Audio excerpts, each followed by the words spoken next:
Bees, we're live. We're alive. We're here in San Francisco, folks. And there is a lot going on this beautiful day. It is We Are Shook Part 2. Yeah. The lighting is ass. I'm looking very pale, but also yellow. I'm looking yellow for a good reason. I'm looking yellow for a great reason. I don't know what it is. I will fix it hopefully. I don't know what the fuck. Maybe if I just I don't know, bro. You did this. This is your fault. Here, I moved that light away and it fixed it. It doesn't look the same on your March is sleeping in my bed right now in the other room. He just came in. It's better now. As soon as I moved that light out, it got better.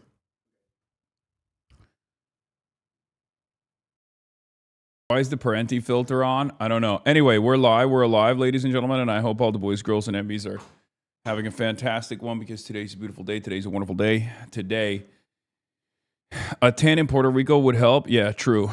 Today, ladies and gentlemen, is Thursday. That's right. It's Thursday, folks. It is Thursday, May 7th, 2026. We're live. We're alive. And I am 26 minutes late. It's 11:26 a.m. And I apologize for the tardiness. I apologize for the delay. I'm a real piece of shit. Okay? I'm a real piece of shit. Real bad guy. There's a good reason for it. And that is because I was doing some big business deals on the phone earlier. And I also flew in and all this stuff. So obviously, there's a decent reason for why I'm late, as always. I only have a good reason often. Anyway, folks, we're live. We're alive. And I'm late. I'm a bad boy, and I'm late, and I apologize. Okay. You will be drawn and quartered in the city square. Hopefully not.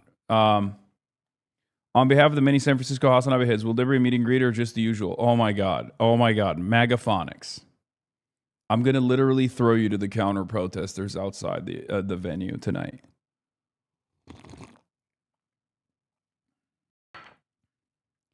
When I see you later tonight, I'm going to pick you up and I'm going to throw you in the direction of the counter protesters as red meat, okay? I'm going to be like, get him. This guy, he's a wife guy. Get his ass. Anyway, folks, this is part of the broadcast where I tell you about my personal news about what's going on in the world of Hasan Piker in between the time period where I press the stop streaming button and press the start streaming button. So help me God, that's what I'm going to do. You already know. Yesterday, ended the broadcast, and I went to sleep, watched a little bit of Invincible, went to sleep, hung out with the family, and then afterwards, I woke up early, got on a plane, flew to San Francisco. One of you was on the flight. One of you crazies came up to me on the flight and was like, "Oh, I'll be at the rally later, dog." I'm like, "Bro, we're bringing our own fans over to San Francisco. I'm shipping fans to San Francisco." Look at the white balance on this shit. Look. Do you see this?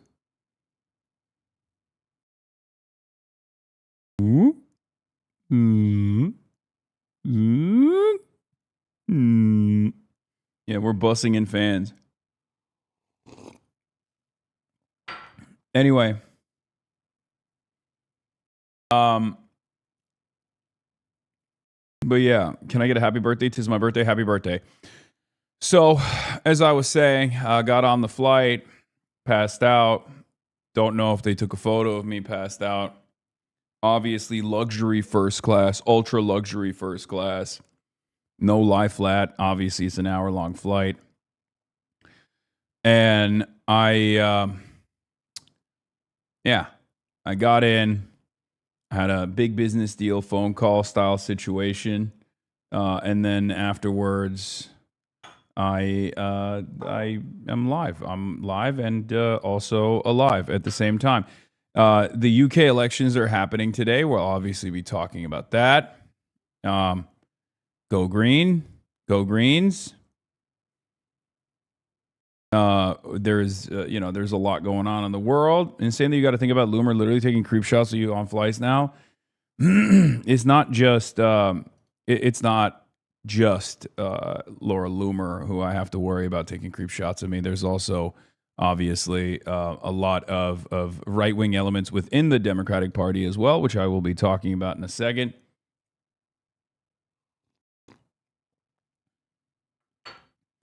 Pokimane points her lights at the wall and then uses the reflection. It's a lot smoother than direct lighting. Oh, dude, thanks. I didn't know how to. I'll let March know. I'll let March know that he doesn't know he doesn't know what he's doing, and I'll also let myself know that I don't know what I'm doing either.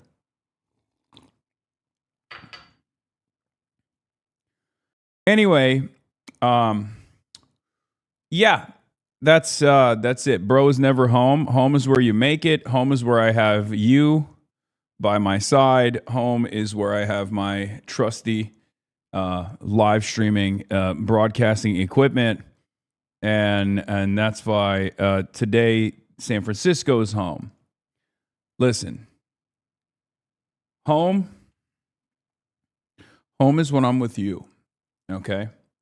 Well, all jokes aside, home is where the working class is, okay? And wherever the working class is, I'll be there by your side. And therefore, I'm everywhere. Home is everywhere. Will I travel less after the midterms? Absolutely. How's the internet in my city treating you, King? Pretty good. In any case, folks.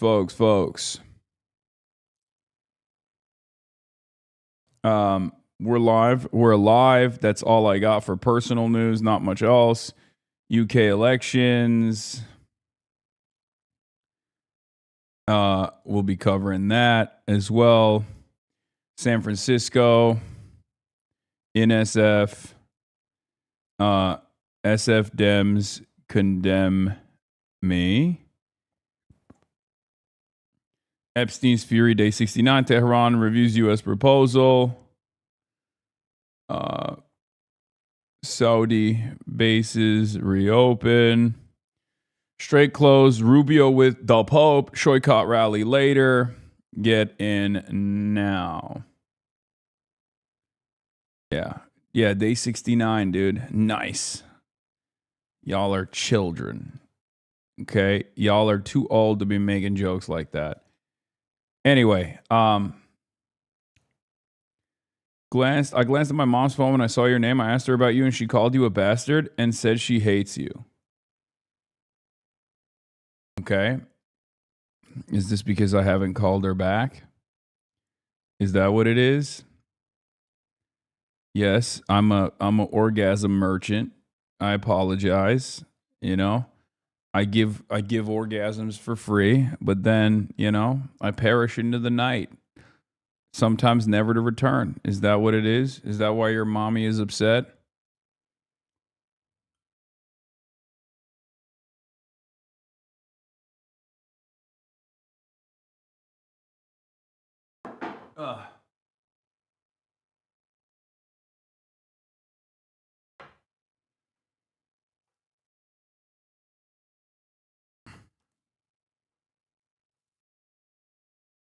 Anyway, Macius, thank you for the playlist. Unk, the suits look absolutely fucking fire. Sharp, my boy. Thank you. I'm not wearing a white collar shirt under this time because I feel like when I wear a white collar shirt, y'all make fun of me and say I look like a Catholic priest. And you know, holy camera quality. What the fuck is this $90,000 camera? I can see your future, brother. This is literally just a regular ass camera that I use when I'm doing IRLs all the time. Mommy's upset because you talk to daddy too much.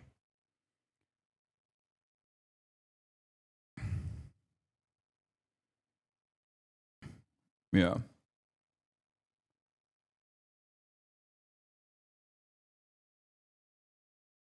UK here, get out to vote. Stations close at 10 p.m., right?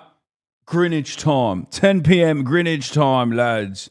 Get out to fucking vote, yeah? Go Greens. Go vote for the fucking Greens, yeah? Do it all. Do it all, yeah? Fucking hell.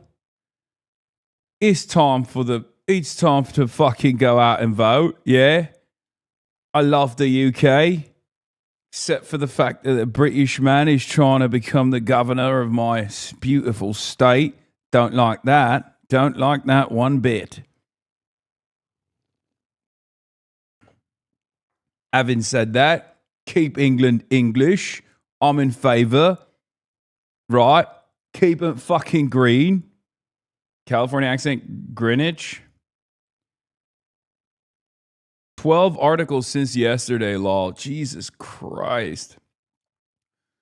This is just punishment, endless punishment for ever daring to oppose Israel. Democrats see Senate control within reach, but some big hurdles remain. Big hurdle is me, Hasan Piker. Times of Israel. Fighting for attention, podcasters stoking outrage. When naming names isn't picking a fight. U.S. House to consider resolution condemning Hasan Piker and Candace Owens. Deseret News. How the Iran war exposed a generational divide in U.S.-Israel relations. The Atlantic. Trump shows he's still got juice. New York Times, Michigan's combative Democratic Senate primary heats up. Wall Street Journal, Mamdani and the anti-Semites. The 1930s called. They want Hasan Piker back. Democrats got a Nazi tattoo, not the only option. Oh my God. This guy just can't stay home. Yeah, I'm spreading my anti-Semitism like the gospel everywhere I go.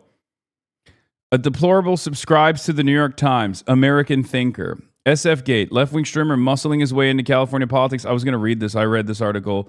Abdullah Sayed in the decline of the Senate from the Free Press. The Dispatch, anti-Zionism is a dead end for Palestinians. Hasan Piker, Ayatollah, finally not a negative article. An article that I actually conducted, an article that I did personally with Wired Magazine. This one was really funny. Hasan Piker, self-described Ayatollah of woke, wants AI to die.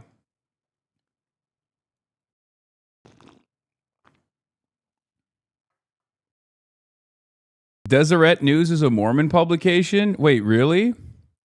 Haaretz, a desperate AIPAC misdiagnoses the source of U.S.'s Israel popularity. E-Jewish philanthropy. At Milken Conference, Jewish leaders found sound alarm on social media's role in anti-Semitism surge. ABC and the New York Times normalized the left call for violence. Daily Caller, who heads to the guillotine first in the Cultural Revolution. New York Post, Republicans have a winning midterm message within their grasp. That is, fuck Hasan. I assume that's what they're saying. Yeah, see, Joe Biden routinely presented America as teetering on the brink of fascistic Jim Crow takeover, and ever since Biden's exit, his party has doubled and tripled down on overt anti-Americanism by cozying up to the likes of Hasan Piker and coalescing behind candidates like Graham Plattner. Dude, it's so funny. The New York Times, the right-wingers have nothing. They have no motion. They have no juice. Like saying I'm anti-American, whatever, right? Like that's fine. People say that all the time about me. I'm very critical of America. I want America to do better. And of course, that means I obviously despise it, right? And want it to end. But like to say that about Graham Plattner is funny because the dude was literally a Marine Corps gunner that, did 4 tours, right? So like good luck getting the average person to think that you're effete bi-coastal elite journalist ass that went to a liberal arts college and got a degree and now writes right-wing screeds on New York Post or California Post to from the average person's perspective, look more like you're in favor of America than a guy who literally got shot at. From the perspective of the average American, it's not going to work, right? Jewish News Syndicate, anti-Zionists who condemn anti-Semitic crimes are gaslighting us. Fox News, House Dems, frontrunner connections, blind sheik terrorist trial, resurfaced, draw GOP ire. Political violence is one-sided, changed my mind. USA Today, Los Angeles Times, Camera, which is a Israeli operation.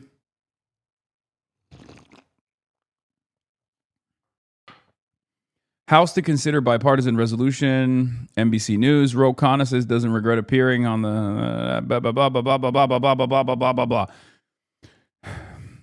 This is not even, dude. The U.S. House of Representatives is not even a news site. It's just the U.S. House of Representatives website.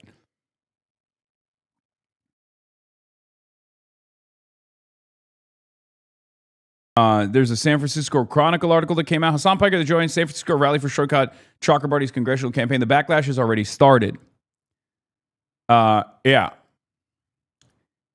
You are on a Brazilian newspaper. Dude, you piss off, it's awesome. You piss off Israel and just the entire, like every news network around the planet is going to try to grab a piece.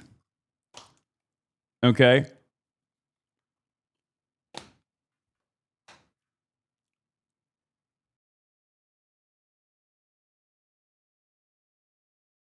Is this the person behind the anti-Assad protest? Yeah, I don't know who this person is. But I guess they might be the person responsible for the anti-Assad protest, but like they got, 8 likes. I was telling Betelgeuse the other day, but I legit didn't even know those hate protest flyers were about you. They made the cardinal sin of not mentioning you until the middle of the wall, text in 9-point font, and assuming people are going to stop and read that far anyways. Yeah, I don't know why they didn't just like put my name on it, but also we shouldn't be giving. She's a reporter, Lamau. Yeah, I don't know what kind of fucking reporting she's doing. Because, this is not reporting. This is just like you're a propagandist at that point, right?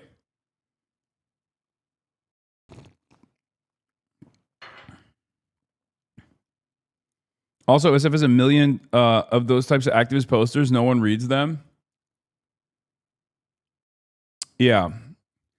I mean, they're trying to make this happen. They're trying to make it happen. Good luck to them. Maybe they'll be able to make it happen. I just don't think so, but, it's always good to try, honestly. More power to these people, right? If you're bored, if you're lonely. I mean, you could just like attend the rally if you're bored and lonely and want to meet like-minded individuals and not like, complete shitheads, right? But if you're fine with like meeting some of the worst people on the planet, then go attend the fuck Hasan rally. You can be. I mean, if you're genuinely invested in being around like a bunch of possible sex offenders, I would go to an anti-Hasan rally. That's usually where you find them.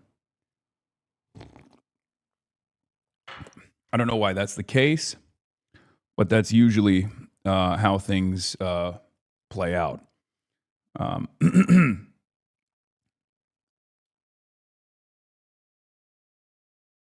This is weird, but I had a dream that you were injured in a freak accident. I was trying to deliver you a get well soon card and bouquet of flowers. Not sure what that means about my psyche, but stay safe, King.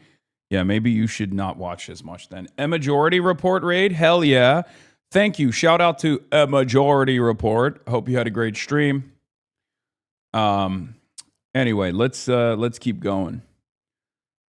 It's not a pro fucking Hasanabi rally. No, it's not. It's not a rally where you get to have sex with me. No. I've been attending protests here in LA and I've met so many cool people. Yeah. What the hell? Hold on. Hold on. Hello?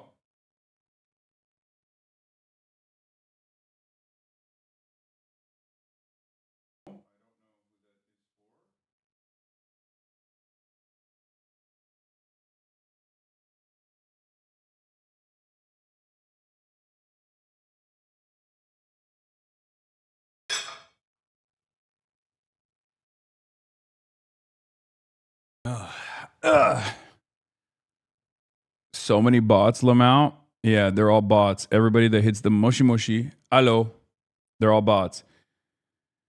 A midstream big business deal? You got to be kidding me. Yeah, that's what I'm doing. I'm doing big business deals so frequently that I'm doing it while I'm literally. That phone call was weirdly scary. Dog, the fuck.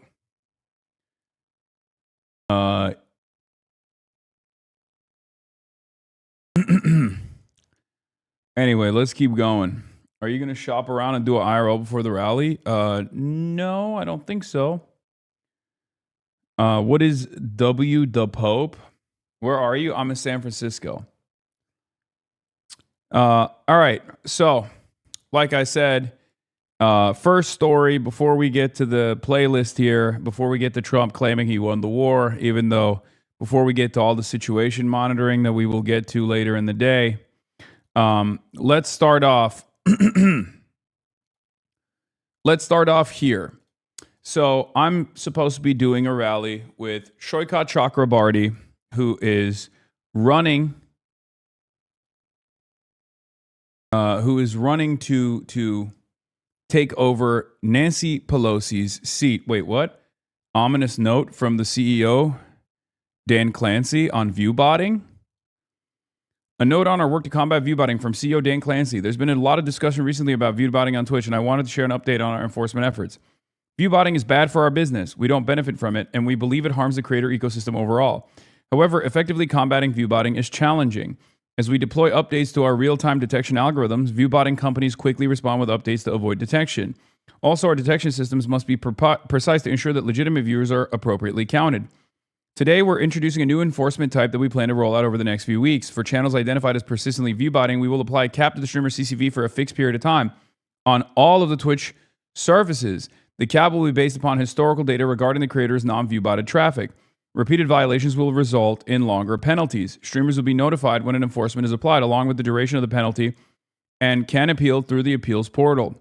While streamers will be notified, we will not make a follow-on announcement when we begin issuing these enforcements, and will not publicly share details about when and where these enforcements are applied. Unfortunately, providing details simply makes it easier for companies to work around our interventions. We believe this approach will help us make meaningful progress against viewbotting. We will continue refining our systems and expand when we apply these enforcements over time. That's interesting.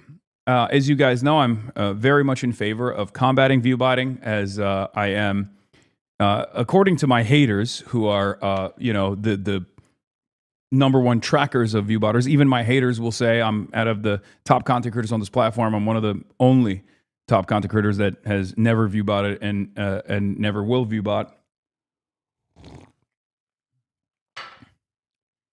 I immediately think, what if someone is getting viewbotted maliciously as a consequence of this punitive mechanism, though? CCV is concurrent viewership.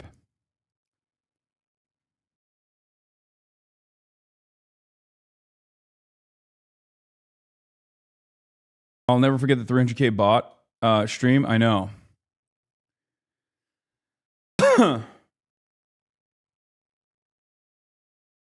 Won't people be able to maliciously viewbot channels they want to have reduced revenue? I mean, none of that shit matters to me. But yeah, like, XQC is no fan of mine. He's, as a matter of fact, a hater of mine. And yet, even he admits that I do not viewbot and never have. There have been instances where people have maliciously, very deliberately and openly viewbotted me, as I've called it out.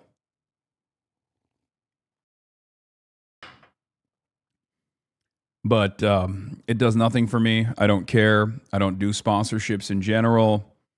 I don't run ads in general. I don't run any ads. I don't do sponsorships. My community is entirely funded by you, the people, for you, the people. Your subscriptions. And that's it.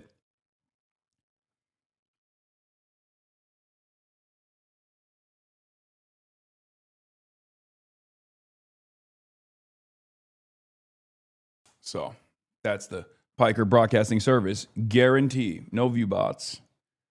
No frills. All thrills.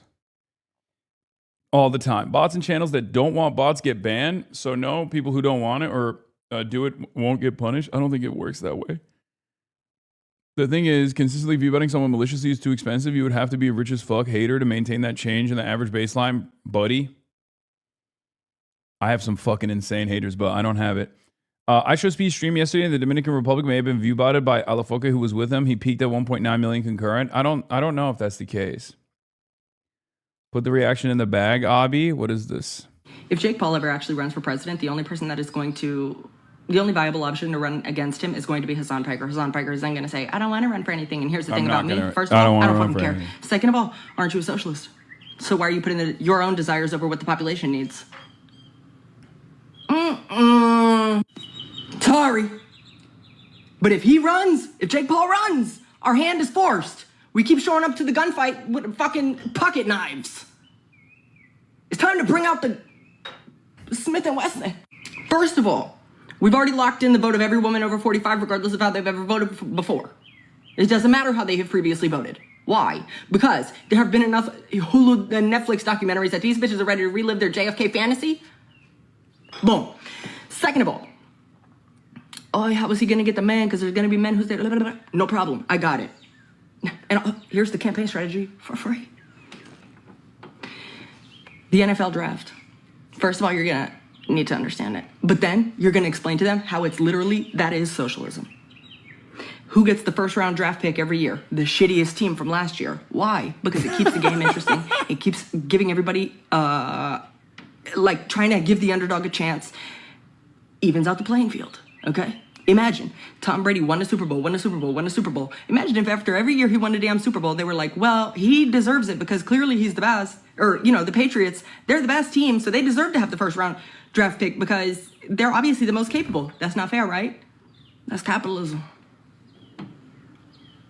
I'm Kate the Great, and I fucking endorse this message. That's crazy. Matter of fact, fuck Jake Paul if it's Tucker Carlson.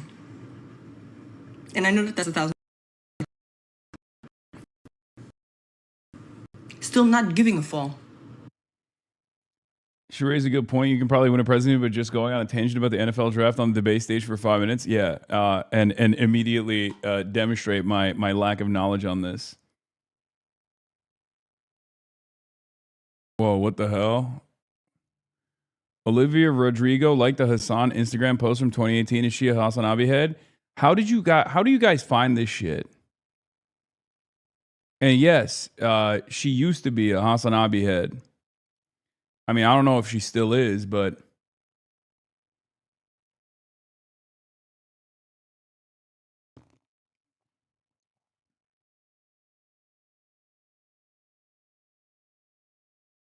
yeah, I've talked about this before.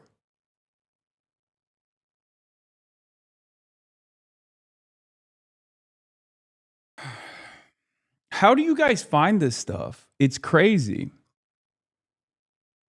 No, she says she doesn't like you anymore. I don't know if she has said that, but yeah, it is old news. But like, do you guys just like go through my old Instagram posts to see which people have become like celebrities, like omega celebrities in the process?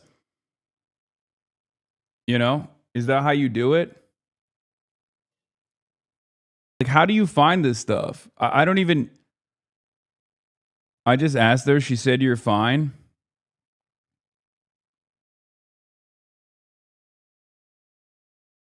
Hey, it's me, Olivia. I used to be a big fan, but I've started watching less because you don't game anymore. Oh, okay. She said she likes me now, little unk. Cool.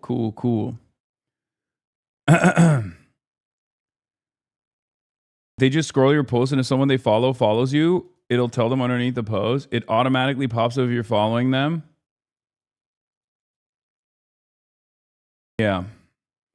Yeah, she used to follow me on Twitter too, like openly. And then a couple years ago, she did a mass she went down to zero follow, like the people that she was following went down to zero. I think it was like a PR thing. And since then, there has been no contact or anything like that.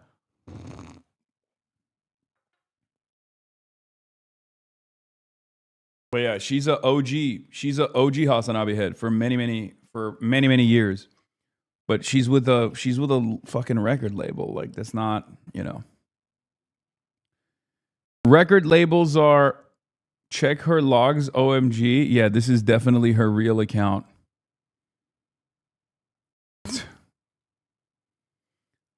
October 7th, leave her? No, not even a little bit.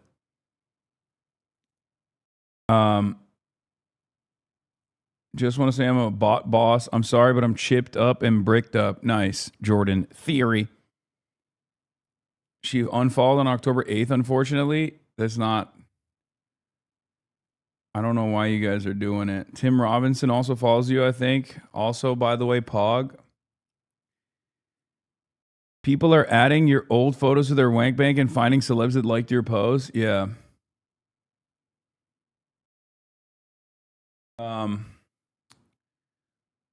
Anyway, where was I?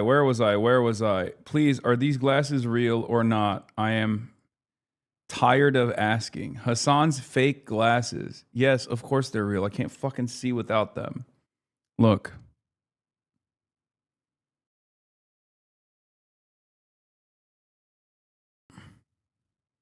I should have never done that. I just realized it makes my head look even smaller when I do that. Fuck.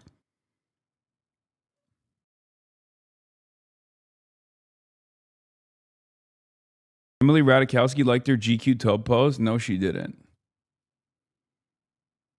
Did she?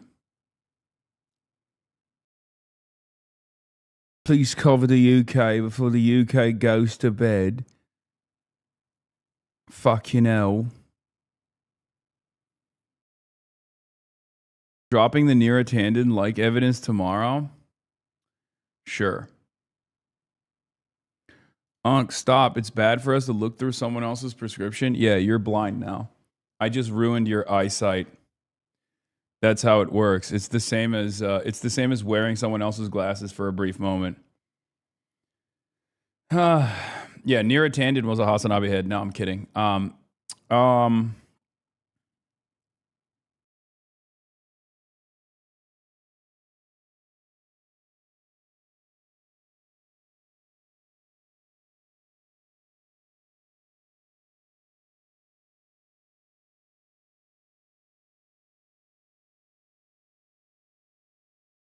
Anyway.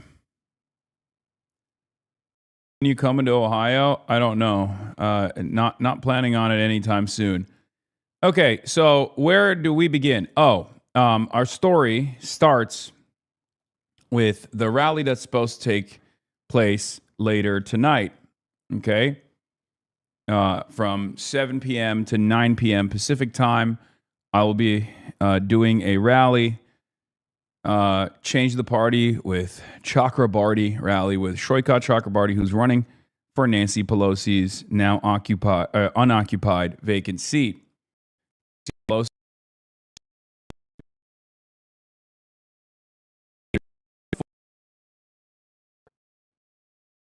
goes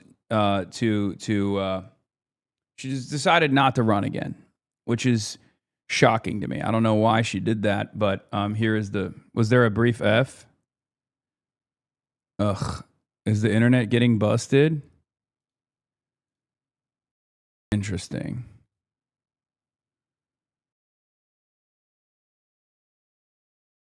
I can verify this too. Emily Ratajkowski liked the bathtub pic. I can't see it because I don't think I follow Emily Ratajkowski, but that's nice.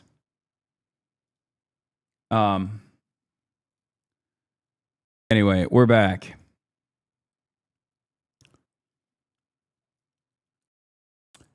And since then, if there's any blips happening, obviously I will say 10M Israel highs and fix the situation.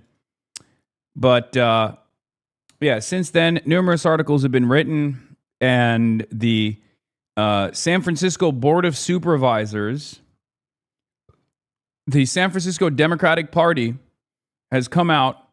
This guy, Matt Dorsey, who apparently is one of the most right-wing Democrats in San Francisco, member, San Francisco Board of Supervisors, District 6, has written this like crazy screed about how I must be publicly condemned. Okay? Change the party, the Democratic Party, Matt Dorsey writes. Call me crazy, but I think pro-terrorist, anti-American, anti-Semitic, anti-AAPI, misogynist, xenophobic, politically repellent Hasan Piker fanboys should go form their own party and get the F out of ours. Here's my SF Democrats resolution. It proposes to 1, publicly oppose the genocidal jihadist terrorist organization Hamas, and 2, reaffirm one of our national democratic party platform planks. That's pretty straightforward if you ask me. Now, it's ironic because it's not straightforward, because the bill is actually a fuck Hasanabi, Hamasabi condemnation bill, ironically enough. But he has to, make it seem like, the opposition that he has to me is the democratic pluralism, in order for, xenophobic too now. I'm anti-Asian and xenophobic, which I don't know how we arrived at that. Former San Francisco Police Department affiliate, Matt Dorsey, recovering addict, who apparently may or may not have had some issues with that. That's a journey that I do respect. That's a journey that I do admire. However, I don't admire Matt Dorsey. I didn't know who the fuck he was. But from what I understand, in the brief time period that I got to learn of him, he went from being a recovering addict to harming recovering addicts as a part of, throwing recovering addicts and addicts alike under the bus. Now, of course, the real reason, and this is not shocking to anyone, I hope, at this point, the real reason why he's fucking complaining about this shit is not because there is a significant disagreement, or he sincerely believes that I'm like a hate monger or anything like that. It's because of this. Here's Matt Dorsey. Zionism is the movement for self-determination and statehood for the Jewish people in their ancestral homeland, the land of Israel. That's it. That's what Zionism is. In the Middle East, Israel is America's strongest ally, the region's only functional democracy, and the safest destination. How does this always happen? How does this always happen? Whenever people are like, I have very significant ideological disagreements. It's not just Israel. I mean, he's a dangerous Islamist fundamentalist who wants to destroy America and turn it into an Islamic caliphate. Whenever people say stuff like that, I'm immediately like, okay.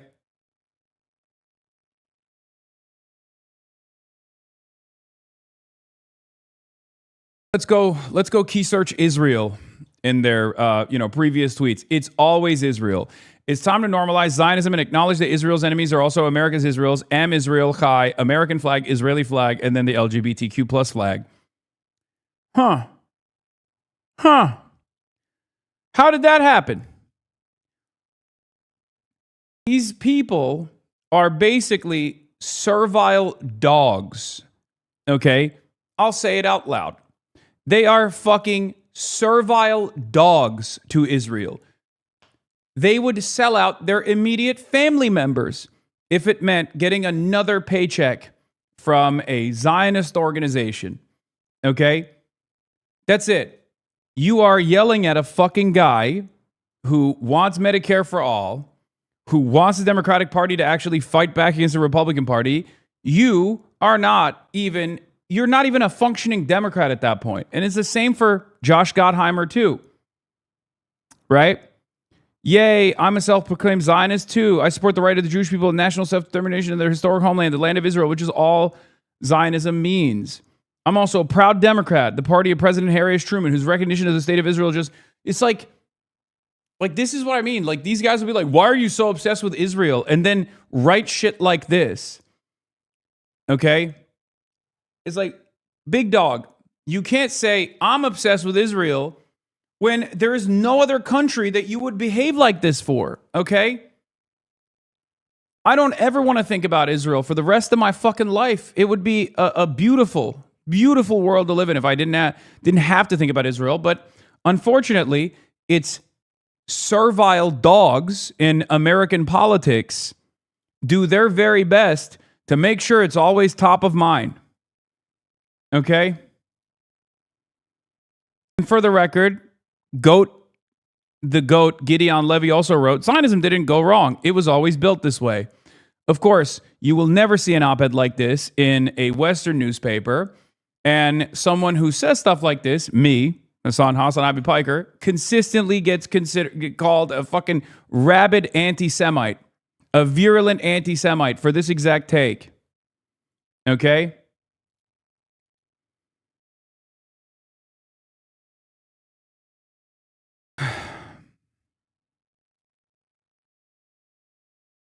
Dorsey criticized the city's harm reduction approach to drug use, calling for mass arrests of drug users in the South Market neighborhood and placing them in a compulsory detox and treatment in 2025. Interesting position for a recovering drug addict to take. Yeah, I mean, these guys sell everything out.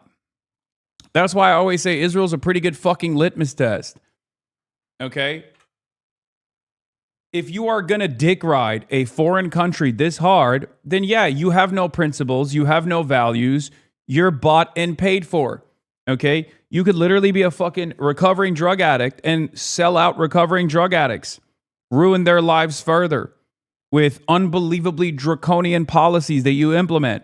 That's why I say Israel's a pretty fucking reliable litmus test. That's why I also say whenever you hear people chirp at me from any angle, not just like back in the day, there were different angles, right? It was a pretty good metric. It was a pretty reliable metric to see if someone is, if what do you call it? Back in the day, it was a pretty reliable metric to see if someone is actually a right winger, like how much they obsess over me, whatever. Nowadays, it's not just right wingers, it's liberals as well. Okay? And it is basically, I've become this figurehead for people who lose their minds over defending this unbelievably unpopular ethno-state that has done a genocide. Go key search Israel, Gaza, genocide in the profiles of my naysayers, and you will very quickly realize, like, the overwhelming majority, almost like fucking 99% of them are pro-Israel. It's incredible.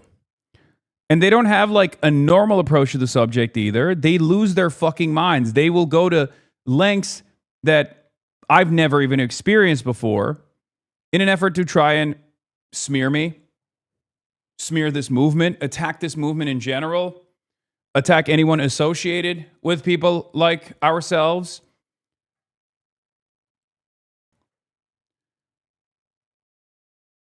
I don't know what else to say. I said, buddy, if I was any of those things, you'd be courting my vote as a moderate swing voter. My position on Israel is not just the overwhelming majority position of the Democrats, it's the majority position in the country. Okay? And of course, a lot of people got frustrated with that.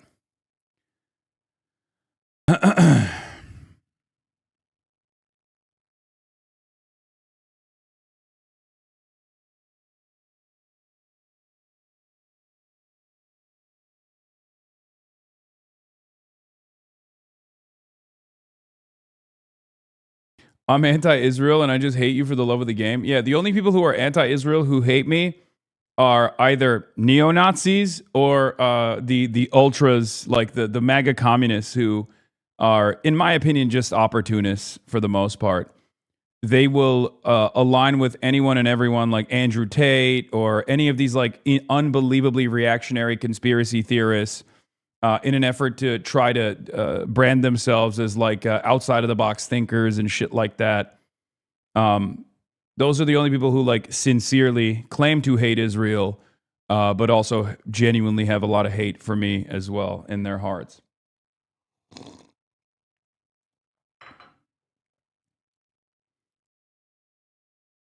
But it's over. This is Kurt Mills from American Conservative Magazine. A Pew Research Center survey in March found that 57% of Republicans under 50 have an unfavorable view of Israel. It is now the majority of Republicans under the age of 50 as well. It's over. It's never been more over than it is right now. But these guys won't stop trying to punish critics of Israel. Anyway, so San Francisco, your call out of Obama did very well with blue sky liberals. Oh, hell yeah. Wait, 1,600 likes? That's good. That's very well. It's really crazy how this is considered an extreme take.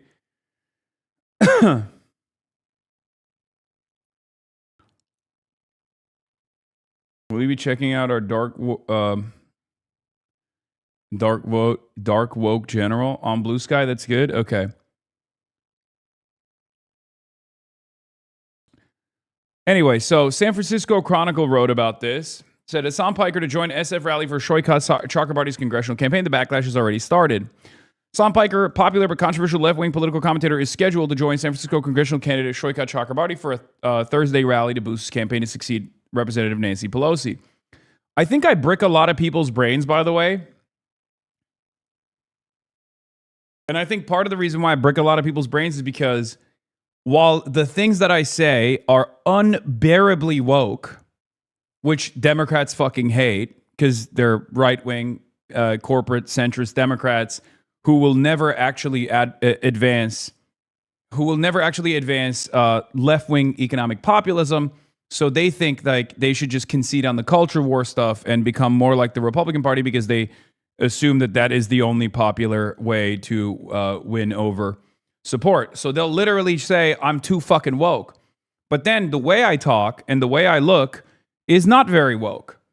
The way I carry myself and the language that I communicate with is oftentimes even vulgar. It's very passionate. And therefore, they will turn around and be like, he's actually not woke. So on the one hand, they'll be like, oh, this guy's too woke for the Democrats. On the other hand, they'll say, he's an unbelievably racist guy. He's a really racist guy. He's really fucked up. He does, he doesn't issue trigger warnings before he uses vulgar language. It's like, okay, so which is it? Am I woke or am I fucking right wing? Am I too woke and I'm pulling the Democratic Party in a too woke direction? Or am I not woke at all, which is something that you demanded the Democrats actually lean into, right? So which is it?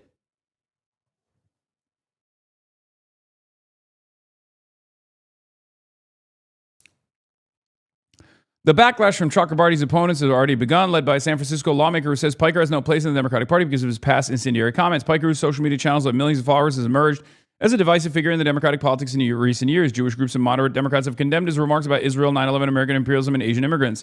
Still, progressive candidates in close races around the country have welcomed Piker's support in recent years, including a competitive congressional primary in Michigan this year. Chakrabarty, a wealthy former tech engineer running a progressive campaign to replace Pelosi, is betting Piker's support will endear him to his legion of online followers. The pair have already posted multiple videos together chatting about policy and sharing takeout from the popular Arabic restaurant Beit Rima. Thursday's Change the Party rally will be the first joint public appearance. Other candidates endorsed by Justice Democrats, a progressive political group co-founded by Chakrabarty that works to help insurgent progressives in Democratic primaries, will also appear at the event. Chakrabarty has been critical of how the Democratic Party has responded to President Donald Trump and called for party leaders to move in a more progressive direction. But Chakrabarty's critics and opponents have criticized them for courting Piker's support. On Wednesday, Supervisor Matt Dorsey said he plans to submit a resolution to his colleagues on the governing board of the San Francisco Democratic Party condemning Piker's vile, wildly divisive, widely condemned rhetoric and urging Chakrabarty to clarify if and how his views differ from Piker's. Should the resolution receive support from a majority of party board leaders, it would reject any effort to change our Democratic Party into a movement that accommodates in any way or condones Hasan Piker's divisive brand of anti-American, anti-Semitic, anti-AAPI, terrorist coddling, hate espousing, misogynist, xenophobic, obscene, and politically repellent viewpoints. The party board won't convene to vote on the resolution until later this month, but Dorsey said in a text message to Chronicle that he felt it necessary to elevate it sooner rather than later. He's like, we have to get this done right now. This is the number one priority for San Francisco Democrats. You understand? It's not about the imminent housing crisis and probably the more long-standing approach to combating homelessness in the city. It's not addressing the inflation crisis that harms many people in San Francisco. It's actually the fact that this fucking Twitch streamer hurts my feelings and I can't stand it. He has been very mean to my emotional support apartheid state doing a genocide. He's been very mean to Israel, so we're just going to fucking yell at him. Anti-AIPI cooked for using Swagapino? No, it's because there was that one reactionary MAGA supporter that was Vietnamese, if you recall. And I was like, suck my dick, old lady. I don't give a fuck what your background is or something like that. And she was like, oh, I love Donald Trump. Donald Trump's going to save this country in the 2020 election. How the fuck did they find a video that they clipped out of context from the 2020 election, by the way, when I was loudly in support of Joe Brandon against Donald Trump, ironically enough. These guys are Democrats, by the way. Matt Dorsey was tweeting about Richard Hanania's book 2 weeks ago. Every single one of these fucking loser freaks love Richard Hanania, an actual white supremacist. Not me, an actual white supremacist, a race realist, okay?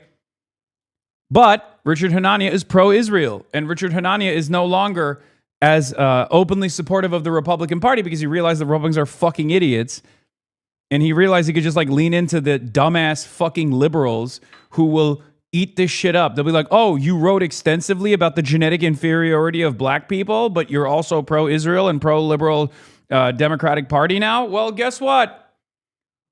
You're fine in my book.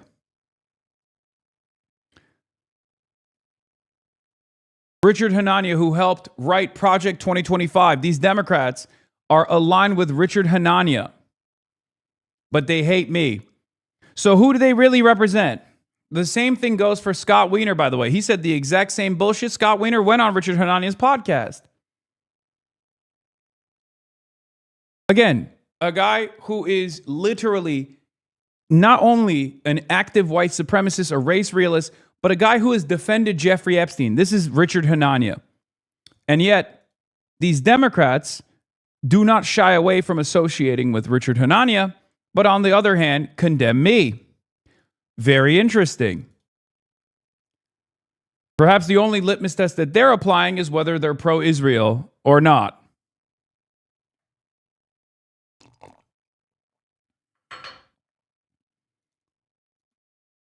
In any case, let's continue.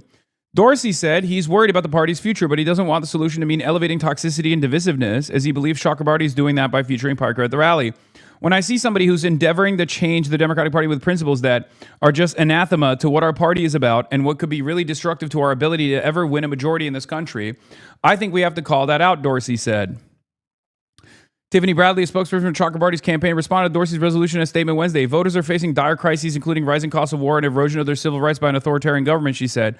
And the Democratic Party is failing to respond to this crisis and is polling at some of its lowest numbers in decades. The only option we have left is to use the democratic process to change our party. So if you see a rally of Democrats trying to inspire people to get involved as a threat, then you're part of the problem, Bradley said. Boom. Fantastic. No notes. Fantastic statement.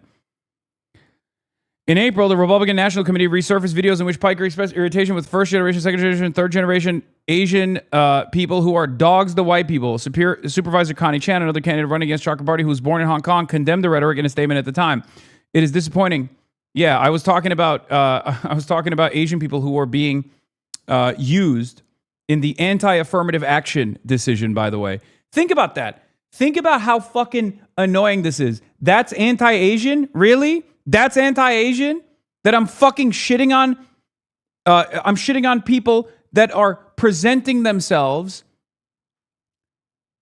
as reasonable critics, Asian critics of DEI and affirmative action? Really?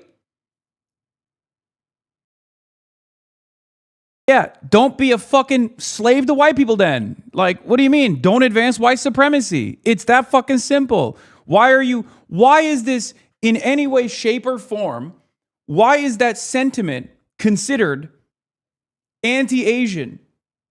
You know what's actually anti-Asian? Anti-fucking affirmative action initiatives and anti-DEI initiatives. That's what's fucking anti-Asian. So guess what? The Asian people that worked with those white supremacists to tackle affirmative action in college campuses, you advanced the agenda of the Trump regime. You advanced the agenda that is now actively saying if you're not white in a position of power, you didn't deserve it. That is what I oppose. Okay? Yeah, I despise Thomas Sowell. Does that mean I'm anti-black? I find Candace Owens' views to be morally repugnant. Does that mean I'm white supremacist? Does that mean I'm anti-black?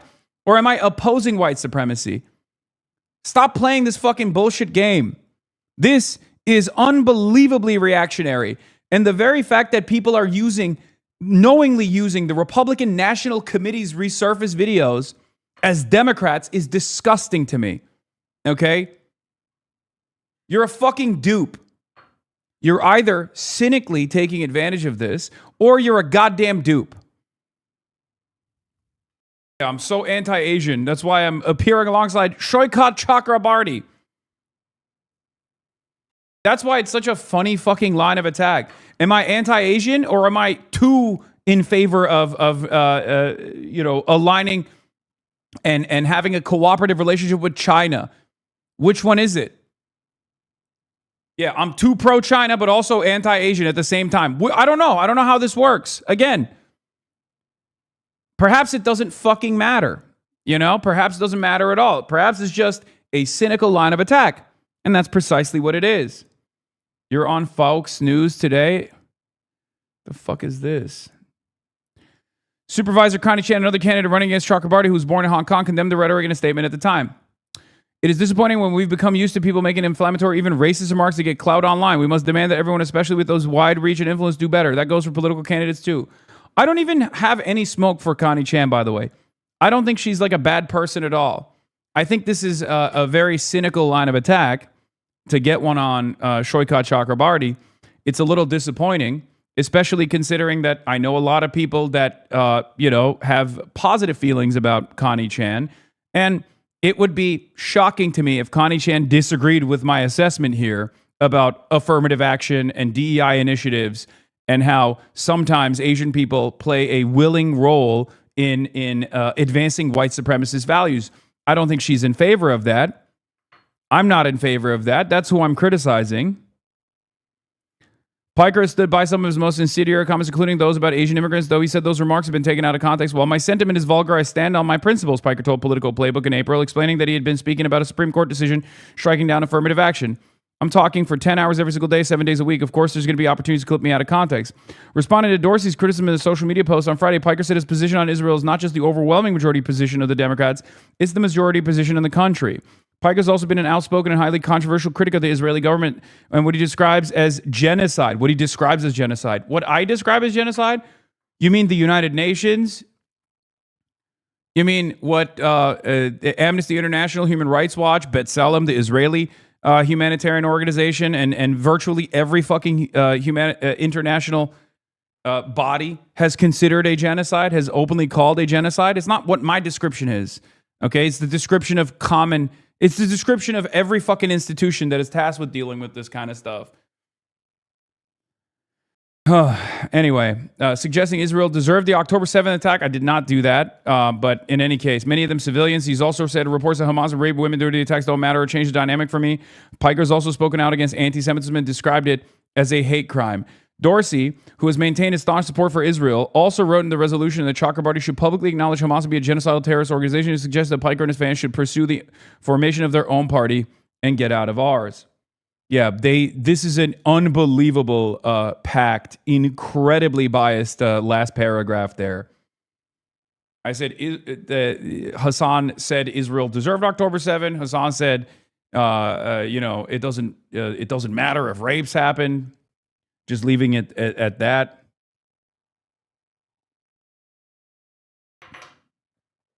Incredible stuff.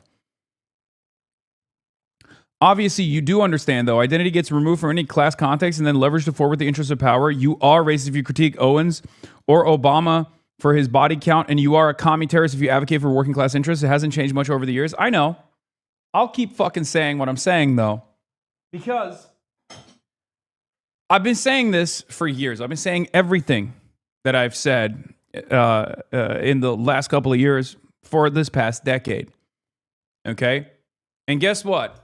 More and more people are finally comprehending it as a direct consequence of the contradictions worsening, as a direct consequence of material conditions worsening for working class folks. Okay? And that's the reason why there is an unbelievable amount of attacks right now, as opposed to ever before in my entire career. Okay? They're attacking me because the message is finally penetrating collective consciousness. One of the greatest examples of this is obviously on the issue of Israel. And that's precisely the reason why these guys are attacking so aggressively, because they can't attack, one, they can't really attack the message, so they have to shoot the messenger. And two, they can't attack the large subsects of the voting population that also have identical, if not very similar points of view, and maybe even identical language at times, right?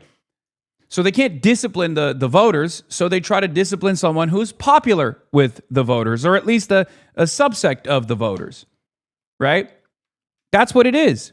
And that's the reason why they're doing it. I know exactly why they're doing it. Fuck them. Okay? Anyway, another thing that I've been talking about over and over again is the war effort. Operation Epstein's Fury is now at day 69. Okay? It's day 69 of Operation Epic Fury. If you've been in here since day one of Operation Epic Fury, or at least since the first week of Operation Epic Fury, you know that things have not been going well. I've been talking about it extensively, as a matter of fact. Yes, nice. And it turns out more and more people are finally coming to that conclusion as well, even though Donald Trump is the one guy who refuses to acknowledge it. I'm going to go pee while this runs. More apparent contradictions from the Trump administration over the war with Iran. President Trump claimed the U.S. had, quote, won, though he also said no peace deal has been reached. We've also learned an American fighter jet fired on an Iranian oil tanker. The Pentagon says it was trying to slip past the U.S. blockade. Weijia Jiang is at the White House. Weijia, good morning. Vlad, good morning, and good morning to everybody. We have heard this optimism from President Trump before, and the threats that come with a lack of progress. Trump warns the U.S. will hit Iran with more attacks at a much higher level and intensity if a peace deal is not reached. So I think we won. Promoting a UFC match scheduled at the White House for next month, President Trump declared victory in another fight against Iran. We've had very good talks over the last 24 hours. And it's very possible that we'll make a deal. According to a report from Axios, White House officials believe they are getting close to an agreement with Iran on a one-page memorandum to end the war and start more detailed negotiations. The deal would include a moratorium on Iran's nuclear enrichment, the lifting of U.S. sanctions, and both sides ending restrictions in the Strait of Hormuz. An Iranian official said the proposal is being reviewed. Trump insisted Iran has already signed off on his key condition. Iran cannot have a nuclear weapon, and they won't. And they've agreed to that. Iran has not said that publicly, and Trump lamented its leaders have backed off past agreements. We've had some good talks before, as you know. Right. And all of a sudden, the next day, they're like, they forgot what happened. After one day, the president paused his proposed Project Freedom after apparently only guiding very few ships through the Strait of Hormuz. The Pentagon said a U.S. Navy FA-18 Super Hornet, like this one, launched from the deck of the USS Abraham Lincoln, continued to inform. Yes, we are getting ready for another attack. Breaking. 5 U.S. Air Force KC-135 tankers have taken off from the UAE with at least 4 more tankers airborne over Israel and Jordan. One going dark with transponders off. Trump separately did not appear a scheduled press event with the Brazilian president that was set for over 3 hours ago with no explanation given. Project Freedom was an unbelievable fuck-up, says Matthew Petty. The blockade put time on Washington's side, but in the course of the weekend, Trump demonstrated that he was 1, impatient, 2, scared of markets, 3, unwilling or unable to protect the idea of Dubai. Explosions have been overheard over Tehran, from what I understand, but it's unclear whether or not those were related to like American and Israeli bombing campaigns. Bahman Pier on Iran's Qasem Island targeted following an exchange of fire between the Iranian armed forces and the enemy, says Fars News. So I guess there's more updates on that since then. The idea of Dubai, yes, it's a joke. Several large transports or tankers have left the California AFB Air Force Base, headed west today as well. So, yeah. Donald Trump, 7 days out from the Beijing summit, went back and forth on possibly securing a peace, an enduring peace, or going back to waging war with Iran. There was the Operation Freedom, Guardian, Prosperity, Freedom, whatever the fuck they call it, where he was going to transit ships through the Strait of Hormuz with naval assets in tow. That lasted for about 24 hours, not even 24 hours. That was announced, And in 24 hours, it was discontinued. Donald Trump said, okay, we now have another deal on the table. We're going to be having a conversation with Iran again. And it turns out that Tehran did not like the conditions that America set forth. So America seemingly is bringing back the bombing campaign, which didn't fucking work from the start. We are on day 69 of monitoring the situation. Gas prices have reached alarming levels all around the country. Energy markets are screaming bloody murder.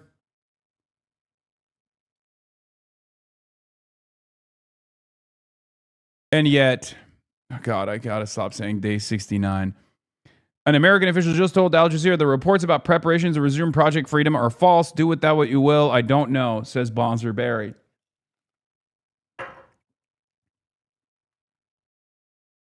Wall Street Journal says Saudi Arabia and Kuwait lifted restrictions on U.S. military access to bases and airspace. The Trump administration is now looking to restart Project Freedom after it had paused it after 36 hours this week. U.S. officials said it isn't clear when that could happen, though Pentagon officials gave a timeline of as early as this week. Okay? Why bring the counter back today, man? You know why, because I'm also a dumbass. Tasnim says sounds of several explosions heard near Qasem Island. And by the way, since then, Tasnim, or Fars, has said this was enemy bombing campaigns in Qasem Island. So, yeah. There are currently 5 tankers in the air from Tel Aviv and 5 from UAE right now, with another 1 tanker over Iraq. There's also 1 tanker that has shut off its transponder. So everything points to America resuming Project Epstein's Fury, Project Epic Fortnite Freedom, whatever this iteration of the war efforts against Iran are called. Of course, there's also new reports coming from John Hudson, national security reporter for Washington Post, who has a scoop. Says a confidential new CIA analysis delivered to the policymakers this week concludes that Iran can survive the U.S. naval blockade for at least 3 to 4 months before facing more severe economic hardship, a finding that contradicts those hailing an imminent collapse. U.S. intel also indicates that Iran retains about 75% of its pre-war inventories of mobile launchers and about 70% of its pre-war stockpiles of missiles, per a U.S. official. This is increasingly becoming exactly like my Israel-Palestine, Gaza genocide coverage, where we look at initial open source intelligence assessments, we analyze the Iranian strike capabilities by looking at the targets and looking at their success in terms of penetrating the Israeli security umbrella, and we make different. We conduct analysis off of that information as opposed to the overwhelming majority of information coming from mainstream media. And that's the reason why at the Piker Broadcasting Service, I say you get tomorrow's news today, right? This assessment only confirms our analysis here. Our analysis here that has been conducted for, and I've been talking about for fucking months at this point, okay, for next month's news today, basically. If you were to look at the strike, if you were to analyze the strike capabilities of Iran by simply looking at how capable they are in successive strikes on Israeli soil, on the Gulf nations, and what targets they've been able to actually successfully hit, you would realize a very different reality exists on the ground as opposed to what people are hearing about in the Western world.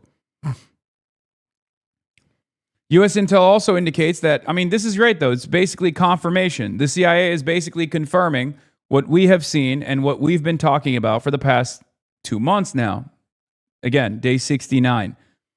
Basically, since day 7, we've known that this American military campaign, this aerial bombardment campaign, was not succeeding in achieving any of the military objectives, as far as successfully attriting Iranian strike capabilities, right? U.S. intel also indicates that Iran retains about 75% of its pre-war inventories of mobile launchers and about 70% of its pre-war stockpiles of missiles, per a U.S. official. The regime has also been able to recover underground storage facilities and repair damaged missiles. This week, Trump painted a more dire picture of Iran's situation, saying their economy is crashing, their currency is worthless, and their missiles are mostly decimated. But U.S. intelligence offers a much more sobering assessment. One of the U.S. officials said they thought Iran's capacity to sustain prolonged economic hardship is far greater than even the current CIA estimate. The leadership has gotten more radical, more determined, and increasingly confident they can outlast the U.S. political will and sustain domestic repression to check any resistance inside Iran, the official said. Comparatively, you see similar regimes lasting years under sustained embargoes and air power-only wars. White House spokeswoman Anna Kelly defended the blockade's effectiveness. Iran was crushed militarily. Now they're being strangled economically and losing $500 million per day, thanks to the U.S. military's successful blockade of Iranian ports. This has been a spectacular fuck-up, and anyone who is a little bit reasonable could see it from week one, okay?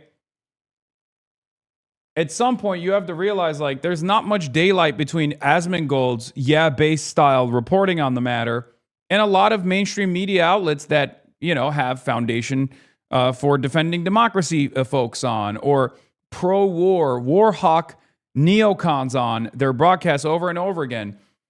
Democratic neocons such as Brett McGurk or Amos Hochstein, architects of the Gaza genocide on the Democratic side, to go on CNN and deliver the exact same bullshit that the Trump administration is saying with a liberal spin on it. If you go to these places and if you hear from these people, of course they're going to say, no, we're doing a spectacular fucking job.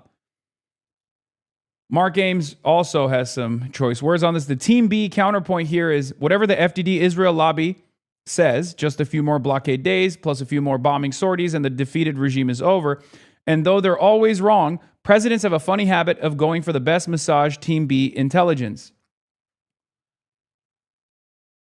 We don't even need to see the dust settling to recognize that FDD is a cutout for Israeli intelligence, and their goals are not the goals of advancing America's interests, okay? Their goals are to advance the interests of Israel.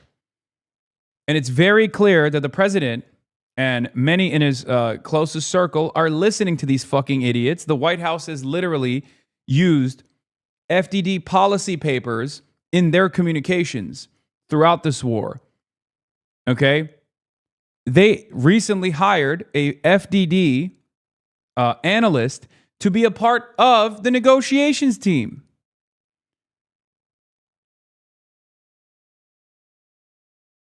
It's ridiculous. They're leaning further and further into faulty Israeli intelligence, like it's their last-ditch effort to salvage the war effort somehow. It's not working. It's been a spectacular failure. It's been a major humiliation for American force projection capabilities, and yet they keep leaning into it. Yeah, I responded to Tommy Vitor.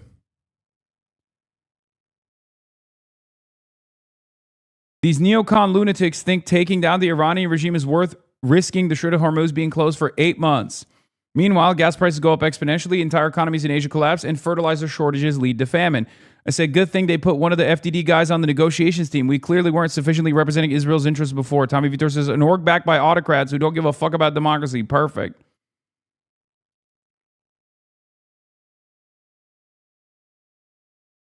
You mean they just got a Mossad agent in the negotiation talks? What do you mean just now? They've already had Israel's interests sufficiently being represented in those negotiations. Okay? And on top of that, they also have Benjamin Netanyahu doing boss calls to Donald Trump with regular fucking frequency anyway. And on top of that, Israel blows up Beirut as they did yesterday in an effort to spoil the potential ceasefire. Yeah. Matt Petty says, at this rate, soon we'll be hearing that 110% of Iranian missiles survived the war.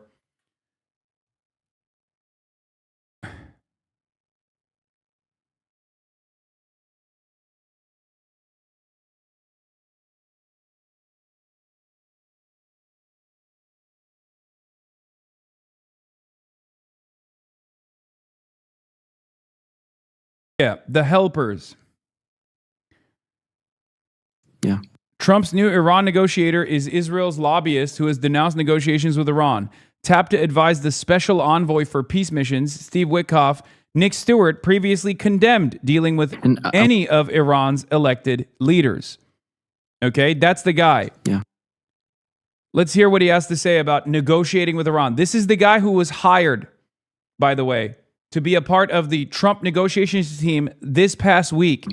And I want to stay with you because this is Unga Week in New York City, the UN General Assembly, and Iran's new president, Masoud Pezeshkian, is running around New York, touting diplomacy, and I'm a reformer, and the media is magnifying that exactly as Iran had hoped. They even brought out Zarif from retirement, right? So there is this narrative that Iran is turning the chapter on, the butcher of Tehran, and there's a new president, there's a new reformer in town. Obviously, it's not. It shouldn't be much of a newsflash. Pezeshkian is a part of the theocratic, tyrannical, authoritarian government of Iran, right? This man is not a reformer, and we shouldn't buy into that narrative because what it does is it throws us off our guard, and we think, this is different. This is a new.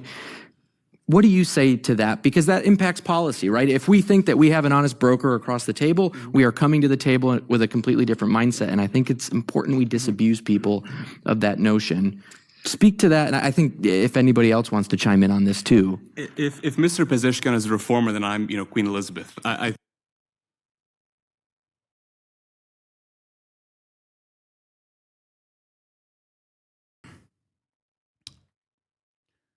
Yeah, next to Elliot Abrams, another fucking ghoul, but real who's who of demonic entities here. Oh God, just warmongers of the highest order. Listen, this was before the Queen died, I think. So yeah. In any case, the point here is America is already representing the interests of Israel, even if the Israeli interest in this circumstance very clearly diverges from American interests. America, as the hegemon, has a totally different set of interests and a totally different set of obligations to the rest of the world.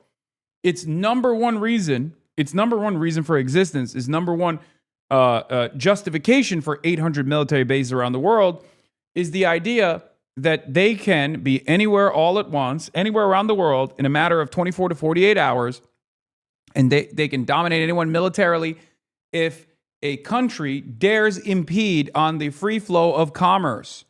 Okay? So either militarily or through diplomacy, America must maintain free flow of commerce through these routes like the Strait of Hormuz. And if they can't do this militarily, as they've shown they're incapable of opening the Strait of Hormuz militarily, they have to go the route of diplomacy. Okay? Their obligation is not just to the American domestic markets. Their obligation is not just to Americans. Their obligation is to the rest of the world, right? And they have failed in achieving this clear-cut, well-defined, long-standing objective. This is why I keep repeating over and over again that America might say they're isolationist. The American administration might say or claim that they're isolationist, but America touches everything around the world. Okay? They have an obligation to their partners in the Asian markets to ensure safe passage of oil tankers so that these Asian countries do not fall apart. Asian countries that are responsible for the overwhelming majority of component manufacturing that American and Western countries also utilize in their production. Okay? the global system of capitalism and international trade is designed to never allow for this kind of impediment to continue for a long period of time. Because if it does, everything collapses. We saw a version of this with COVID, right? This is man-made. This crisis is directly born out of America's and Israel's military ambitions in Iran. But America and Israel have different interests here. Israel's goal is not to open the Strait of Hormuz. Israel doesn't give a fuck about opening the Strait of Hormuz. Israel doesn't care if the Gulf nations are crippled.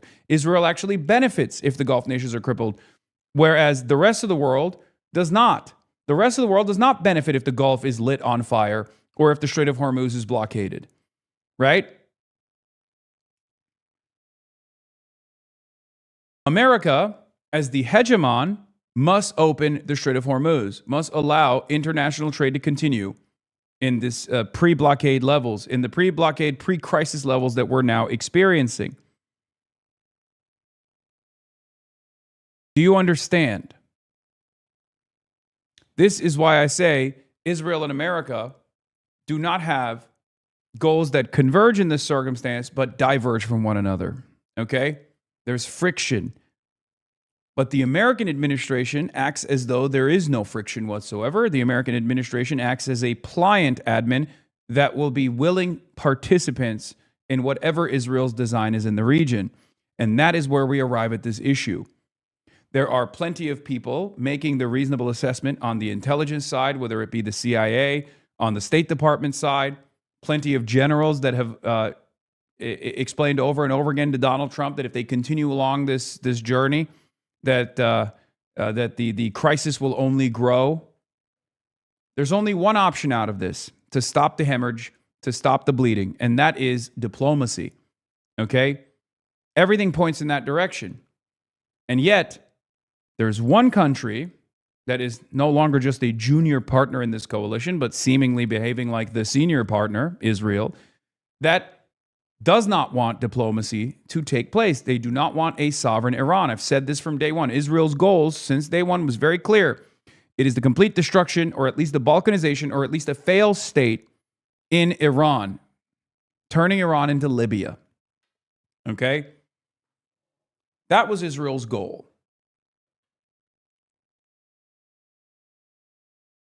And by way of lying to the American leadership, if you want to, say that was the reason, I'm sure that played a big role here. And by way of consistently sullying ceasefire negotiations or attempts at long-standing peace by blowing up Beirut and continuing to escalate militarily, Israel has made it virtually impossible for America to have any sort of reasonable negotiations with Iran until the United States of America says enough is enough and brings Israel to heel. Okay? Israel is the destabilizing factor here. It's not Iran. Now, it seems like we're leaning in the direction of more warfare, more destabilization, more crisis. Once again, Iranian state media says the United Arab Emirates has now attacked Iran. This is Mehr. An explosion occurred at the Bahman Pier in Keshem during an exchange of fire between the Iranian forces and the enemy. And now they're saying it was the United Arab Emirates.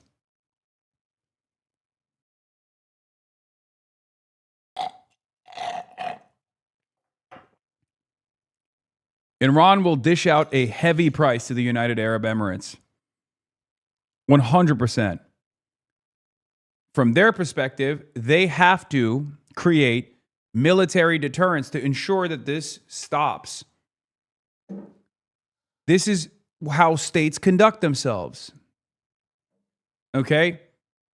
If the UAE is foolish enough to engage Iran militarily like this, thinking that America will defend them, Iran will stop at nothing to show them that that is not the case. Iran will pull out all the fucking stops to ensure that the United Arab Emirates understands that America is not capable of defending them. Here's Uncle Chunk Weigert on the Sean Ryan show talking about Israel's attempts at spoiling this deal. And we haven't hit what I think is the worst part of the war that's coming up.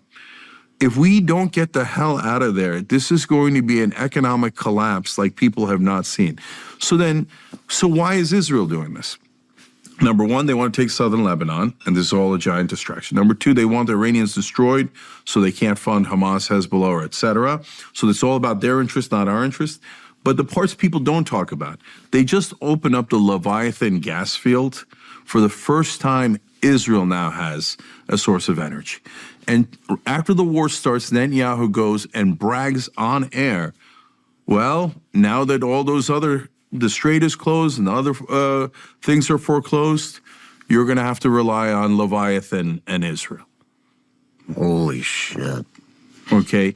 And when the world falls apart and we lose all of our allies, we lose NATO, we lose the Middle East, we lose everyone, Israel then says, we're your only ally. See, the rest of the world hates you. Well, why do they hate us? Because we did the shit you wanted us to do. I think everybody sees what's happening. Everybody sees the negotiators being killed by Israel. I'm not so certain that everybody sees what's happening.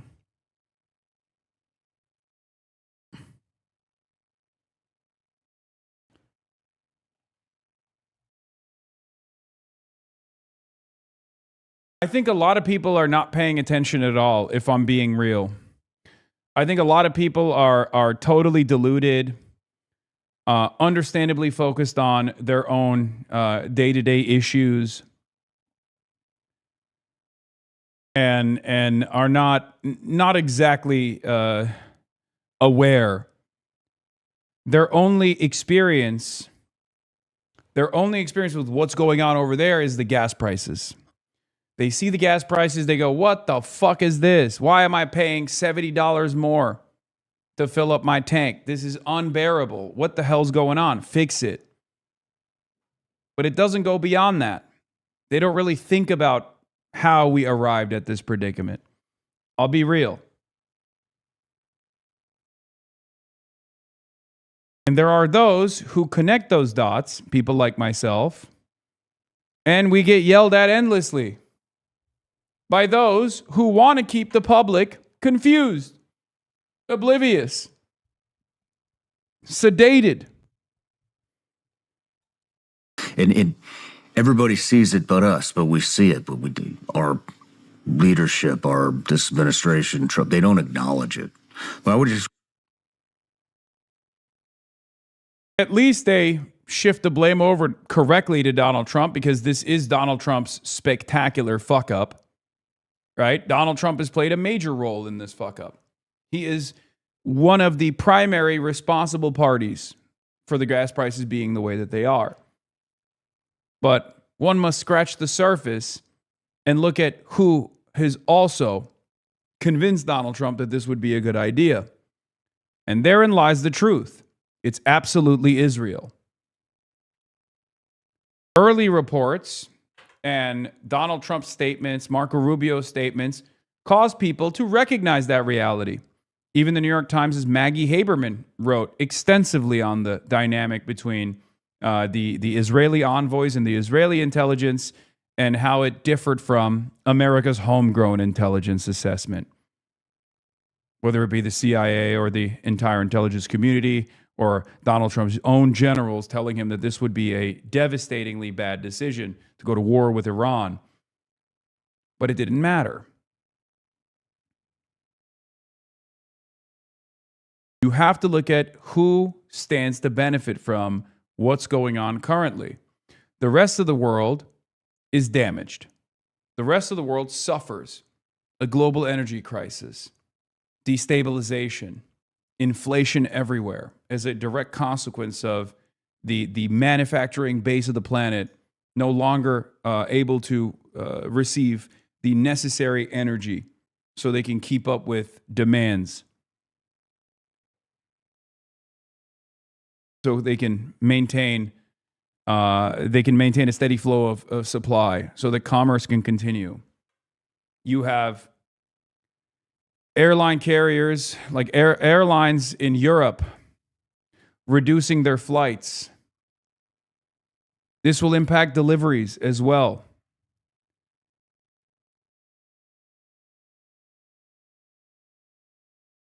America is seen as the responsible party for this quagmire. So America's position as the hegemon is threatened. Only one country benefits here.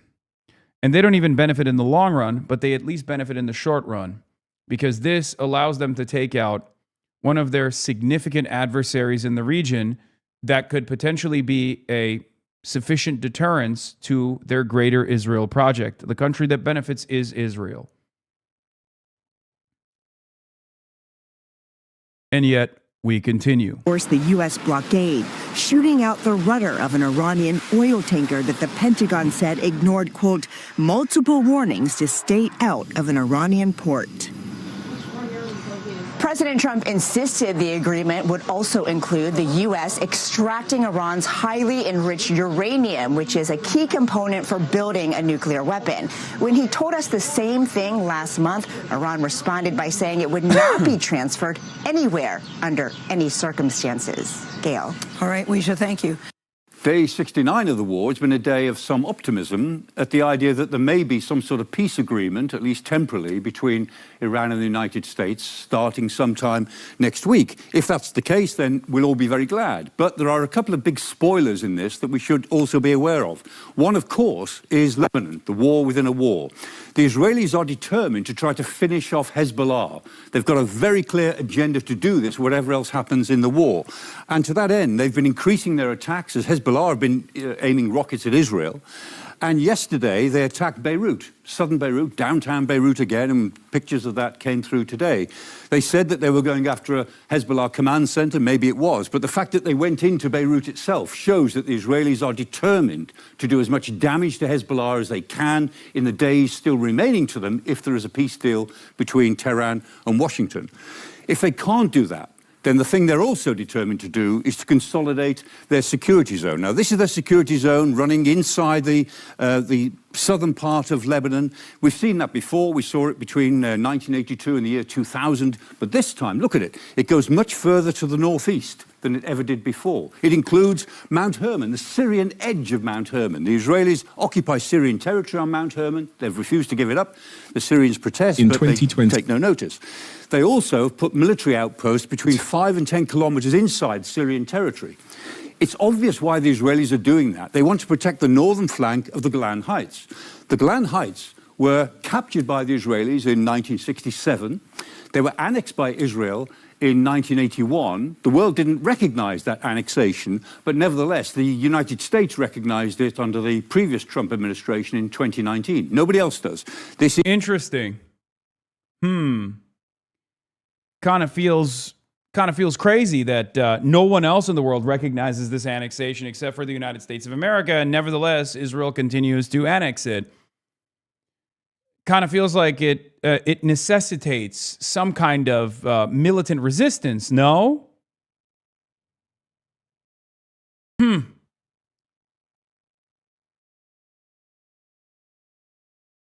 is legally Syrian territory, but not to Israel. And the Israelis are determined that they're going to protect that territory with their extended security zone. What this tells me is that whatever happens in this war within a war, the Israelis intend to be in this security zone, I think, for potentially a very long time. That's one potential spoiler. The other potential spoiler, of course, is our old friend, the Strait of Hormuz. The rest of the world really wants a reconciliation to release all the shipping in the Strait of Hormuz. This is what is doing so much damage to the world economy. This is why it matters so much to the rest of us. Well, that's fine. But remember that the Strait of Hormuz will only gradually reopen over a 30-day period as both sides, the Americans and the Iranians, ramp down their respective blockades. And even when they do, we've got 1,500 ships all knotted up, locked away somewhere inside this side of the strait. Those ships have got to get out in some sort of order. And then empty ships, which have been empty for over a month, want to get back in to load up again and get out. again, what that tells me is it will be several months before the Strait of Hormuz returns to anything like normality, even if there is a deal this week which holds for 30-odd days. And so the Strait of Hormuz remains in this rather strange situation. That's the picture of it from Bandar Abbas on the Iranian side. It's a bizarre situation. Nevertheless, we can be grateful for where we are today. We can be optimistic about that. But the fact is, there are spoilers both in Lebanon and in the Strait of Hormuz, which may temper our optimism. Stepping back a little bit from today to the week's events, interested in your take. Obviously, there was Operation Epic Fury, then there was briefly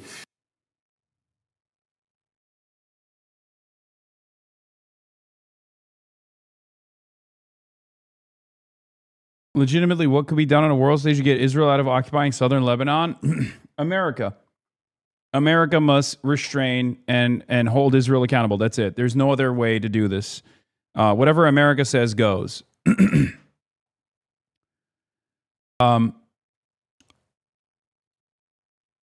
Anyway, Professor Jiang did the Diary of a CEO collab, the collab we've all been waiting for. I'm sure there will be fantastic. I'm sure there will be fantastic pieces of information, tidbits about history, even though Jiang here doesn't have his whiteboard. Oh, wait, he does. Oh, my God. Oh, my God. Oh, my God, he brought his whiteboard. Oh, my God. Oh, my God. Yes. Yes. Yes. This is how you're supposed to do it. See, Mehdi Hasan, he actually took away his power. He took away Professor Jiang's power because Mehdi Hasan was afraid of the truth. He was afraid of Professor Jiang's predictive capabilities. Professor Jiang, wow, what a glorious day. What a fantastic day. Where's your whiteboard, loser? I don't have one because I'm bitch made. Okay? That's why people condemn me. That's why the San Francisco Democratic Party is demanding condemnations of me, because I don't have a whiteboard, because I can't do predictive history. Okay? I can only predict what might take place in the upcoming months. I can never predict what will take shape in the upcoming decades. Professor Jiang, on the other hand, he predicts not only the past, but also the future. That's right. He has the capabilities of predicting what happened in the past as well. Poly market fears this man. That's not a prediction. Shut up. It is when predictive history is what we're talking about. Professor Jihad, me, no whiteboard. Professor Jiang, predictive history, yes, whiteboard. Pax Americana, Pax Islamica, and maybe even, what is it? Pax Judaica? Is that what he says?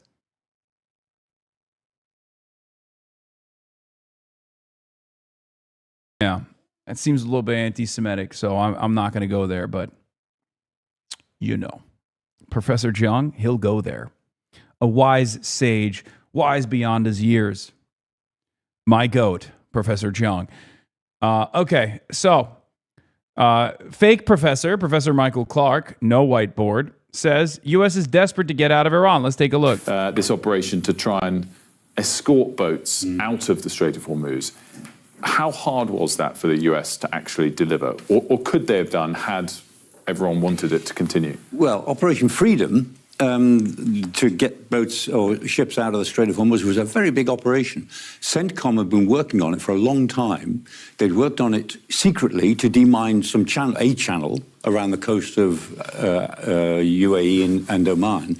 And it was ready to go. It had taken them a long time to put it together because it was a three-stage plan to work inland in Iran, to actually stop anything moving, to then put a dome, as they called it, over the straits itself so that nothing in the straits could threaten any ships moving out, and then to move ships out in a cleared channel. They worked on it a lot.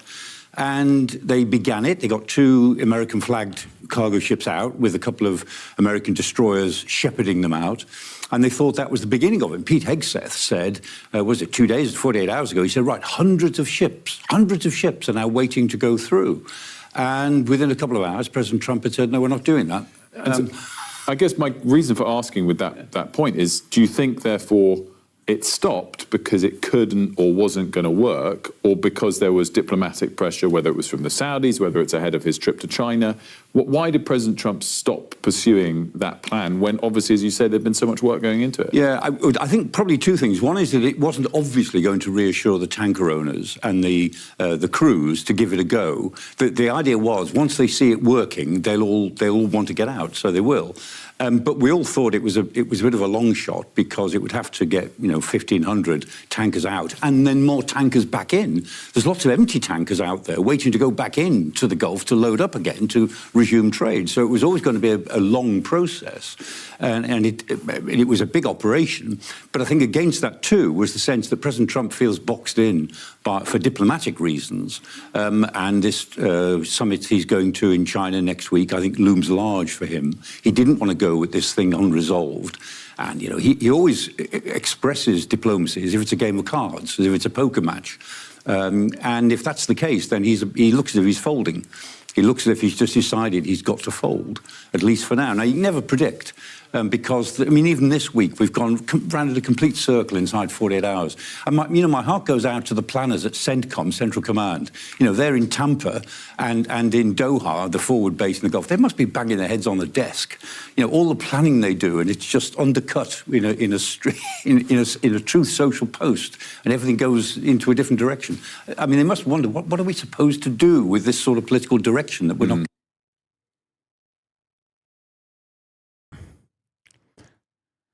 Breaking: Iranian state media reports commercial pier struck near Bandar Abbas. Iranian RGC-affiliated outlet Fars News Agency reported Thursday that parts of the Bahman Keshem Pier, a commercial and passenger port on the eastern side of Keshem Island, at the entrance to the Strait of Hormuz, were struck during what it described as exchanges of fire between the Iranian forces and the enemy.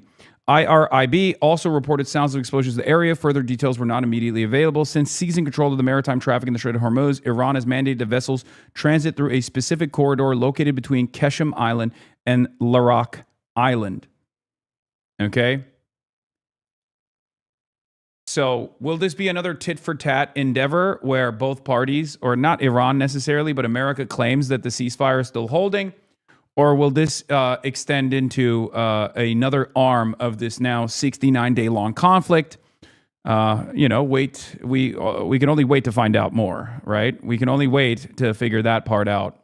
We just don't know what the American response will be, because when they announced the new military campaign to transit oil tankers, or at least any commercial shipping through the Strait of Hormuz by way of the American Navy, there was a tit for tat, and America backed away instantly and chose not to do that again. However,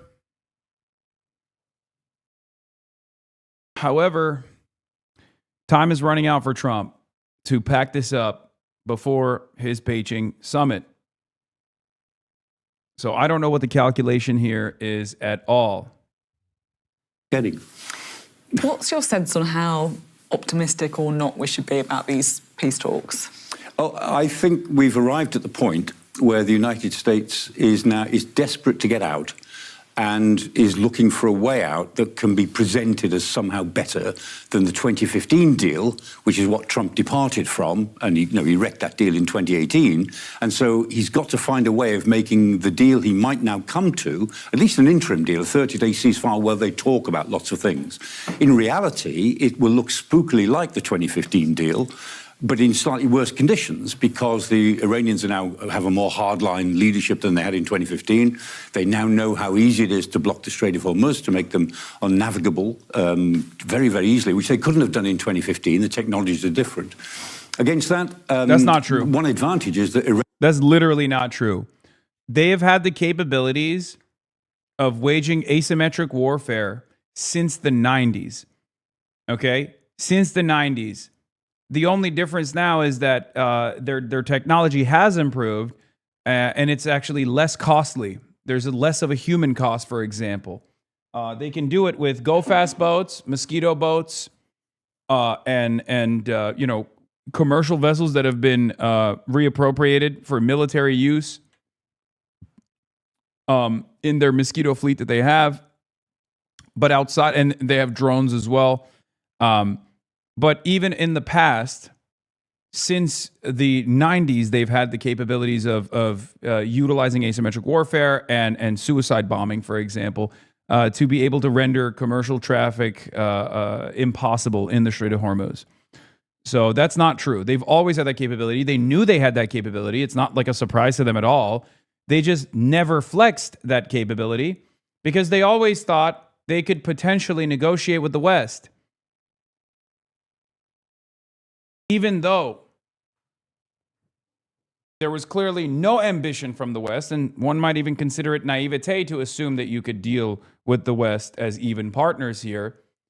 Although the American side was always aware of this capability by Iran, because Iran's capabilities are not just their unique asymmetric warfare fighting style. Their capabilities also come from the fact that there is a limitation in geography here. The Strait of Hormuz only has a 2-mile wide area that these massive oil tankers can transit through. The Strait of Hormuz itself is only 21 miles wide. That's the real limitation here. It is a geographic choke point that 20% of the entire planet's energy needs pass through. The only reason why Iran never did this is because they thought they could deal, perhaps naively, with the Western world through multilateral cooperative agreements, through negotiations. Barack Obama's JCPOA was a sign that this was possible. But ever since Donald Trump came into office the first time around, America has shown time and time again that they have no investment in negotiating with Iran. They have no interest in negotiating with Iran because Trump is unbelievably loyal to Israel. Israel is the country that does not want America to negotiate with Iran. The last time America negotiated with Iran, Barack Obama did so, and Israel very clearly showed that they hated that. Benjamin Netanyahu came to the United States of America, delivered a speech in front of Congress that Barack Obama obviously didn't participate in. That entire speech was shitting on Barack Obama. Many of you are too young to remember this. That was after the JCPOA. That was after Barack Obama successfully engaged Iran diplomatically, created a multilateral agreement.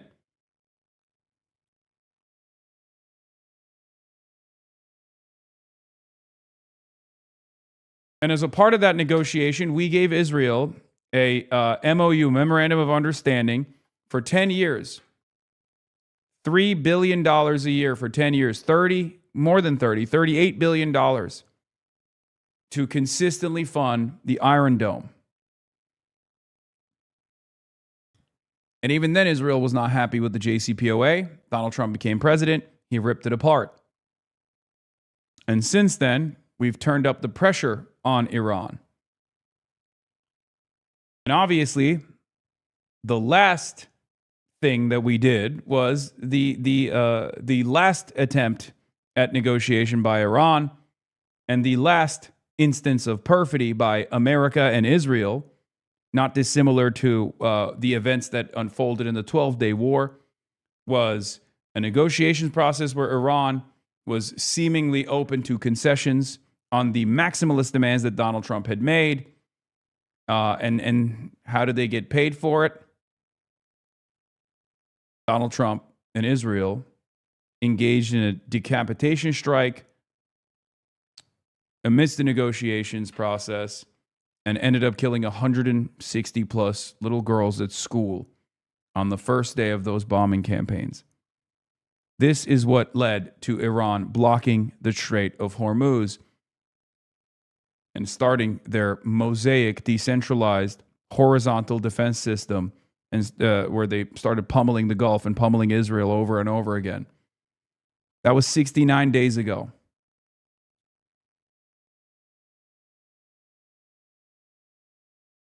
Iran has followed us up the escalation ladder.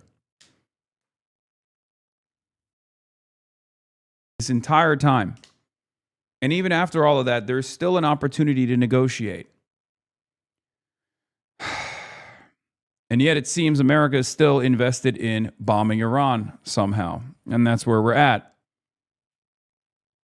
Fars says, our investigation into Bandar Abbas shows that during the exchange of fire between the Iranian armed forces and the enemy, parts of the commercial area of Bahman Kashmir were targeted. Some sources, including an Israeli source, have claimed that the UAE fighter jets bombed this dock.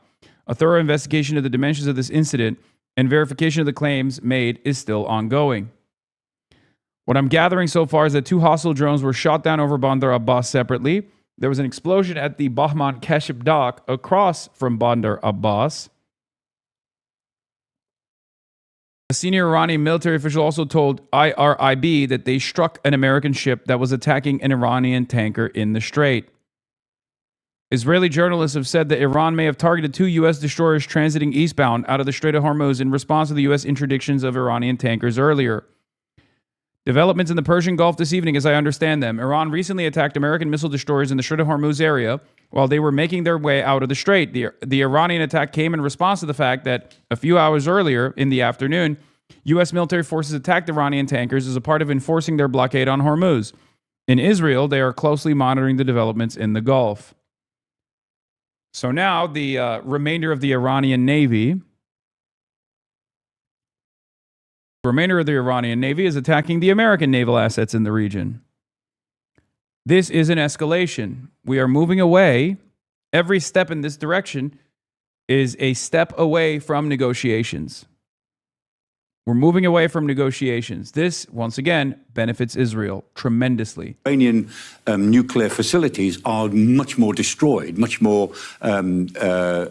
less able to reconstruct themselves. So the Iranians are some years away from reconstructing their facilities. But that doesn't stop somebody like North Korea or Russia giving them stuff in the future. And so the threat will remain there. And the Iranians will say, you know, we have no desire to make a nuclear weapon. They've always said that. We know they're lying. They know they're lying. And we'll pretend that we believe them this time. We won't, but we'll pretend we do. And we'll go back to the old process. There's an old phrase in diplomacy, if you can't solve a problem, you manage it. We couldn't solve the Iranian nuclear problem back in 2010, 2011, 2012. And so the world managed it. And it was managed. That's bullshit, too. I mean, there's 2 different schools of thought here, too. Like, where, number one, what do you mean we have to, like, solve the Iranian nuclear problem? Right?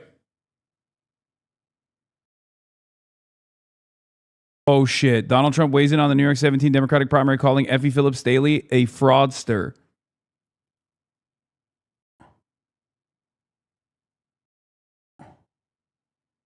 Oh, my God.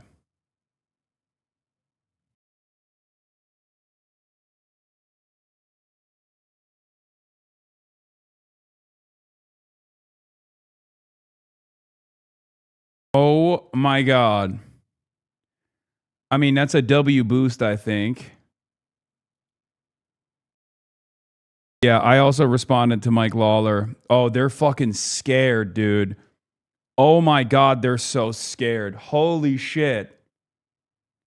It's unbelievable. Oh my God. Oh my God. Dude.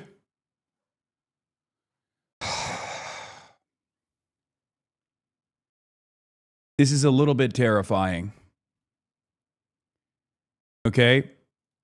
As you guys know, yesterday I covered this bipartisan representative introduced to combat anti-Semitism online. Jake Tapper had Josh Gottheimer and Mike Lawler on. I said, disgraceful of Representative Josh Gottheimer to collab with the Republican Mike Lawler, who's sitting on a flippable district that I'm actively working in to win for Democrat Effie Phillips Staley. Guess when your highest priority is defending Israel's interests, defeating fascist Republicans is low priority. To which Mike Lawler responded, Hasan Piker says America deserved 9/11 and the Hamas 1,000 times better than Israel, and he would vote for them every single time. Apparently, he doesn't actually understand who lives in my district.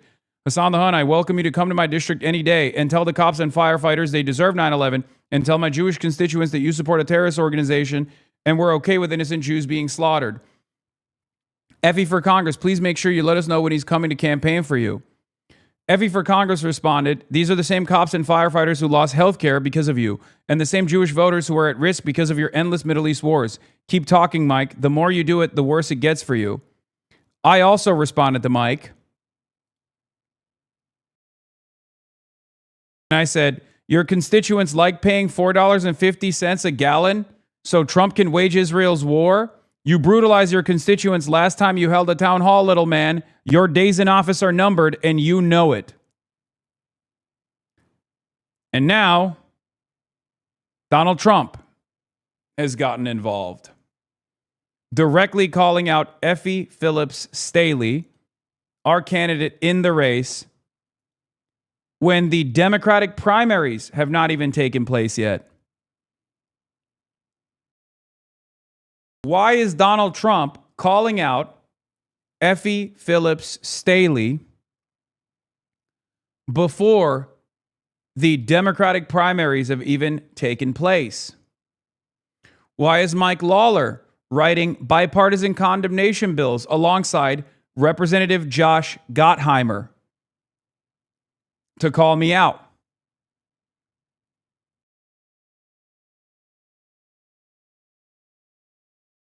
Effie Phillips Staley, so far, is not even the front runner in this.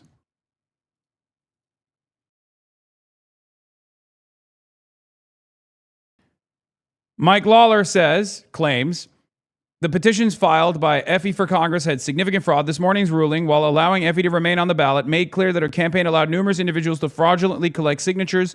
Judge Freed has referred it to criminal prosecution, while some will try to gloss over the fact and say the petition was not permeated with fraud based upon prior case law. The fact that a candidate for Congress would file hundreds of fraudulent signatures is beyond disqualifying. Mike Lawler isn't even going after the other Democrats. Mike Lawler is only going after Effie Phillips Staley. That should say something to you. Now, Donald Trump is also referring to one of the three candidates that are on the Democratic primary side.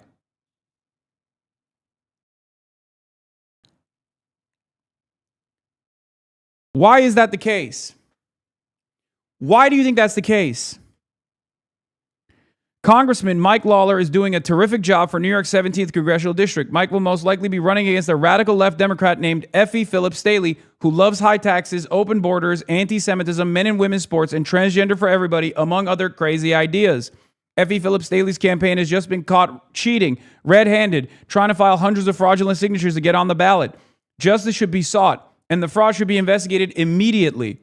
Effie Phillips Staley is a fraudster, but the good news is that Congressman Mike Lawler is a winner and has my complete and total endorsement. Mike will never let you down.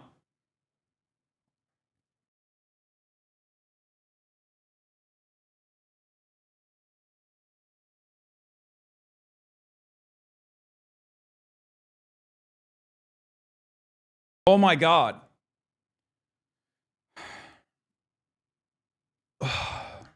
Will the Democrats recognize what's going on, or will they lean into Trump's attacks and go, actually, Trump is right. We normally would act as though we hate Donald Trump, but in this circumstance, we got to hand it to him.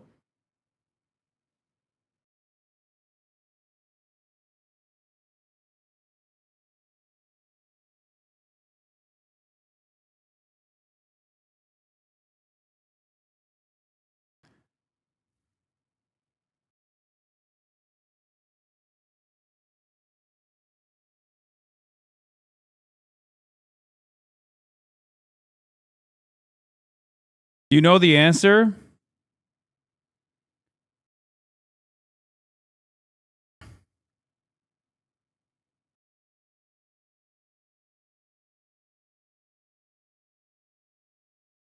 You're 5 seconds to midnight from a direct Trump mention. I think Trump might be one of the few people on the Republican side that's too smart to recognize that highlighting me in any way, shape, or form is only beneficial for me, and therefore he's not doing it.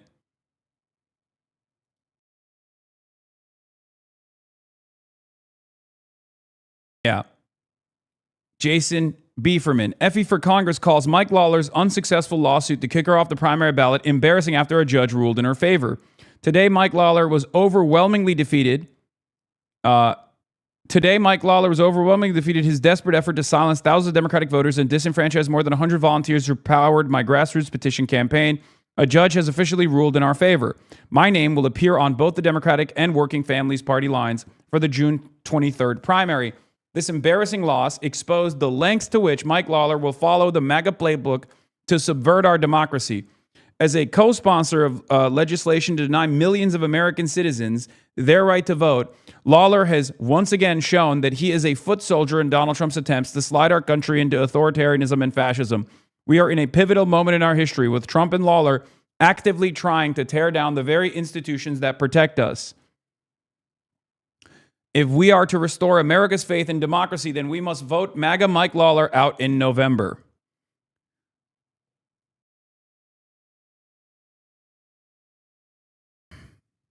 Mike Lawler responded to that by saying, what's embarrassing is that the candidate for Congress would pay a firm to hire folks to commit fraud. They hired people registered and living in New Jersey to collect signatures, in addition to faking hundreds of signatures of voters in New York. It was so egregious, the judge referred it to criminal prosecution. While the judge ultimately ruled she had enough valid signatures, the real question is how much fraud is legally permissible and why are folks, oh, so she did have enough signatures. Okay, got it. Thanks, Mike. Thanks, Mike. Why is Mike Lawler and Donald Trump so afraid?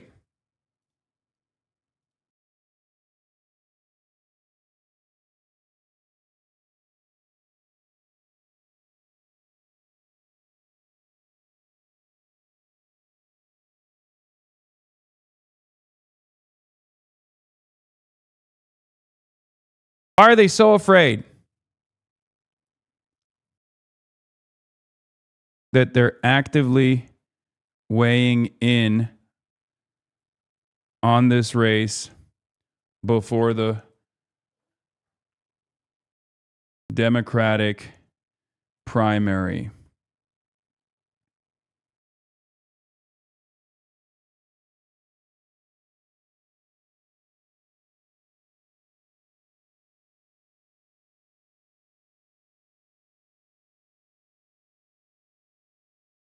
A Trump-endorsed Democrat, Lamau, the pro-Effie ads are writing themselves?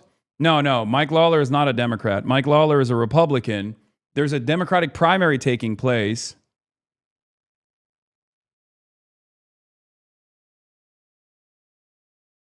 We got to get Effie Phillips Staley in, okay? Remember, if you can't maintain revolutionary optimism and hold on to like little pockets of hope, do it out of spite, okay? Do it out of spite. The fraud allegations add a wrinkle, but surely Trump condemning a primary candidate is a huge boost to someone whose biggest obstacle is name recognition. No? Oh, absolutely. Abso-freaking-lutely. Are you kidding me?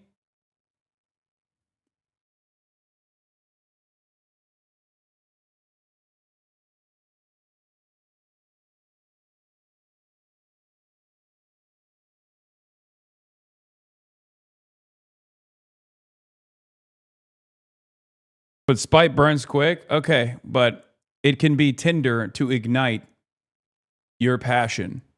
And then you can hold on to pockets of hope. You got a donate link for her? Yes, I do. Chatters have been spamming it already. You're being featured on Pakistani news? Wait, what?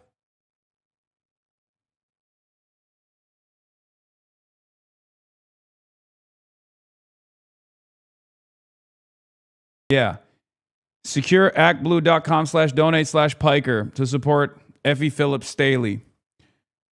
Yeah, I saw this. Mike Lawler and Josh Gottheimer have become quite the team. In addition to their new bill condemning Hasan Piker, last year they teamed up for the anti-IGO bill that would sentence Americans who boycott Israel to 20 years in prison, and another bill to give Israel B-2 bombers.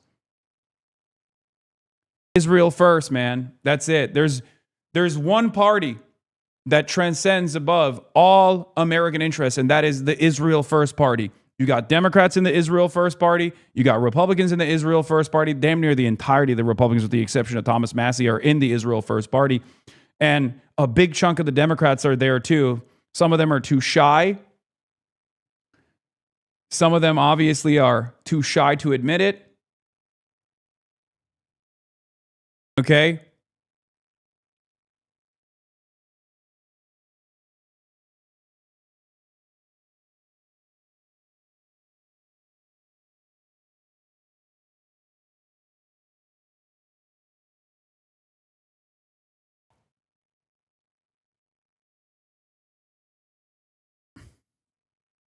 Making you the lead write-in candidate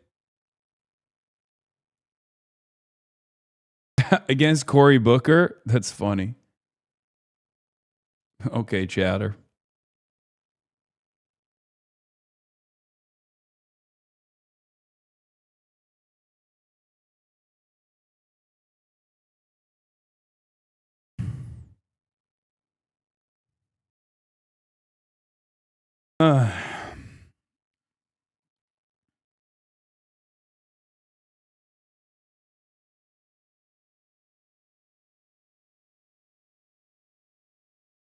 You were born there. It's time to reclaim your home. Yeah, sure. All right, let's get back to Iran now for the time being. It quite successfully. Now, President Are you going to be a major figure discussion in the midterm elections? Unfortunately, yes. Trump is discovering the same thing. He can't solve the problem, but he's going to have to manage it. He's going to have to make that management process look somehow different to the one we had before. Is there another point, or is this not fair, that Iran, both economically and militarily, is much weaker than it was? Yeah, undoubtedly. And that, if peace is temporarily held, is a positive, at least for a number of years, if not for a number of decades? Yes, I don't know about decades, but President Trump could certainly say, look, Iran is much weaker than it was, much weaker, and that's certainly true. But the leadership is stronger. So he's got a less pliable group of Revolutionary Guard leaders there now, and I do think there will be a reckoning between the population and the government in Iran. I mean, the situation for ordinary Iranians, 90 million of them, and at least 70 million, probably 80 million of them, but at least 70 million of that 90 million, they hate the government, they hate them.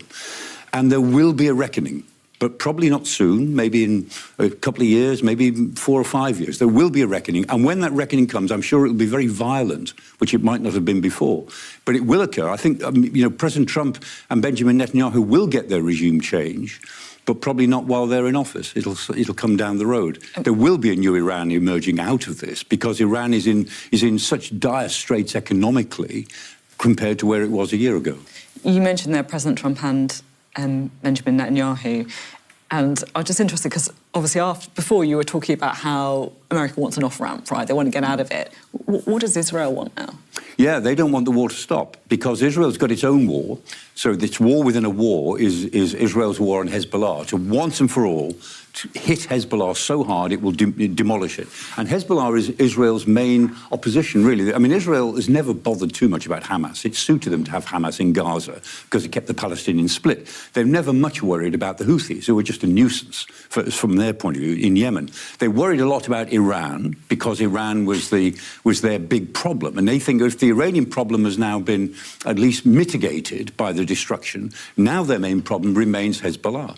And Israel wants to carry on. This process that we've seen this week has gone on without any real consultation with Israel.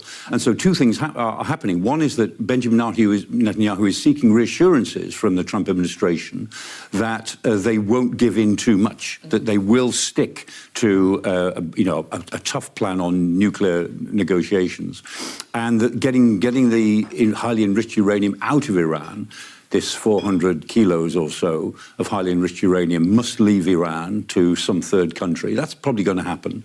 And that's very, very important to the Israelis. So they've got their issues that they want to press, but they're not in a good position. If Trump needs to make the deal before he goes to China, which he probably does, which is next week, he'll tell the Israelis, you've got to cool it in Lebanon, because the Israelis can be spoilers to what is going on between Tehran and Washington.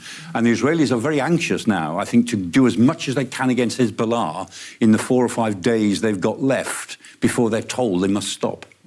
I wanted to ask, Michael, just quickly about your view of the US and China's meeting next week and the extent to which Taiwan will be a discussion point, as opposed to potentially a military target for China, and whether it's even plausible that President Trump is willing to sacrifice Taiwan over a very long-term time horizon in order to get some kind of agreement with President Xi on other areas? Yeah, it's entirely plausible. I mean, in the first Trump administration, Fiona Hill, you remember who the British analyst who worked in the first Trump administration, she said very openly, she said that, President Trump made it pretty clear to China then that Taiwan was an issue, but it shouldn't stand in the way of better relations between the United States and China and sorting out the trade imbalance between them. I think there's a general sense in China that Trump will not fight a war for Taiwan. On the other hand, the Chinese, they don't want to invade Taiwan. They will if they have to. But what they're doing is I call it the anaconda strategy. They're trying to squeeze Taiwan with military deployments around it. They want to indicate to Taiwan that they're isolated, and sooner or later, Taiwan, it would be better if you made a political decision to come back into the fold. Make it now before it gets worse, before we need to invade you. And I think that's the nature of China's policy, and that's probably a 10-year policy now. Xi Jinping used to say that he wanted it resolved before he stepped down, which is 2027. But he's clearly not going to step down in 2027. He's going for a fourth term at least. So I think we've got until 2031 before it has to be resolved in his mind. Well, it wasn't even meant to be 2027. No. Of course. So, it's only 2 terms originally. Yeah. I mean, like all dictators, they fix the constitution and just keep going extra terms, which he will do. I'm sure he will. As always, Michael, a pleasure. Thanks so much. We'll chat with Michael again later on in the programme. Now, according to President Trump, the U.S. has had, quote, very good talks with Iran over the last 24 hours. But the word from inside Iran seems to be mixed. One of Tehran's top negotiators is mocking the president's brief operation to guide ships through the Strait of Hormuz. He wrote the, quote, Operation Trust Me, Bro, failed. Sarah? All right, joining me now is CNN chief international anchor Christian. Oh, come on. No. Point to the other thing that he said. He called Axios folksios. He said Axios is folksios, like fake Cios as well. And poor. Just let's first start with this. You saw the Operation Trust Me, Bro. We got to take a L both on the military side and also on the propaganda. Like, how is that fucking possible, dude? Like, that part actually does hurt me a little bit. Like, look, I'm not like a nationalistic person by any means, but it is kind of unbelievable that Iran is not only putting belt to ass when it comes to the military stuff, and is like holding out and is a far more formidable opponent than the Americans clearly thought they would be. But on the propaganda front, it does hurt a little bit. Like, we got the best. We got Hollywood, man. We got Hollywood. How is it that Galabaf has a bunch of like fucking 26-year-olds in his staff and they're writing better tweets? We got nothing. New Trump posts hit the timeline. What did he say? Your shirt's looking weak today? It's bullshit. How dare you? How are they more educated but also better at memes while being better looking and having better style is just not fair? No, their bitches are bad, bro. Their bitches are badder, okay? Their weed, way louder than our weed. How is this possible? What's next? Are they going to fucking start flipping burgers better too? If they invent a better burger, I'm out. I mean, they got Kubide. I guess so. There is that too. They got us on the Kubide side too.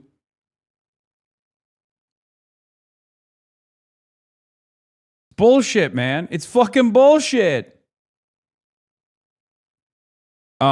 Jennifer Griffin at Fox News, chief national security correspondent for Fox News, says U.S. military just carried out strikes on Iran's Keshem port and Bandar Abbas. Senior U.S. official tells me, but this is not a restarting of the war. More.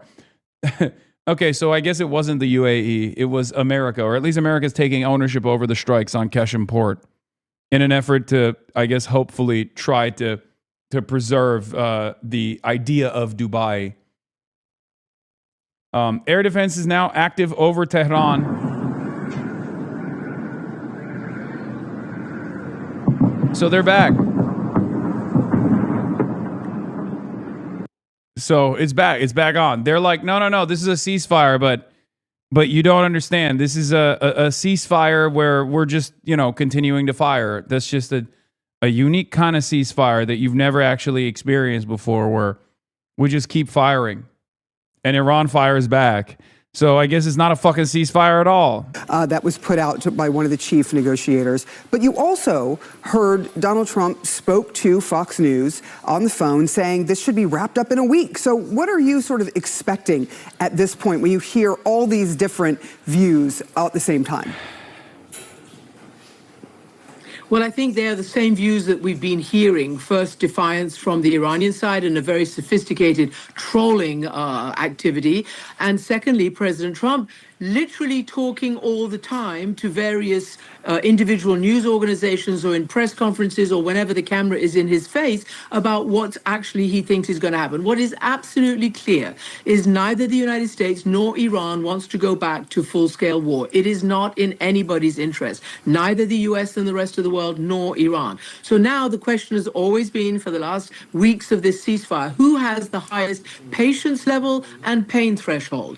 And this is what is the big gamble right now, the big sort of wait and see. So if there is this one-page document that will try to open up the Strait of Hormuz, deal with that, President Trump declares victory and then tries to deal and must deal with the nuclear issue, then that seems to be probably more likely. Let us not forget that none of these operations that the United States has tried, the latest being Operation Freedom, so-called, to move boats and escort them out of the strait, has worked. They just haven't worked. In the meantime, the world economy gets worse and worse. Iran is in a whole load of pain economically. There's civilians, the poverty level, the wastage to the, the civilian infrastructure. Obviously, their weapons, systems, and all the rest of it have been dramatically weakened. So the question is now, what is Iran going to say back to the latest U.S. proposal, knowing, as we know, that they are prepared for more war, as they keep saying. They believe it might even be inevitable.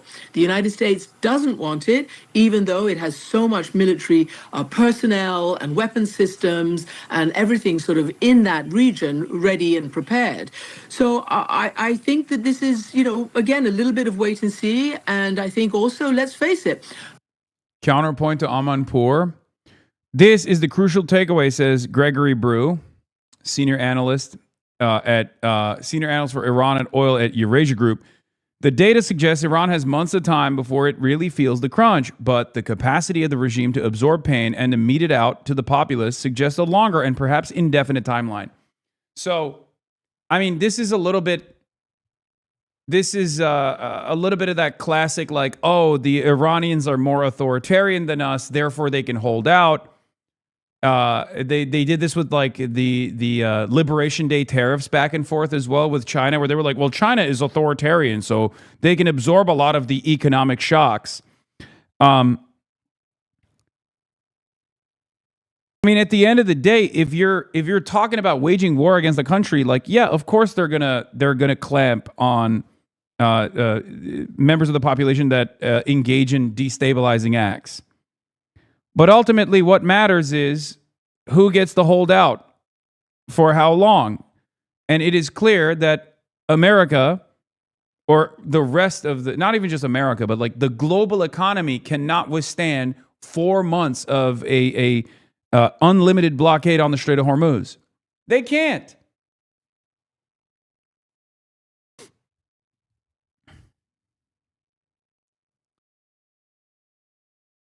We're not even obviously factoring in the untold amounts of pain that we are subjecting regular Iranians to in the process. But even if you were to calculate the harm being done to Asian countries and the populations there, something that they did not want to happen at all, something that they had no say in happening at all. We go back to the 3 M's, markets, munitions, and midterms. There's going to be a tremendous amount of domestic pressure. It's already started, where Americans are frustrated with the increase in prices of the gas pump. Markets have done well so far. Record high profits as always. There's a lot of corporate consolidation. However, there are some signals that things are not going too great for every sector, for every industry. Spirit Airlines obviously is gone. It's done. The price of jet fuel was the final blow that destroyed this low-cost carrier. And you have the Shell CEO screaming bloody murder as well for some reason. right? So even if the market performance is fine for the time being, there are clear indications that things are actually not as healthy as one would assume. And on the munitions front, we already know that America has expended a tremendous amount of its standoff munitions because they can't expend the much cheaper, much more plentiful gravity bombs, unguided and guided gravity bombs that they would be able to deploy if they had full-blown air superiority over the Iranian airspace. So we're going back to square one, which already failed. We know it failed because after 69 days, the strait is still closed. All the while, we lied to ourselves and anyone who would listen that we had destroyed the Iranian strike capabilities. Meanwhile, this new report from John Hudson, this new scoop from John Hudson proves what I've been saying all along, that America has not been able to successfully diminish Iranian strike capabilities at all. They have 75% of their fucking stockpiles. They've been able to dig themselves out of the cave systems that they were inside of. It has been a spectacular flub, a massive defeat. And yet, seemingly, the United States of America does not want to turn around and admit that defeat.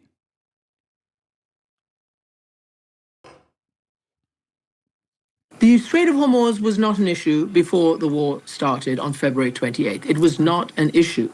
The nuclear issue was being negotiated at the table the day before the war was started. So now it's almost starting from zero and wondering what you're going to get better than you could have done on the days before the war. Sure, you've got a much weaker Iran, but it's still there and it has consolidated itself around the hardliners. You just said there were demonstrations. Well, those aren't. Yeah, Fox News is citing a senior U.S. official saying that the U.S. has taken credit for the attacks that were carried out on Qeshm Island and Bandar Abbas, the port, and that they're also claiming that the strikes are not a resumption of the war on Iran.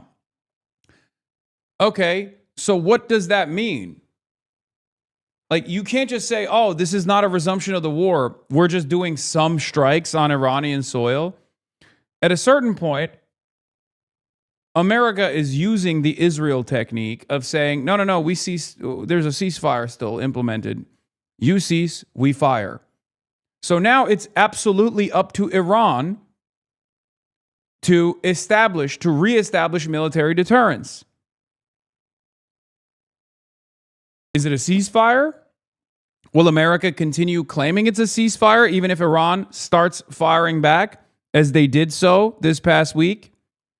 If you recall, they tried to claim that the ceasefire continued when they did Operation, Prosperity Freedom or whatever the fuck they claimed they were going to do, where they tried to transit ships from the Strait of Hormuz with naval assets. And then Iran started bombing the United Arab Emirates and also attacked those ships as well.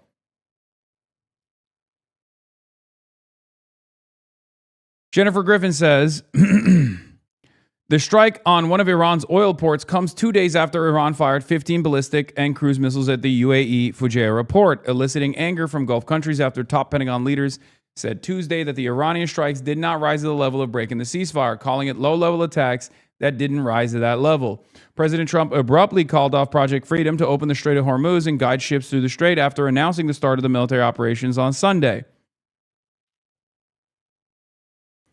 A senior U.S. official confirms to me that WallStreetJournal.com reporting from today that the Saudis and Kuwaitis abruptly halted permissions for the U.S. to use its bases and airspace for Project Freedom, a decision that this official said has been reversed. Saudi officials reportedly were angry at the Pentagon, downplaying the Iranian strikes on Monday.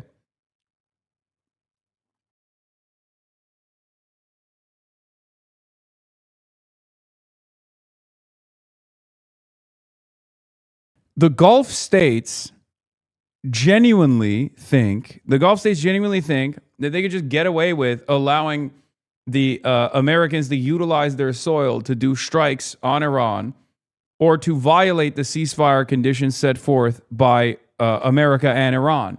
This makes no sense. They think they can do all of this and not receive any penalties for it. It's unbelievable. America demonstrates this hubris with regular frequency because it's the United States of America. If you're a Gulf state that thinks you're going to be able to get away with behaving like America when you're in striking distance of Iran, well, there's a very different reality there for you. Okay? This is huge and confirms the notion that the Saudis were quietly backing the U.S. war in Iran was a complete myth. It never made sense to start with. Given the eminently predictable, devastating consequences the war has had on Saudi Arabia, why on earth would they have signed up for it? It also confirms that the Saudis, and I suspect many other actors in the region, no longer see the U.S. military presence on their soil as a security guarantee, which is another way in which Iran is winning strategically. Many people were wondering what possible strategic calculus Iran could have in mindlessly bombing all their neighbors, as many were putting it. Well, the whole point was precisely so that those neighbors would do exactly what the Saudis just did. QED. Trump just abruptly U-turned on a plan to reopen the Strait of Hormuz came after Saudi Arabia suspended U.S. access to his bases and airspace. They might reopen it, but if they do reopen it, then Iran will continue bombing the bases. This is necessary for reestablishing military deterrence. Protesters against the regime, as you pointed out, those are authorized and sanctioned pro-government shows of defiance. This morning, it is Iran. Chatters, I'm going to cover the UK election news when there is UK election news. From what I understand, there is no UK election news just yet. Okay? Move. So there were pro-regime protests erupting in Tehran. You can see them right there as a source tells CNN that Iran is expected to respond today to the latest U.S. proposal to end the war. We are told that a one-page memo is being floated that would formally declare the conflict over and then trigger a 30-day negotiating period to resolve the more serious sticking points, including the nuclear issues, unfreezing Iranian assets, and the future security in the Strait of Hormuz. Now, President Trump has been sounding optimistic. He says Iran has already agreed to some of the sticking points. But the word from Iran certainly more defiant. The parliament speaker there, one of the top negotiators, mocked the president's short-lived operation to guide ships through the Strait of Hormuz. He wrote that, quote, Operation Trust Me Bro failed. Let's get to CNN's Elena Treen at the White House this morning. And we're waiting for, white smoke or black smoke to emerge from the White House. We're waiting to hear, frankly. I don't mean to joke about it, but right now it's just a waiting game to hear what Iran says, right?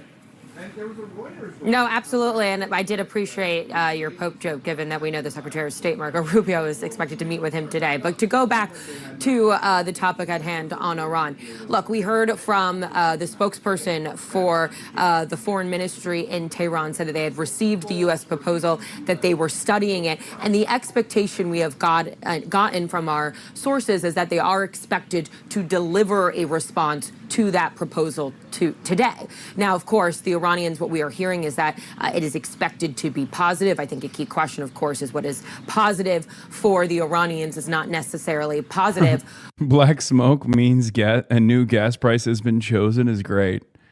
I mean, it's not great for the people experiencing it, ourselves included, but good joke regardless. For everyone else. And also, of course, the big question is whether or not what they send back will really line up and match with what, of course, the U.S. has been putting forward. Now, I will say that one thing that we have heard from the president is, he told this to CBS yesterday, to PBS yesterday in an interview, is this question of highly enriched uranium. He essentially said that we're going to go get it. That has been a huge sticking point throughout all of this, particularly for the Iranians. So there are, of course, still very controversial points to all of this that still need to be worked out. But I will say, at least from the White House perspective, they are cautiously optimistic. They are hoping that the positive feedback they are receiving from the Pakistanis, that the Iranians are moving closer to a compromise, is going to prove to be true. They're also just encouraged by any forward movement in these talks right now. So we are standing by. I'm watching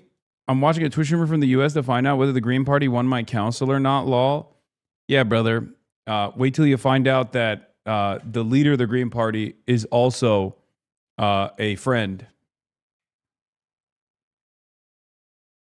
And during election night, he was in here, in the American election, obviously. He was in here watching, looking to find out what took place in the American elections.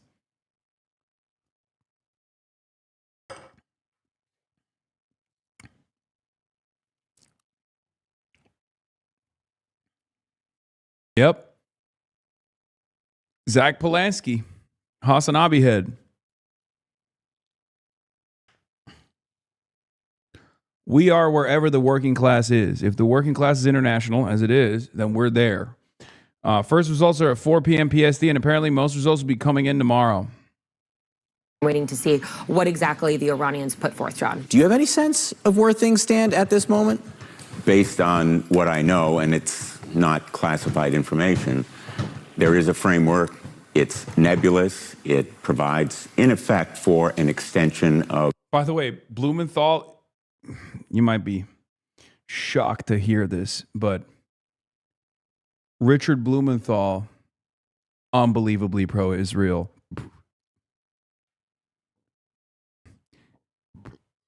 You might say, what? Hasan, another Democratic politician, is very pro-Israel? That's unbelievable. Well, it gives me no pleasure to report this, but abso-fucking-lutely he is. The ceasefire, despite the exchange of hostilities that have occurred over the last 48 hours, the president is saying that the ceasefire continues, but it is more like a path forward than a genuine peace proposal. So an extension leaving the harder issues until later, like Iran's nuclear program. How would you feel about some kind of signed document today which doesn't deal with the enriched uranium still inside Iran? A nuclear-armed Iran is unacceptable. I think there's a lot of consensus on that point. But what we're more likely to see as a result of this exchange of papers is simply an agreement to try to seek an agreement. And the president's under pressure because he's going to China on March 14th, and he wants some progress before then. He has made a fundamental miscalculation that bombing alone would accomplish his objectives. Those objectives have been shifting and contradictory, securing the enriched uranium, changing the regime, destroying the missile production capacity, halting the terrorist attacks. None has been achieved because bombing and bombast and bluster are not capable of doing it. So he's under a lot of pressure to extricate the United States and avoid the continuing costs that are imposed on the American people. So again, and we don't know specifics of this one-page document, but the broad framework, sort of an extension with the discussion on the... Rest in peace to Ted Turner, but he had a very funny take on this as well. The founder of CNN, for those of you who don't know, the eccentric billionaire Ted Turner, when asked, I believe around the 2000s, when they talked about Iran's nuclear weapons program and how big of a threat it presents to us, Ted famously said, "We have 18,000 nukes. Why can't they have like 10? Who cares?" Now, I'm not saying it. I'm just using a guy who invented CNN and his sentiment on the issue to my advantage. Okay? The U.S. is selling 1,000 Patriot interceptor missiles worth $17 billion to UAE, Kuwait, and Bahrain, despite a U.S. stockpile depleted by the Iran war. The U.S. said last week it was selling $4 billion worth of interceptors to Qatar. All this takes years to make.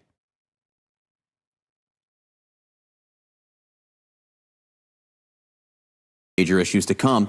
Where would that leave Iran? Oh, he also, no. It's the full Hasanabi doctrine. He literally then followed up by saying no one should have them, which is my take as well. My take is complete denuclearization across the board. I agree with that. But in the absence of complete denuclearization, nuclear proliferation is the only way to maintain sovereignty if you're a nation in the periphery. That's it. In terms of the strength of the regime today and tomorrow versus the beginning of February? Iran is weakened in terms of its missile and drone capacity and its production. But the hardliners are very much in control. It is weakened economically, certainly, but it is in control of the strait, and It's going to insist that it continue to be in control. And the question really is, John, as you've identified it very correctly, will they have some lesser enrichment of uranium, such as the JCPOA contemplate? So where Trump is now headed seems to be very much the JCPOA 2.0, maybe slightly changed.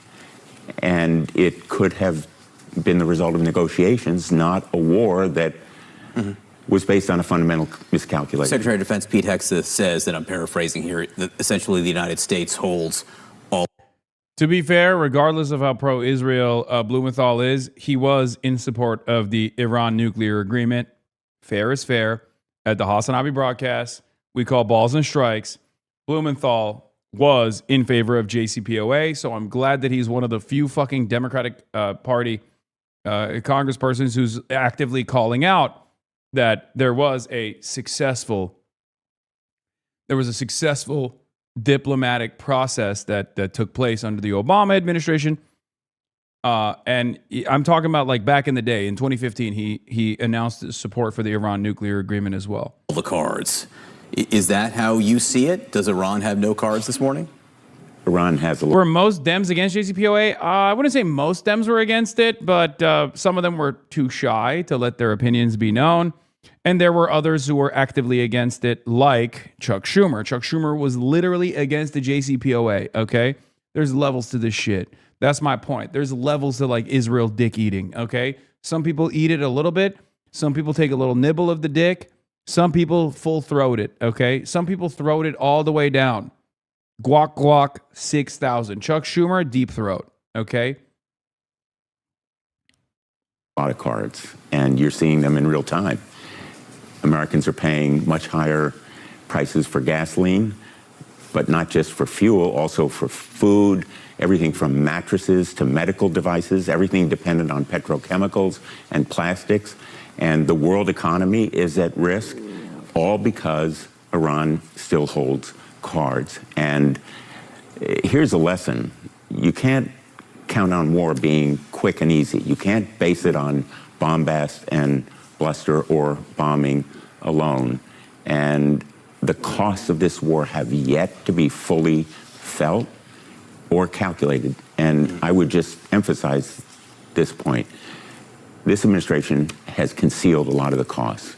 I've asked repeatedly in classified settings as well as in open hearings, most recently when Hegseth came before the Congress in a hearing last week, what are the costs of this war? And so far they've stonewalled and really stalled us and the American people. We just put up on the screen there, oil prices are down today, a few more percent on expectations. I think that there will be some kind of agreement. Oil prices are down, gas prices, I should say, are up again. I think the national average is about $4.56 a gallon of gas, which is...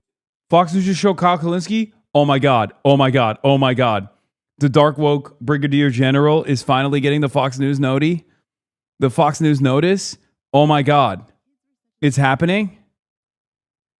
To add to the division, the Nazi-tatted guy who wants to be the next senator from Maine, Graham Plattner, calling Republicans fascists. We have multiple paths in front of us. One of them is very I'm texting clear. him. That is the path of fascism. It is the path of bigotry and hatred, of racism and xenophobia. That is not an option. This kind of reminds me, Greg, yesterday, what you were talking about with Jessica. Why do you care if I like Donald Trump? I mean, well, first, like Hamill's image would be meaningless if you didn't have such a connection between They showed Jennifer Welch first and then action. Kyle. Oh my God, they're coming after other content creators If they finally. didn't act on this stuff, it would be just another inflammatory thing. We all do that, but unfortunately, they lead the league in violent political acts. It's funny, in politics there are two things. There's the message and there's the package. Trump happens to be both together. What you see is what you get. With Democrats, they've always had to kind of like find a package to hide the message. Joe Biden, you know, old statesman, old white guy, hide the radicalism. With Plattner, it's really hard. The packaging with him is the message. I mean, what has he said that mirrors the modern... You know what's really funny about this? Like, are they just going to highlight all of the fucking all of the fucking goated content creators on this side, like on the commentariat, Kyle Kalinske, Jennifer Welch, myself, don't they realize this is fucking free promo? I guess they don't. I guess their midterm strategy, unironically, is to like attack every left content creator to be like, see, these guys are real bad. They're a real danger. Buddy, we know what you advocate for. We hear your advocacy. Republicans, but they've always compared Republicans to some kind of existential threat. They've done it with climate change. They've done it with compassion. They do it with Trump. That allows them to label us as amoral. But we know, and Harold would agree, Republicans are not evil. We have a different path to the pursuit of happiness and serenity in people's lives, safety and security. I don't care that you hate Trump. Why should you care that I like him? The answer would be because he's evil. He's like a Nazi. Well, this is where the whole thing falls apart. What does that mean to me if I'm your Republican friend who voted for Trump? That you would believe I would support a Nazi? We've been friends for years. I've been through this. If you're my friend, you have to realize that's illogical, because how were we friends for 10 or 20 years and now you found out I was a fascist? How did that happen? Right. You knew I was a right winger in the 80s, in the 90s, and now all of a sudden you're like, oh, I can't be seen with him. So the key moment of your in the self-realization of a liberal should be, if your dad loves Trump and you love your dad, shouldn't you maybe question whether your dad doesn't love a Hitler figure, and therefore maybe Trump is not a Hitler figure? And that flaw in your thinking should put into question the reliability on your filter on your life, that this thing is not working. It's not translating. If I love my dad and my dad voted for Trump, but I think Trump is Hitler, there's something wrong with my logic. Your dad is not a Nazi lover. This is why they break off relationships, because when they run into those people that they like and they love, it calls into question that filter. And you're asking a lot of them to use logic because they're not obviously using it. They're using emotion, and Trump, for some reason, makes them so emotional. They're breaking up marriages, Jillian. Well, to be frank, Jesse, well, first of all, I would like to say before I start my...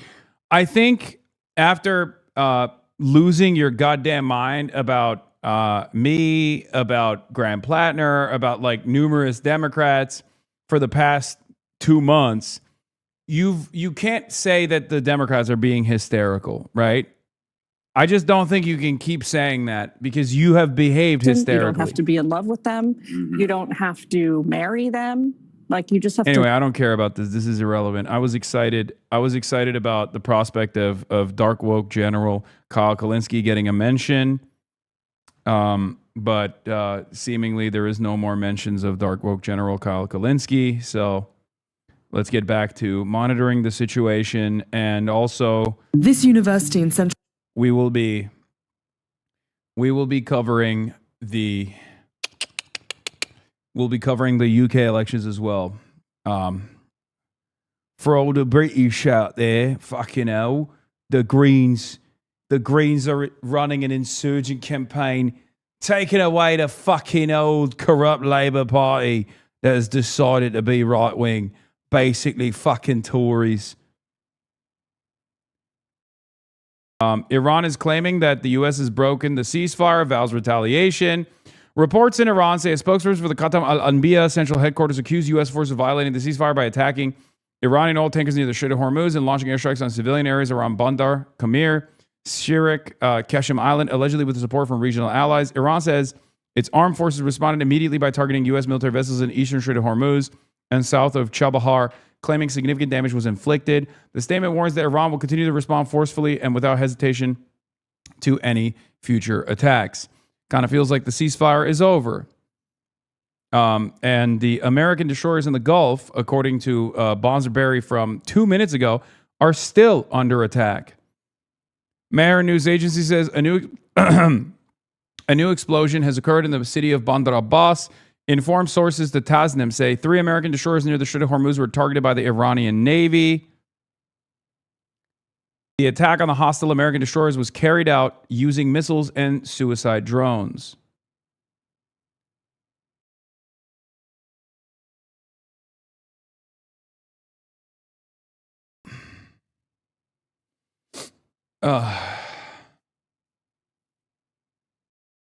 Went to my local polling station after work today and did not see another person in the vicinity like 5 to 10 minutes. I was there. Interesting experience during an election. Fucking hell, lad. Fucking hell.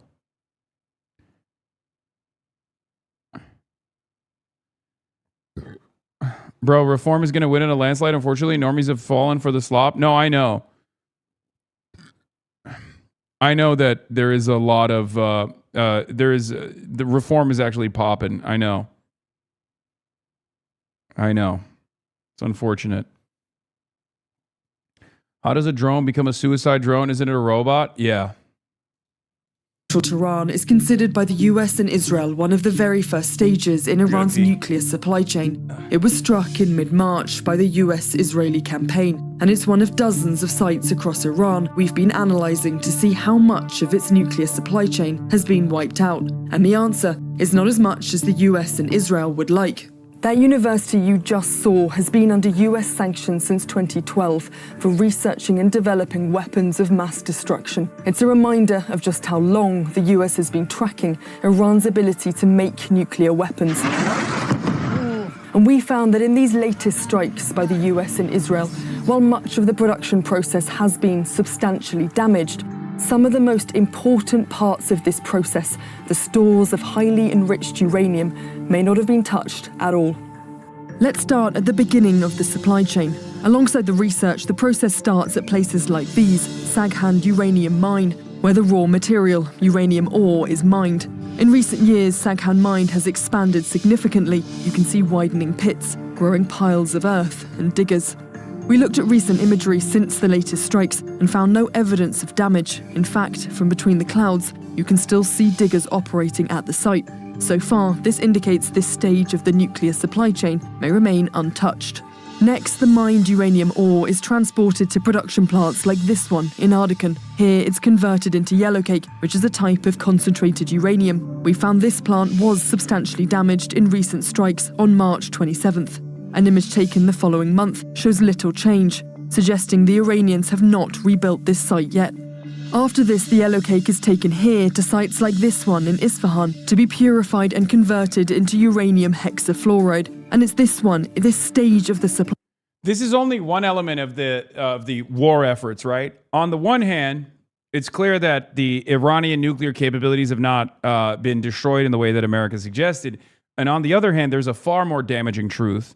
According to the Washington Post report that just came out, something that we knew already by looking at the different, not always so easily readily available commercial footage, that Iran has been unbelievably successful in basically cratering certain U.S. bases in the Gulf and even destroying American assets, very expensive assets like satellites, or not satellites, sorry, radar and early advanced warning detection systems.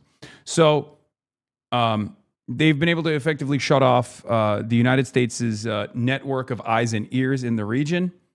And this has also diminished the Israeli early advanced warning systems that play a role in this network that defends Israel, that plays a role in the Iron Dome. So both on the offensive capabilities, they have not achieved their results. And also on the defensive side, it's been an unbelievable failure from the American side. Scoop, POTUS met privately with the Nelk Boys today. The popular YouTube influencers support him in 2024, according to a White House official. Oh my God, they are so fucking desperate. That is hilarious. This is what this fucking dumbass is doing as the world is on fire. Fantastic. Supply chain that has caused the biggest headache for the US and Israel. Back last June, French outlet Le Monde found this truck visible in imagery taken just days before the strikes. These blue containers are likely carrying uranium into the tunnels, experts told CNN. Days later, these facilities were substantially damaged in Israeli attacks. You can see several buildings wiped out. Then, in early 2026, Iran covered over several entrances to these underground tunnels with earth, preventing people from accessing them. Further measures were taken this April when these roadblocks were put up in front of the entrances to the tunnels. It could suggest there still remains something valuable down there. They were not, however, hit in the latest US-Israeli strikes. Even experts we spoke to are unsure why. David Albright is a world-leading expert on nuclear weapons. How much of a risk in the future is that stores in Isfahan Mountain? Well, I think it's a big risk. That's quite a bit of money in the bank. I mean, the amount of enriched uranium they've produced was equivalent to a full year's of production of their entire enrichment complex, and is believed to be mostly, and almost all of it, at Isfahan. In fact, the US believes this too, and their demand to remove this uranium has been a key issue in the stalling peace negotiations. And finding out exactly how much is down there is central to determining whether Iran remains a nuclear threat. Katie Poglaze, CNN, London. What is important to understand is there are a lot of different components of the nuclear program. There's the supply chain, there's the nearly 1,000 pounds of uranium enriched up to 60%, which is the Iranians still have buried underground. Very difficult, in fact, for U.S. aircraft to strike, even with big GBU-57s. It's just buried beneath the earth. And then there are other things that weren't in that, like scientists. The Iranians have scientists, so there's nuclear know-how. The Israelis have killed a little bit over a dozen Iranian nuclear scientists, but there's still many out there. So there's knowledge that still persists as well.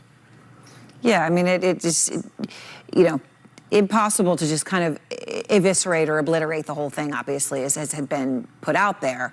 Now, Iran said today, Seth, something I wanted to ask you about. That, you know, yesterday, we know that the UAE was hit by a large number of missiles and drones, okay? In fact, almost the most since the quote-unquote ceasefire even began. And Iran then said that their armed forces did not carry out any attacks on the UAE, but the UAE says they did, right? And there was obviously evidence of that as well. There was a major oil port in flames, and the UAE says it was 19 missiles and drones yesterday. So what is going on here? And I know you're learning something new about that really could change, in a sense, one of the core trajectories of this war. Yeah, Aaron, it looks like Iran is trying to publicly make it seem like this is a war between Iran and the United States. The reality, as we look at what Iran has conducted attacks against, or it's conducted attacks against, even the last day or two, it's conducted strikes against the Emiratis and against Oman. Targets in Oman and their ships as well, including a South Korean tanker. So the number of countries that have been hit has grown. I mean, my sources are telling me that there is growing unhappiness within Gulf states who are increasingly looking at options to become more militarily involved, not just in defensive operations, but in offensive operations, including with potential for airstrikes. I mean, I understand that already one Gulf state has likely already conducted strikes in unpopulated islands in the Gulf as a signal that it could escalate. So I think we are on the verge of potentially seeing some escalation by Gulf states. Joining me now is physicist David Albright, the president and founder of the Institute for Science and International Security. He is also a former nuclear inspector. Thank you so much for being here. First, when you... Bro, so much of this conversation unironically revolves around, is Iran legally allowed to strike back? Okay. It's just like, is that allowed? Is Iran legally allowed to strike back? Find out more at 7. You know? Why is Iran allowed to hit American military bases and countries that are allowing American military to operate as they use the airspace of these countries to hit Iranian soil?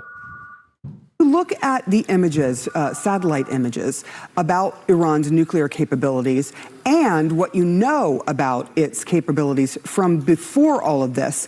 What do you glean from all this? Well, one is, before the war started in June, Iran was able to build a nuclear weapon, if it decided to do so, within months and have high certainty it would work. Now, they aren't able to do that. I mean, there's intelligence assessments that have become public recently that say they'll need it a year. I would probably say perhaps longer, but more importantly, the weapon may not work. that much of the nuclear weaponization infrastructure of Iran's program has been destroyed. So it's not just the enriched uranium that matters. That's critical, and that's really the centerpiece of all the negotiations right now. But the ability to make the bomb itself is important. So I think Iran has been seriously set back, and instead of us facing a program where at any moment Iran could decide to build a bomb quickly within months, now we're with a program that, if it decided to build a bomb, would take more like a year, and there'd be roadblocks along the way that they would be facing their own uncertainty of whether they could succeed, and so the probability that it wouldn't work would be potentially substantial. So I think the war created quite a bit of damage to the program. Yeah, there are a lot of damaged facilities, from the university where the research for a nuclear bomb was done to many of the other places that helped facilitate the creation of nuclear weapons. I do want to ask. Cope and justification for war crimes. That's what this is. First is cope, where it's like, oh, the Iranian nuclear capabilities have diminished or whatever. It's cope because it's not even a significant factor in the Iranian calculation.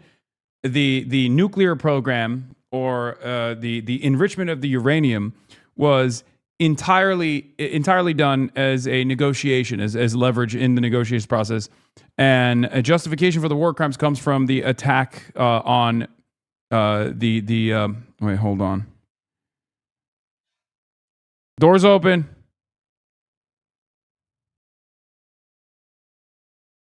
Doors open. Sorry. The justification of attacking universities is a justification for war crimes. It's a civilian facility. It's ridiculous.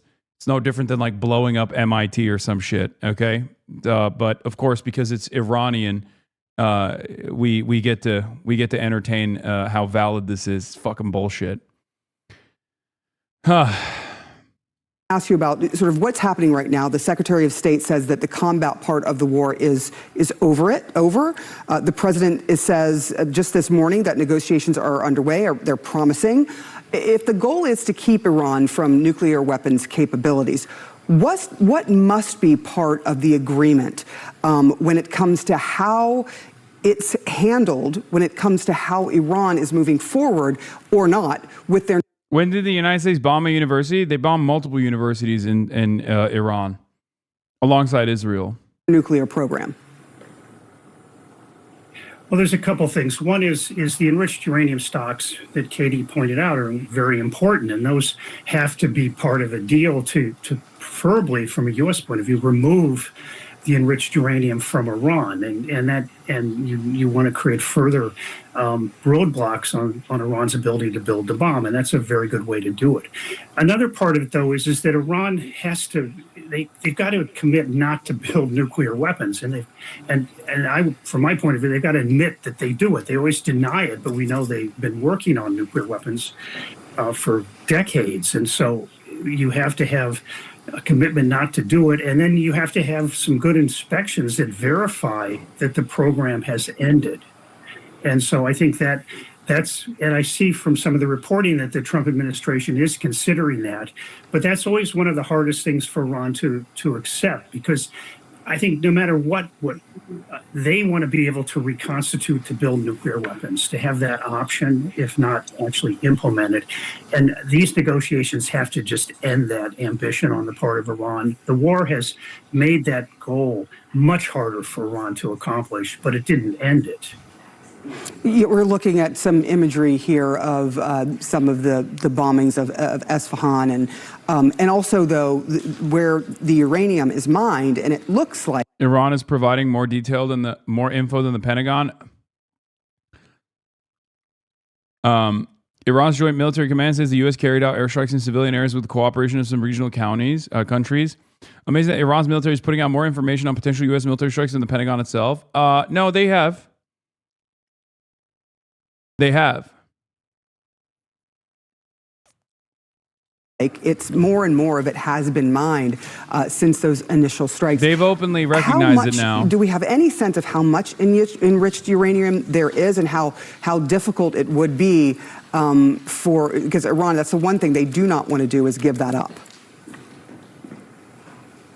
In this round, Israel took out the facility that could take that, and it's uranium ore. It's not uranium per se. Uranium is maybe 1% or less of the ore, and you have to process that at a facility. And Israel destroyed that facility in this round. And Katie pointed that out in her story. Is it again Iran's restraint being perceived as weakness? Every time. That's a constant. Just remember. Iran says yes to ceasefire negotiations. America perceives that as weakness. Iran doesn't go up the escalation ladder to create sufficient military deterrence. That's seen as that's perceived as weakness. The International Atomic Energy Agency knew very precisely how much enriched uranium Iran had right before the war started in June 2025. The uncertainty now is how much of it is inaccessible. Some amount was in the Fort El Mountain, which was heavily destroyed by the U.S. bombing. Any highly enriched uranium there, enriched uranium is probably hard to assess. The IA has reported that over half is in these Esfahan mountain tunnel complexes, but we don't really know how much the bombing in June destroyed some of that. So I think the uncertainties are on how much is left that is accessible to Iran, and it's probably significant. So it is right that's the centerpiece of the negotiation. Now, yeah. While we're having this conversation, the U.S.-Israeli strikes are still ongoing. By the way, the iron law of U.S.-Israeli foreign policy is that the Iranian government is at all times A, not going to survive the year, and B, 16 seconds away from being a nuclear power. Statement from the spokesperson of Iran's armed forces central headquarters of Hazrat Khatam al-Anbiya says the U.S. violated the ceasefire. I already covered that. The U.S. will start revoking passports this week for parents who owe $100,000 or more in child support and will soon expand the policy. Once again, Donald Trump is attacking his own base for some weird reason. Don't really understand why, but good luck, I guess. Like, who could this be for other than the biggest family court victims of all time, Republican dads? Like, I don't have an issue with this policy. I don't understand why it exists, but I will say that it's an interesting policy because I feel like it will end up hurting the base more than anybody else if we're keeping it $1.50. Very strange. The question: why didn't the United States and Israel further destroy these mountain complexes? There's two that could hold enriched uranium, and I mean the only answer I could default to right now is they wanted to make sure that in an end. This is the Operations Centre of UK Maritime Trade Operations, UKMTO. It tracks commercial shipping in contested waters around the world, off the coast of East Africa. Did they forget what Joe Kent said? Why are they still insisting on Iran getting a nuclear bomb bullshit?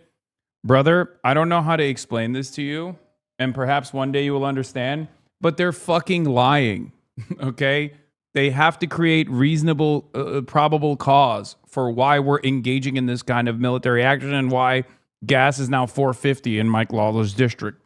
Here in the Red Sea, and critically right now in the Strait of Hormuz. We can see it here, the hazardous area boxed off. These red lines, they're effectively Iranian border control. They've told all vessels inside this zone they need to get out or face attack. And if and when those attacks are to come, this is where those ships will call. They come in on a phone number that's on the bridge of every commercial vessel. This is like 999 for cargo ships and tankers in trouble.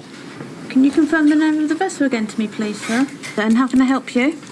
Information received here is shared with ship owners, with coalition partners, with regional search and rescue where necessary to coordinate help if required. And crucially, it is shared publicly so that other vessels can react accordingly to any danger. Now, since the war began, they've seen transits through the Strait of Hormuz come down from 130 a day, 65 or so in each direction, to just 10. And in the last 48 hours, since Donald Trump abandoned US plans to escort vessels and diplomatic progress appears to be being made, well, 0 vessels have made that transit. We're taking calls from merchant vessels from contested waters, particularly where they feel they might be under threat of attack or they've seen something suspicious. We cover all the threats that are available in that area, so from piracy to state action to terrorist action.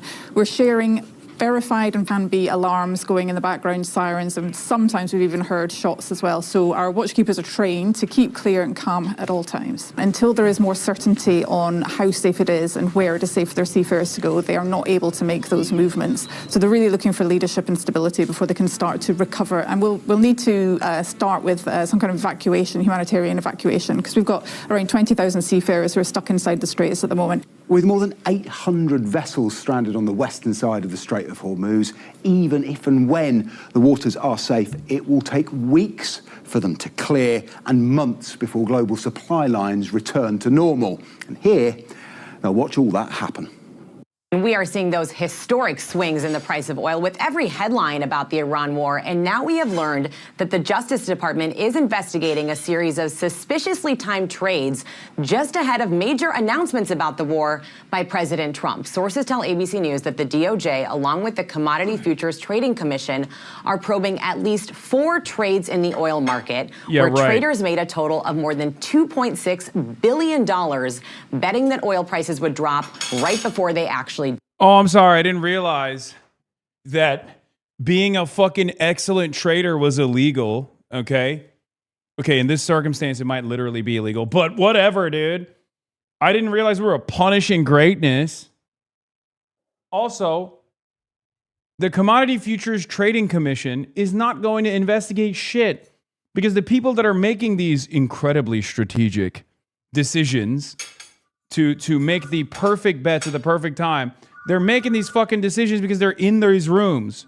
Starting on March 23rd, data from the London Stock Exchange showed just 15 minutes before Trump posted that he would delay attacking Iran's power grid, traders bet $500 million that oil prices would fall. On April 7th, a few hours before Trump announced a ceasefire, nearly $1 billion in bets on oil dropping. Similar pattern on April 17th, $760 million in trades just 20 minutes before Iran announced the Strait of Hormuz was open. And on April 21st, 15 minutes before Trump extended the ceasefire, traders bet $430 million oil would go down. We do not know the identities of these traders, but these are very big payouts, raising concerns about insider trading. The CFTC and DOJ are not officially commenting, guys. It shouldn't be too hard to figure out who made the trades, and that is definitely suspicious. All right, thank you so much for that, Elizabeth. Millions of people across Britain are going to polling stations to cast ballots in a set of elections for more than 100 local councils across England and for semi-autonomous parliaments in Wales and Scotland. This is the biggest set of elections since Prime Minister Keir Starmer swept to power in a landslide in July 2024. And opposition parties are painting these votes as an unofficial referendum on Starmer and his Labour Party centre-left government. Labour is defending about 2,500 local council seats in England and is the incumbent government in Wales, but is bracing for heavy losses across the country in this election. That would be very bad news for Keir Starmer, whose personal approval ratings as well as his government's approval ratings have been in the doldrums for months. That's due to a range of factors, including a sluggish economy and a series of policy U-turns and miscalculations that have raised questions about his political judgment. Among these is his decision, which backfired, to appoint Peter Mandelson, a friend of Jeffrey Epstein, as Britain's ambassador to Washington at the start of Donald Trump's second term. A very bad result for Labour in these elections could trigger a move by his own Labour Party to oust him and replace him with another leader. If Labour is likely to be the big loser in these elections, the big winners are expected to be what have been called the insurgent parties. There's Reform UK, the hard-right party led by Nigel Farage, and the Green Party, which has expanded from its environmentalist base to become what's been called an eco-populist party under its young leader, Zach Polanski. Political experts say these elections may mark a major milestone in Britain's shift from a two-party system dominated by Labour and the Conservatives to a much more multi-party and even chaotic form of politics.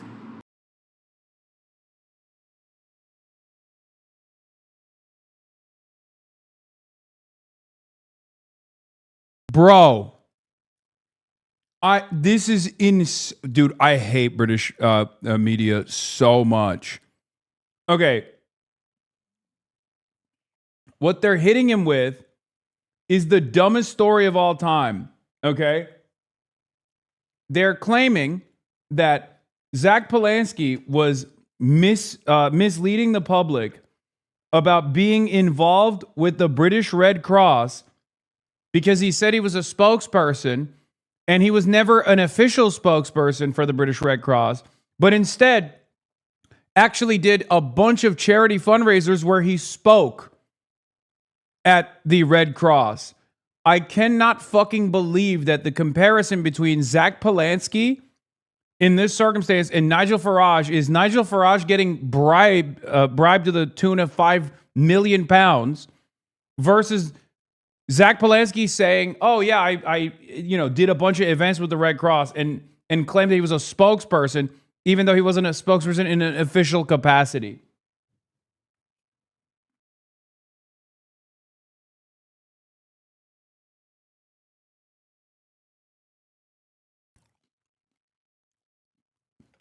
The standards are so out of whack, man.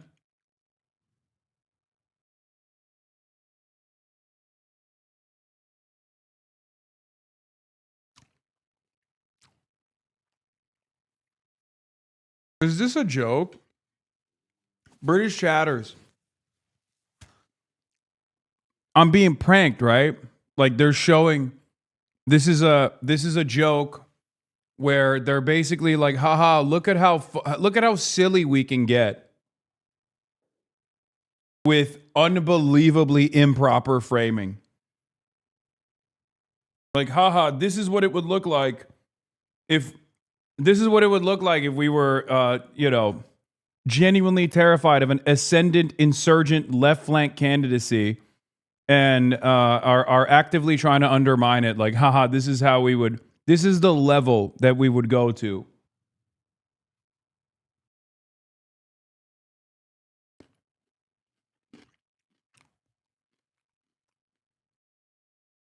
Yeah.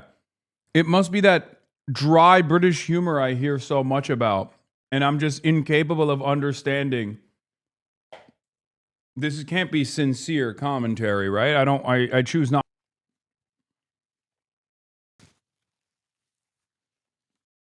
Do these guys ask questions like this to reform a party comprised almost entirely of neo-Nazis? Or is this just a level of smoke that only the left receives? Isn't it wonderful how anytime there's a left party, by the way, magically they are found guilty of maximum anti-Semitism? You know? It's always the same with Jeremy Corbyn, now with Zach Polanski. This time they're doing it to a Jewish guy, which is even crazier. How fortuitous. The enemies of capital are always found guilty in the eyes of not necessarily the public court of opinion, but certainly mainstream media of engaging in heinous levels of bigotry, specifically anti-Semitism. It's always, I don't know what it is. It's so crazy though. How fortuitous for reform that they have an infallible track record and they're just simply never caught doing bigoted stuff. Huh.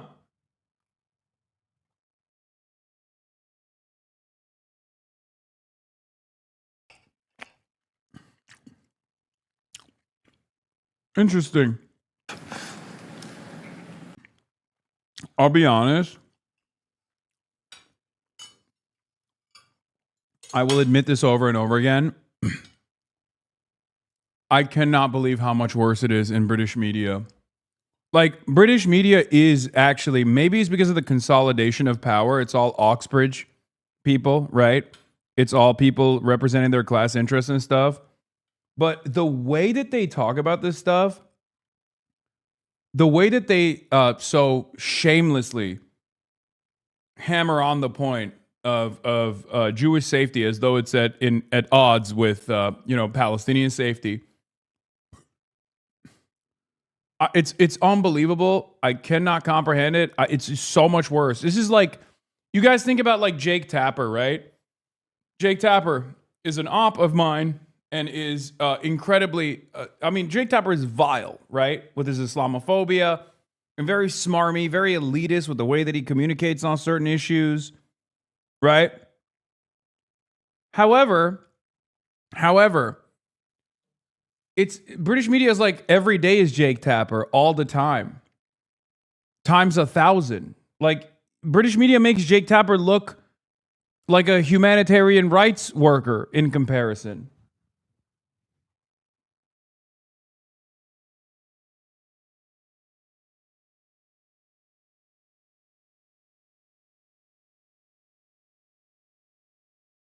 It's actually crazy.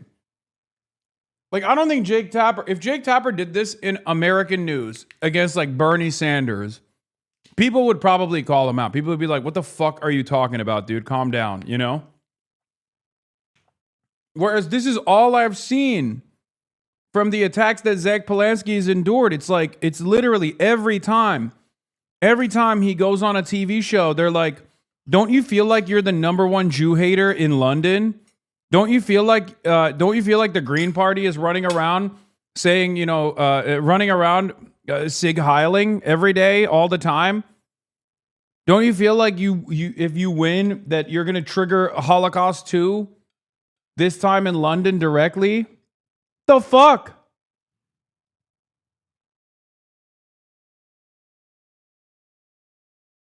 It's bizarre. Jesus Christ. Okay, what the fuck? Wait. God damn. Okay, wait, hold on. Half of these motherfuckers are like, oh, it's the Labor Party under Corbyn that's anti-Semitic. Oh, it's the Green Party. Meanwhile, it turns out it's everybody. That number does not exist in America. Like, there's no world. I've talked about this before. Like, Americans love Jews by and large. Like, sure, they have some anti-Semitic tendencies, anti-Semitic opinions and stuff like that. But Americans love Jews. It's the one religion that has the highest approval rating amongst all religions in the United States of America, consistently, year over year. Okay? The attitude I jokingly refer to amongst Americans is, yeah, Jews control Hollywood, but they made Seinfeld, right? Like, that's kind of like the attitude overall. Like, the average guy is like, yeah, Jews are, they control the banking stuff, but like, they're pretty good at money. And yeah, Jews control Hollywood, but they make great TV shows. Like, that's genuinely the sentiment from like the normie American, okay?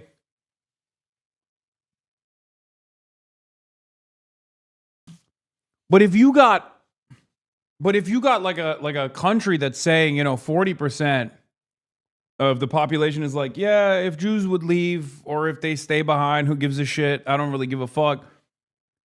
You got a real problem. And I don't think it's the Greens. I don't think it's the party being led by a Jewish guy. You got to start knocking on different doors, brother. Your unlimited appetite for Israel's death and destruction campaign has caused you to not realize that there is actually a fucking anti-Semitism problem. Okay? There is. It's just not, you're pinning it on a guy who is Jewish himself. You're pinning it on probably the least anti-Semitic party out of all of the major parties. Yeah, British press, there's a dangerous epidemic of anti-Semitism in the country. Jewish political leader, we should tax the wealthy and stop doing war crimes. British press, he's a hook-nosed Judeo-Bolshevik parasite who's conspiring to subvert our society. Like, it's insane, brother.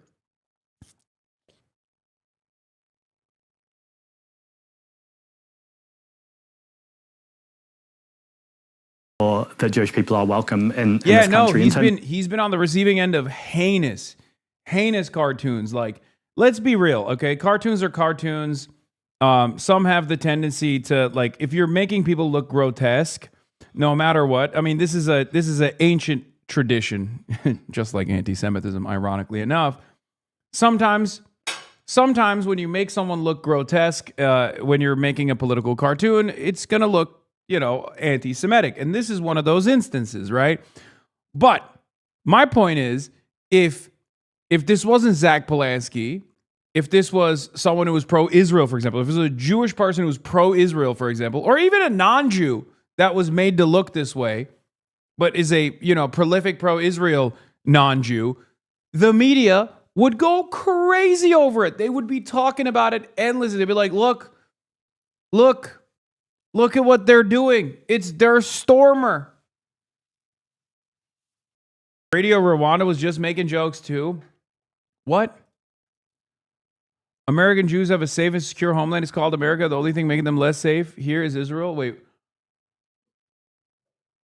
Buddy, I'm not defending the cartoons. I'm saying even under the most fair and balanced approach here, it still very clearly harkens back to a bygone era that I thought was gone, but I guess it's back in a big way. But I'm also talking about the unbelievable double standard here. The same British media would lose their fucking minds if it was a pro-Israel person being depicted that way, Jewish or not Jewish. They'd be like, this is a heinous anti-Semitic hate crime. Okay?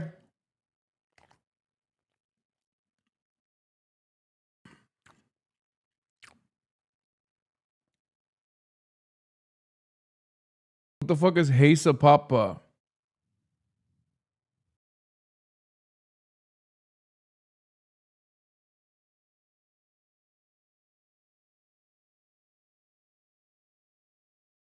Hesa Papa. Hesa Papa, thank you for the raid. A raider. Mazlek Aya. Thank you for the raid. You already know. Mers licks balls. Okay? You tell me that Mers licks balls, you're good in my book. Mazlek Aya. Mazlek Aya! Nein! Schlupen das! März! Schlupen das! Das ist Vitamin!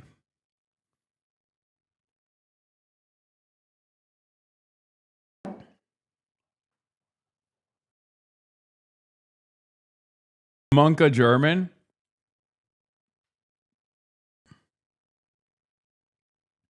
Whoa there. What the fuck is wrong with you? I said, suck this, this is a vitamin. Schlucken, it's schlucken, sorry. Schlucken das! Das ist Vitamin!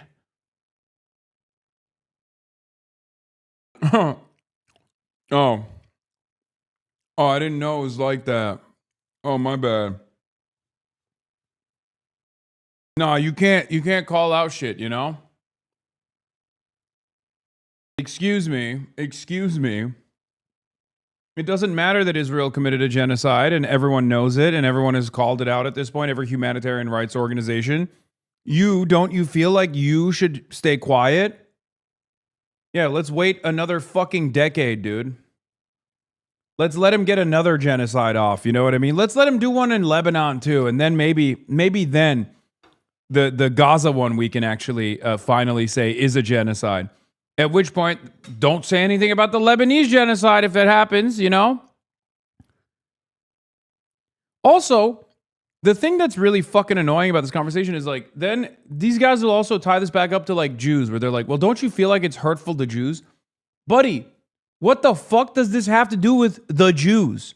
What do you mean? Don't you think it's hurtful to Jews to acknowledge the international consensus on every humanitarian rights organization's assessment on Israel's genocide. Like, what the fuck does that have to do with Jews, man? What an insane thing to just be like, well, don't you feel like Jews' feelings get hurt if you say Israel's committing a genocide? Okay, well, that's an unbelievably anti-Semitic assumption to make.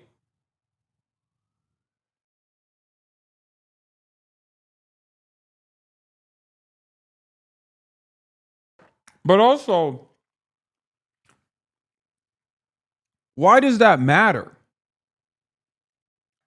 Like, actually, why does that fucking matter?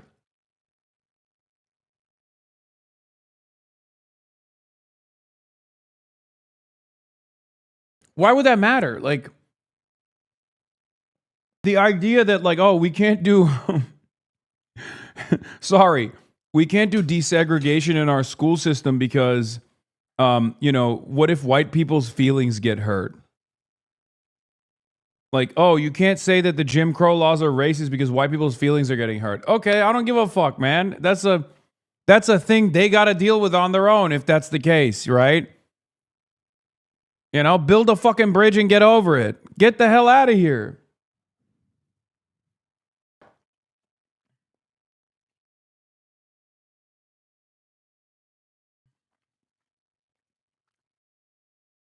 This rhetoric does so much more to boost anti-Semitism than anything you can imagine Hasan Piker doing in your wildest dreams. Israel and Jewish people are one and the same. If you're against the Jewish state of Israel, you're against the Jewish people. That foreign government you refer to as Israel is our greatest friend and ally. Oh my God. It's so funny that these guys literally run around and they're like, no, you don't understand. I do have dual loyalty, and so does every Jew. Like, what are we doing? Like, it is unbelievably anti-Semitic. You know who else says that? Nick Fuentes, dumbass. It's so funny that people sincerely will be like, I am Jewish, and as a Jew, I'm telling you, Jews have dual loyalty, okay?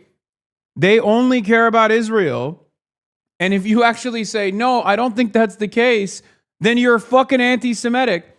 But then if Nick Fuentes says the same thing, they go, wow, that's unbelievable anti-Semitism. It's so ridiculous. Yeah, Nick Fuentes and Zionists who say, oh, yeah, the only thing Jews care about is Israel, or every Jew is beholden to the interests of Israel, are saying the same thing.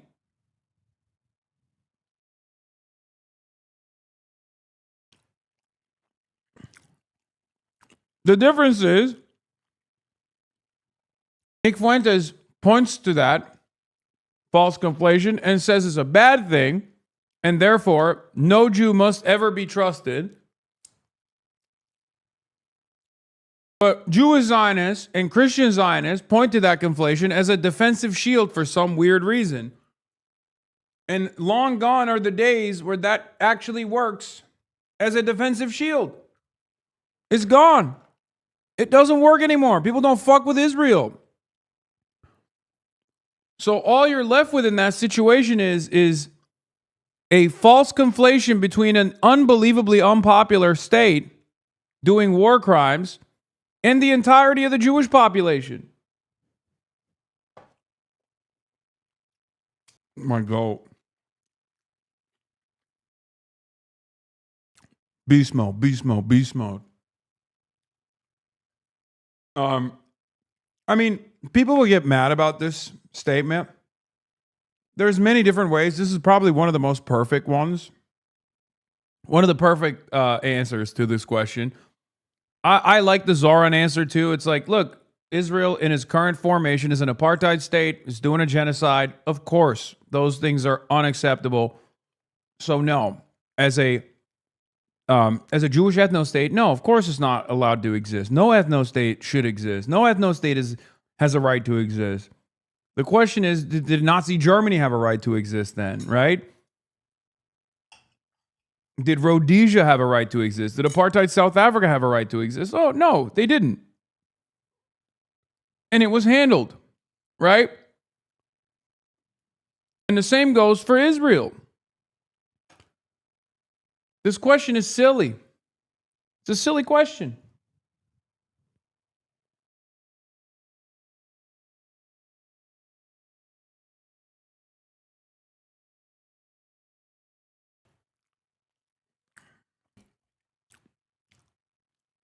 By the way, you know this was a good take because everyone's response to that on the timeline was, oh, does Palestine not have a right to exist then?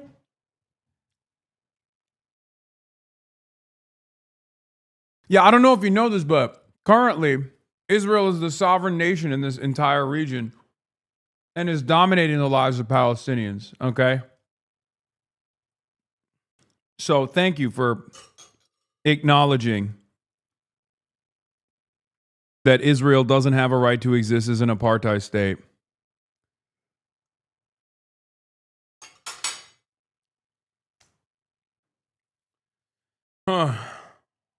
Wow, I fucking downed that food, bro. I hounded that shit.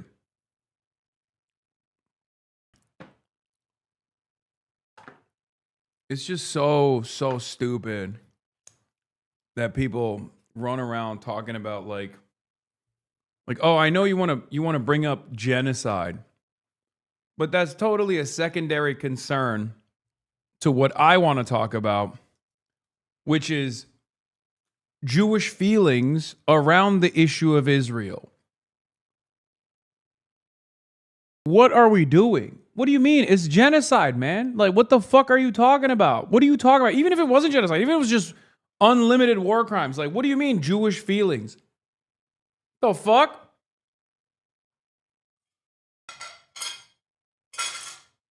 Like, people are not conditioned to understand that. When I say something like that, they go, whoop, there it is, anti-Semitism. It's like, buddy, I'm not the one pitting the feeling of Jews against the actions of the Israeli state as though those two things cannot live in totally separate realities, right? You're the one who's like literally bringing up the feeling of Jews when talking about dealing with Israel's genocide. It's insane. I didn't bring it up. You did. I personally don't care what Christians think about the state of Israel, or what Muslims think about the state of Israel, or what Jews think about the state of Israel. I say the things about the state of Israel that I say because Israel is doing those things. Israel's doing the harm. I care about genocide. I care about fascism. I care about stopping genocide and stopping fascism. That's it. Who gives a fuck if it hurts people's feelings? Like, what a ridiculous conversation. Oh, I'm so sorry. I didn't realize I was offending the sensibilities of people that you have decided are in their feelings, by the way. There's no, like, I'm sure there's a significant percentage, certainly. But it's completely irrelevant in this calculation, number one. And number two, you're the one who's bringing it up and falsely presenting it as though like, oh, well, we can't say anything. Like, you think that this is a successful counter. Well, what happens when you go, okay, I don't care? Just as I don't care about the feelings of Christian nationalists when they talk about how America has experienced the Great Replacement, I don't give a fuck about the feelings of supporters of Israel, whether they're Jewish or non-Jewish. It doesn't fucking matter to me at all. Doesn't matter this much. The fuck? Apartheid is apartheid. It's a crime regardless of whether or not it hurts the feeling of Jews to hear, okay? Same with genocide. I hate that. But I don't think... Let's hear what this was.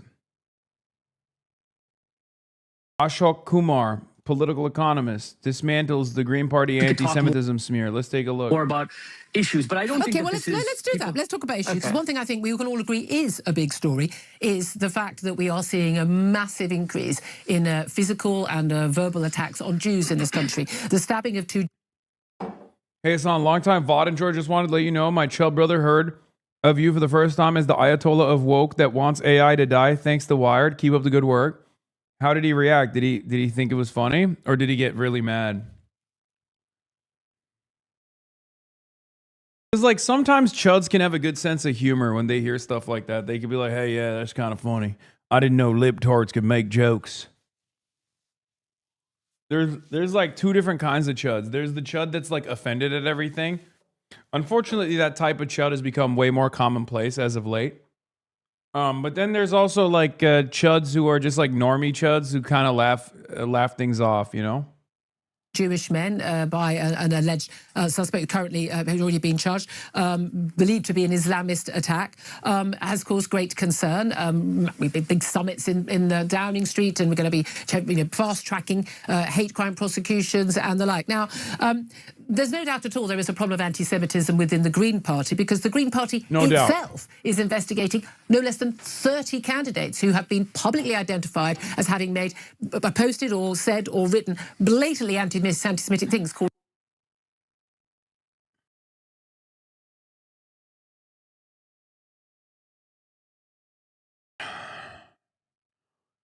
It's just crazy. I don't know how it keeps happening like this. It's so wild that anytime there is a party leadership or a party that's like critical of Israel in any way, shape, or form, okay?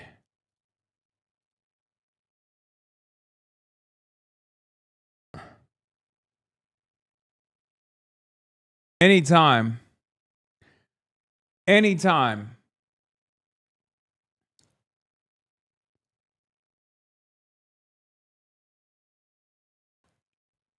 There's always just some anti-Semites.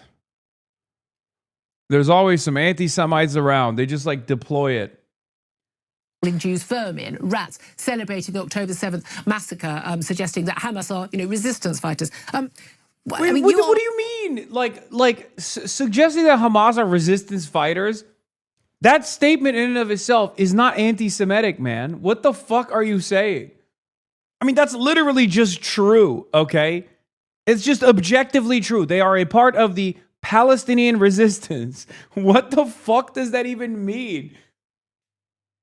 Like, we've gotten to a point where it's like, unless you say every Palestinian, especially every like Hamas militant is not, you can't even say militant, actually. You need to say Hamas rapist barbarian.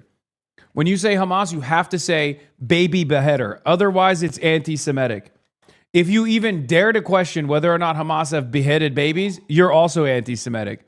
Just actually saying Hamas in and of itself is anti-Semitic. Fuck it, I've decided. Green Party activist. Let's talk about the issues. Is it an issue if you support a party and a party has as much support as the Green Party has garnered in recent months, which is basically siding with Islamist extremists and Like, you're racist. What do you mean siding with Islamic extremists? That's the other side of this puzzle that is endlessly frustrating. On the one hand, they try to pull the woke card.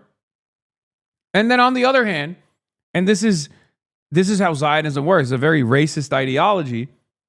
They immediately hit why are you siding with these like Arab barbarians who want to fucking do jihad in the Western world? It's like, well, you can't have it both ways. What is this like? It's either equal opportunity bigotry or it's equal opportunity wokeness. We can't have DEI just for Jews, okay? And not even just for Jews, let's be real, because it doesn't even exist for Zach Polanski, who is Jewish.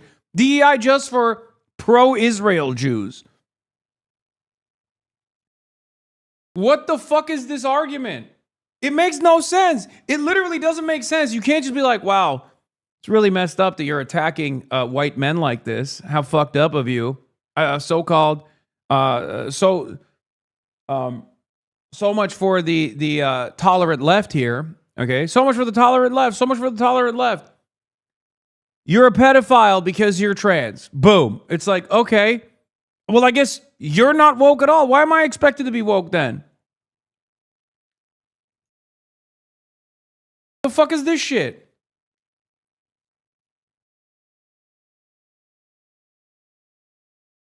Semites and is putting up candidates in local elections who are blatantly, outrageously, disgustingly racist against Jews.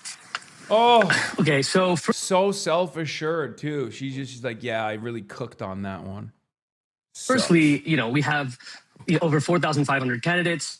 We've gone from a party 6 months ago that was. This is also the double standard. Like, this woman could call me anything under the fucking sun, right?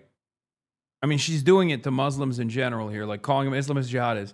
But if you were to turn around and use the B word on her, right, immediately, not only was she automatically put on the fucking tears, white woman tears, but then also you'd get yelled at by every fucking feminist organization as well. Now, I'm not saying this is appropriate to do. I would never do it, okay? But I just want you to understand. I want you to understand, okay? Yes, the B word, British.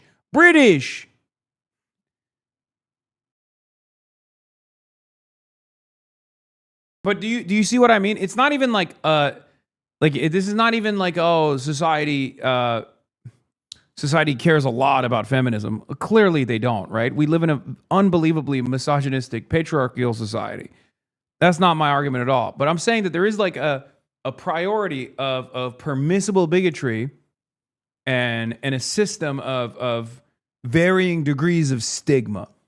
And Islamophobia is not stigmatized at the institutional level at all. As a matter of fact, it's welcomed and it's rewarded.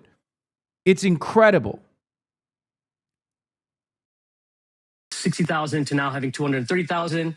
And so, yeah, of course, needs to be a more thorough vetting process. But it's not that those 30 candidates are being investigated for anti-Semitism. They're being investigated for a series of comments, some of them racist, some of them sexist, or the accusations of that. They haven't been found guilty of that. And a large proportion of them are guilty of being critical of the state of Israel.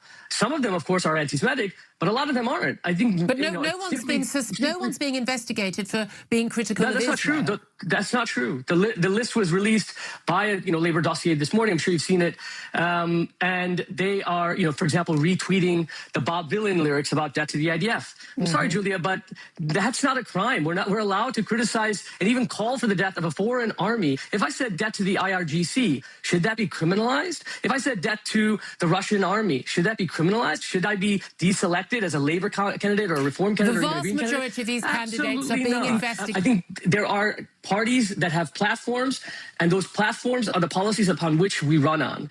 Individuals who may have tweeted things years ago out of a massive list of candidates, I think that is not an accurate representation of the party. And I think I would say the same thing for Labor. I'd say the same thing for I Reform. think when it continues to happen again and again and again, and you're saying it's a vetting problem, why do you could argue, why do those people think that the Green Party is the home for them? Do you think that Reform is a racist and sexist party because of the dossier that was released by Labor last week? But I think they do have a problem. Why is it one rule?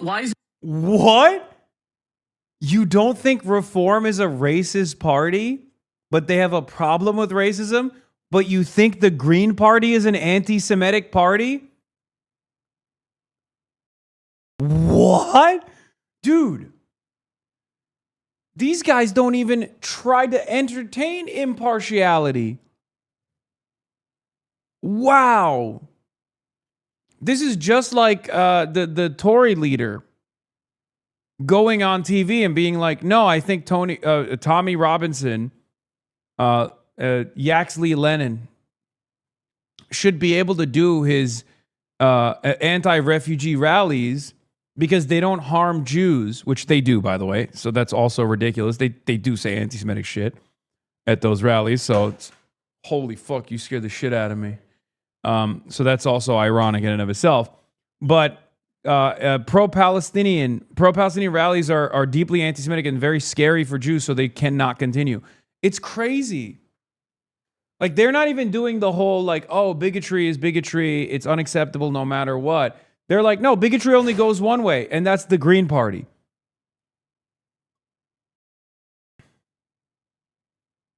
That's crazy to me, that they're so open about their lack of standards for the Reform, and the only smoke they have is for the Greens. No, but I didn't say the Green Party was anti-Semitic. I said you've got a problem with anti-Semitism. It's a different thing, isn't it? I don't think there's a problem with anti-Semitism. Yeah, okay. I think that a small proportion of candidates who've said things in the past, they're being now investigated. There are questions about candidates is an indication. There are questions about the likes on posts and the retweeting posts from not only Zach Polanski but also both deputy leaders as well. That would suggest there is an issue. Tell me specifically. There are so many pieces of paper in front of me. There's so many. Oh, I'm so frazzled. Oh, how dastardly. The levels of anti-Semitism of the Green Party candidacies is off the charts, I tell you. Here is Zach Polanski, your leader, the leader of your so-called decentralized Green Party, saying, oh, trigger warning for our audience. Free Palestine. Oh, how terrifying. Can you see the levels of anti-Semitism coming from the Jew himself? Zach Polanski. I, of course, am not Jewish myself, but I am pro-Israel, and therefore know better between good Jews and bad Jews. That's right. How? Zach Polanski has liked a tweet declaring Palestine to be free from the river to the sea. No. I'll message you afterwards, but you will have seen them. I want to know. Please inform your viewers. Oh my gosh, he's so fucking frazzled. It's awesome. It's awesome. I haven't seen them. I'd like to know which leaders have plenty of them. I'm desperately trying to find them right now. Well, I will. I'm literally in the edge of my seat, waiting for you to give us this. By the way, what's up with this Green Party activist? This guy's maybe the reason why he's got smoke is because he's American, right? Dr. Ashok Kumar. This vital breaking news. Like he's just like I just realized his accent is not even British. Yeah, I mean, my goat, respect. Hell yeah, Dr. Ashok Kumar, cook him. Running the party. I'm held back by the fact I can't actually leave through things with plaster on my fingers, but there we are. Oh, no. Oh my God, this is like the Piers Morgan Russell Brand moment, you know, when Russell Brand is like, oh, I'm gonna find the Bible passage. 1 second, licking his finger, flipping through the Bible pages. Oh, it was right here. Oh, I lost it.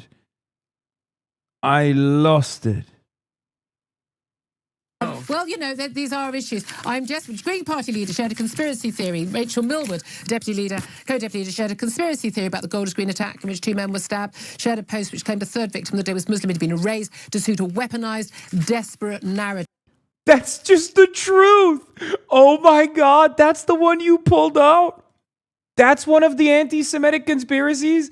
The idea that there was a third victim, that Sky News and numerous other major TV channels refused to admit that there was a third victim who happened to be Muslim, by the way, in an effort to present this as a deliberate, targeted, exclusive anti-Semitic attack.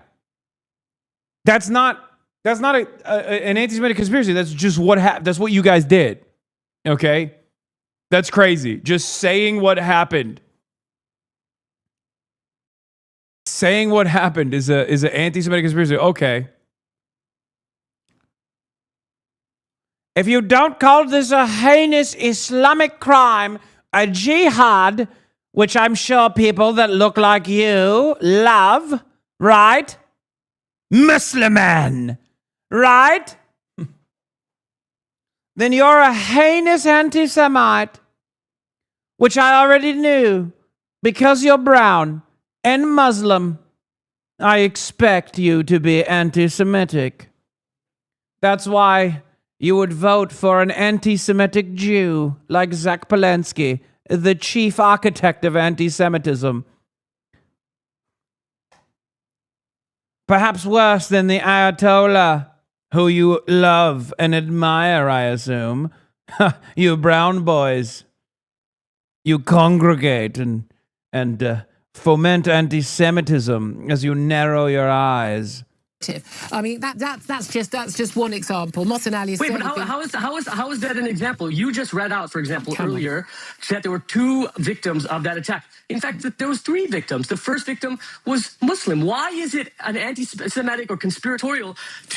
Why haven't we mentioned that? The Prime Minister didn't mention that. The media hasn't mentioned that. There was the first victim was Muslim. Do Muslim lives not matter? Just he wasn't hospitalized. I think that's one. The attack was aimed at Jews. is the viewpoint pretty much anybody involved. But why not even mention that a Muslim was attacked first? And he was hospitalized, actually. But, you know, his name's Ismail Hussein. He was hospitalized. And we should name that his life matters, too. That's not anti-Semitic. That's not anti-Jewish hatred to simply mention the other person that was also stabbed. Well, no, I think it's not the mention of it. It's the idea that the reason it's not mentioned is because of the conspiracy. Let's talk about. Julia, let me just ask you. Do you think that people should that you should have mentioned that earlier in your program? On the day they talked about two. On the day when I was on air on the Thursday after that event had happened, and I went to Golders Green, there was only talk of 2 victims at the time. But do you think it's a problem the that we don't mention? Only spoke about 2 victims at the time. If you want to take that up the Metropolitan Police, that's an issue, isn't it? But then you've just given the story and you've only mentioned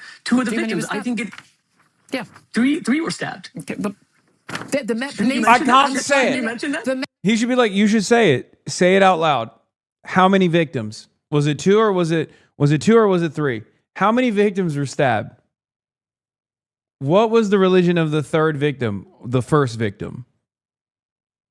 It's like she can't even fucking say. She's like, I can't. It's anti-Semitic for me to acknowledge this. I can't do it. I would never play your games, perfidious Islam. Your perfidious Islamo-communism.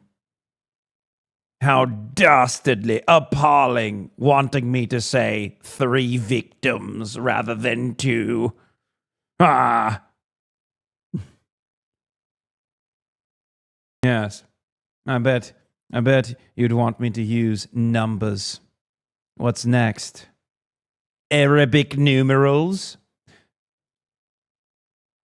How dare you? How dare you? I would never participate in algebra. More like gibberish to me. The Met Police and the Prime Minister keep talking about 2 Jewish men being stabbed. Yeah, but you're a journalist. You're a leading journalist. You're a leading journalist in this country. They weren't the people being targeted. Who was being targeted? Who do you believe was being targeted? A Muslim and 2 Jewish people. And you think the Muslim was targeted because he was Muslim?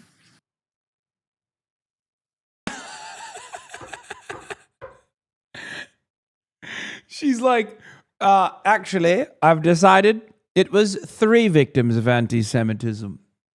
I bet the mass stabber thought the Muslim was Jew. That's right. How about that? Bet you have nothing to say about that, do you, Muslim man? That's crazy. This is reminding me of the former synagogue being firebombed, okay?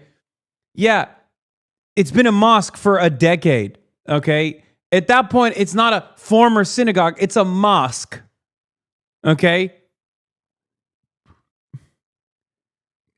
They did this, by the way, last week, a couple days after the stabbing incident. It's unbelievable, dude. British media has lost their dang minds. I've never seen anyone utilize language like this. Former synagogue, victim to possible anti-Semitic hate crime. It's a fucking mosque now. It's been a mosque for like a decade, and they called it a former synagogue to make it seem like it was another anti-Semitic hate crime taking place. If you call it a mosque, you're an anti-Semite. Yeah, IDF soldier kidnapped from a tank. Well, I don't know, but I don't think we should not mention that. I don't know the full story. You've mentioned him, but there we are. Can I talk to you about? I've got very little time. I would maybe I'm guilty of conspiracy theories because I mentioned it. Well, you think there's a conspiracy theory behind? I don't think there is, and I think suggesting there's there's no. Yeah, I like that she said there's no conspiracy here. I'm just doing it because I'm a piece of shit. Because she kept doing it too. Like she literally, with no sense of irony whatsoever, straight up leaned into the same statement that he was making, which is like, you know, the media just refuses to acknowledge that there was a Muslim victim. And she was like, what Muslim victim? I bet they thought he was Jewish too. Who's doing conspiracies now? Conspiracy. Okay, can I mention? Can I talk about some other policies? For the love of God, please Ashok. Oh, so good. Oh my God, that was awesome. Respect to this guy. Wait, Broseph Stalin? Wasn't this guy a fan of mine back in the day? Am I crazy?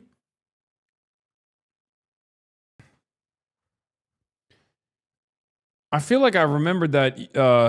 I feel like I used to interact with this Twitter account. I say back in the day because clearly they're no longer a follower. So, pretty sure this used to be a Hasanabi head.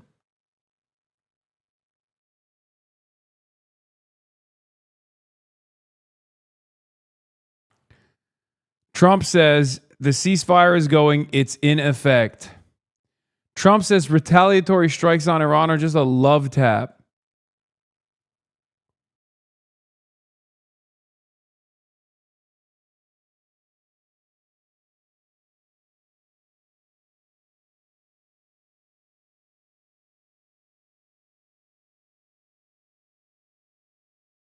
Was the East London former synagogue? It wasn't since 2020. It's was the East London former synagogue targeted in an arson attack? Really a mosque? A former synagogue targeted an arson attack in East London has been disused since 2020, with a Muslim community group making plans to purchase it.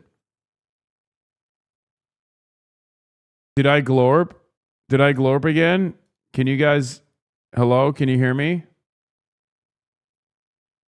That also doesn't matter. Just had this disgusting leaflet put through my letterbox portraying Polanski as an Islamist by someone from Reform. Okay, here's the pamphlet. Vote Green, get Islamism. Stop the boats, control our borders.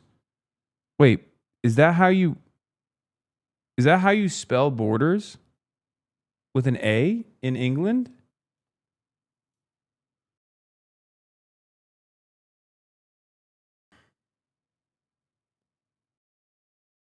Vote Nodge. And lo and behold, it turns out, check on my ring cam, and it turns out this is my old primary school teacher who was sacked for noncing. Couldn't make it up. This is the face of reform. A creepy old man staring through your front door, wondering if there's any kids in the house. Migrants aren't the problem, Mr. Farage. It's the scourge of savalism that's run rampant through Britain. For shame. Dude. US officials said Marco Rubio's meeting with Pope Leo at the Vatican was aimed at strengthening ties. But it seems the Secretary of State was also on a mission to repair them. It's good to see you. Good morning. It was almost... Relations between Washington and the Vatican are at an unprecedented low after President Donald Trump's repeated attacks on the head of the Catholic Church. Outside near St. Peter's Square, a group of protesters gathered with a message. We're telling the Italian government that Rubio is not welcome because the Trump and Netanyahu administrations are tainted by crimes, by the genocide in Palestine, the invasion of Lebanon, and this illegal war in Iran. Some visitors here say Trump's comments about America's first pope were inappropriate. I think it's a really bold move to criticize the Pope because he's like the leader of the Christian church and there's so many people that respect him. And I think it's really, really disrespectful to do that. I think the Catholics would be very disappointed and sad about it. And yeah, generally everybody really, because he certainly doesn't deserve it. He's a beautiful man. Last month, the US president launched a verbal attack on the Pope after Leo condemned the joint US-Israeli offensive against Iran. He's a man that doesn't think that we should be toying with a country that wants a nuclear weapon so they can blow up the world. I'm not a fan of Pope Leo. Leo said he would not be intimidated by Trump. I have no fear, neither the Trump administration nor speaking out loudly about the message of the gospel. Marco Rubio may hope to ease tensions between Washington and the Vatican. The problem is he can't predict whether Donald Trump won't reignite them. After the meeting, Rubio said on social media that Washington and the Vatican shared a commitment to promoting peace and human dignity. Diplomatic language after weeks of comments by Trump that some observers have described as undignified. Natasha Butler, Al Jazeera, Vatican City. This morning, Alabama is set to become the latest state to redraw congressional districts in favor of Republicans following a landmark Supreme Court ruling. Last week's decision makes it much harder for states to create districts favoring minority candidates. Ed O'Keefe is in Montgomery, the state capital, with the latest on this. Ed, good morning. What can you tell us? Yeah, good to see you. The fight over who ultimately controls the House of Representatives next year is now playing out here in the Deep South. This isn't just about the partisan power plays that we've seen in other big states. Down here, it's also about the decades-long fight over who ultimately represents mostly black communities. Alabama Democratic Congressman Shomari Figures may soon be out of a job, not because he loses an election, but because his district could be drawn off the map. People are not happy with the idea of this state legislature trying to take us back to a place where we've been before. Figures represents most of Montgomery, Alabama, the birthplace of the modern civil rights movement. His constituents don't want the area to be redrawn into Republican-held congressional districts. I just felt like I'd been hit by a ton of bricks. So many people gave their actual lives in order to exercise their fundamental right to vote. Alabama Republicans, like Attorney General Steve Marshall, want the Supreme Court to reverse previous federal court rulings requiring his state to create 2 districts with mostly black voters. Is this a Republican power grab? No, I think what it is a legislature in Alabama being able to exercise their authority. Unlike the new maps drawn in other states after President Trump asked Texas to come up with more Republican seats, Alabama, plus Tennessee and Louisiana, are now moving quickly in response to last week's Supreme Court ruling that narrowed the Voting Rights Act. So now, any state can redraw boundaries with less accounting for race. And Marshall, who's also running for the U.S. Senate, argues Alabama's map should better reflect the state's Republican tilt. All our constitutional officers are from the Republican Party. It's no different than what you see in New England, for example, having a whole slate of Democratic representatives. So Alabama's still waiting for court rulings on whether it can move ahead. A ruling could come as soon as today or tomorrow. Tennessee could act as soon as today to redraw a Democratic, mostly black district around the city of Memphis. Louisiana's going to act in the coming days as well. Lots of moving parts, Nate, with just 180 days to go. You're right about that, Election Day. You're right about that. Thank you. This is Democracy Now!, democracynow.org, the War and Peace Report. I'm Amy Goodman with Nermeen Sheikh. We end today's show with a look at voting rights right here in the United States. The Supreme Court's gutting of the Voting Rights Act has led to a scramble by southern states to gerrymander congressional districts before the November midterms. Last week's Supreme Court ruling makes it harder for minorities to challenge electoral maps as racially discriminatory under the Voting Rights Act. On Monday, Florida Governor Ron DeSantis signed a new gerrymandered congressional district map into law, posting on the social media platform X, quote, signed, sealed, and delivered. And on Wednesday, the Alabama House voted to approve a plan that would change the congressional district map during an active election, even though some votes in the May 19th primary have already been cast. But in states across the South, civil rights activists are also pushing back. In Tennessee, hundreds of protesters marched to the state capitol in Nashville Wednesday as lawmakers unveiled a gerrymandered congressional map that could see Republicans take control of all 9 of Tennessee's U.S. House seats. The General Assembly is expected to vote on the new map as soon as today. For more, we're joined in New York by Ari Berman, national voting rights correspondent. Mother Jones, his latest book, Minority Rule, the right-wing attack on the will of the people and the fight to resist it. Can you talk about all of these developments? Start in Nashville, where we're just listening to these hundreds of protesters. Good morning, Amy. So, really, in front of Amy? Are you guys? Yeah, enough of y'all. Stop kissing. In front of Amy Goodman, of all people? Disgusting. Have some respect. Yes, I didn't die. Well, I almost did. I had to use the bathroom, okay? Calm down. Jesus Christ. New Trump truth downplays Iran's attack.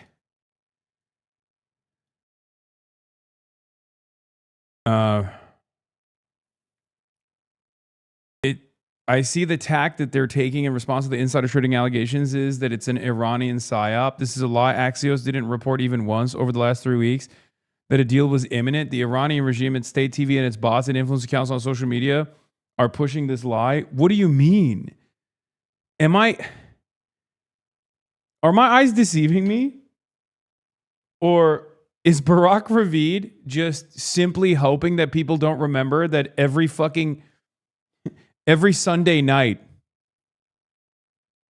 a suspiciously timed text comes from Barack Ravid saying, breaking sources, deal is imminent.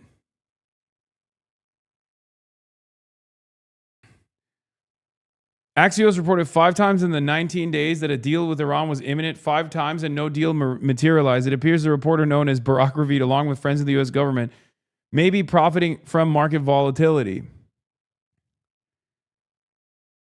It's literally true. I like that he did it so much, by the way. He did it so much that Americans started getting mad. Like it wasn't even like the Iranians making jokes about it. It was literally Americans. Americans that were frustrated, being like, come on, man, you guys keep fucking saying this shit. CNN sponsored by Kelshi analyst Barack Ravid. Yeah, Unit 8200 Ravid. This guy doesn't have any defense against this, by the way. He's nonstop done this. A few months ago, after one of Ravid's stories, I said people should be careful because on this one, because he's often used to manipulate markets or help set a narrative. I actually didn't even mean it as a criticism, just as a matter of basic fact. He blocked me for it. And he has done nothing to stop being used. Anyway, he definitely has well-placed sources, though. Yeah, except at a certain point, you must realize that it's not a well-placed source. You're being used. Which I think he knows. He's not that stupid. No one is that fucking stupid.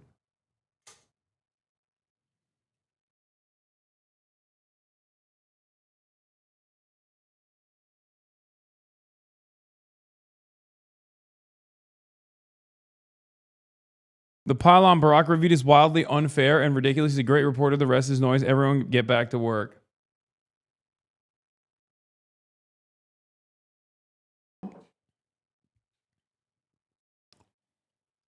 I told you already. If you want to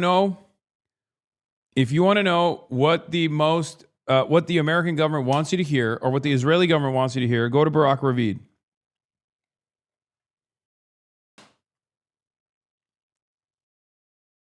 Yeah, former Axios guy, Alex Ward.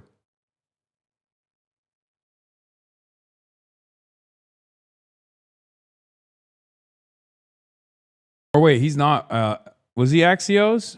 No, he's the NASDAQ reporter at Wall Street Journal. And he was at Politico.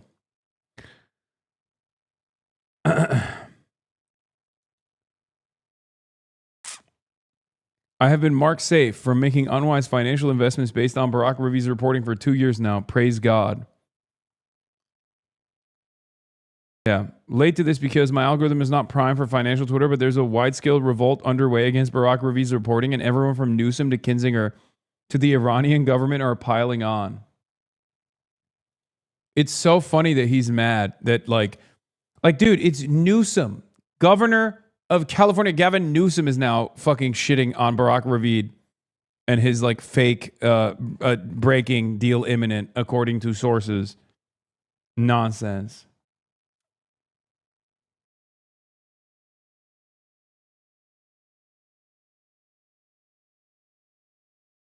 It's fantastic. Barack Ravid is unironically a vital journalist in this conflict as long as he realizes propaganda. I mean, that's my argument. Hasan, why are you dressed as Chairman Kim? You do not have his aura. Yes, I do.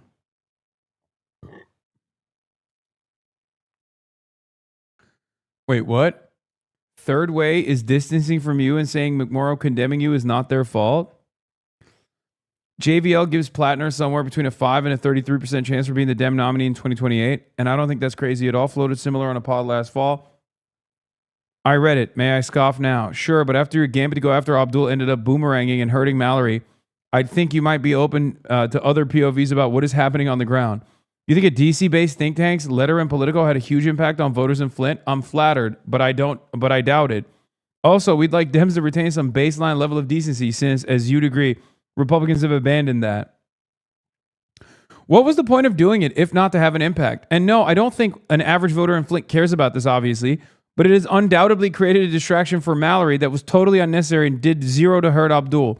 Of course we wanted impact. We want Dems to not campaign with terrible people, but I'm not sure we're responsible for McMorrow's decision to join Slotkin and Stevens in saying that campaigning with Piker is bad. Oh my God. They can't even take accountability. It's crazy. They can't even take accountability for the media shitstorm they absolutely started, okay? And it backfired on them. They started this fucking media shitstorm. It backfired on them. So now they're like, oh, it's not our fault. That's so awesome. That is fucking awesome, man. Thank you. Dumbass. Yeah, Zaid actually asked a very good question. Says, why would you engage at all if you think you're not effective? A sop for a donor? The old only the far left is pure enough to engage in politics since the rest of us simply dance on strings for our donors bullshit. I mean, you do, though. You do dance on strings for your fucking corporate sponsors. All right, let's get to Effie for Congress. Oh wait, sorry. Let me cover the Barack Ravi thing, and then we'll get to Effie for Congress, who's responding to Donald Trump. Adam Kinzinger, Slava Ukraini, also reposts Brian Allen, reposting the Speaker of the Iranian Parliament, Galibaf. Breaking: Iran's foreign minister just posted this in response to the Axios deal report. Axios reported an imminent Iran deal 5 times in 19 days. 5 times, no deal. Same reporter, same sources, same White House, same Israeli intelligence contacts. It's so funny that literally everyone at this point has had enough with Barack Ravid's claims of imminent deals, okay? I laugh. I think it's funny. It's a little sad. It's a little sad that the market still, retaliates. But this was also a very funny response by Barack Ravid. Breaking: complete and utter bullshit by the Hormuz liar.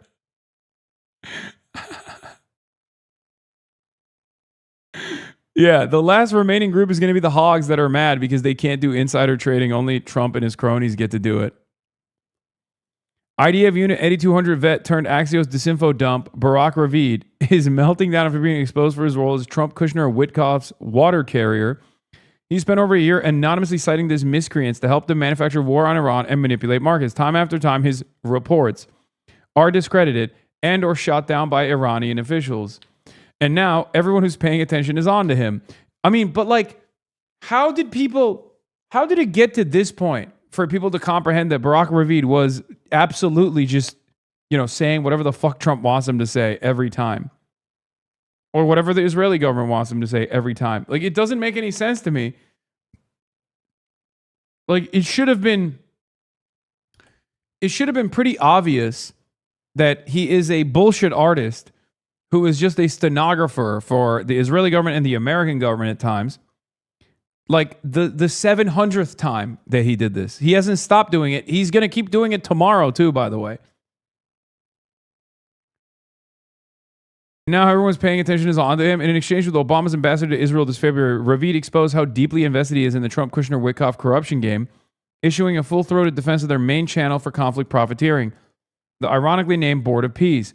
Ravid insists the sewer of taxpayer-funded corruption is a noble and entirely transparent endeavor aimed at stabilizing Gaza and not at lining the pockets of Trump and his cronies while the population of Gaza continues to endure deprivation and mass murder at the hands of Ravid's army.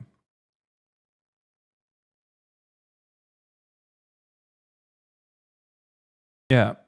A Trump announcement that vaguely gestures towards opening the strait before markets open? Yeah.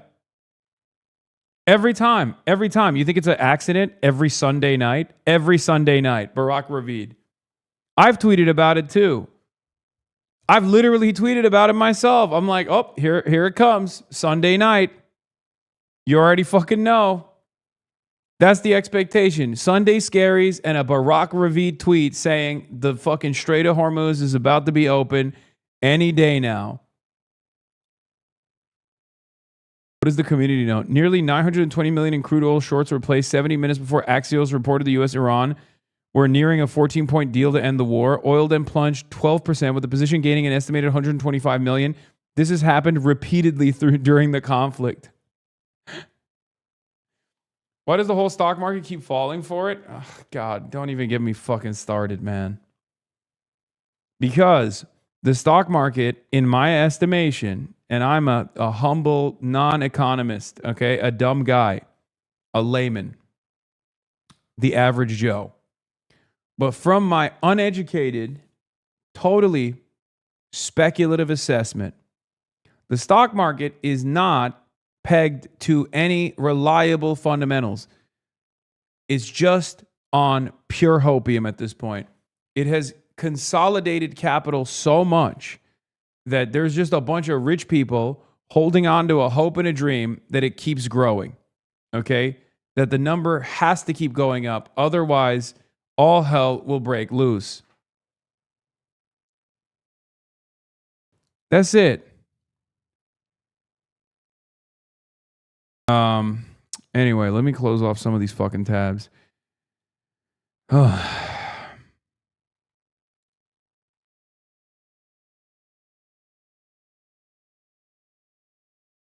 is very funny, though, that Barack Ravid is very mad at people calling him out.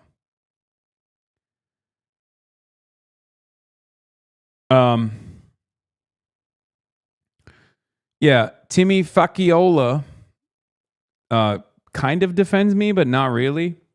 To the Mike Lawler statement, Hasan says America deserved 9/11, Hamas 1,000 times better than blah, blah, blah, blah, blah, all this shit. Right? Timmy says the first responders in New York 17 weren't bothered when Trump brought 9/11 conspiracy theorist Laura Loomer to the memorial last year. And they didn't mind Lawler going on Bill, saying, staying in the airplane when it hits the building, say what you want about it, it's not cowardly Mar. The mayor of the city of where 9/11 happened hangs out with Hasan. 9/11 baggage just doesn't seem to move the electoral needle. If anything, it's distracting from the Hamas praise, which is far more potent. But even then, you have to explain to most people in the district who Hasan is. That's why I said it's like not exactly a defense of me. I don't think that guy likes me all that much because he said Hamas praise. Okay. No fucking allies here. We're losing the New York media guys, the independent Substack enjoyers.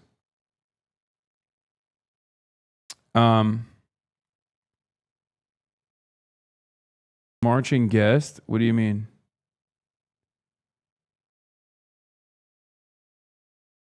But let's see what Effie had to say. Everyone's asking me about my response to Mike Lawler running to his daddy Trump to complain about this progressive campaign here in New York's 17th district. And you know what?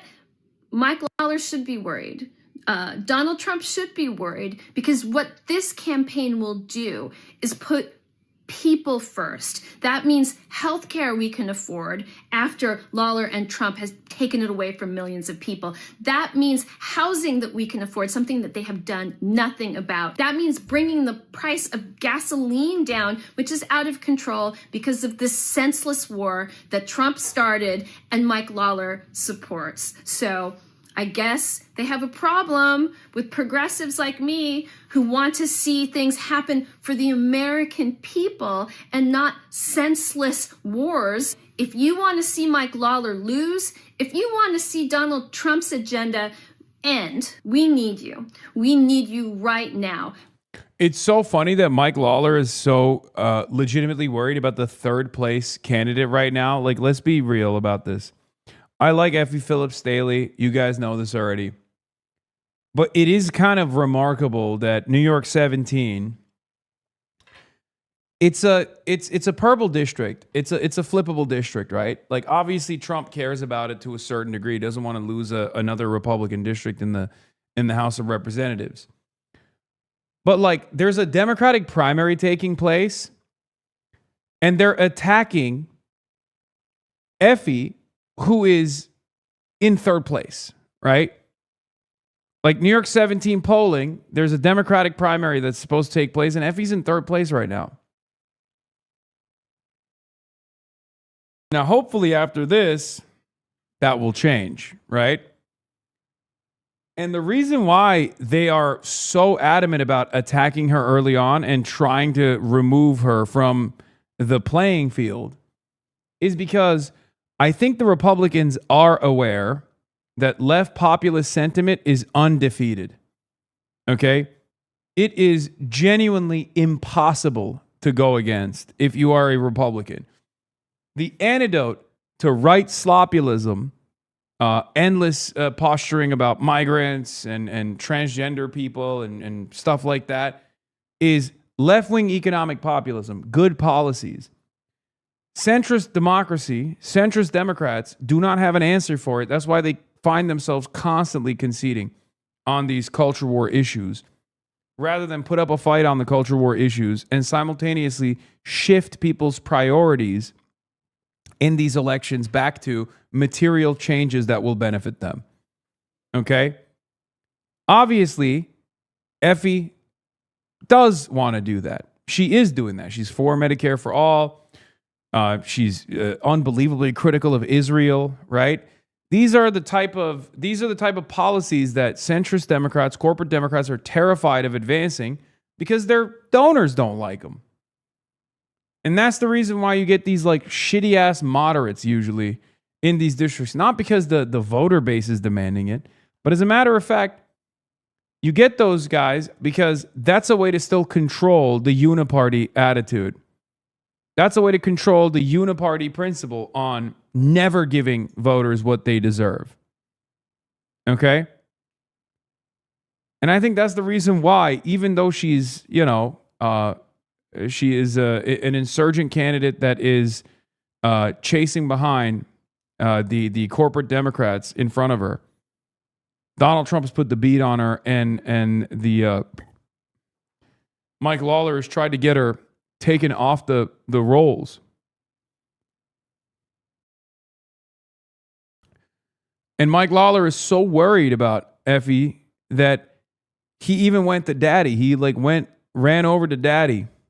He did this dual bill with Gottheimer to condemn me alongside Candace Owens, to get his name out there for all the donors that are paying attention, to get a little bit more national focus on his race from some big donors, right? Because that's what this is a desperate plea for donors to be like, I'm here.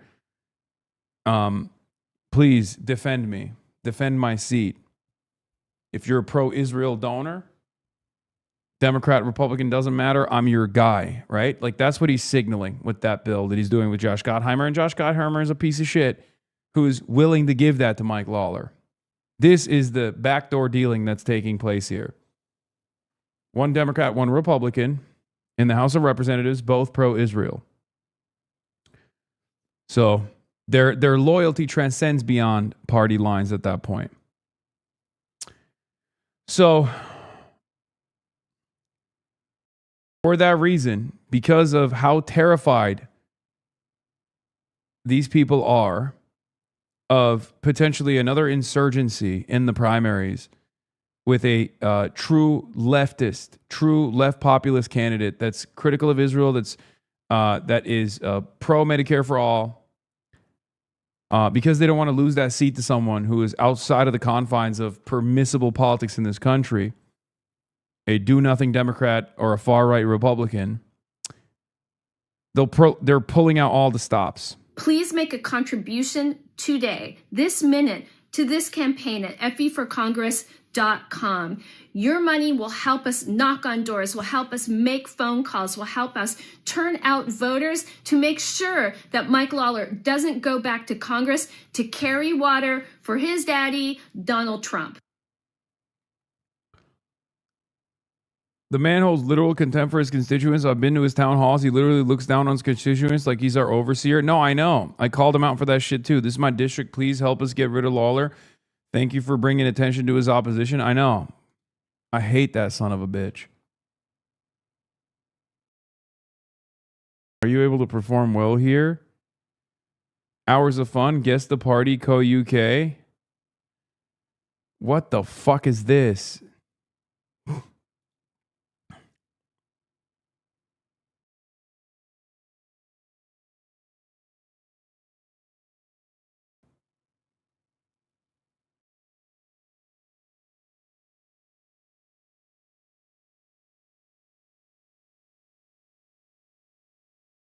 Gaming? Absolutely not. There's also another. There's also the other attack against me and Shoika Chakrabarty, but UK election coverage has started, so let's get into it. Here's a long ass video of all your haters if you want to save it. Yeah, this is the Kilo video, right? I saw. Note that this is around the same time that Dan Saltman. 4 hours long is crazy. Hassan Bad, the Weasley Little Liar Awards. 4 hours long. 4 hours. God damn.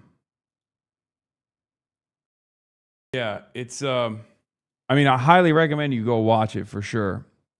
Go engage with it because the video itself is a compilation of like all of the people who have basically used Hassan Bad as a way to deflect attention away, successfully, mind you, right, from their own personal shortcomings. Sometimes they're criminal cases like Rape Tone, their pedophilia allegations like Nuxtaku, or like their, you know, improper dealings with minors like Nuxtaku.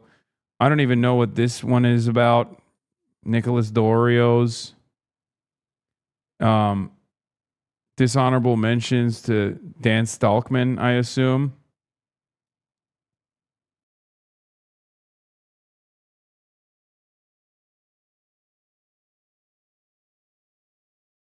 Warning, it's not PC. Yeah, I don't think this guy is like a huge fan of mine by any means. There's a pivot happening in the commentary sphere. I commented on it already, where I think that they hit the fuck us on line so much that they used and abused the Hassan Bad line so much to get away with whatever the fuck they were doing that eventually people had enough of it.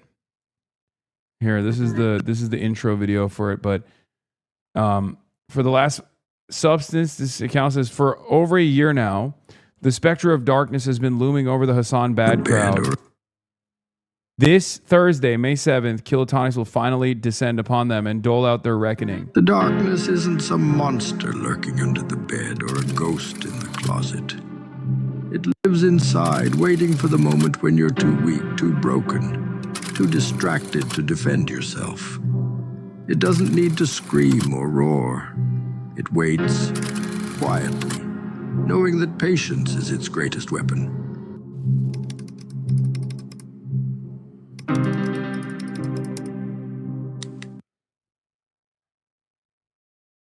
When are we going to the protest? It is later. It's not a protest, it's a rally. For the last 5 years, I said the YouTube apolitical commentary sphere has produced a metric ton of right-wing drama slop that centered me as the arch-villain responsible for all things woke.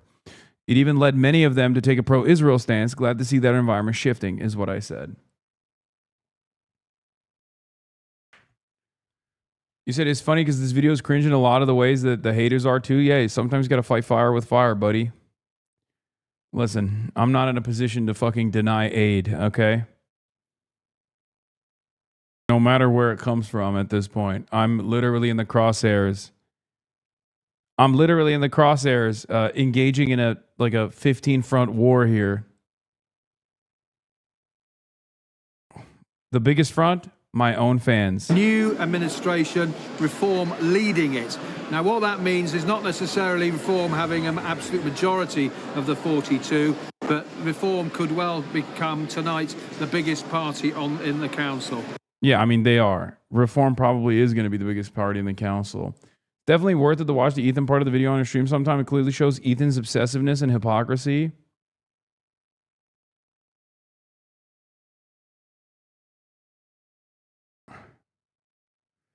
Are you sure you have time to talk about the president subtweeting you? I think I heard a microaggression. Oh yeah, you saw that. You saw Trump coming after one of the candidates that I'm aligned with.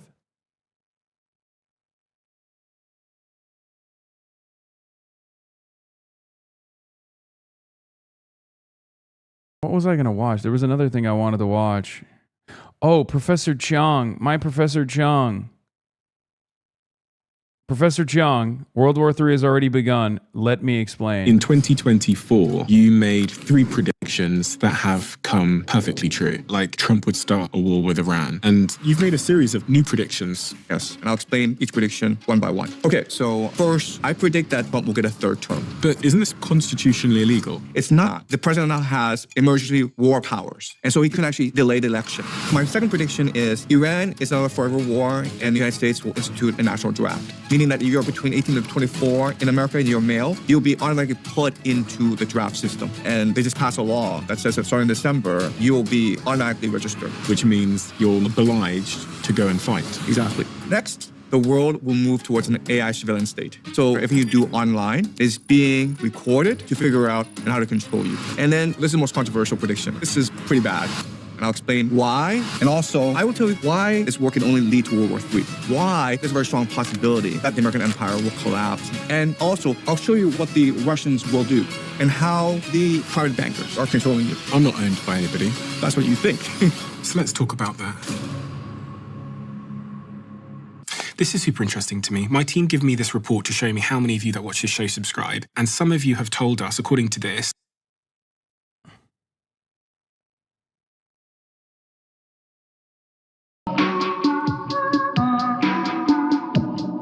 and you've blown up across the internet because you've been able to demystify all of this craziness, but also because in 2024, you made 3 predictions that have come perfectly true. Some might say unfortunately.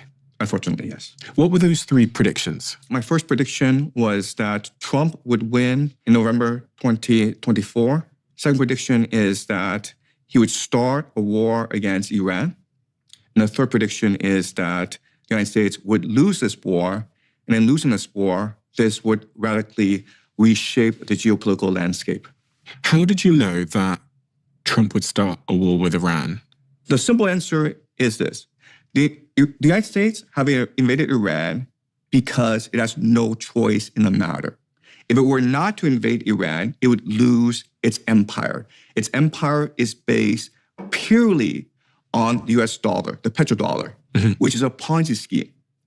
If it did not invade Iran, then people would choose not to trade with it anymore. People would choose to not buy US treasuries. Why? For the longest time, this system worked fine. But then in February 2022, Russia invaded Ukraine. Yeah. Okay. That was not the issue. The issue was the American response. The American response was to sanction Russia and remove Russia from the SWIFT global payment system. It also ordered the Europeans to freeze over $200 billion in Russian assets. And there's a problem because the very basis for having the US dollar as the global reserve currency is that it would remain politically neutral. The Americans guaranteed seamless, politically neutral international exchange. So if this trend continues, right, if you don't do anything about Russia, Russia will take over Ukraine. And Russia... Dude, they've elevated the game. They've elevated the game. Professor Zhang has elevated the motherfucking game. He's got a board now. He's got a fucking board now. Then would build an alliance with China and Iran. If you look at these 3 countries on the map, Russia, China, and Iran, this is the entire Asian continent. And then what they can do is this. They can say, okay, The United States is a bully.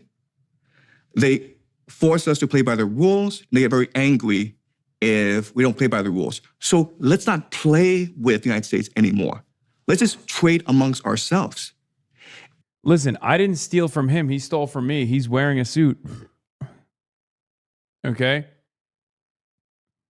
I don't have a whiteboard, but he has a suit now. Who's stealing from who? And then what they can do is they can build a Eurasian railway system connecting Russia, Iran, and China together. And then what this would do is negate American sea power, because it's American ships that patrol and protect the oceans.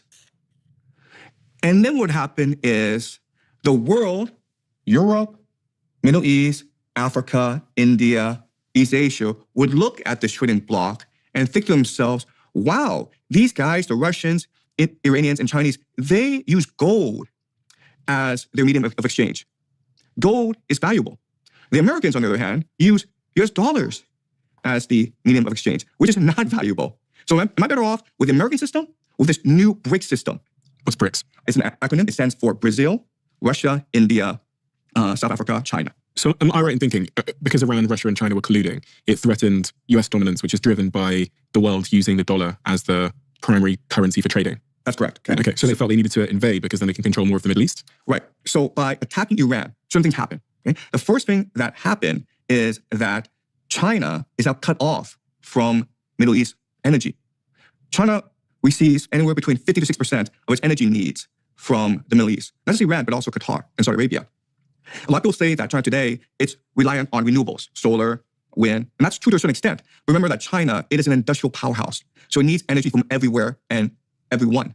So the fact that China is losing all this energy from the Middle East presents China with a long-term strategic vulnerability. I mean, that's the first thing that happened. The interviewer doesn't know what BRICS is. I mean, he might, but he's probably doing it so that Professor Jiang explains it.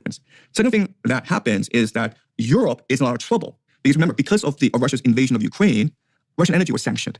And so Europe relied more on the Middle East for its energy needs, especially Qatar. And now Europe has lost all of this oil. And then you have Japan and South Korea. These two powerful East Asian economies are also reliant on the Middle East for its energy. So now the question is, if you're not getting your energy from the Middle East, where can you get your energy from? And there's only two answers, either Russia or the United States. Russia is at war. And what's happening is the Ukrainian drones are attacking Russian oil refineries and export hubs. So the world in the short term has no choice but to look to America for its energy needs. And what did Trump do recently? He took over Venezuela, which has the world's greatest oil reserves.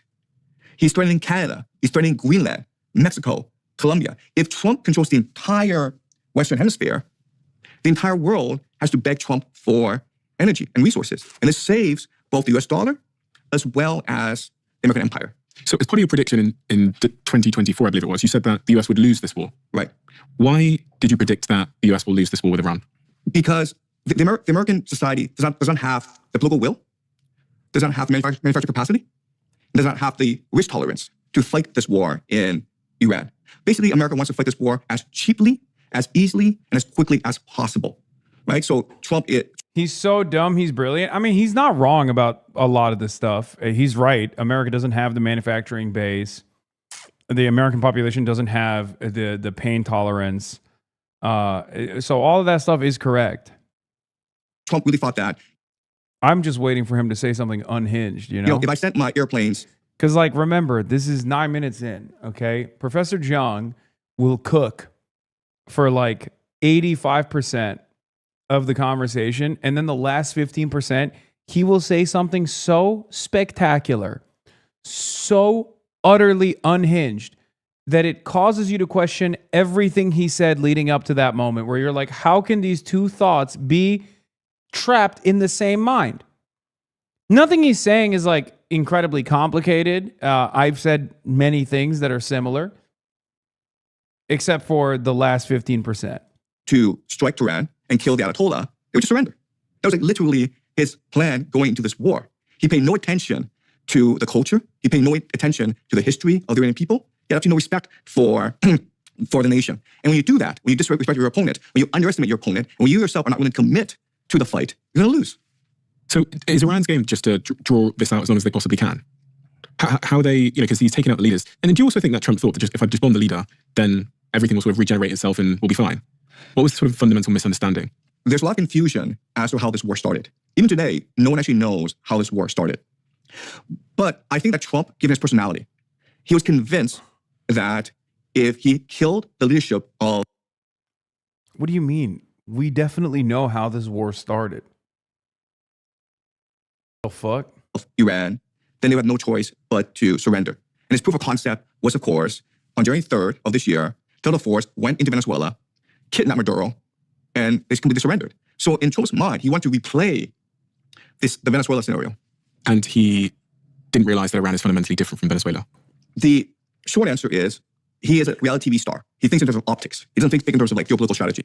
The long answer is that the American military has become a very corrupt and insular institution that is trying to generate as much congressional funding as possible in order to fund the military-industrial complex. Did he think that he was going to bomb Iran, the people would rise up, they would elect a new government, and that would be that, and then he could control Iran? That's exactly what he thought. So what I want to do now is go to the map, okay, all right, and show you what he got wrong. Okay. All right, so this is a map of the Oh, Middle he's East. cooking now. Now he's cooking. He's got a map. He's got a whiteboard, an electronic whiteboard.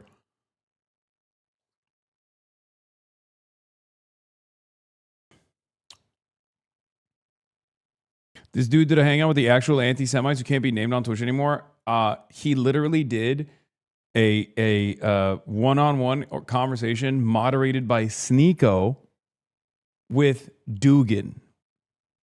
It is one of the funniest things I've ever, like I didn't even watch it, but just the fact that it exists out there is incredible. Okay.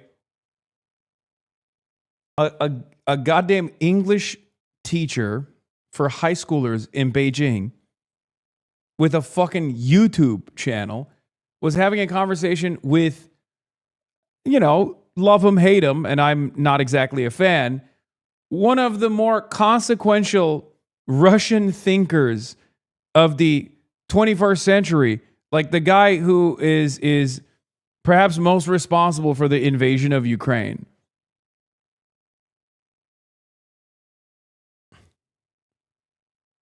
Like Vladimir Putin's personal philosopher, okay? The founder of the ACP, Mr. Nazbal himself. Yeah, Dugan is really funny, though. He will sometimes post the funniest, dumbest shit. And the first thing to notice about this map is the topography. What does that mean? How many mountains you have. So this is what's really interesting. Okay, never mind. Maybe he doesn't actually know what BRICS is because he just said, what does topography mean? Is that the topography between Iraq and Iran are completely different. And this is important because in 2003, the Americans invaded Iraq and they won the war in about 2 weeks. And the reason why they won the war is the Americans practiced something called shock and awe. And the idea of shock and awe is that it is a military strategy shock that believes plus that a awe. if you cut off the head of the snake will die. A decapitation strike. And so what they did was they went into Baghdad, seized Baghdad, and the regime collapsed and the war was over. And they were able to do this because of the topography. If you look at the map of Iraq, it's all flat, it's all desert, meaning that you can just fly in. No, they were able to do it because the Iraqi government was already unbelievably corrupt. And they straight up bribed half of the fucking military force, half of the generals to stand down in the process of overtaking Baghdad and doing aerial bombing campaigns. And on top of that, they also invaded with boots on the ground. As opposed to with Iran, the topography definitely plays a role here, but the government is clearly far more stable. Iran is a sovereign state that has maintained its sovereignty for a lot longer and in a lot more resilient manner than Iraq ever could. The American campaign against Iraq was also planned for approximately a decade prior to its completion. Famously, Dick Cheney released a memo in like 1994, if I recall correctly, talking about the necessity to invade Iraq and to privatize its nationalized oil refineries, its oil and gas extraction business. It was state-owned enterprise. So there was already a lot of appetite for this. And not only that, there was also a much more competent military force that had planned out exactly how they would do it. They went in. They had a similar technique with the sanctions with Iraq as well, just like with Iran. But they went in and they bribed a bunch of generals. Like they effectively neutered the military and made sure that they had no resistance whatsoever. But perhaps most importantly, the Iranian government is actually competent as opposed to the Iraqi government that was unbelievably corrupt, and it was very opportune for the American side to come in and just like destroy it. Your planes, cut off the head of a snake, and the war's over. There's actually no way you can defend against airstrikes because you're entirely a desert. Now, let's look at the topography of Iran. And Iran is all mountainous. In fact, you can make the argument that Iran is a fortress. Okay? And so the first thing is that Iran can choose to fight a war of attrition. What's a war of attrition? A war of attrition is a game of uncle. What's that? Right. A game of uncle is where we don't have enough power to destroy each other. So what we try to do is we try to create pain points, leverage points, to force you to... Bro, what are you... Oh, God, I can't tell if he's like making this like insanely simplified for the people to understand what he's saying, or if he's just like out of his mind. Okay. Iraq is 93 million people. Iran, is 93 million people. And by landmass, it is 3.8 times the size of the country of Iraq. And the topography actually does play a major role here. It also occupies the largest coastline of the fucking Persian Gulf. Okay. So on top of that, for 47 years, they have worked with the North Koreans.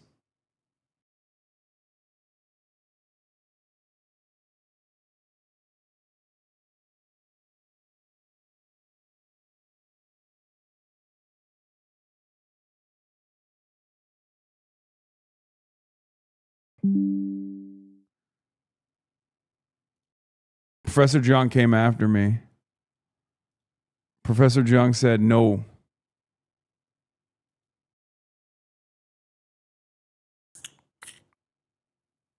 I'm back.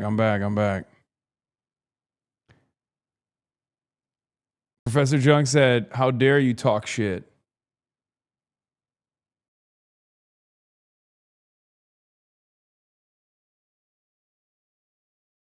Anyway, as I was saying,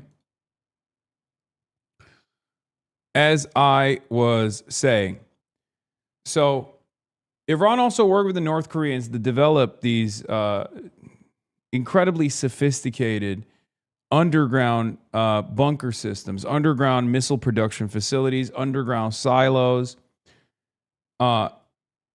with the knowledge that Americans would inevitably come and try to blow them up. And they made these virtually impenetrable fortresses, taking advantage of the mountainous regions, but also on top of that, building deep underground. Okay?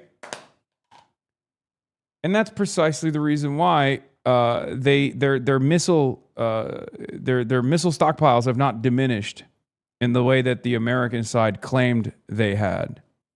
Okay? There is no other country, with the exception of North Korea, that can withstand an aerial campaign from the largest, most powerful air force on the planet, the United States of America's Air Force. There's no other country that can do this. Okay? Iraq certainly didn't have any of those facilities. Iran is in a unique predicament for that reason. Iran is uniquely positioned to deal with an American aerial bombardment campaign with the knowledge that America will never actually turn around and militarily invade Iran because it's 93 million people and the force necessary, the troop presence necessary, would require a draft. Submit to cry uncle, right? So because Iran is too large, and that's 92 million people, it's impossible for the Americans and Israelis to destroy Iran. So what you're trying to do instead is bomb enough targets so that they recognize that resistance is futile and surrender. Okay? That's the extent of the strategy. But again, the problem with this is that, one, Iran is much too big. Number two is that it is a mountain fortress, which means that you can hide your weapons and your military inside mountains, right? Which allows you to conduct a guerrilla warfare strategy against your opponent.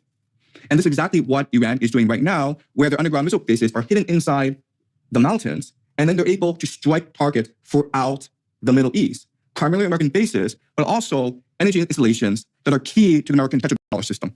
And so it's a game of uncle where the Americans are trying to create as much damage as possible in the Iranian nation, and Iran, in response, is trying to destroy as much Glorping? Sorry, I don't know why. Of the global economy as possible to force the world to pressure America to call the war off. So that's the situation we are facing right now. Second thing that Trump got wrong is how vulnerable the global economy is. Because the Iranians control something called the Strait of Hormuz. Okay? And as you can see on this map, the Strait of Hormuz, it's a very, very narrow piece of land. It's only about 33 kilometers across. You can actually swim across the Strait of Hormuz. Okay? And what is important is the GCC exports 20% of the world's energy. The Gulf Cooperative Council. Okay? So the Gulf Cooperative Council are certain nations in the Middle East that align politically. So they include Qatar, Saudi Arabia, the UAE, Oman, Iran, Kuwait. They've been exporting energy, but not just energy, but also a lot of byproducts of energy production, including fertilizer, to the world, primarily East Asia and India. In return, they've been getting food back. So most people don't appreciate this, but the GCC actually imports 89% of its food needs. And the reason why is that they become so rich these past few decades that the populations have blown up. And as a result, they have to feed their population, but they don't have agricultural resources. They also don't have water resources. I don't know why my internet is getting ass beat right now. And so they have two major vulnerabilities, which is food and water. And they have a lot of desalination plants around the area. And so it's a desalination plant. Okay. So a desalination plant takes oh my God. From the seas and then food. This guy is crazy. He's asking every question. I can't tell if this is like him being a good interviewer or if he's just like genuinely clueless. I mean, no disrespect. I met the guy in Qatar. He seems like a nice guy. But that's crazy. He's like he's just like a baby. I feel like it's got to be an interviewer technique, right?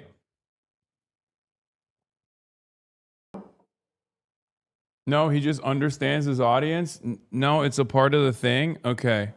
Electrochemical process turns it into portable water that people can use for drinking purposes and for agricultural purposes. Okay. Right? So as you can see, the entire area, it is extremely vulnerable to drone and missile attacks from Iran. So that's the second thing that Iran has done, which Trump did not expect. He didn't expect that the Iranians would close off the Strait of Hormuz. And how the Iranians were able to close off the Strait of Hormuz was just by threatening to attack any ships that wanted to cross it. The reason why is that these ships depend on maritime insurance in order to operate. But if there's a risk, a very high risk of being destroyed, then you will not get insurance. Okay. So it's not that the Iranians have said to these ships you can't cross, it's just that the insurers refuse to allow these ships to cross because it's too dangerous. And Trump didn't, you think they'd consider this before they started bombing Iran, that Iran would have some leverage in shutting down such a critical piece of water for, shipping fertilizer, energy, etc. You think that they would have known this? Right. So that's what a lot of people say, that Trump's stupid. Yes, they did know this, for the record. They absolutely knew this. Anyone that tells you that the Trump administration had no idea is out of their dang minds. Of course they knew about it. That Trump is hot-headed, that he was misled by the Israelis. And there's good evidence to support this. But I want to show you something. Okay? It's called the National Defense Strategy. All right. And so this is a document that was published by the Department of War. And in it, It explains what the American strategy to maintain global dominance is. And in the introduction, what it says is that for too long, America has been bullied by the world. America is a nation that protects the world. Yet Europe, East Asia, takes advantage of American generosity. The Europeans don't pay for their defense, and so they put all this money into welfare, into a pension system. The Chinese have been giving America a bad trade deal. The Chinese steal American technology and then use it to make products that they sell back to the Americans. So the Americans have been getting a really bad deal for decades. And President Donald Trump, he's going to change that by doing 4 things, right? The National Defense Strategy calls for a 4-point program to put America first. The first thing that America's going to do is going to secure the Western Hemisphere. Why? Because the Western Hemisphere belongs to the United States. When you say the Western Hemisphere, what do you mean? What region is that? Is that Canada as well? So if you look at the map, we can divide the map into the Eastern Hemisphere, okay, and the Western Hemisphere. Okay, so everything over here. Everything, Mexico. including Greenland, including Canada, including Mexico. Every part of this area belongs to the United States. Therefore, you cannot trade with any of these countries without American permission, without paying a tribute to the Americans. And this is why that the Americans have parked 1/3 of their naval assets in the Caribbean today. It's to tell. By the way, everything he's saying here is correct. I mean, it's incorrect as far as like the American posturing, but it is correct. I've read this document. That's where they also clearly spell out that they're going to do the Don Roe doctrine, right, to dominate the Western Hemisphere. So that part is correct. What's incorrect about it is the American assessment that, like, you know, China's stolen our IP to steal, to sell back shit to us, and like Europe is able to spend endless money on their welfare state because we have their protection paid for. And yes, the guy who asked what's the Western Hemisphere is, I can't tell if he's asking those questions because he sincerely doesn't know, or if he's asking for his audience. I assume he's asking for his audience. The Chinese and the Russians back off. If you want to come here, you either pay a tribute or you'll be attacked. Okay, that's the first point of this strategy. The Western Hemisphere belongs to America. Something that they call the Don Roe doctrine, okay, which is Trump's corollary to the Monroe doctrine. Okay, so that's point 1. Point 2 is that America wants to reimagine its relationship with its allies. Basically, NATO needs to pay for its own defense.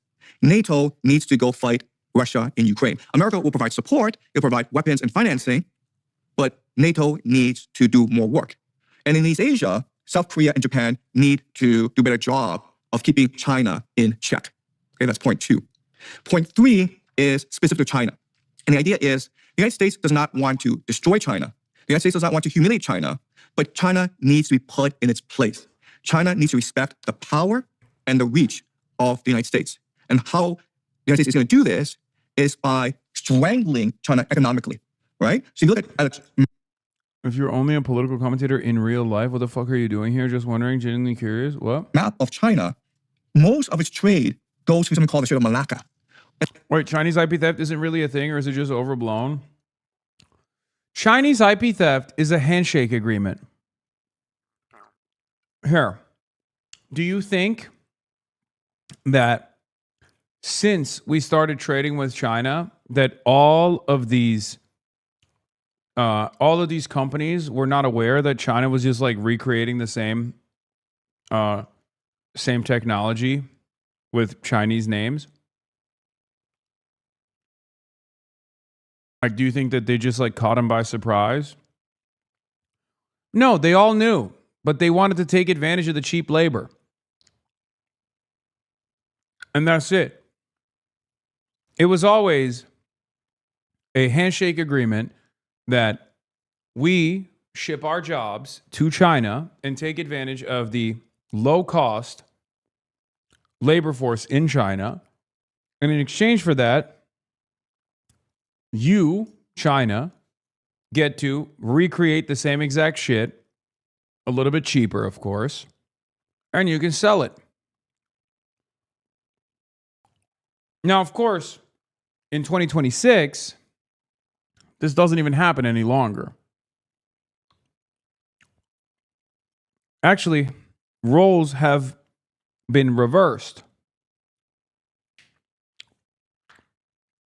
Roles have been reversed, where we are looking at Chinese tech and we are choosing to steal Chinese EV tech, for example, because China is now a leader in electric vehicle technology.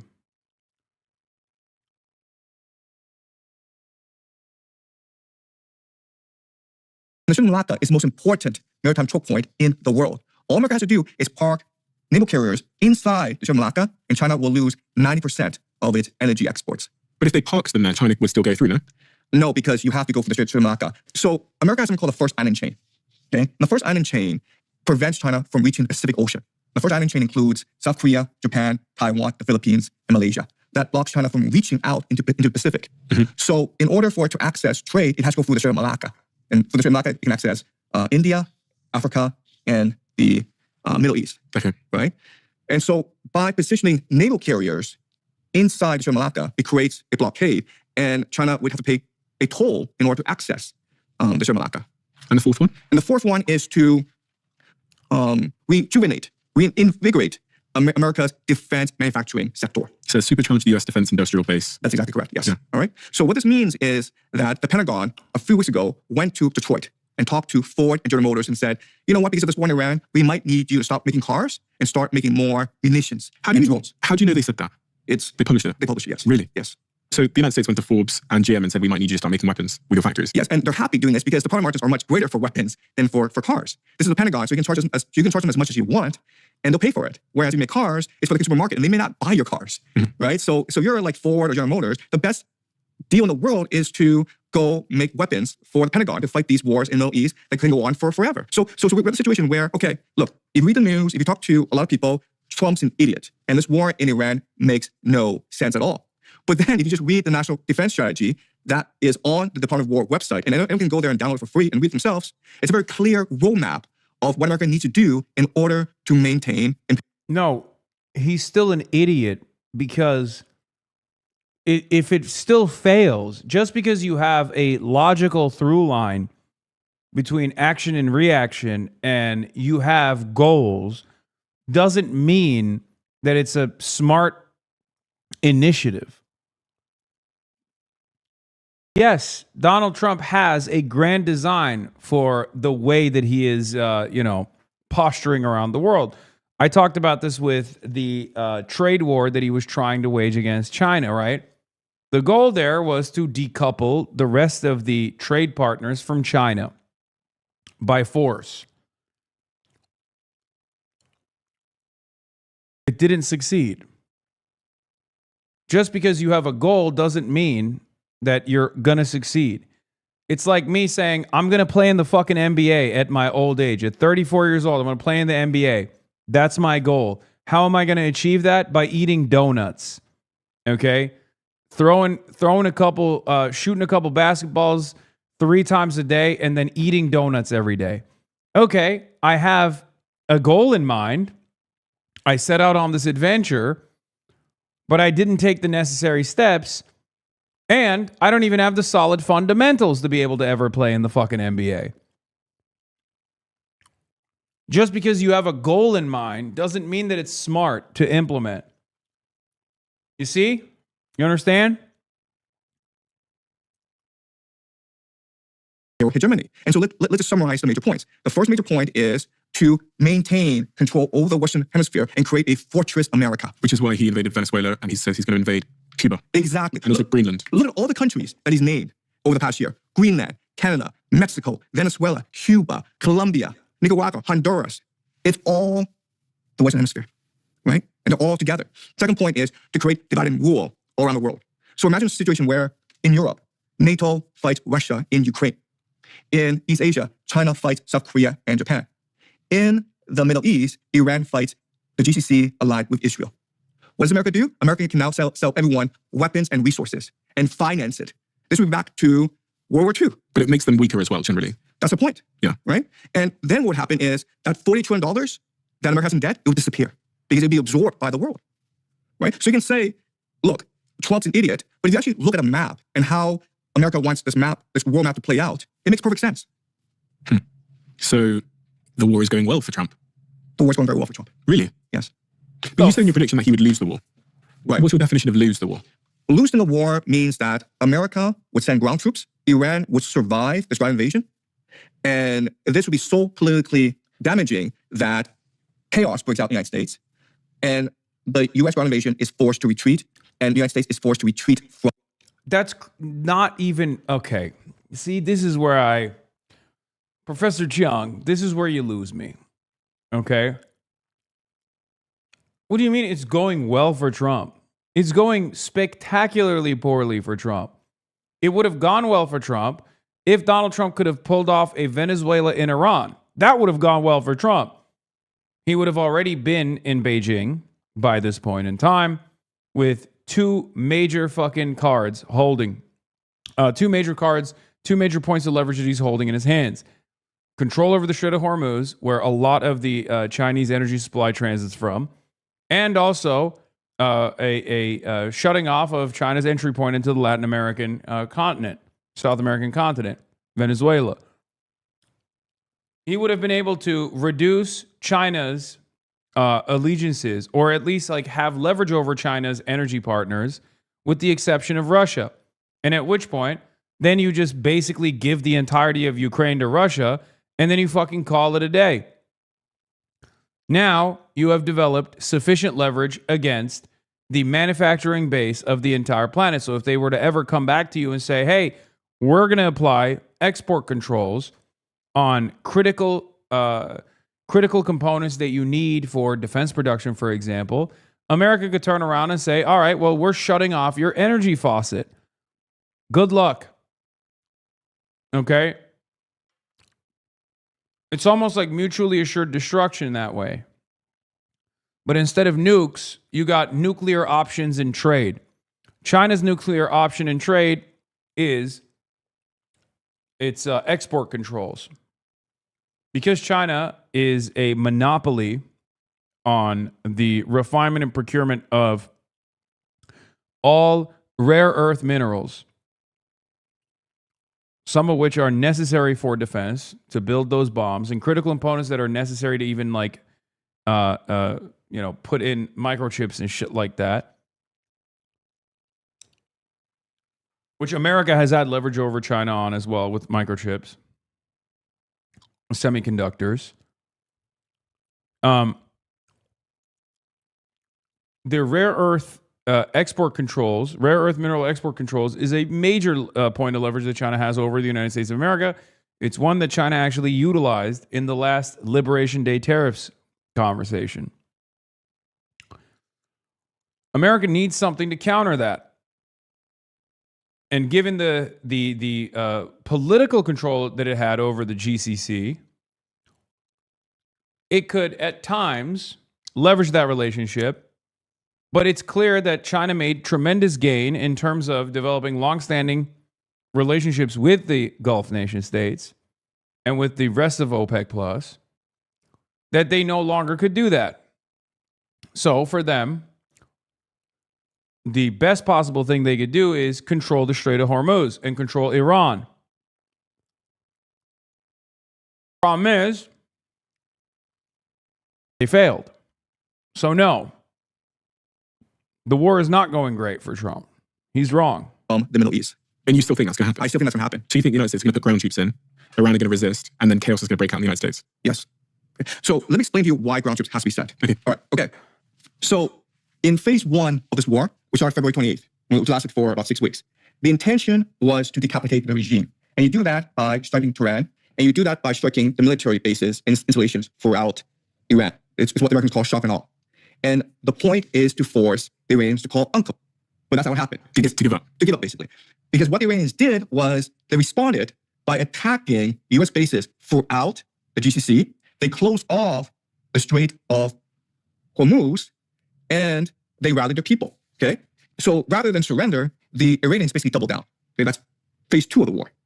Now we've gone to phase three of the war, where Trump has basically decided that decapitation does not work. And so what Trump's going to do is he's going to impose a naval blockade on Iran's naval blockade, right? And so the question then is, if Trump understands that decapitation does not work, then using game theory... What's game theory? Game theory is the belief that all the world is governed by rules and incentives. And once you understand the rules and incentives, you can predict how people behave. Because people will always behave according to their best interest. So in geopolitics, the nation states are individual players.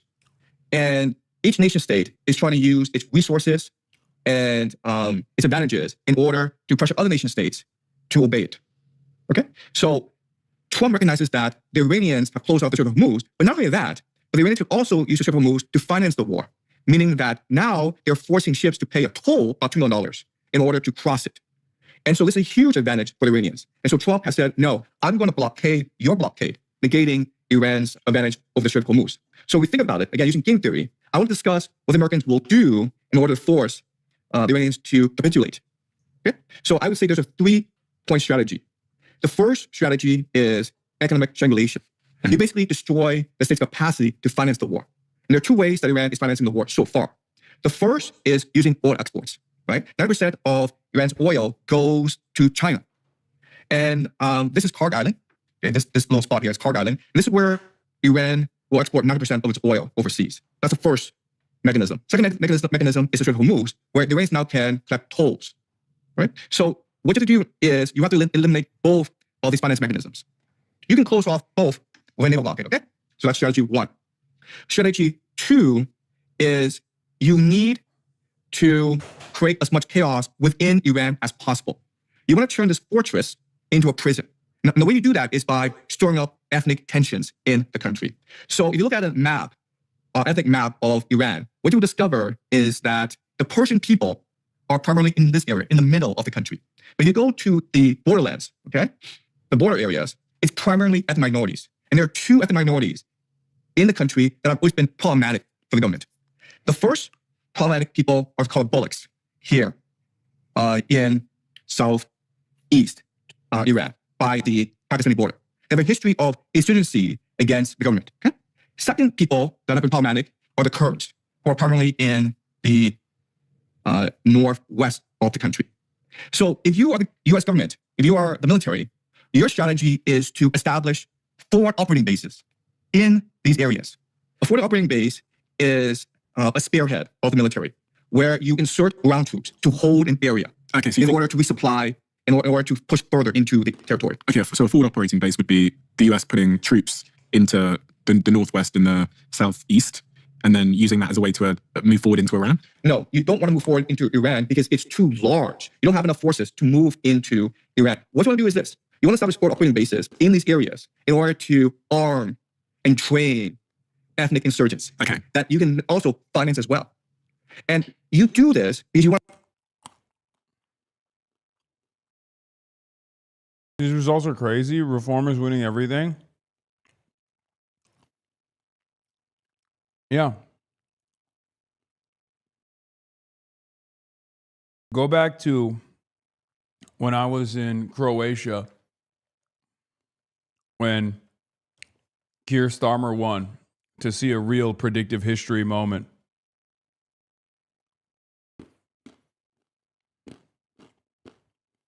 This is unsurprising.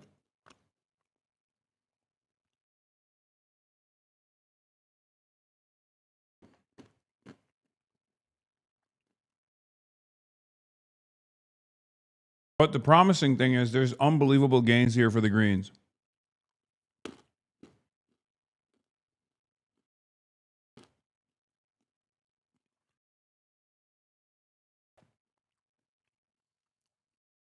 Why did I know this was going to happen? Because game theory.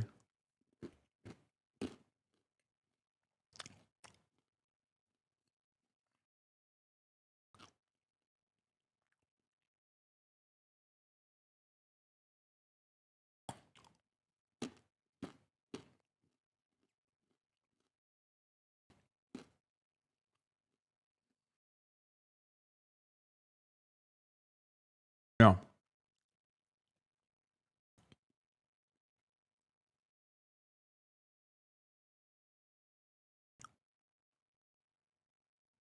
You need to get a whiteboard.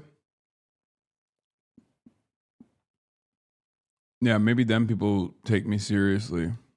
Turn them into cannon fodder.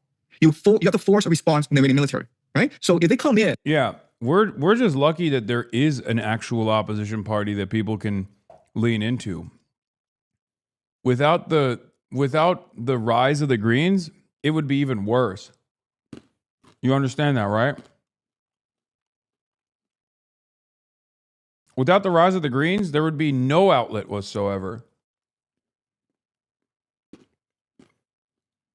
With the army in order to quell these rebellions. That's great, because now you can use your air power to decimate the Iranian military. Your problem right now is the Iranian military is hiding inside mountains. Oh, here. Like that. Keir Starmer is going to take this and is going to take this new labor, this new labor that's similar to Tony Blair labor, and use it as a broad mandate for centrism. Do you understand? He's not going to do the good things that any other competent labor leader who's like ideologically committed to like some kind of genuine reform, genuine progressive cause, like actually bringing about equity,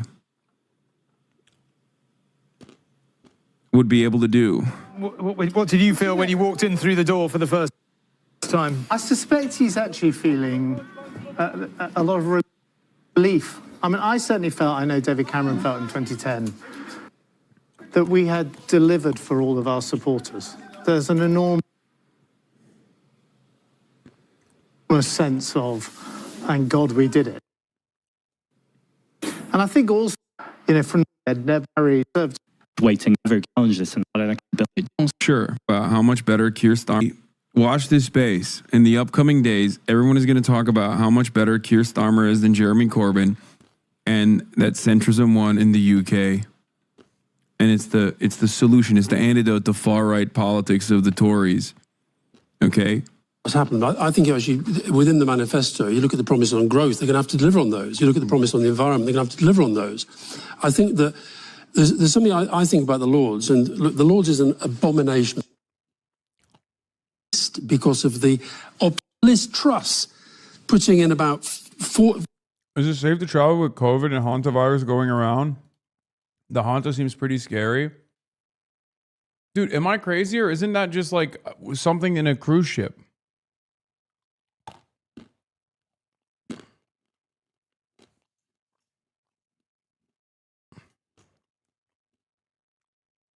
Isn't it literally trapped in a cruise ship currently because of mouse poop?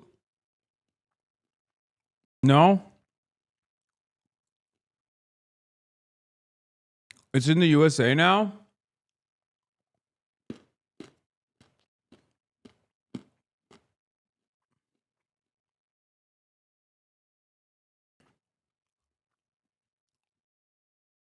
One shot, see if you catch it? Yeah, I heard.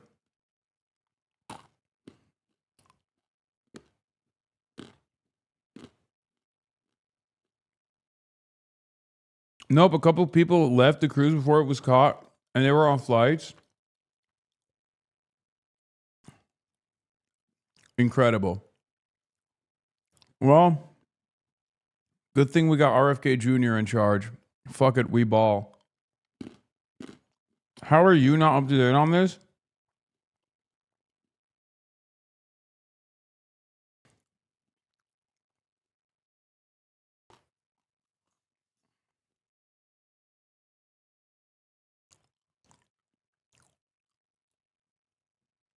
So, from what I understand, it doesn't spread like COVID. It is a very different spread pattern. It transmits through.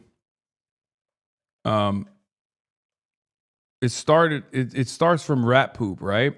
Like it started off in this cruise ship because of rat shit, right? And I feel like it's very deadly. And when you get it, you have like a 50-50 survival rate or something. I mean, I don't want to give you misinformation. I'm just talking off top dome. But because it's so deadly, the epidemiologists are saying that it's too deadly to be as to transmit as much as COVID does, and also because it doesn't transmit in the same way. It's not. It's through saliva, right?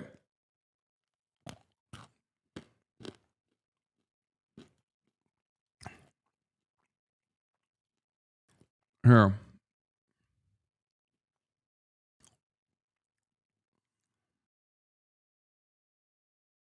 Officials are racing to contain the deadly Hantavirus outbreak that has killed 3 people. Several states. I can't believe that people still go on cruises. I will never understand it. States, including Arizona, Georgia, and California, monitoring cruise ship passengers for possible infections. Teams in protective gear transporting 3 patients to emergency flights bound for Amsterdam. This as contact tracing has started on anyone who may have been exposed to sick patients earlier in the trip who disembarked at different locations. One such traveler was removed from a KLM flight in Johannesburg a day before her death. KLM saying due to the passenger's medical condition at the time, the crew decided not to allow the passenger to travel on the flight. 88 of those passengers from that flight now being tracked by the World Health Organization after possibly being exposed. And the WHO says a Swiss man who had returned home with his wife tested positive for Hantavirus on Wednesday.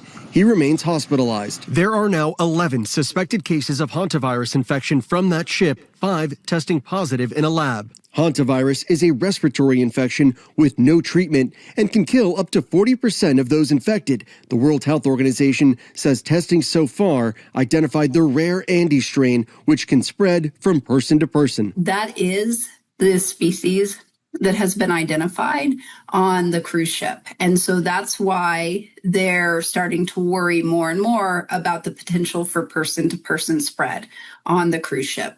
Health officials now suspect the first victim to contract the virus picked it up in Argentina before getting on the ship. In mid-March, he'd visited a landfill during a bird-watching tour, and officials suspect he contracted it from rodents. The captain announces his death weeks ago, telling those on board the man was not infectious before anyone knew it was Hantavirus. This is my sad duty to inform you that one of our passengers sadly passed away last night. I'm told by the doctor we're not infectious.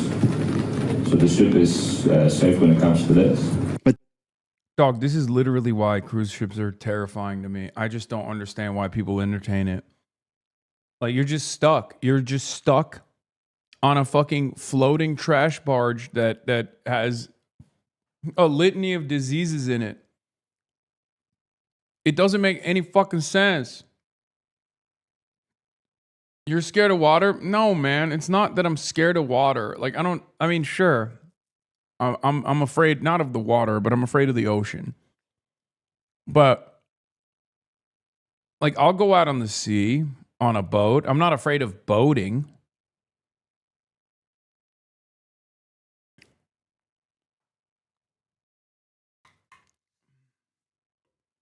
I'm not afraid of going on a fucking boat.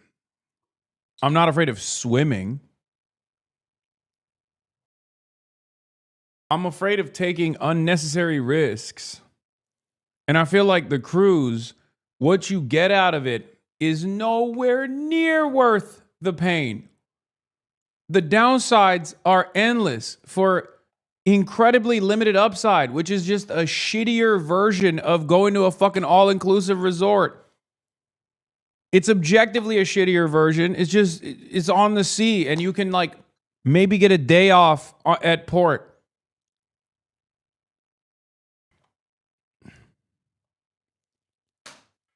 Austin Show, boo bad take. Bitch, we're talking about a deadly virus. Aren't you supposed to be a hypochondriac?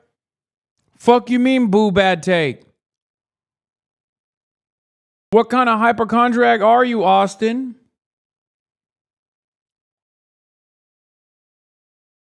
Wrong, worst take. I'm not going on this cruise. Oh, but you'll go on the next one. Okay. Good luck, man. You're saying all cruises are bad based on one cruise? No, I'm saying that even in the best possible scenario on a cruise, you're still trapped on a ship with a fuck ton of people and a fuck ton of disease.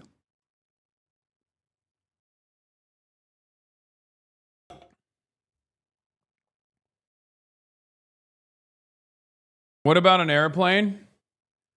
I mean, in the airplane, you have a much more limited contact for a much shorter period of time. I think air travel is also dangerous in a similar vein. Don't get me wrong. But when you're on a boat, when you're on a fucking cruise, you're floating around with a far larger group of people for sometimes a week in a closed environment. I feel like there's an infinitely higher likelihood of contracting some kind of disease, not just Hantavirus. I just mean like in general. The cruises I go on don't go to landfills usually. Oh my God. This is literally, you know what this is? Yeah, also, I'm not even making a comparison between air travel and cruises. Cruises are unbelievably unnecessary. Air travel is still necessary for not only delivery, but just travel in general. But this is straight up, this is literally Republican thinking, okay? This is Republican mentality. Well, the cruise I'll go doesn't go near a landfill. Are cruises BDS? I don't know. I'm just saying, I think cruises are gross and it's not worth it.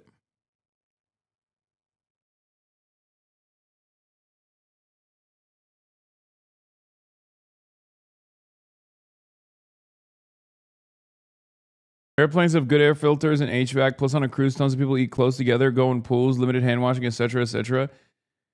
You're also in a closed environment with a fuck ton more people for a much longer period of time.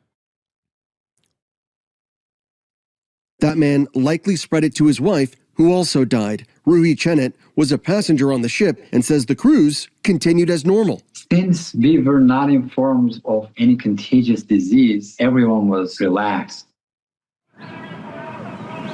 Medical teams are monitoring the nearly 150 people still on board, including 17 Americans, as they make their way to the Canary Islands in Spain. The State Department telling ABC News the Trump administration has no higher priority than the safety and security of Americans, and they are ready to assist any affected Americans. Oh, great. Also, that's the other side of the story. RFK Jr. is on the job, baby.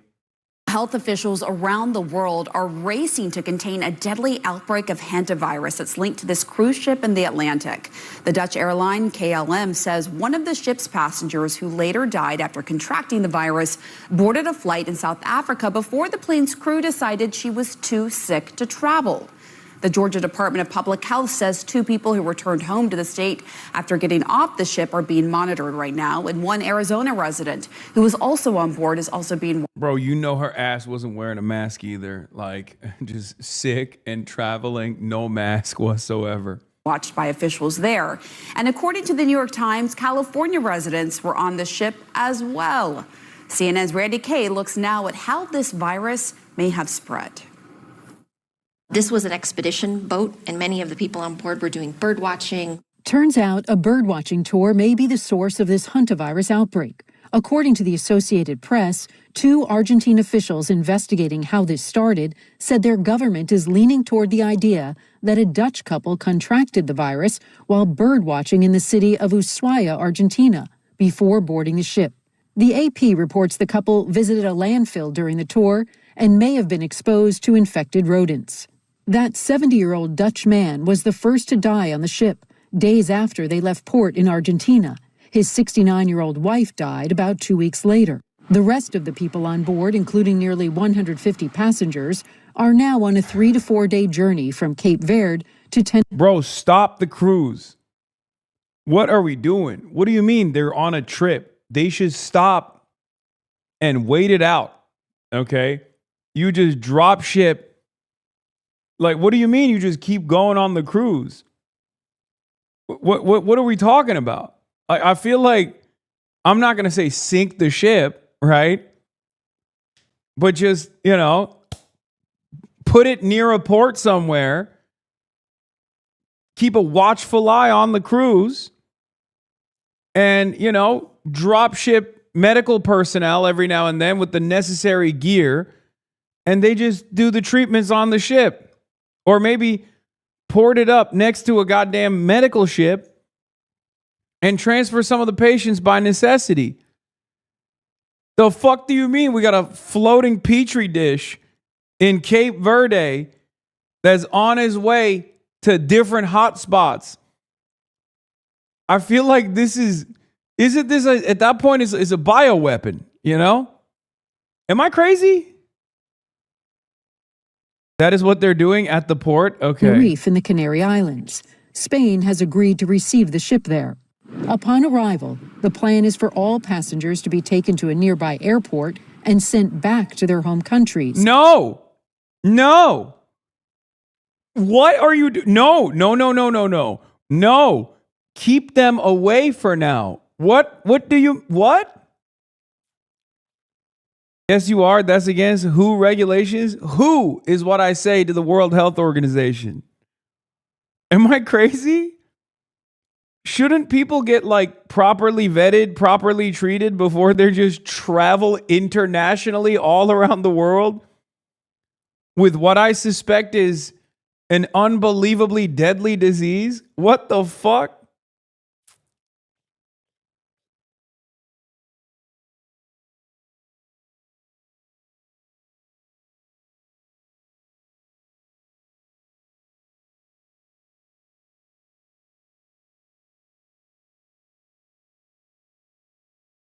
"30 massive red bubbles are about to appear in the atmosphere. Send them back on planes" is not WHO regulations, by the way. Yeah, I assume the regulation here is to quarantine these people, right? Yeah, we're not 100% sure how deadly this is. We just know that it says pretty fucking deadly.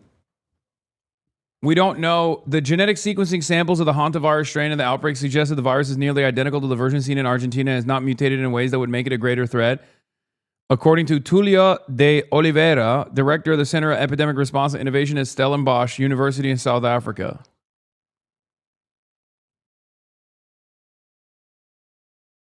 Bro, if we can fucking blockade the Strait of Hormuz, we can blockade this one specific cruise ship. Okay? Just cordon it out. Quarantine these motherfuckers. What are we doing?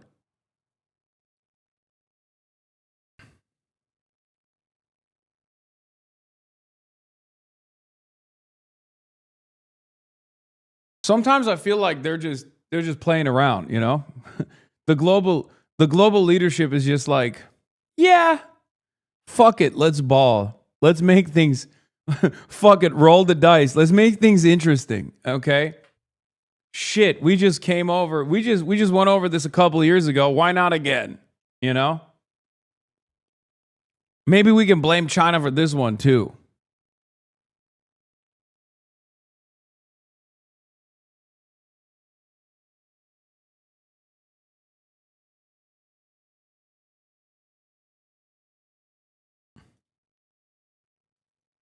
Fuck it, we ball. The 14 Spanish citizens will be examined and go directly into quarantine at a Madrid hospital. This is the country of Cape Verde in front of us, but it is forbidden to go down to it. This travel vlogger on board posted on social media about the predicament they now find themselves in.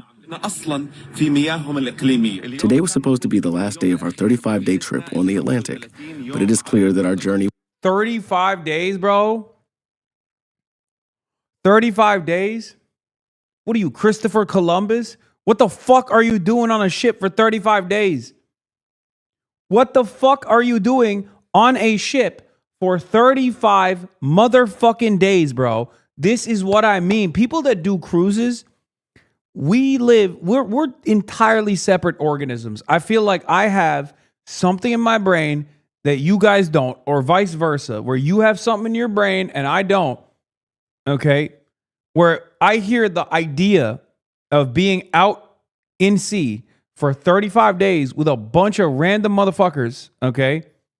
And I think to myself, just kill me now. Okay? Just kill me ahead of time. Fuck it. I don't want to contract a rare deadly disease and then go kill my loved ones in the process. Just kill me right now. Just shoot me in the fucking head. The fuck do you mean you went on a cruise ship knowing that it was 35 days? Did you get duped into it? Did you think it was gonna be 3 days, maybe 5, and it turns out it was 35? How does that happen? will not end here because Cape Verde refused to receive us on its coast. Earlier today, this medical evacuation boat removed 3 sick people from the ship. On their way to the Netherlands, a source from Spain's health ministry told CNN that Morocco refused to let the plane carrying 2 of the evacuees land to refuel. Instead, it made an unscheduled landing at Gran Canaria Airport to do so. People are usually infected through contact with infected rodents, or their urine, their droppings, or their saliva. Human-to-human transmission is uncommon. Yet in this case, the World Health Organization believes the virus may have been transmitted person to person on board. And just today, following lab tests, confirmed this is the Andes strain of the virus, which has spread among close contacts before. We're also working with authorities for anyone that has left the ship. In fact, the Swiss Federal Office of Public Health has confirmed that a passenger who traveled on the first leg of the voyage and disembarked at St. Helena on April 24th has now tested positive for Hantavirus. That passenger, according to the cruise company, is being treated at a hospital in Zurich. His wife, who was with him, has not shown symptoms but is self-isolating as a precaution. Randy Kay, CNN, New York.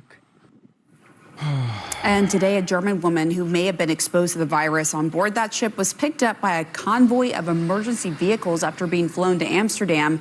Doctors say the woman is in stable condition but remains quarantined. For more on what life is like for the 150 people still on board the infected ship, I want to bring in CNN's Melissa Bell.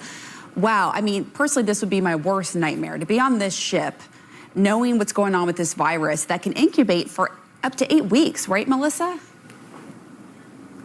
That's right, with all the confusion. So this rat shit just cooks in you for 8 weeks? Oh my Lord. Oh my Lord, holy moly, this shit sucks. Oh, what a nightmare. What a fucking nightmare, dude. What the hell is this? Hantavirus? Origin of Hantavirus, what? Still unknown. Argentine Health Ministry. Hantavirus? What is happening? Netflix documentary incoming? Bitch, what do you mean?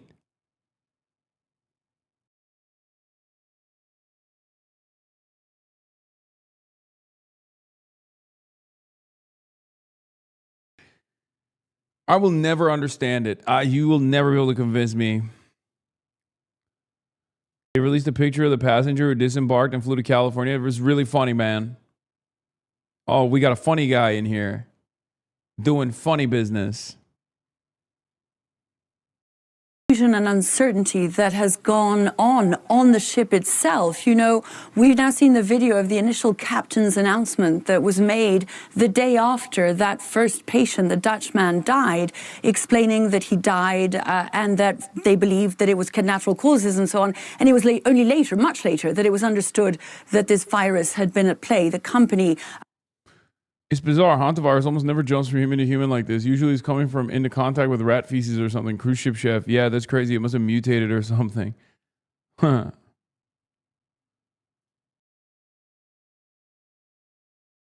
Hasanabi? Okay, guys.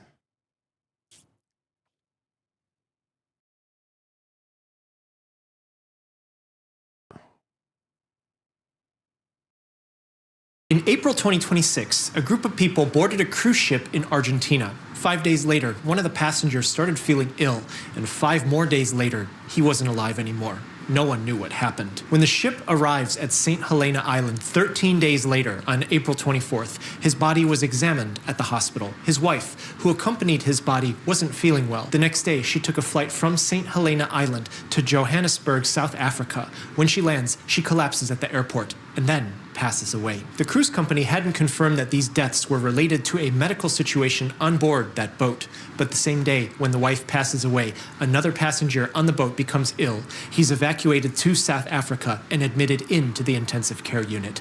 5 days later, on May 2nd, another passenger on the ship has difficulty breathing before suddenly passing away. From the patient still alive in South Africa, doctors are able to confirm that he has Hantavirus. World Health Organization is contacted, and they're able to identify 7 total cases of Hantavirus on board the ship, and including the deceased. This is a family of viruses, and it usually gets passed from animal to human, inhaling airborne particles of infected rodent droppings. But there's multiple hantaviruses, and they're known to cause either cardiopulmonary collapse, where the heart and the lungs fail together, or they destroy the kidneys. The problem is there weren't any rodents on the ship. So where did this come from? There is one hantavirus known as the Andes virus. Yosemite has hantavirus within its rodent population for years and gets 15 to 20 million visitors every year, and no one gets hantavirus. It's exceedingly rare for this type of spread. Once they're off the ship, not confined with infected people, the chance of it spreading drops dramatically. Most rodent populations have hantavirus. People are blowing this out of proportion.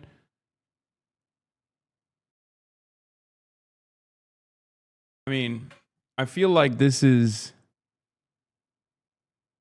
the fear is that this might be mutated, right? Virus that's been known to transmit from human to human. It's the only known hantavirus to do this so far. And in 2018, there was a birthday party that became known as a spreader event for Andes virus that ended with 34 people getting infected and 11 deaths. And this birthday party happened in Argentina, where people boarded this cruise ship.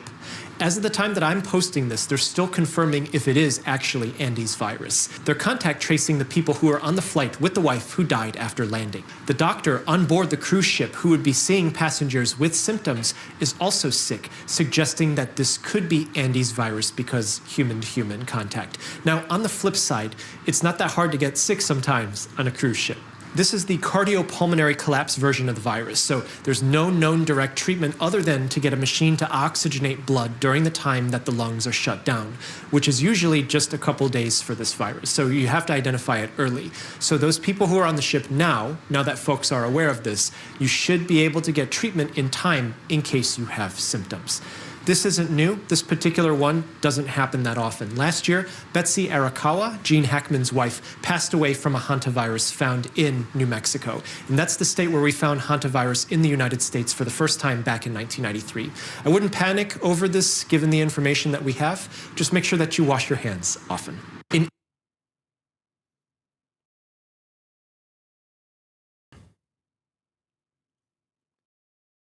Just vibe out the virus. I got Hantavirus when I was watching some anime. Good one. Yeah, don't worry. MTG got us all covered. I assume it's ivermectin, right? She's saying, I actually texted her today and asked what can we treat hantavirus with. I'm so glad she posted it. Ivermectin. Also, vitamin D and zinc. Those of us who refuse to lock down, mask up, and get vaxxed took the good old horse pace and developed natural immunity. Can someone, like, what? Who was the first motherfucker that said ivermectin, bro? We got to find that guy and study that person's brain. Because somewhere along the line, someone was like, I got the perfect solution for this. It's called ivermectin. And now they're like, there is a new deadly virus going around. It has a 50% mortality rate. It is totally different than coronavirus. But just like with coronavirus, you guessed it, ivermectin solves all of your problems. How do we, like, where did I'm more interested in where the ivermectin cure originated from than even the COVID variant originated from, honestly.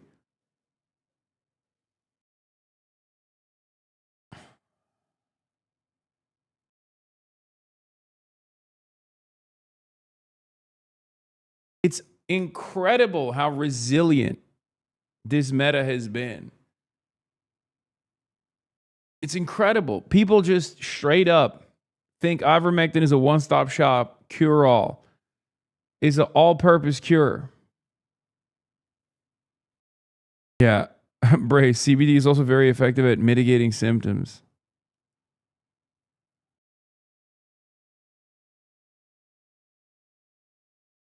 Yeah. Oh, honey, let's make sure we visit the landfill. Why did they go to an Argentinian landfill, man? What the fuck? What is up with the land? I mean, whatever.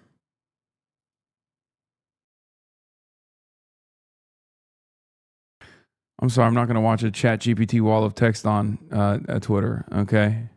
Not going to happen. That runs the ship has put out a statement explaining that it wasn't known at the time. It took them some time to figure out that this was a virus and that everyone needed to quarantine. And of course, as we just heard, people then disembarked in St. Helena. There was another disembarkation in Ascension Island. 3 more people disembarked at Cape Verde because by then we knew the virus was going around and these were suspected or confirmed cases. For those still on board, what we understand is happening, Pamela, is that they're being quarantined in their own rooms. They're staying inside their cabins. Their food is being brought to them there. And all the precautions are being taken so that there are no further infections or transmissions of this Andes strain of Hantavirus. You never get the uncontrollable urge to see how other countries dispose of their trash? No. Bro, you've never gone bird watching near a landfill? No. Sometimes morbid curiosity makes you want to visit what can only be described as the worst place available in a fourth world country.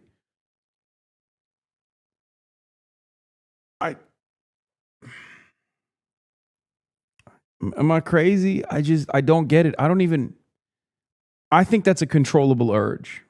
Okay, one case in Tel Aviv.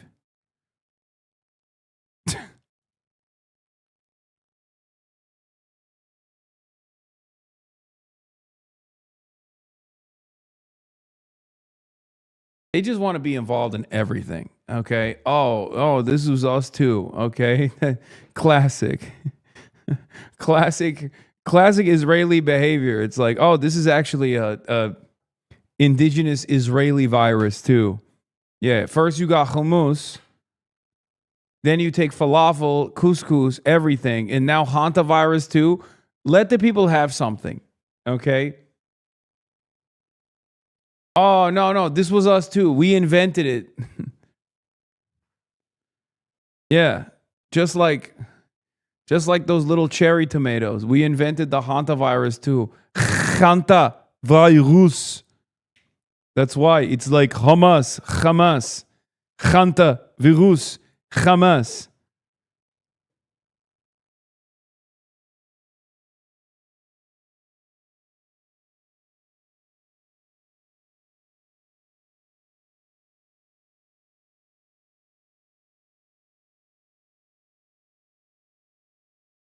What is this? The Israeli Hantavirus case is a different strain from the cruise ship. It's unrelated. Oh. Now, at least they have a port in sight, and this had been unclear for some time, really until yesterday. We didn't know what port would accept taking in this ship and dealing then with what will be a very complicated operation to get these 147 passengers off, all the crew members off as well, to quarantine them and to successfully take them to where they need to go. You showed a moment ago that convoy in Germany. That is just one passenger suspected, confirmed, but still one passenger getting from the ship to Amsterdam and onwards to a hospital that can treat them. Imagine that multiplied by the number of people who are going to get off the ship. We've just been hearing, however, from the World Health Organization, and they say that beyond the 5 confirmed cases and the 3 people who sadly died, there has been no further identified transmission on board. So that is the good news. But again, this is a strain of the virus that has an incubation period of 8 weeks, which substantially complicates things for anyone who's been in contact with either people who've left or for those who are still on the ship or will be in contact with them when they get off, Pamela. Off the coast of West Africa, a cruise ship under quarantine. Yeah, that's the doctor. 3 more passengers medically evacuated, all tied to a deadly outbreak of Hantavirus, a rare, typically rodent-borne disease with no specific treatment or cure. The open decks of the MV Hondias deserted. Dining rooms empty. Passengers told to stay in their cabins. Hi, I'm Jake, and I'm spending the next 35 days crossing that. Stop. Every time they say 35 days, I'm like, come on. Stop. Stop playing. Stop playing with me. Stop playing around, man. 35 days. 35 days? What the fuck is wrong with people, bro? I can't get over it. 35 days on a fucking petri dish. 35 days?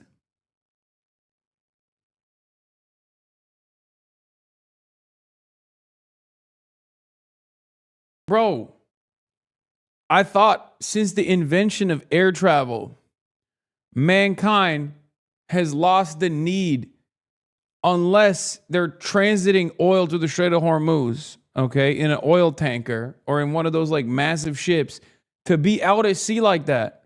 The only people that are resilient enough to be seafaring people are the Filipino people, okay? Pinoy gang, the Swagapinos. No one other than Swagapinos can withstand being out in the ocean for 35 days, okay? That's it. And they got swag, which they have replaced the need of oxygen with. Pinoy gang.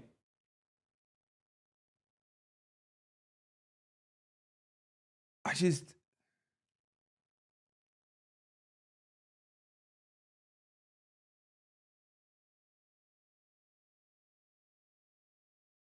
35 fucking days on a goddamn cruise ship. Atlantic, visiting some of the most remote islands in the world. This is how the journey began for Jake Rosemarine, a Boston photographer, one of around 150 people on board. People with families, with lives, with people waiting for us at home. Health officials are now retracing the ship's route, trying to figure out where and when passengers became infected. That's a devastating edit, by the way. They go from, oh, I can't wait for 35 days of fun and looking at the birds to that crying cut. That's crazy. CNN fucked him up with that one. I'm not going to lie. Like, that's a devastating edit by CNN. That's diabolical, okay? Someone on the CNN production side was thinking in the same way that I'm thinking when they were just like, 35 days? That's a lot. Their 35-day expedition began from the edge of Antarctica, visiting some of the most remote islands in the South Atlantic. On those islands, there are birds. Some islands have a lot of rodents, others don't. Hantavirus is usually picked up by breathing in particles from rodent droppings or urine. Symptoms often start like the flu, but can quickly cause severe breathing problems, organ failure, and death. The incubation period, 1 to 8 weeks. Lab tests have yet to confirm it, but investigators think this may be a rare South American strain that sometimes spreads not just from rodents, but between people. Among the really close contacts, the husband and wife, people who've shared cabins, etc. This small boat medically evacuated a handful of infected passengers. Investigators say the outbreak began in early April. The first victim, a Dutch passenger, died on board April 11th. His wife died around 2 weeks later in a hospital in South Africa. A third passenger, a German national, died on board on May 2nd. A British passenger remains in intensive care. Everyone else stuck on board, undergoing medical checks. A situation Kent and Rebecca Frazier know all too well. We don't know how long you had to stay in the hostel. I met them back in 2020. They were quarantined on the Diamond Princess cruise ship off Japan. What's the hardest part? I'd say the unknown. Rebecca, one of the first Americans to test positive for COVID. There she is. She's standing in the window right now. Rebecca, here we are. Hi. She spent weeks in a Tokyo hospital. Kent was quarantined in their... Wait, did I misunderstand? Were they on this ship too? Wait. Stuck on board, undergoing medical checks. A situation Kent and Rebecca Frazier know all too well. We don't know how long you had to stay in the hostel. I met them back in 2020. They were quarantined on... Oh, no, he's just saying like he interviewed them back in 2020 because they have a similar experience. Bro, I thought literally that the same couple that was stuck on Diamond Princess is now stuck on a Hantavirus cruise ship. I thought they were like, well, let's roll the dice again. Okay, patient 0, it seems. the way he transitioned into that other couple not so subtly implied that they might have been stuck on the Hantavirus cruise ship too. Right? But that's not the case. He's just... No, they were? Wait. Shut the fuck up. Wait. I'm sorry. No, that's unbelievable. Infected passengers. Investigators say the outbreak began in early April. The first victim, a Dutch passenger, died on board April 11th. National died on board on May 2nd. A British passenger remains in intensive care. Everyone else stuck on board, undergoing medical checks. A situation Kent and Rebecca Frazier know all too well. We don't know how long you had to stay in the hostel. I met them back in 2020. They were quarantined on the Diamond Princess cruise ship off Japan. What's the hardest part? I'd say the unknown. Rebecca, one of the first Americans to test positive for COVID. There she is. She's standing in the window right now. Rebecca, here we are. Hi. She spent weeks in a Tokyo hospital. Kent was quarantined in their cabin. What would be your advice for passengers stuck on this ship right now? If you start thinking about what's happening around you, it is so difficult to stay away from a mindset where you're getting depressed. Yeah, bro, I'm telling you, these guys weren't on the new ship, okay? They didn't get double dicked. They weren't patient zero twice. They were patient zero once, okay? He just slammed them into the back of the fucking piece to be like, see, I have a lot of experience with people who have been previously stuck in cruise ships during COVID. That's just what it is. The way he transitioned into it made it seem like they had actually been stuck on this one too, which I would have said at that point is, you gotta put these people into an isolated facility and study them for science, and not even on some like they get sick all the time shit. I mean, like, study their brains for science as to understand how someone could be patient zero during COVID and then still choose to go on cruise ships after that. You know what I mean? Because that's truly, that would have been a remarkable feat. And just like really fearful of what's going to happen. You have to try to stay as upbeat as you can. They know how difficult staying upbeat can be. For everyone on the MV Hondius facing fear and uncertainty on a floating quarantine zone. Dr. Stephen Kornfeld, he's on board the Hantavirus hit cruise ship, and he has helped care for sick passengers. And Doctor, I very much appreciate your... Dog, I don't want to say nothing, but it kind of feels like he got it. Like, not on some zombie bite shit, but he kind of doesn't look too good. Like, look, he's a doctor, okay? He's been treating a lot of patients on this ship, probably. I'm just saying. Stop? Really?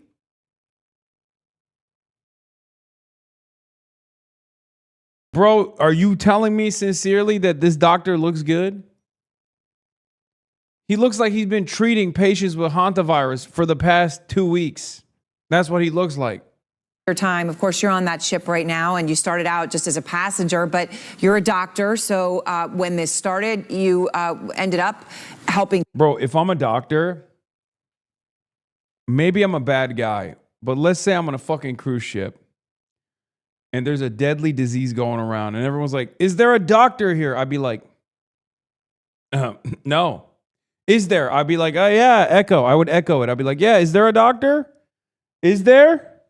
Oh, I sure wish there was a doctor around so they could do doctoring. Not me, though. I'm illiterate. I don't even know how to read. I forgot. Bad student. Organic chemistry. The fuck is that? Orgo? Never heard of it. Not a doctor. A hippopotamus oath? What do you mean, like the animal? Nah, not me. I got a doctorate in racism. That's what I did. I got a doctorate in racism, dual major. PhD. Jihad. Yeah. That's right. Ask me about slurs. I got your slurs for days. I got your favorite slurs. I'll tell you slurs you haven't heard before. Treat people, including the ship's doctor. How did that happen? It sort of happened gradually. I knew one of the passengers was getting ill. This was at the end of April, and I just reached out and asked if I could assist the doc, make sure he... See, this is what I mean. He volunteered. That's crazy. Sir,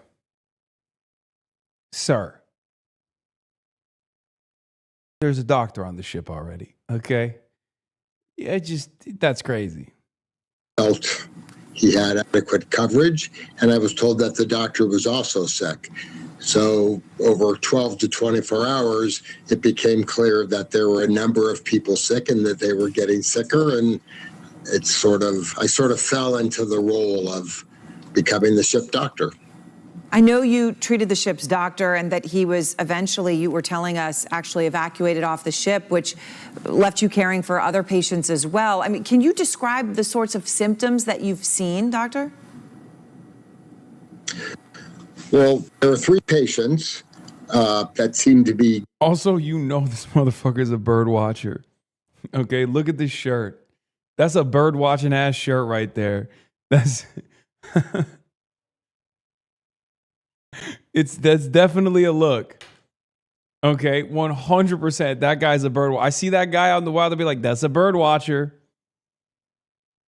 Getting ill around the same time. One of them, just very non-specific symptoms, a lot of confusion and a lot of weakness. And she...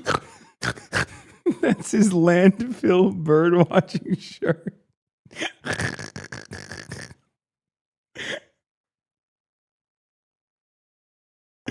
Hey.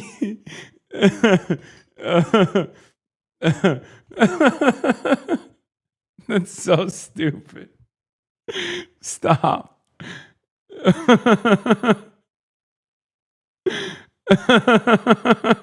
Ultimately passed away relatively quickly. The 2 other gentlemen, quite a bit younger, including the doc, just had a lot of standard viral symptoms. A lot of fever, fatigue, flushing, some GI issues, some shortness of breath. At the time, neither one of them looked critically ill, but the fear with Hantavirus is you can go from seriously ill to critically ill very, very quickly. You know, a woman yesterday who had survived Hantavirus was telling us exactly that, doctor. She had sort of flu-like symptoms. Suddenly in her case, it was a cough as her lungs filled, and she ends up in a medically induced coma on life support. How concerned are you about the potential for things to escalate? And for those... Only the dead Dutch couple went to the landfill, face with rolling eyes emoji. Okay, but see, that's the problem with cruise ships. Okay? There's hundreds of people on board, and if one of them gets the bright idea to go to a landfill to see specifically landfill birds, then basically everybody went to the landfill. Okay? That's how it works. Patients, even now that some of them have been evacuated. Well, when they're on the ship, I'm very concerned because the ability to treat somebody at that critical state here on this boat is non-existent. But now that they've been evacuated, they're in Denmark. I mean, they're getting magnificent care. Even if such an event happened, they would get supported. And I think what happens with Hantavirus, ultimate survivability, is really dependent on your ability to get critical care at the right time. And on the boat, that would not be possible. But now that they're in, home in standard hospitals, that's entirely possible. So my concern level for them now, low, which is very relieving. I can only imagine, especially as you cared for them. And what is your feeling right now? I mean, you and everyone else on board, you're stuck there, essentially quarantined, and I know you don't know when you'll necessarily be able to get off, but also with the long incubation period of this virus, And even in your case, doctor, of course, just to be blunt, you were treating people who had it. How concerned are you about getting sick?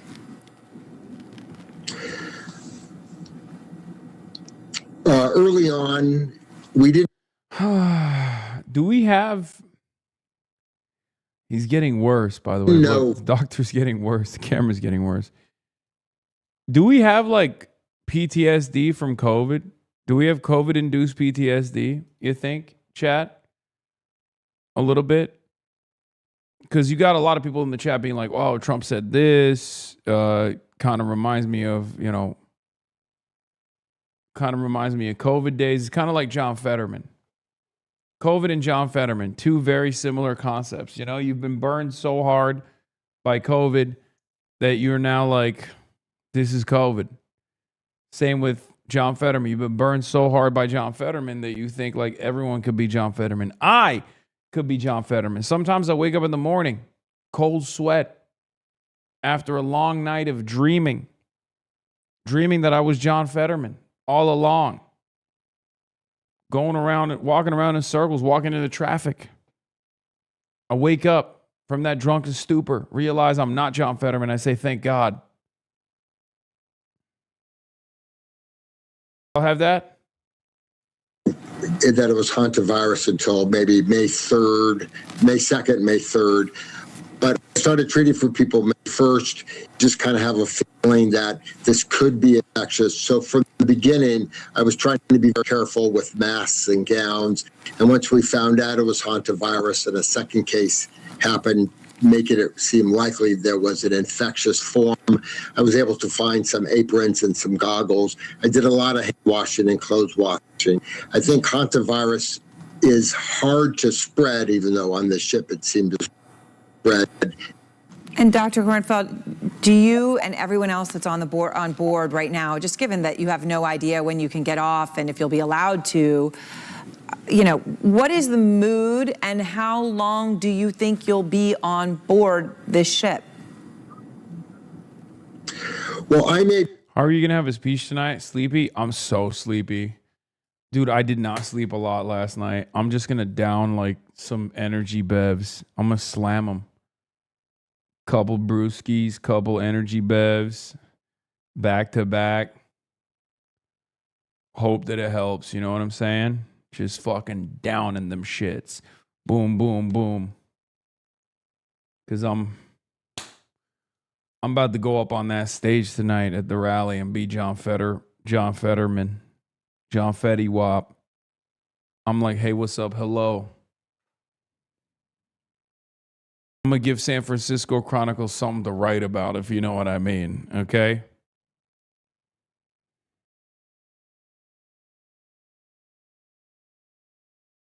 Be in a different circumstance than the other passengers because I had a lot more contact than they did. And we've been on this boat for 5 weeks. And the original patient episode was many, many weeks ago. And the remainder of the passengers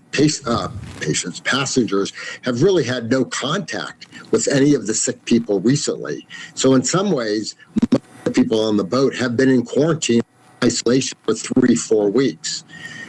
So I'm feeling pretty good that most people will get off the boat relatively rapidly. We now have 2, during the evacuation, we were able to get 2 WHO epidemiologists and 2 Danish ID doctors. So now there's a great team on board who is really going through every aspect of this infection, how it's... Wait, they came in with... Are the doctors on board also bird watchers? Do they bring in a specialty bird watching doctor where they're like, oh, thank God. Maybe we get a free bird watching trip. And what it means for the passengers remaining, both for their health and for their possible transmission down the road. So I'm feeling pretty good that most people will get off the boat relatively soon, and hopefully I will get off soon also. Well, I mean, it's incredible what you were able to do. And when that doctor got sick, that you stepped in at that moment when there was no one. Yeah, he's a better man than me. All of them were. He a better man than me. I would have been like, I've never heard of a doctor. I'm a practicer of Christian medicine. Actually, I think we can pray the gay away, and we can pray whatever this disease is. I can't see it. I don't believe it. That's what I would forget. You know, he's a better man than me. I'd be like, nope. I don't got the proper protective gear. I'm done. I'm out. I'm staying the fuck in my room, okay? I'm just going to keep jorking my peanuts, okay? No more bird watching. I'm not even looking at birds. Yeah, sorry. Oh, yeah, I'd be like, yeah, I'm not a doctor. I'm a chiropractor. In this day and age, they might be like, oh my God, that's even better than a fucking MD, to be fair. They'd be like, oh, do you have extra ivermectin, please, sir? I would love to rub that horse dewormer paste on my pussy to fix my Hantavirus.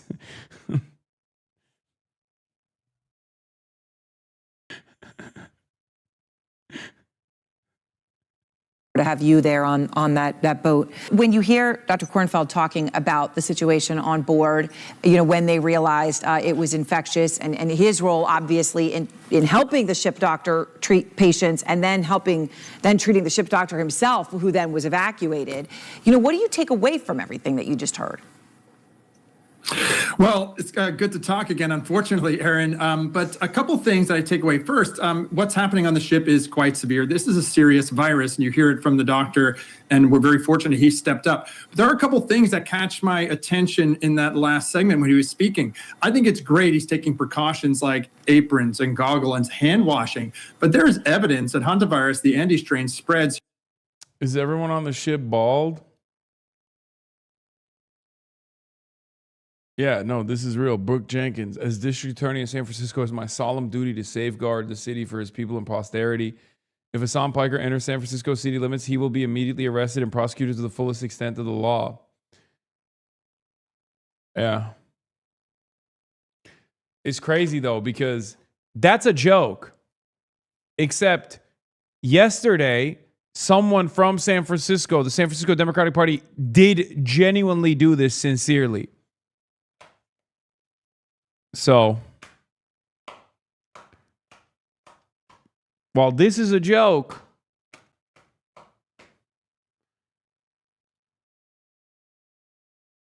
turns out it's not that much of a joke. Human to human through the air. In fact, our best prior knowledge about transmission of this virus shows that it can be transmitted pretty effectively with no direct voice mod. Voice changing isn't active for stream right now. What is this? Play AI text-to-speech sound bites on the stream. Bro's got a Hasan AI voice in the soundboard. I love to chill in my $3 million mansion.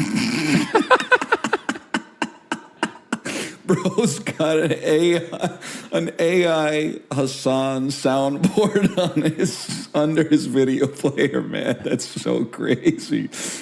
That's so insane. Who is this?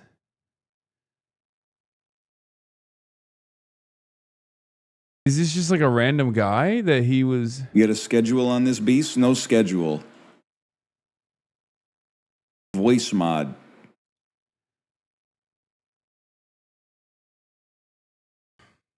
That's his buddy he plays CS with all the time. No, I know this is Northern Lion. I think he was looking at some weirdo's Twitch profile. Flack, Blag, or Corey, his friend. Oh.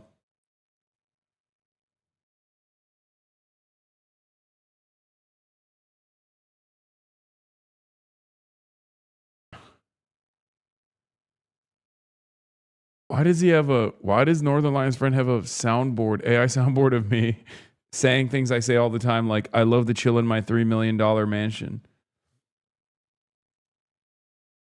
You as a doctor on the cruise, obsessed with the gay guy on the Hantavirus cruise, and tomorrow the sun will rise again? As I mentioned before, we are being well fed and taken care of. Dinner in the cabin, pumpkin risotto, and Coke Zero. Like, no offense, but there's Hantavirus in that risotto, diva.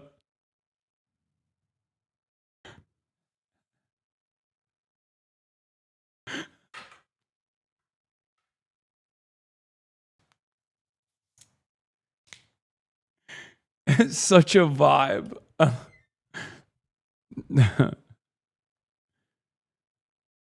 Oh my God. That's crazy.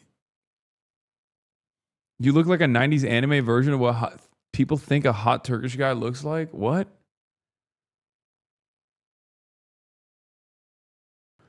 Check the passengers' TikTok comments. I normally wouldn't make a video like this, but I feel like I need to say something, so I wrote a few things down. I am currently on board the MV Hondius. What is this? I'm sorry, but listen, Jake, I feel bad for y'all, but you better stay on that darn boat. Keep your head up and feet on board. You are home, Diva. That boat is your home. I know a guy. Oh my God, everyone is telling him that he needs to fucking... What? I want to acknowledge that your fear and feeling are validated by so many, including the Little Antarctica group chat that's incredibly disappointed by the misinformation about the ship crew situation. Second, trips like these take so much saving and planning, and I empathize with the inexplicable juxtaposition you're experiencing going from such a wonder and joy to such scary uncertainty. Please know that there are people who are seeking / understand the facts, including how slow touchy the Wi-Fi is, and are sharing your human experience from factual, heartfelt place. Is wild you asking to dock, bro. Come on. You're telling me you can't wait a few weeks on board? Stay on that boat, bro, Chacho. I want to go home. This is your home. Oh my God. The fact that people don't have empathy for people on the ship is so crazy and disgusting. I'm sorry, but I'm not trying to be quarantined for 2 years again.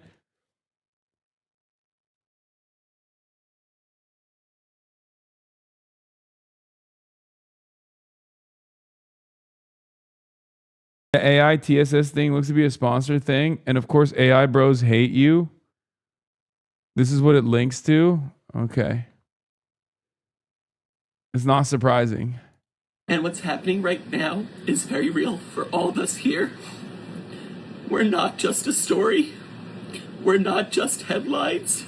We're people. People with families, with lives, with people waiting for us at home. There's a lot of uncertainty, and that's the hardest part. All we want right now is to feel safe, to have clarity, and to get home. So if you're seeing coverage about this, just remember that there are real people behind it, and that this isn't something happening somewhere far away. It's happening to us right now. I'll share more when I can. No refund, by the way. I mean, they saw the birds. At least they're not charging him extra to stay, a couple weeks extra,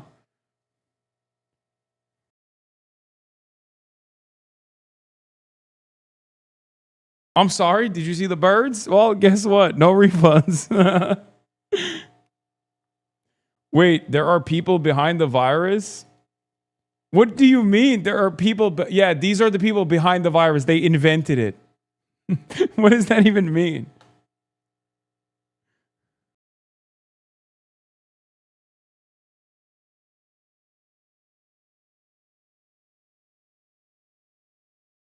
I was joking.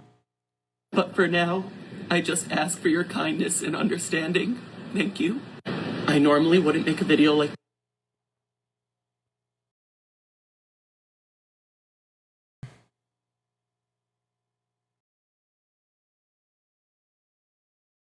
Yeah, I don't know, man. I don't think we should be fucking around with this stuff. Maybe I'm a little bit too careful, okay? Perhaps I'm a little bit too careful, but I don't think we should be fucking around with deadly diseases and such, okay? You need to pack it up, sorry, for the rest of the world for a little bit, okay? Maybe we'll fly some birds near the fucking cabin so you can look outside of your window, but just... Am I rude for this? I don't know. Quarantine, like definitely. What are we doing? I'm sure there's birds wherever you guys are, There's definitely a lot of bird watching you can do from the deck.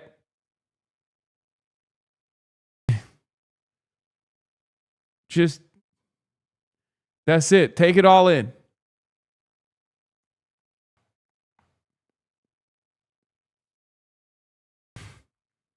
Like, I feel bad,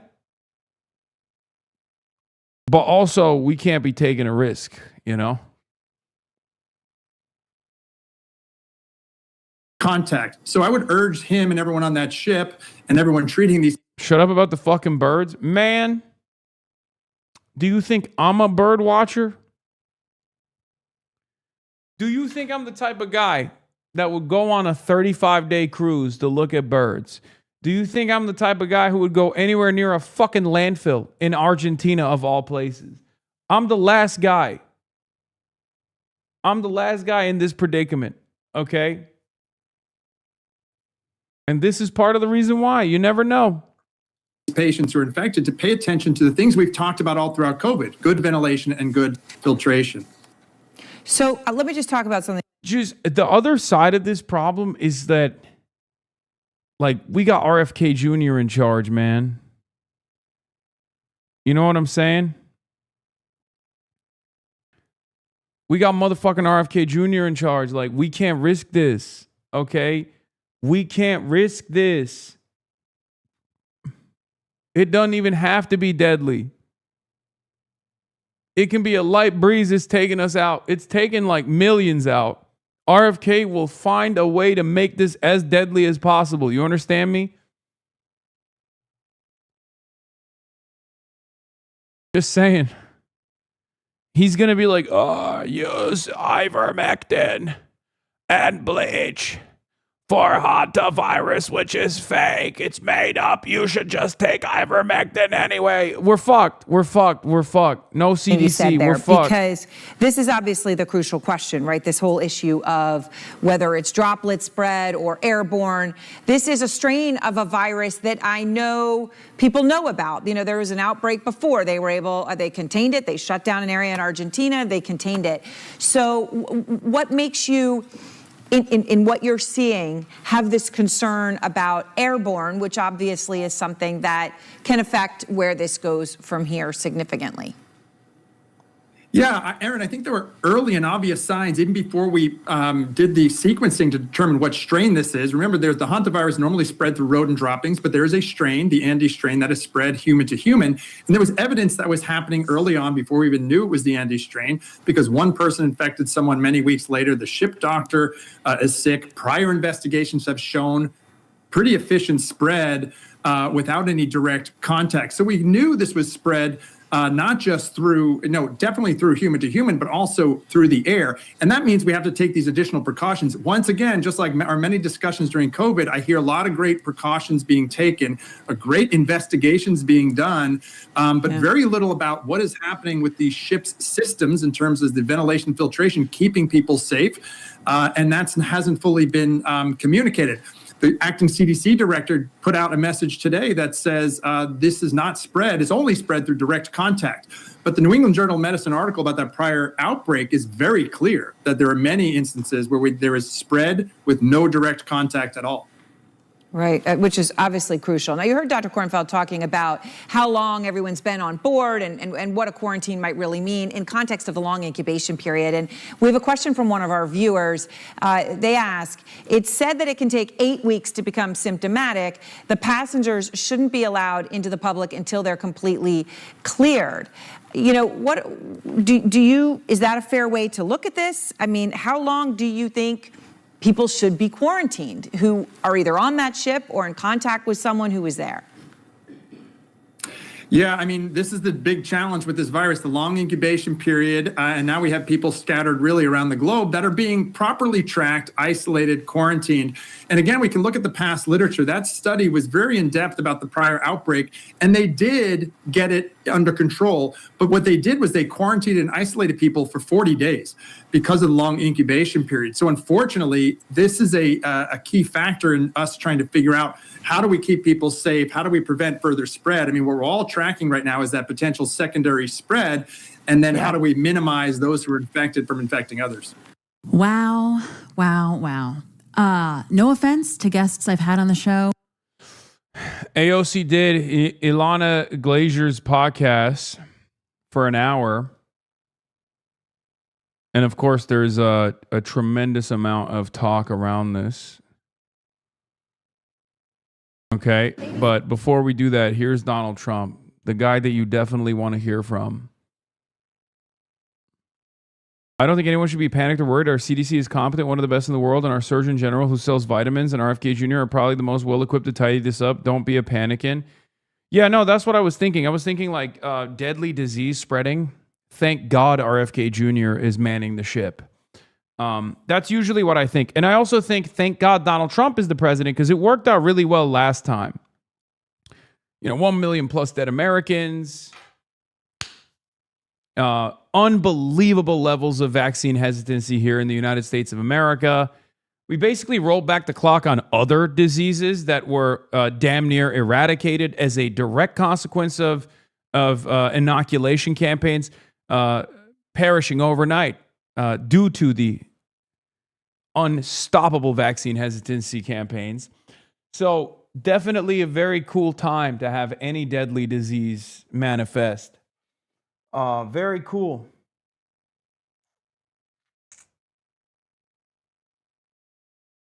You right, Biden did a better job with COVID. I mean, I don't think any American president is well equipped to deal with COVID. I think America as a country is not well equipped to deal with COVID, but at least RFK Jr. will make it worse. We know that, right? Trump is already bringing in additional advisors. Don't worry. POTUS met privately with the Nelk boys today.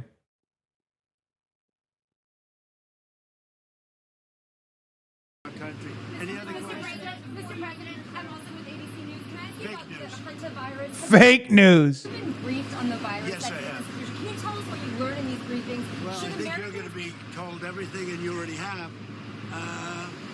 It's very much, we hope, under control.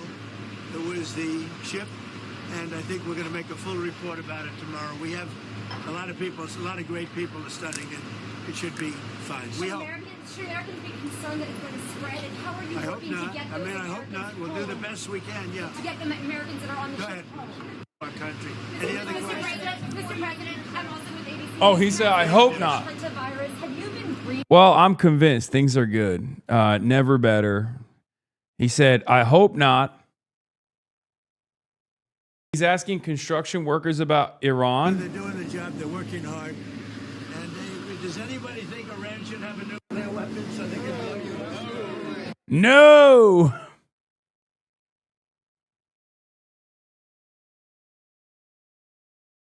He crashed out. No. It's a very important thing that we're doing, right? Yes, sir. And oil is coming down, and the stock market today just hit an all-time high. I was reading about doom and gloom. We had to do. So good. We had to do what we did. We took a little U-turn. We just hit the highest number in the history of our country in the stock market. And I said to my people, we're going to have to take a little U-turn and go to the lovely country of Iran and blow them up a little bit because they're not going to have a nuclear weapon. And then we're not going to ruin you. These guys work so hard to make things beautiful. We're not going to let a nuclear weapon ruin it. So, thank you. Are you all from Oklahoma? Yes, sir. How did that work out? They wanted super quality, right? That's right. So they're doing the job. They're working hard. This way. It's going to be fun. Thank you, press. Thank you, press. This way. Thank you, press. Thank you, press. Thank you, press. Thank you, press. Thank you, press. This way. Thank you, press. He said, what a bitch. That's crazy. All right. Mauricio is here. We are going to get ready to move soon. Because she asked him why he's doing this instead of focusing on the gas prices. Oh, I asked the president.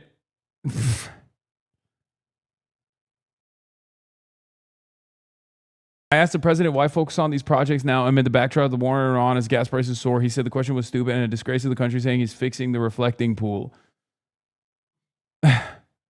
Why focus on all these projects as gas prices are soaring? That's such a stupid question. Here against the backdrop of the war in Iran, why focus on all these projects right now? You We're know still why? seeing gas Because prices I want to soar. keep our country beautiful and safe. Beautiful also. This place was a disgusting place. It was Washington Monument. Oh my God. What the fuck? Why does he hate the Washington Monument so much? This was disgusting. It was nasty. I hated it. The Lincoln Memorial, and we had a terrible discussion. I don't know, you probably don't see dirt, but I do. And you walk down this pond, if you would have walked down, they'll tell you better than anybody. They had to take 11 or 12 truckloads of garbage out of that lake, out of that water, and it sat there for years like that. And that's not what our country is about. Our country is about beauty, cleanliness, safety, great people, not a filthy capital. What is the status? It's such a stupid question you asked.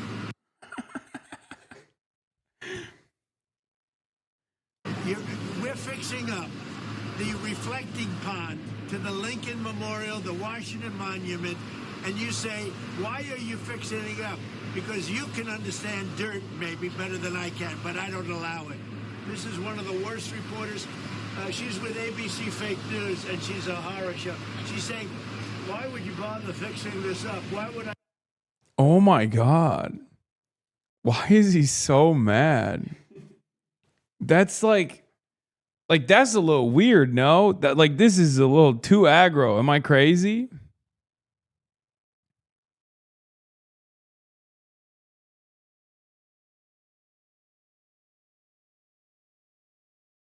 What the fuck? Bother taking 11 or 12 truckloads of filth out of the water in front of the Lincoln Monument. That's what made our country great. Beauty made our country. People made our country great. A question like that is a disgrace to our country. Any other questions? Mr. President, I'm also with ABC News. Can I ask you Fake about news. the Hantavirus? Have you been briefed? Yes, sir. It's not a joke. He has Alzheimer's. I believe it. I absolutely believe it. It was an off-key presser. Would you, Mr. President, I like on oil exports? I like them both. So would you consider export curbs on oil or jet fuel if supplies get tight? I don't need them. We don't need them. And we have tremendous amounts of oil. We are not suffering oil. And again, ships are coming all the way where they used to go to Hormuz. They're coming all the way up. And we have hundreds of ships. Here's you predicting a reform win in 2024.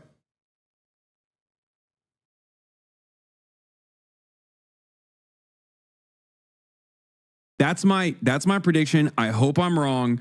I really, really, really hope I'm wrong. But I'm telling you right now, it feels like we're at the precipice. If Keir Starmer continues with austerity, if Keir Starmer continues with privatization, if Keir Starmer continues with conservative policies with a fucking red sticker on it, okay? I'm telling you, if he does that, we're talking reform UK, whatever the fuck it is. Maybe reform takes over the Conservative Party entirely. Maybe it's just simply reform. You're staring at the barrel of a goddamn gun, okay? You are staring down fascist mobilization in the UK like you've never seen. If he continues this, now maybe he doesn't. Maybe he was lying this. Look, stop your predictions, Hasan. Entire time in his entire election campaign. Why? Okay. He was just lying, and he's secretly a committed Marxist-Leninist, and he's going to do unimaginable good. Okay, maybe. That. It's so over that David Lammy is refusing to believe the results. Labour's voters collapsed by 50% in Halton, Merseyside. David Lammy just said live on BBC he doesn't believe it, but it's just happened.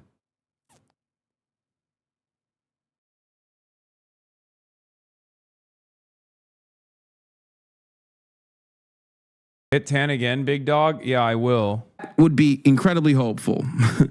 I just don't think that he would do that, especially considering what the party looks like now, what the Labour Party looks like now in comparison to where it was under Jeremy Corbyn, what they did specifically to like Corbynites and anyone who's like ostensibly a real leftist in the fucking Labour Party.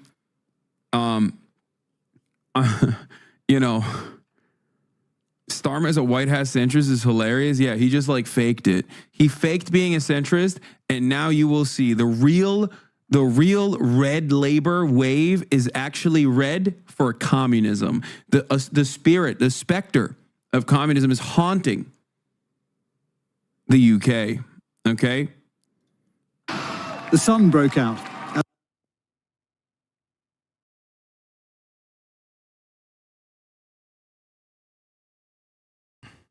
Anyway,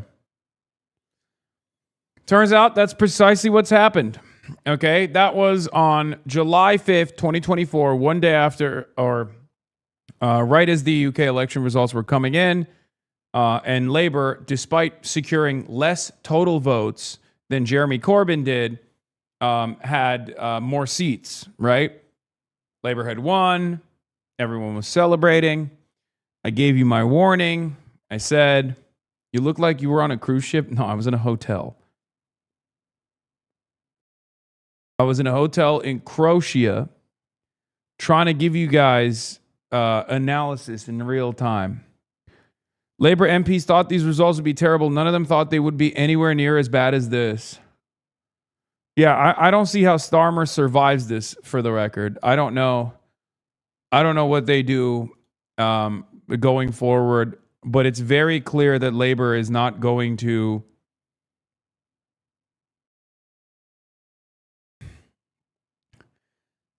It's very clear that Labour is not going to reform itself to go back to what it needed to be after they killed the Corbynistas. And I think this party with all of this history in the United Kingdom, Keir Starmer, and conservatism is finally going to put an end to the Labour Party in the country. And of course, it's not exactly a wonderful moment in British politics because reform has sucked up everything from both the Tories and even some from the Labour too. Well, and Sam, I promise you these results would be exponentially worse if the Greens were not around. you've been digging into the figures a bit, crunching the numbers, especially when it comes to Halton. That's right. Now, we've seen this. This is the the results on seats. You can see. Stay with me in San Francisco for the weekend. I'll treat you right. Thank you, Chatter, but I will go back home. Labour down 15, Reform up 16. But what we've got for the first time is this. This is the actual number of votes rather than the number of seats. And again, I wanted to see if there were chatters in here who were arguing with me. Like, where are the chatters who are arguing with me, saying, like, you're wrong, you don't understand UK politics? I'm sorry. I have given this job my all. Must change. My political opponent. And everyone was like, not me, bitch.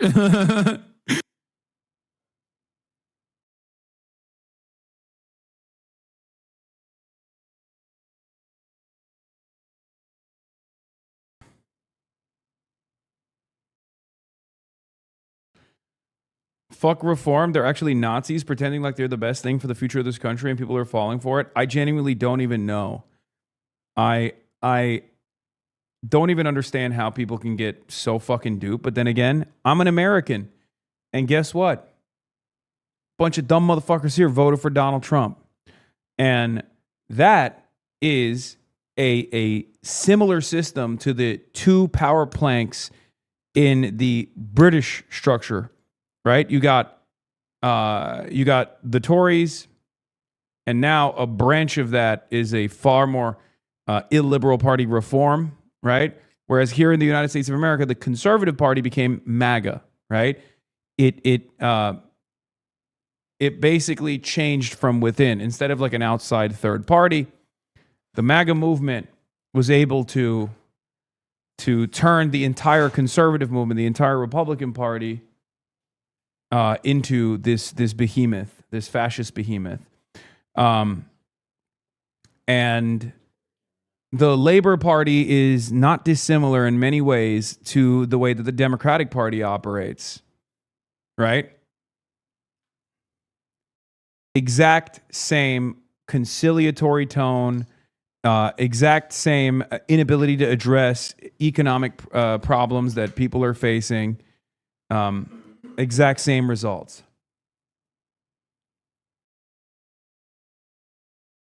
The funny thing is Rupert Lowe has started this new party, Restore, which is even further right than Reform. Yeah, I know. The Elon Musk party. What is this? At the event, fanboying about seeing Donny O'Sullivan in IRL right now. Chat, help. Yeah, Donny O'Sullivan is in the building. He will be there at the event, yes. Yeah.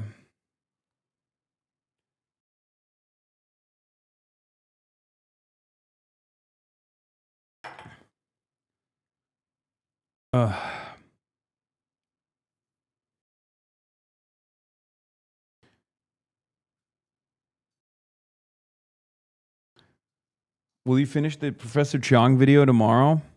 Maybe. Donald Trump was asked, after today's strikes, is the ceasefire with Iran still on? President, after these strikes, is the ceasefire with Iran still on? Yeah, it is. It's, they trifled with us today. We blew them away. They trifled. Holy shit. I'll let you know when there's no ceasefire. You won't have to know. If there's no ceasefire, you're not going to have to know. You're just going to have to look at one big glow coming out of Iran. And they better sign their agreement. This motherfucker's still talking about bombing Iran, dude. Holy shit. Fast. Could you give us an update on what is the latest in those talks? No, it's going, the talks are going very well, but they have to understand if it doesn't get signed, they're going to have a lot of pain. They're going to have a lot of pain. They want to sign it. I will tell you. They want to sign it a lot more than I do. What was the response? I think that's what you want to hear, fellas, right? What you want to hear, a different...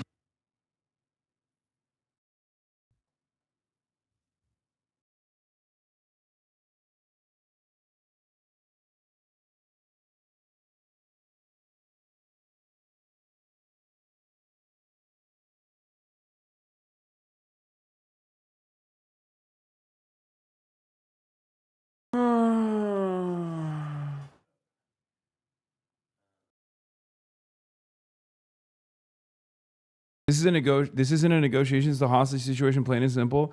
A hostage situation for who? We're the hostage. The entire global economy is held hostage right now. Still crying 20 minutes ago. What is this?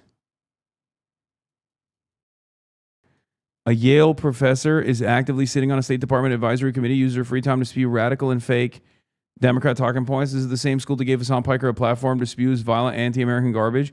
Why does Rick Scott want to destroy Yale so bad?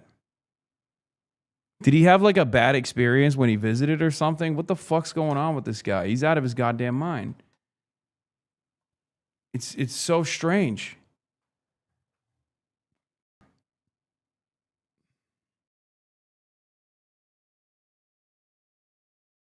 I did door knocking for Shoikai yesterday, and before we headed out, people asked what to do if we encounter someone who didn't like you. That's crazy. Defend my honor. Duh. The fuck? Hasanabi heads turning into Hasanabi ops once again. Anyway, we gotta head out right now. Hold on. The party is already getting started, it seems.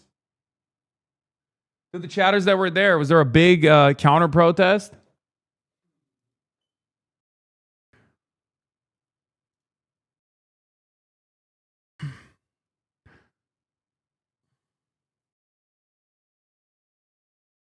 Only townies can hate on Yale. He needs to get in line.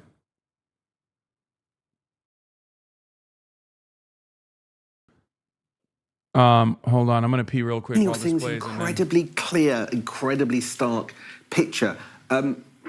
Reform up 41%. And then let's just go straight to the other end, because quite clearly this is the other big movement in this council, which is the Labour Party down 34, and a little bit of a drop-off in the Tories, and a little bit of upward movement for the Greens. But you can see, again, it's not just in seats, it's in votes that you're getting this big switch across, which suggests very strongly that there are people now prepared to move all the way from a centre-left party, the Labour Party, over to Reform UK, which I think commonly would be seen as a party of the right of British politics, with seemingly no compunction and in really significant numbers. So in this Cheshire seat, if this is replicated across the Red Wall, look, you're going to have people inside Labour saying maybe Shabana Mahmood, the Home Secretary's got her point with her tough approach on immigration.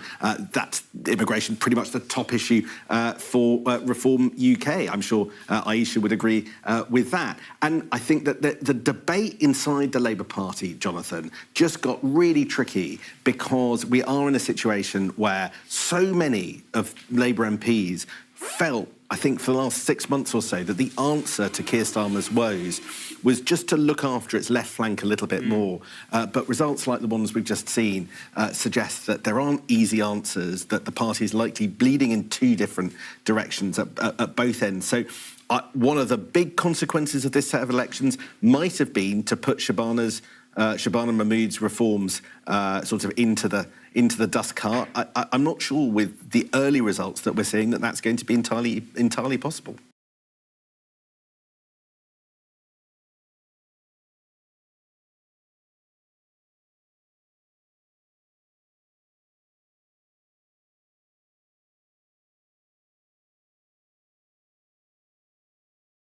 All right, chat. I'm going to play the AOC video while I'm gone. We'll have in the future, but I just interviewed my dream guest, and that is Congresswoman Alexandria Ocasio-Cortez.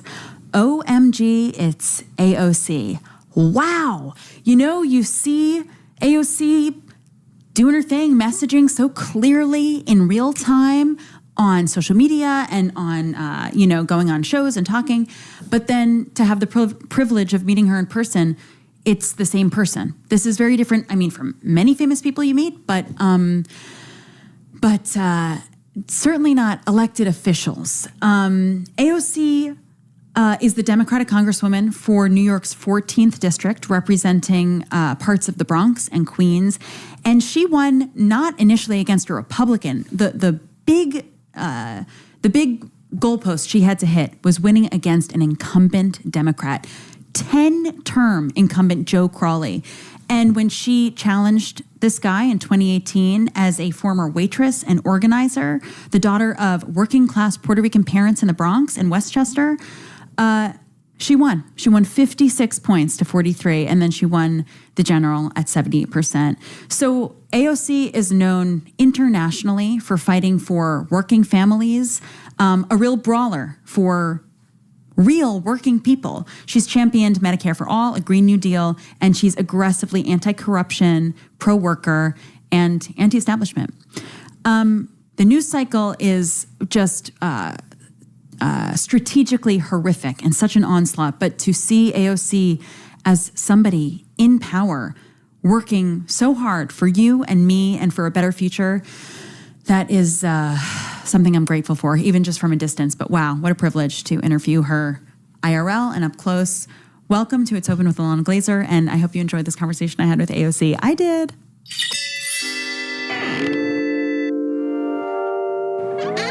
Congresswoman Alexandria Ocasio-Cortez. Hi. Thank you so much for joining me today. Oh no, thank you for having me. I'm so excited. I really am. Me too. It's really my honor. AOC, you are a beacon of hope. Mm-hmm. You are thank the Lord, beacon of hope for, I want to say millennials, but really Americans right now. You talk normal. You look normal, looking in your eyes. I'm like, I can see what this person is feeling. And you're not saying something different than you're feeling, right? And I know that you're working for the American people. Mm-hmm. You're a different kind of elected official, one who has lived the life like those of their constituents. Mm-hmm, mm-hmm. So you worked in food service, is that right? Yeah, I waitressed, I bartended. I mean, my first job was as a hostess at an Irish pub in suburban Westchester when I was in high school. But then, in my 20s too, I graduated college during the Great Recession, like a lot of us did. job market was brutal. And, you know, my dad had gotten sick and passed away when I was a teenager. While I was in college, my mom was a single mom. She cleaned houses. She drove school buses. And we almost were on the brink of losing our house. And so at that time, waitressing and bartending, it was fast money. Yep. And in a lot of ways, it paid more than a lot of entry-level work if you had a college degree. That's and so that's what I did for years to make ends meet. And yeah, you know, and I was so distressed during that time. A teenager. I mean, yeah. I'm so sorry that your father passed away that young. Yeah, but also I'm so glad that I went through that in retrospect, even though at the time it was horrible. But like, I just wouldn't be doing what I do, and I wouldn't be able to do what I do if I didn't go through that. So. It's like at the time, and when you're a young person, things happen and they like consume you, but you couldn't have known that it was preparing you to care for millions of people. And like, you know, you're going through that stuff in your 20s, and someone comes along and they're like, everything happens for a reason. Or they're like, you don't know, it's gonna work out, like this is preparing you. And when I would hear that stuff, I was just like, screw off. Yeah, fully. It's like, it is rude and diminutive, but it's also like, turned out to be true in a way. In my case, yeah. I started bussing tables when I was like 12. Oh my God, child labor. Fully. I don't know why. My brother and I like started working so young, but I was like a full-on waitress from 14 to 24 on Long Island, where I grew up, and in the city. And by the time I was 24, I was like, I've worked in food service for half of my life. Yes. And, you know, that was how I saved a nest egg to do comedy. Truly. You know what I mean? To like pay some student loans off initially. Like it made, and like fast money, you get some on the books and you're making some tips, and it's. Absolutely. Yeah. I sometimes joke about this with Republicans or other people, where I was like, honestly, if we actually had guaranteed healthcare in this country, like I may still be doing it. 100. I know. Nannying. I did nannying for a long time. It's not that bad of a job. Yep. If I just had felt a little more stability in being able to go to the doctor. Right. And, you know, be able to save some money.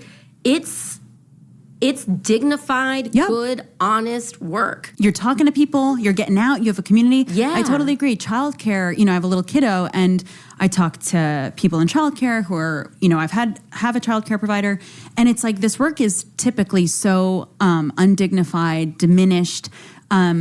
There's no, there's that National Domestic Workers Alliance, but there's not really like a unionization around it. But it's great work. It feels so good. It's so rewarding. And if there was healthcare, more people would do it. Yeah.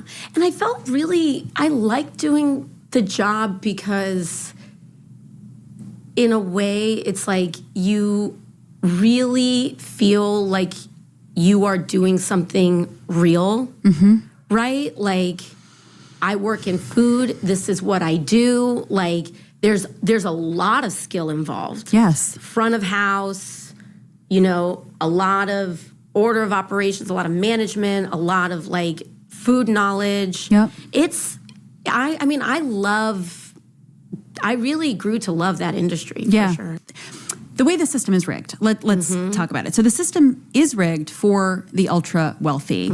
And you know, Bernie Sanders, I think, was the first to puncture through with this messaging to mainstream America, and you're really his successor. You speak in such clear and simple language, so obviously spontaneous, genuine from your lived experience, which is so different. I mean, you know, I'm laughing, but it's honestly terrifying how most, I would say the majority of elected officials do not reflect the lived experience of their constituents. When did this come into your consciousness, this system being rigged for the ultra-wealthy? Well, first I want to say, in a lot of ways, we're all kind of Bernie's successor. I think that this class consciousness that young people have today has been a big part of Bernie's life. And so I say that because I know that that is also what he would say, and it's what he wants. But also, you know, in terms of the class piece, you know, to your point, a lot of it just had to do with the experiences of my life, which is the experiences that a lot of people have. I think that, so I grew up in a household that was actually not very, it was political, but it was not very political at the same time. Like, my parents identified as independents. They were very skeptical of the political system. They always voted for Democrats here in New York for the most part, but they would, you know, it was just a different type of upbringing. I didn't grow up, I'm not the child of like professors or anything like that. My mom cleaned houses growing up. My dad was born in the South Bronx. And where was she born? She was born in Puerto Rico. She was born in Arecibo in Puerto Rico. And my dad's parents were Puerto Rican. And actually they met when he was home visiting family, and she was literally like the girl next door. Yeah, so he was flying home to visit some family in Puerto Rico. That's and so cute. Yeah, it was like literally he was like visiting like an older aunt or something like that. And my mom was literally like the girl next door. I think she was like helping them put up a shelf or something like that. And I know she must be so beautiful. I know, it's just like, oh my God, is that sweet? Yeah, they're just the best. And so anyways, sweet. Like, you know, but they both grew up in just real poverty. And my dad was born when the Bronx was burning. And the reason the Bronx was burning was because landlords had determined that their property values, you know, were going down, and they would hire people to set their own buildings on fire to collect on the insurance, because that was more valuable than the people inside or the value of a home, you know? That is chilling. And that's, you know, people talk about the Bronx as though it's kind of like, people have heard this phrase, the Bronx was burning, and it's just kind of ascribed to like social disorder, but this was actually like literal a capitalistic crisis. Wow. And my dad like literally grew up playing in the rubble, and at 6 years old, he saw all these buildings going down, and he decided that he wanted to help be a person that built them back up. So at 6, he decided he wanted to become an architect. And he went to school, New York City public schools. He got into Brooklyn Tech. Wow. He would like study on the subways, but like he grew up in like a 1-bedroom apartment, 5 people.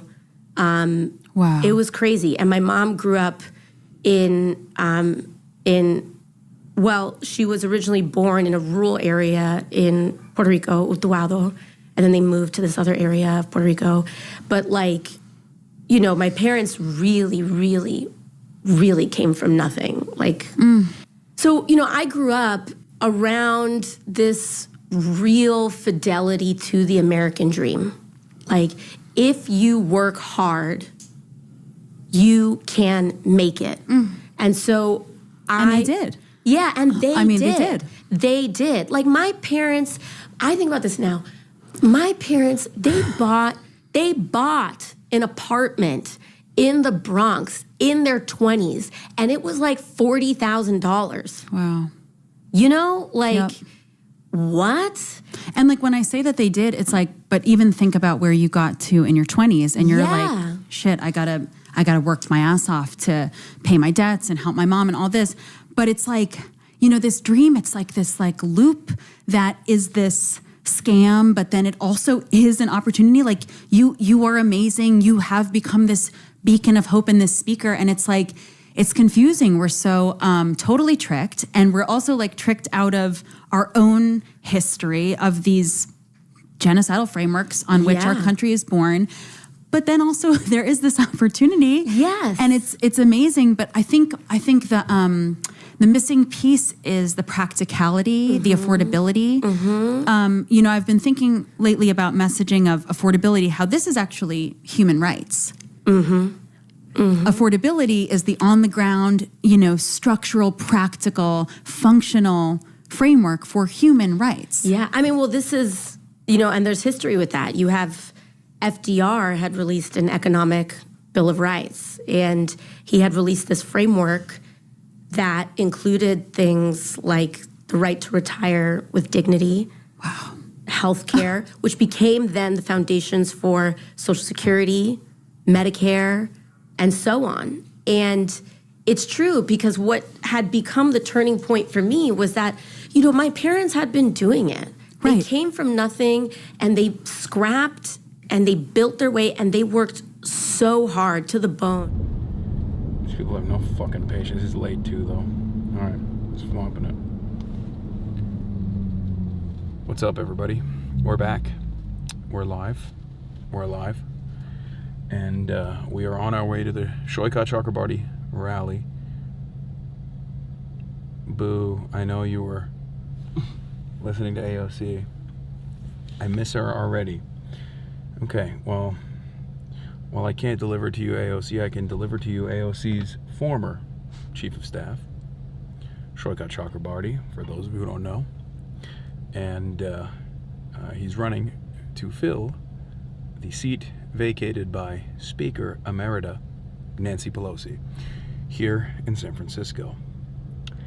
And it's going to be an interesting journey today, partially because it's yet another rally that I'm attending and speaking at. But also on top of that, I'm unbelievably tired.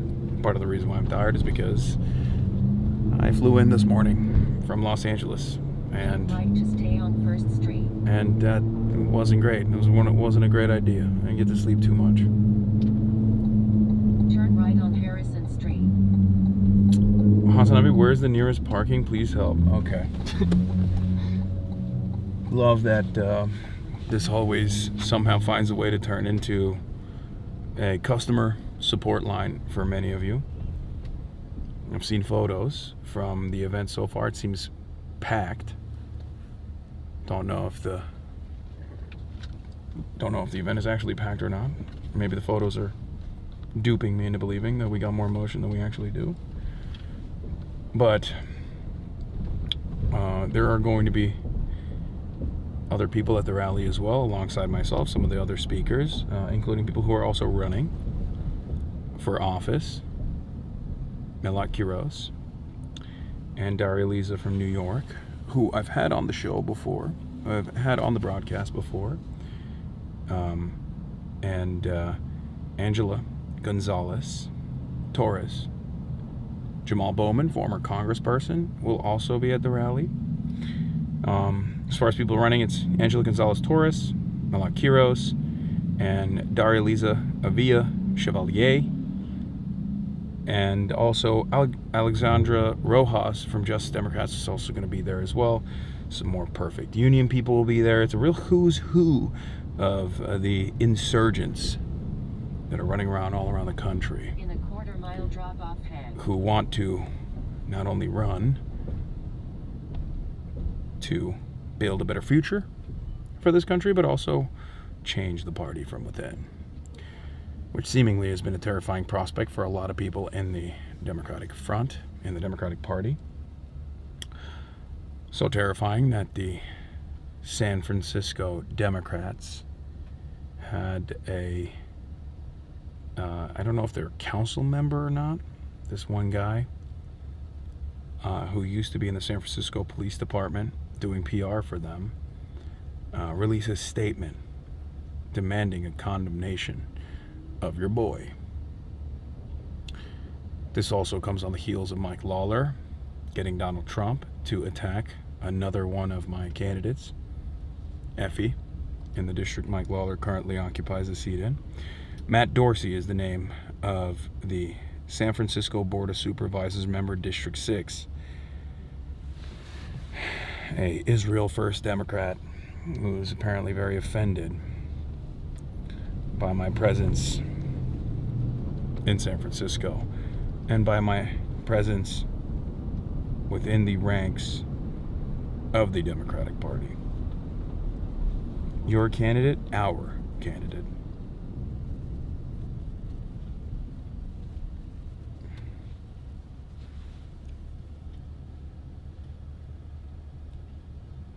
Are you going to interview Daniel Lurie about how much joy beating the homeless brings him? I will not be.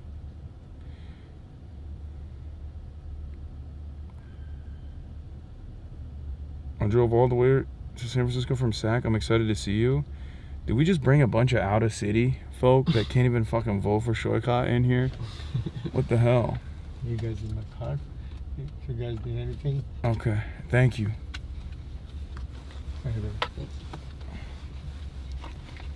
Anybody of yours or you guys need help? Let me know. Okay, thank you. Inconvenient freedom of movement. I mean, it's just like, dog, I would have Sacramento mentioned. Let's go. No one gets excited for Sacramento mention. That's unbelievable. Sacktown, baby. Sac City. Sac Taps. Sac Taps for Sacramento.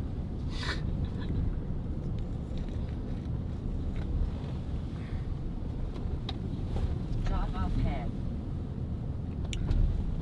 All right. I believe we're here somewhere. Almost. Almost. There's going to be a police car that you want to park behind. I believe it's happening on the left-hand side. Yeah. There's a police Oh, car. I see it there. Yeah, yeah. Yeah, if you could just pull up behind that.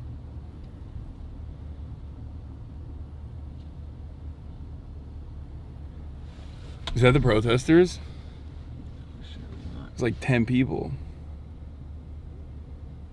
Standing in the road in a white tank and a black blazer can hop out next to me. Oh. I don't see him.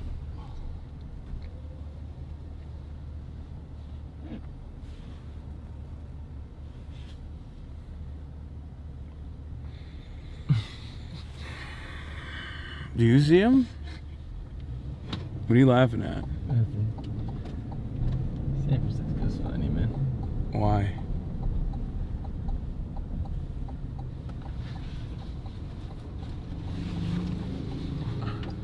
Yeah, this right. Yeah, right here. Oh yeah, right there. I remember her. All right, we can. Okay. Okay. What? No. We shouldn't go here. Okay. All right. Well, too late. Yeah, we can. All right. It's fine. Let's just get out here. Fuck it. Okay. Okay. Okay. Can Thank you grab that bag for me? Yeah, I got it. Hello. Hi. Good to see you. I owe you one of these. Thank you. Hello. I'm gonna escort you guys to the green room. This way. All right. Yes. Yes. Tony. Good to see you. Good to see you. Doing all right. How you doing? No protesters. What? Yeah, no protesters. That's crazy. A lot of posters, though. Oh yeah, I've seen it. I've seen the posters. They made him AI. Yeah, They made AI posters. Do I need to get mic'd up? I guess you're going into the general audience. All right. If you want to do this inside, we can. All right, Yeah, let's just go. give it a microphone just to see all the reading. What's going on? That's Thank you. No, that was Donnie. It's amateur hour for Donnie. What? Oh, all right. We'll just follow you a bit. Hi. No counter protesters, motionless. Yeah, what happened? I thought there'd be at least like 10 people.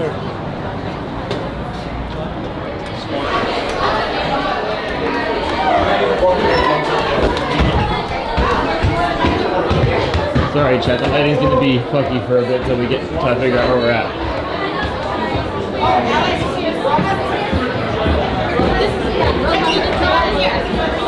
Holy shit. Thank you. Hey, what's good? What's up, brother? Good to see you, man. How's everything? Good? Pretty good. Pretty good. What's going on? We'll do this. Save your money. Go shopping. All right, we're going in there. I don't know. Hey, What's happening? how was your ride? It was fun. Great.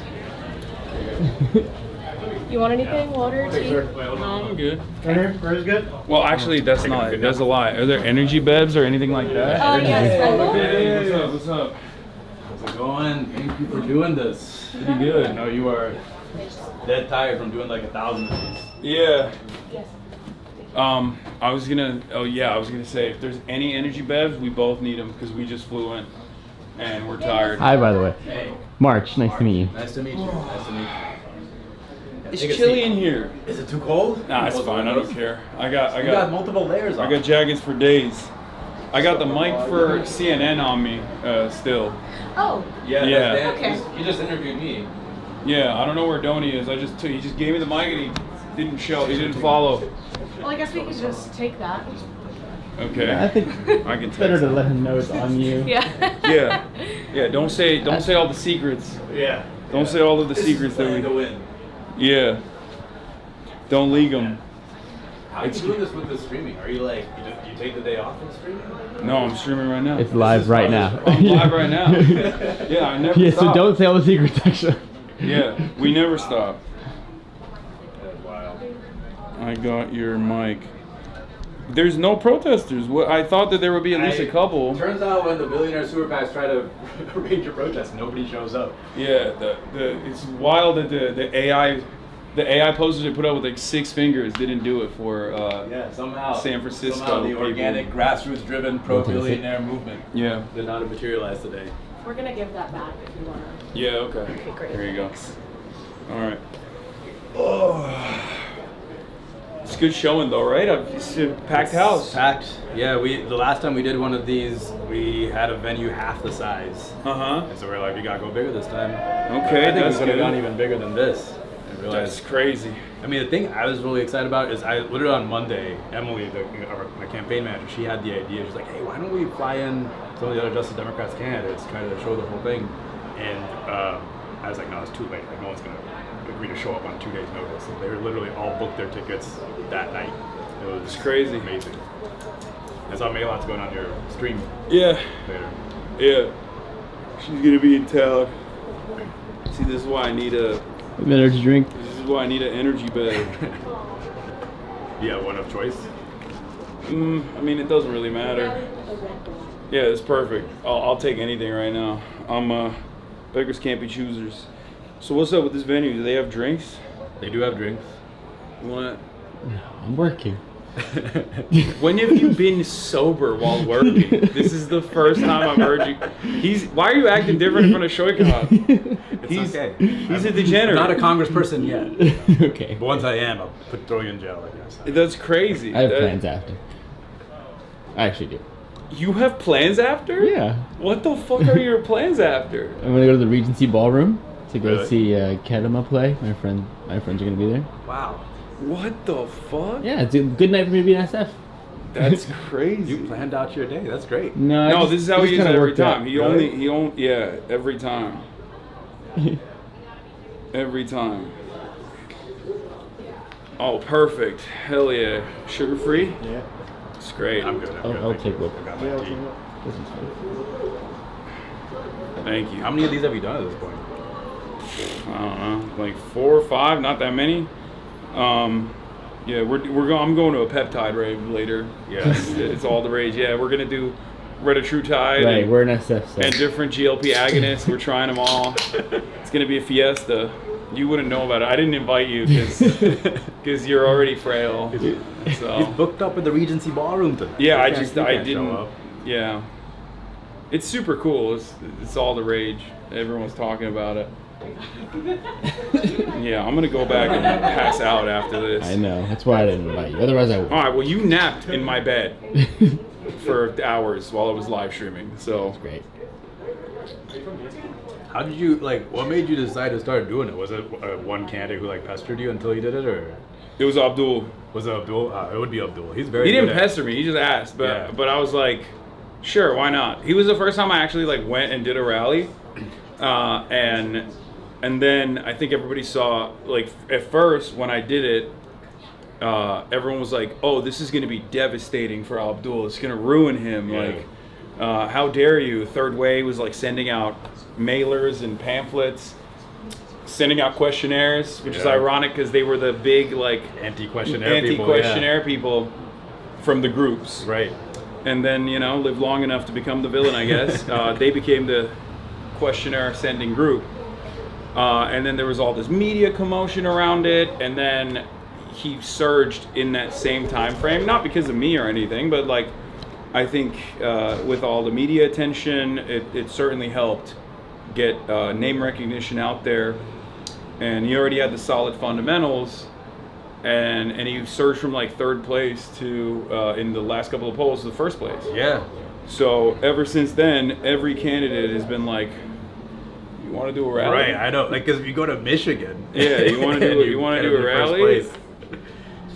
I don't know why people always have this mentality where there's this idea that like a person like myself is too controversial for a place like Michigan. It's like, no, that's not the case at all. I got hella fans in Michigan. Yeah. There's a lot of people that even through the negative filters can comprehend exactly what this message is about.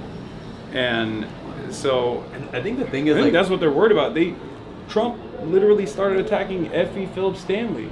Oh, really? Yeah. Because you went out there? Effie Phillips Stanley today, Trump tweeted about her and was like, she's a crook, she lied, she shouldn't even be on the ballot, she's doing fraud.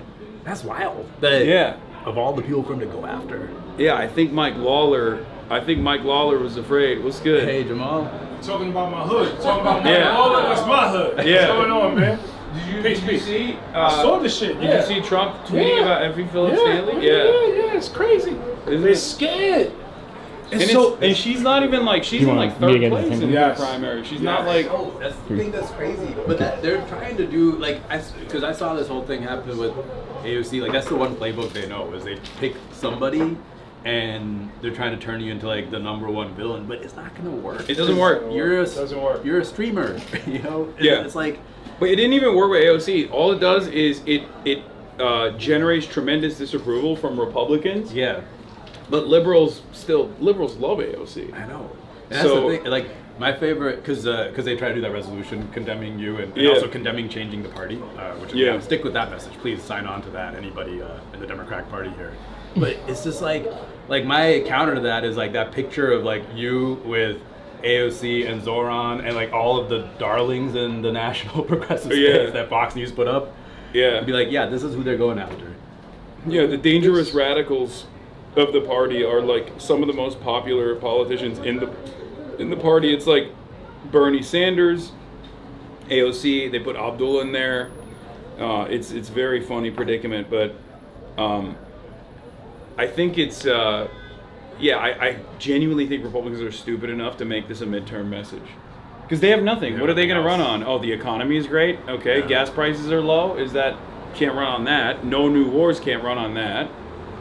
So what are they going to run on? Trump's going to run against Hasan Piker. I think, I'm not even kidding, I think Fox News genuinely was like, all right, we'll just yell at this guy. They're it, right? They're already doing it. They're already running on Hasan Piker. I know. Hasan Piker is the boogeyman. Hasan Piker is the worst thing to happen to our democracy.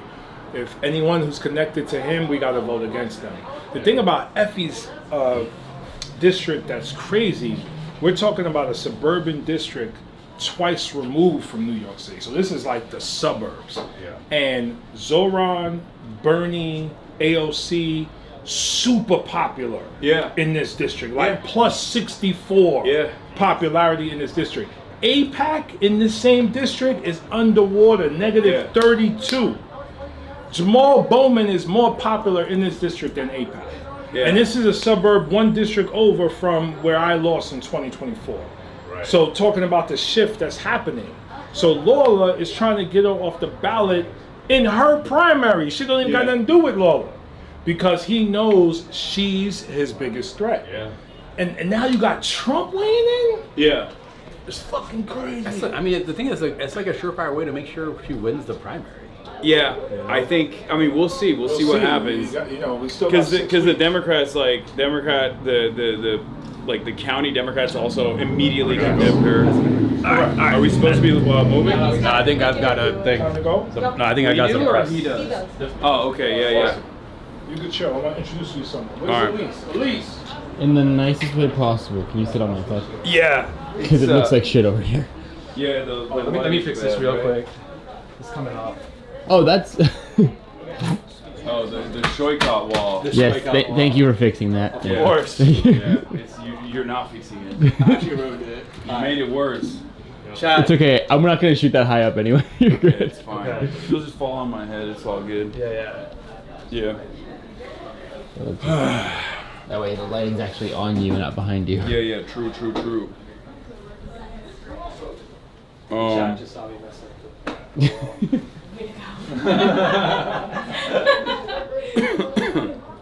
Now I'm blending into the couch. So, brother, you gotta meet this woman, this young Yeah. woman. Hi. Thanks, woman. Hi. I'm Elise. Nice to meet you. I run More Perfect Union campus thing. I know. Thank you so much for boosting it and Of course. supporting us. Yeah, it's Much very exciting. appreciated. I love it. I think it's very good. There's a lot of there's a lot of people that want to do the campus stuff, like the campus debate stuff, but I think it's, More Perfect Union has been very solid. I'm glad that it's like one of the more popular media outlets for the Democrats right now.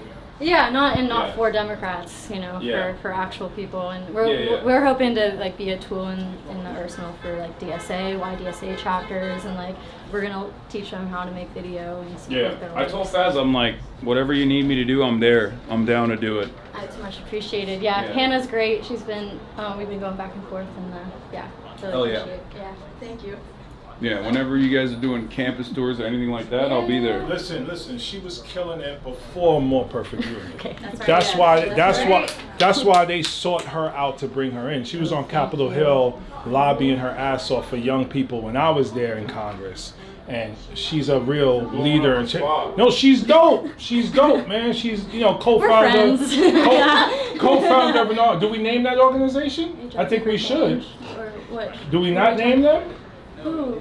Who did you aren't you the co-founder of? Gen Z for Change. They're Yes. not bad. Are we not allowed? Are we allowed to Well, talk we about got them? better. Oh, 'cause I they're started cool running now. it. So she co-founded. Change has some very good alumni, and then some not so. We don't Some say not no. so great. She's the great one. But that's why More Perfect Union came out We first. know who we're talking about. You forgot who I was talking about with Gen Z for Change? No, the previous executive directors. That's why. Yeah. Yeah. Anyway, she's I dope. guess the button on it just says live. Yeah. I think I'm I'm live. light. It's nice to you're live. You're live? I just wanted to introduce He's live right now? Always. What's up, y'all? What's up? Hello. I was one of Jamal Bowman in the building. Peace and love, to y'all. join Bernie 2016, and we're still thick in the political revolution. Hell yeah. I saw that you spent time with Cori Bush on May 1st Yeah. for May Day. I want to ask you, are you ready for a political revolution?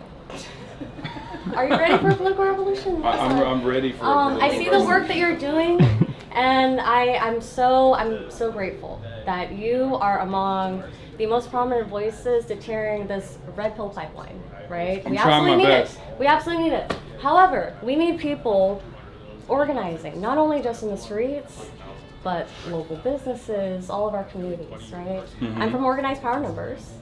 We mainly focus on organizing a majority of the working class. What we believe is that a majority of folks belong on the left, they just don't know it yet. And I know that you are trying to spread that message, Yeah. right? You're located in LA? Oh, that's okay.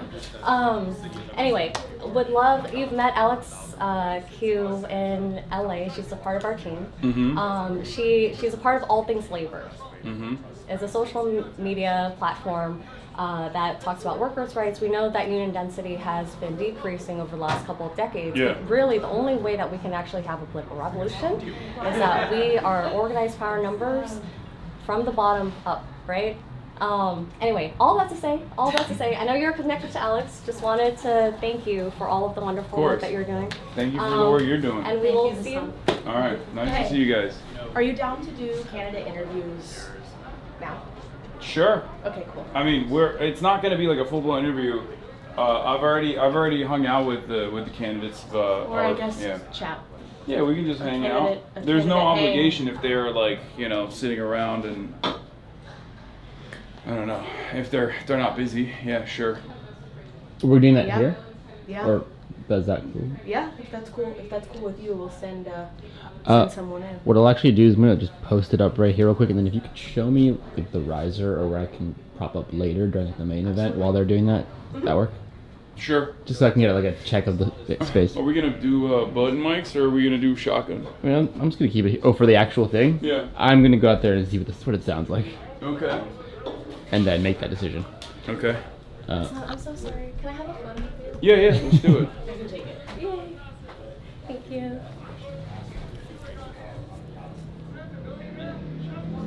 Great. Thank you. Of course. Thank you. Nice to meet you. Mark? Oh.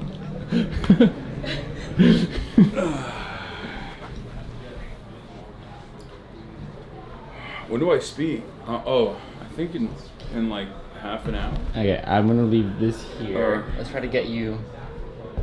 Or no, not half an hour. I got an hour and 15 before I speak. Yeah, you got some time. You're gonna be comatose by then. No, that's why I'm slamming the brewskis. King so eepy? No. Yeah, I'm gonna get even more energized. Don't you worry. Don't you worry, Chad. I'm just gonna send them all in together. Okay. Okay. In that case. Okay, that's fine. I will stay then, so that I can accurately film it. But it's okay. I'll get a lay of the land later. Yeah. He's repping both green and blue parties with them socks, though. No. Family Mart. Hit me with the jingle right now. What? I don't remember. Come on, man. I don't know. What's the jingle? Remember where you came from. You do it. You do the jingle. Yeah.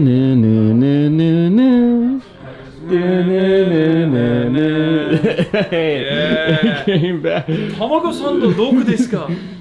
Ah, Famichiki wa. Tamago-san no doku desu ka? I think so. Oh, you're Hasan Piker. Yes. Yeah? People keep telling me I need to talk to you. Is that what... Am I supposed to come in here? Hey, what's going on? Maybe. I don't know. I don't know what's happening. Hi. Hi, I'm Angie. I'm Angela, to meet you. running for Congress in Yeah. LA. This is Christopher and our team, but... What's up, man? Hasan. Nice to meet you. But you have a lot of our students excited. What's up, Hasan? Nice to meet you. They told us to come in here. Oh, okay, yeah, we're live. If you wanna Hi. talk Nice. and explain to people where you're running, why you're running, that kind of thing. We're just live already. I so do. It's just we're freestyling. It's like a casual-ish? Yeah, it's very casual. It's not serious at all. I'm really overstimulated. Show you guys throwing a whole party outside. I know. That's really... I'm overstimulated I'm too. overstimulated. Okay, but... Did you take the train up here? Did you fly up No, here? I wish. We flew. Oh, Because I have to be back tomorrow, like in LA. Yeah, I flew as well. Where did you come from though? You're from LA? Yeah. Oh. Yeah, I live in LA. Am I running to be your rep? I'm being so serious too. No. Oh, I okay. don't think You're so. not in 34th? What is that? What neighborhoods does that cover? The heart of LA, I'm in WeHo. Chinatown. No. Yeah, I'm in West Hollywood. Chris is like, no. Yeah. Well, I'm running in California's 34th district. We are running to unseat Jimmy Gomez, who is one of AIPAC's top 5 recipients of campaign contributions. Mm-hmm. That's my contribution. Hey. I know, we're all like...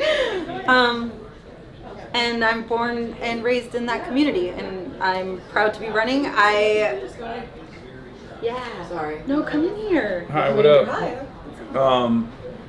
What's the aside from we're being so overstimulated, huh? Yeah, aside from being an AIPAC guy, what's Jimmy Gomez's deal? Yeah, I think. What made you want to run against him? I think being the daughter of a deportee, having lived through my own father's deportation, I really feel the urgency of this moment. I help people transition from prison into universities. Our work is working, but he's also taken past campaign contributions from those that build and operate private prisons and ICE detention centers. He is currently exploiting immigrant stories and for re-election, all while he has not signed on to block the bombs. And he's also one of 5 House Democrats backed by a $125 million pledge from Big AI called Leading the Future, and they're trying to steal our future. Why? Shall I continue, or that's bad enough, right? No, Okay. keep going. Talk your shit, Queen. I think that's it. Yeah, it's Hasan like, just called me queen, as he should. I'm tired.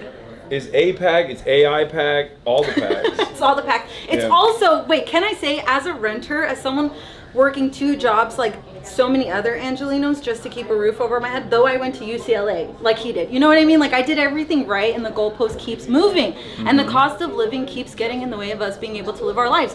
And if that's but not what bad about the poor enough, landlords? he is, no. Jimmy's also in the pockets of corporate real estate developers. Like it just doesn't stop. And so we gotta make it The real stop. little guy.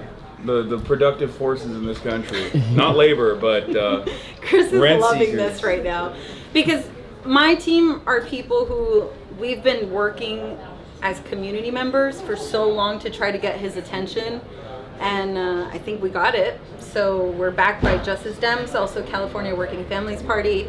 We're not interested in the establishment within the Democratic Party and of course on the other sides or whatever, but it's a student-led campaign and they're all like really into you, so I think we're all doing our part right now, you know, and we're tied for first even though we're up against all this big evil money.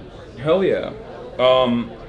What's the demographic profile of the district? Like, is it older? I mean, how successful have you been at activating younger voters? Because I feel like, in my experience at least, what I've seen in this cycle especially, the reason why a lot of the candidates that are running insurgency campaigns are seeing a lot of success in the polls is specifically because they're capable of activating young voters. Youth turnout is obviously abysmal in general, but it's extra abysmal in the primary system. Right. But I feel like that's one genuine benefit for a lot of candidates like yourself.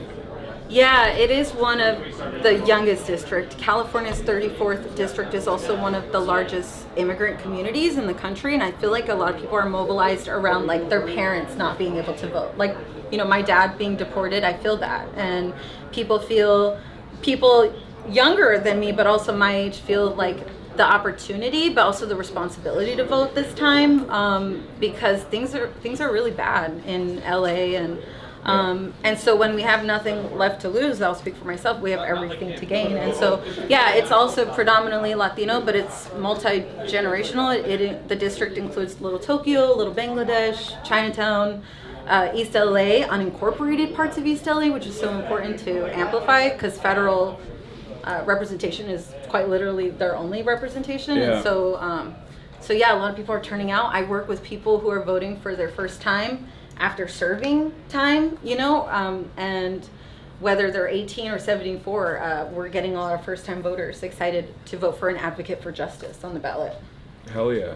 Yeah. Should we call some of our ladies here? Yeah. Okay. All right, we can get everybody on you want at to the just same time if you guys down? want. Yeah, we'll just have like this awkward. I don't want to go long. We'll all stand next to one another awkwardly. Hi. Hi, it's good seeing you again. Yeah, Look you at too. these. Like, look at this. Hello. Hi, Hasan. Mayla, Nice to meet you. We're gonna be hanging out on Saturday, right? Yeah. All right. Well, Darilisa, you've already been on the broadcast, so let's kick it over to Mayla first. Yeah. If you wanna tell people where you're running, who you are, what you're about. Yeah, definitely. My name is Mayla Kiros. I'm running for Congress in Colorado's 1st District. It's pretty much all of Denver. It's actually one of the most progressive districts in the country. It's also the youngest district in the country. And we're represented by a 30-year incumbent who's been in office longer than I've been alive, who's taken millions from Big Pharma, Big Energy and Oil, defense contractors, APAC, and his only... Her name is Diana DeGette. Diana DeGette. Yeah. Because I'm such a feminist. I didn't even assume that an evil person like this would be a woman. Wow, thank you so much. You saved that. You saved that. But I got. Anyway. No, yeah, she. You know, it's funny because she actually used to be such a champion for reproductive justice and environmental justice, but she's in bed with all of these corporations and is churning out bills that are just putting more money back into the pockets of all of her big pharmaceutical donors. So we deserve better in our district, and that's why I'm running. What do you think about progressive districts running tepid neoliberal centrist Democrats in districts that are otherwise supposed to be districts where we run up the numbers with like far more progressive candidates? How do you feel about that? I argue that candidates or members like DeGette are even more hurtful to the cause because they cosplay as progressives, right? They say that they're pro-LGBTQ, they say that they're pro-choice, and that's enough for them to be a progressive, when in reality they are currently in bed with all of the billionaires and corporations that are actively destroying our economy, our planet, our democracy. And so, you know, it's not enough for me for you to say that you're a progressive. Like, if I can look at the FEC report and see who you're actually in bed with, that's what I'm going to actually hold you accountable to. What do you guys think about making all the politicians wear like NASCAR jackets where they have Oh my all God, we say that all the sponsorship. time. Yeah. Oh, Yeah. absolutely. I think they should have to, yeah. Because it's too hard, right? So like, no one wants to spend all of their time on open secrets, figuring out exactly who you're actually being sponsored by. And we need to find a way. I mean, I'd rather just have publicly financed elections. Our jackets would look dope with the yeah. You would be in the pocket of big nurses, big student lobby. Exactly. Yeah. Exactly. That's what they used to do to Bernie. They'd be like, Yeah. "Oh, you don't like PACs? Well, the nurses PAC is defending you." It's like, yeah, they're nurses. Right. Yeah. Like, are you really propping up Chevron and nurses in the same vein? Like, it's crazy. It is wild. But yeah, do you has there been a lot of good coverage, good attention on your race? Because you're going to get a lot of attention on your race after this broadcast. I certainly hope so. I mean, no, it's funny because when I first started running, like there were so many people that just like laughed in my face. Like she's been there for 30 years. Like she's one of the most progressive members of the delegation. And you know, the thing about districts that are so blue like this one is that they are meant to be, you know, our real like microphone to talk about the most progressive policies that we should be pushing for and fighting for. And so to have somebody in a district where we have universal pre-K, we have term limits, we have publicly financed elections on the city and local level, and to not be fighting for it on the federal level, it's an actual disservice to the people of Denver. Yeah. In the state of California, they actively destroyed public financing, I think, specifically because they were worried that there'd be insurgency campaigns. Yeah.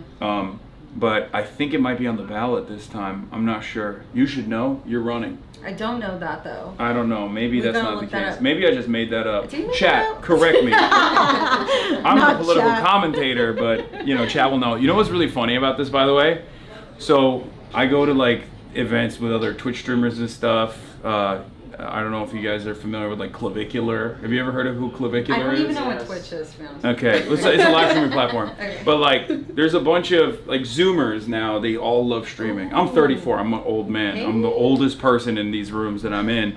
But it's really funny because anytime we go to like a party or whatever, there's like every content creator has a camera person that they walk around with, and this is identical to that situation because you guys are running campaigns, so you have like people constantly churning content. Look at our phone though. I love grassroots, baby. It's grassroots. You're a long way away from home. I am. Yeah, you flew all the way out from New York. Give us the tea. What's going on in your district? What's going on in your race? And also tell the people. I already did the slate with you, but they might not remember. Yeah, so Daria Lisa, running for Congress in New York 13, Upper Manhattan, the Bronx.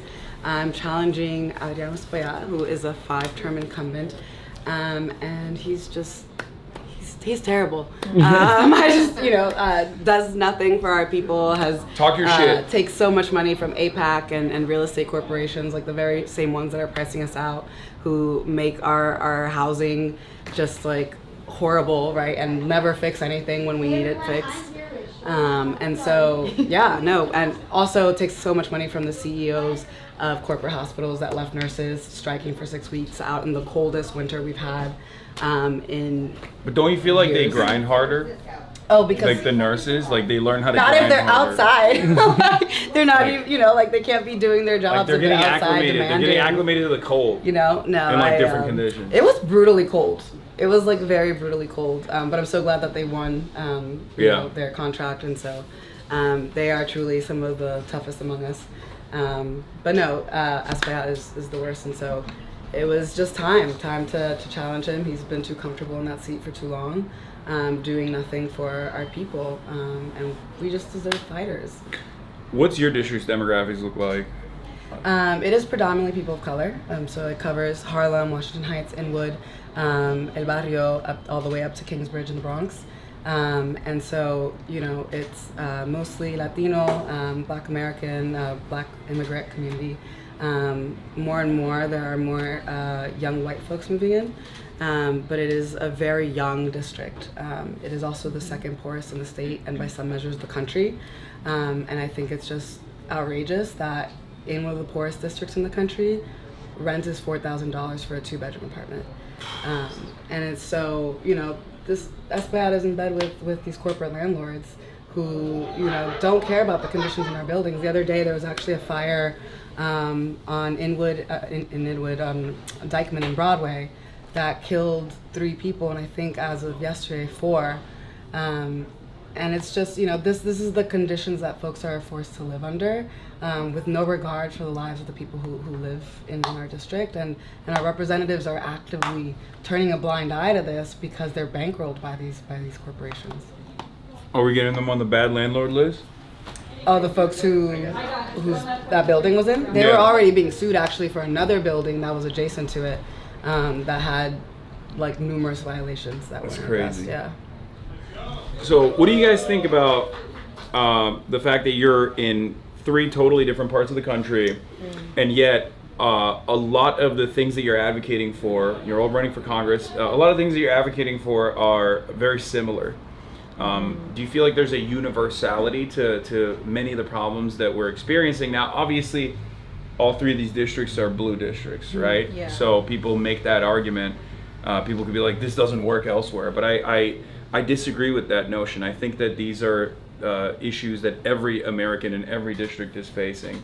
Because I wanted to hear from all 3 of you individually, like if I were to ask you right now, what are the top 3 concerns? I want to hear what you have to say. Like, what are the top 3 concerns for your constituents, like in the district you're running in? Yeah, I mean, in my district, it's housing, the rising cost of housing. It's healthcare, and it's immigration. Like, folks are really afraid of ICE and then the way that it's impacting our communities. Okay, I didn't hear giving more money to Israel, which is kind of awkward. Yeah, no, and you know, like I think I say those 3, but I also think like one of the really big things that folks forget about is also the cost of raising a kid in New York. And part of why I think that gets often ignored is because the people who want families in New York feel that they have to leave New York to raise a child. So, you know, both the framework and the platform that we're running on is a Babies Not Bombs framework, because I really do think that all the things that our kids need, healthcare, education, housing, are things that all of us need that make our entire community thrive. And so if we're actually putting our funds towards that, instead of like these senseless wars, instead of a genocide, right, we would not only be saving lives abroad, we would be helping the lives of our communities thrive. Cool. It's honestly the same in LA. Yeah. In the heart of LA, housing, healthcare, and immigration. I have known my whole life are carrying their passports just to leave their home, and they're like, I don't know, they look like me, you know, and so that's scary. And I think also the cool thing about our campaign being student-led is that we're in every college classroom that we can be in right now. And I think that the conversation people are having, even not college classrooms, we're in 4th grade classrooms, we're talking to high school students because they're gonna have to live with the consequences of our choices too. And our future, it belongs to us, it belongs to them. And they're not having a hard time connecting the dots between like, why is the cost of living getting in the way of us living our lives here? And we're providing all of these things not only to Israel, but the Israeli government and the AIPAC lobby are complicit in political corruption and genocide right now. Like, no one's having a hard time connecting the dots in LA. And we're really calling for an end to these data centers, you know, invading parts of California, like Monterey Park, not too far from my district, all while our representatives are taking millions of dollars from big AI too, which is the new AIPAC.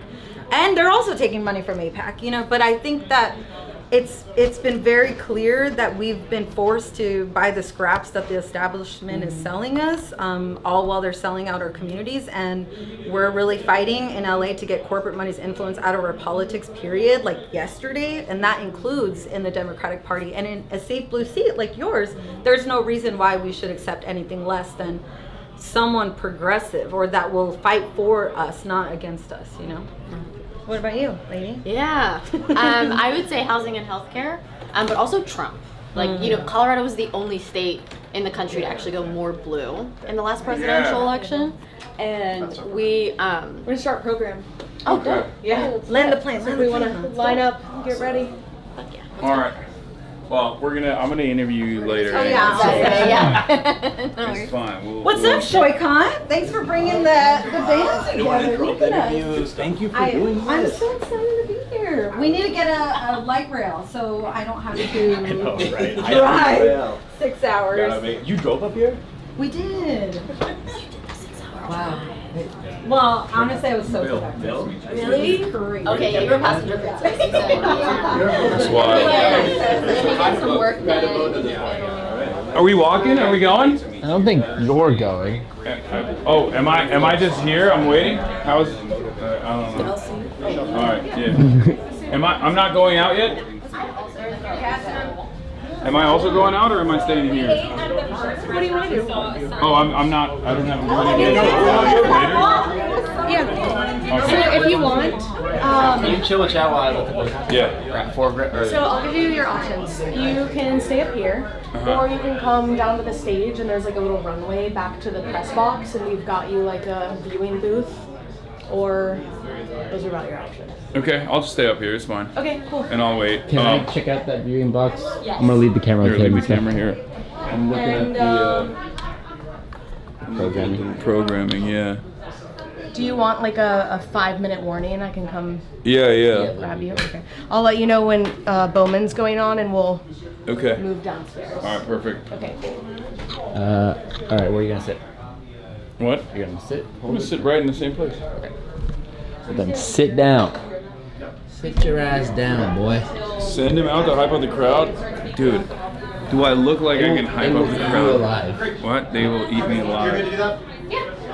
I'm also. He's not benched. He's just green got room. word there's 700 counter protesters in the audience right now.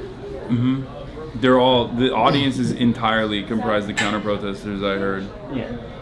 Yeah. Okay, right. Not very neurotypical of you, Hasan. I'm not. One second.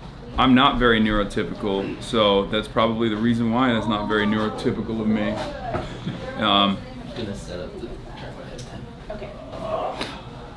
But yeah, March is gonna set up the tripod for the speakers, and that's why he's gone, and that's why we're in a stable camera. Is he just streaming? Yeah. Yeah, what's up, man? I'm just. This is Zach. Hey, I'm Zach Exley. Nice to meet you. Yeah, Good to Zach meet was you, my- Hasan. He was my co-founder of Justice Democrats. He was my Oh. boss on Bernie, actually. Hell yeah. I hired him on the version. Yeah. That's dope. It's wild. I mean, like I'm exhausted from being in front of camera for like an hour just now. So. Yeah, no, I mean, I'm used to it. You develop it. It's like a muscle. Right. And then it's second nature. You just keep yapping. You never stop, and then it's fine. Are you actually streaming now? Yeah, I'm live streaming right now. Really? Yeah. There's Looking at like comments on his phone. 20,000 people watching right now. There's Wow. comments. Yeah. Imagine talking to 20,000 people all the time. Yeah. Pretty much the entire day. But this is exciting. How many people showed up? What's the event capacity? The capacity is 1,200. I think we probably packed it. Oh wow. Okay. That's We had cool. over 2,000 RSVPs. I'm gonna slam another Red Bull right like 10 minutes before, maybe like 25, 30 minutes before I speak, so I will be more hyped up. I don't want to disappoint. I'm gonna come up there and be like, oh, what's up, guys? And I'll say all of the worst things. Okay, don't good. worry. Yeah. So that you get wonderful coverage from all of the press outlets out here. Everybody, yeah.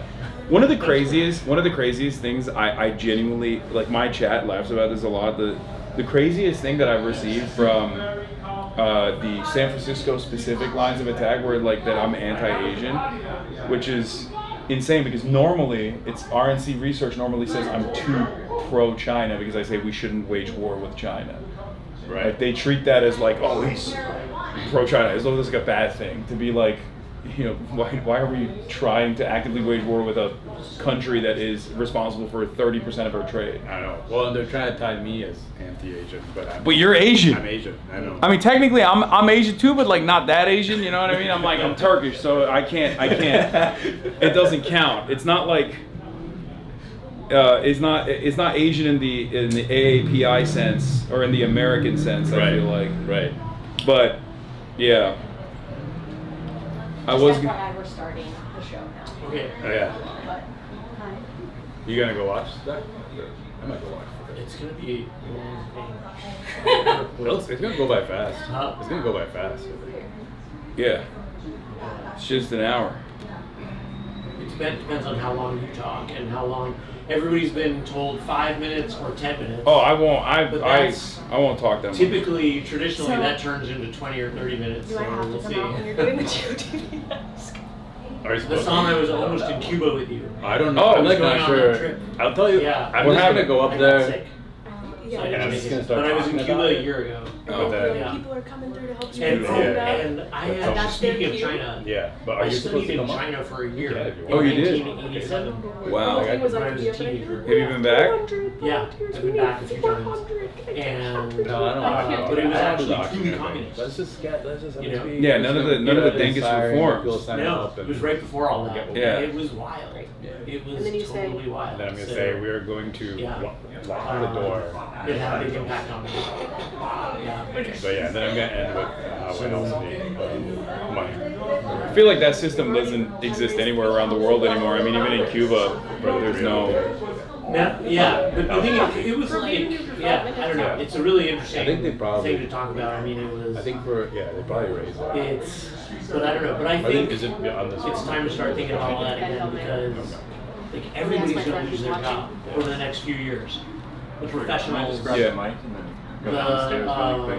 This is what we're working on a new consensus at the think tank where that Shoykon and I started, and you know, so the plan we're working on is called the Mission for America, but really there's also a mission for humanity. Yeah. And it's like right now, you know, the thing everybody said about the Green New Deal was it won't work because we can't find the workers to do all that work. So that's going to be changing soon. And Well, let me hold on. Chat. Can you guys hear? Can you guys hear? Hey, Zach, why don't you come over here? Yeah. Can you hear Zach or no? Because he's telling me he's kicking game right now. We're saying. Yeah, Shortcut, get out of here. Zach's got way more interesting conversations.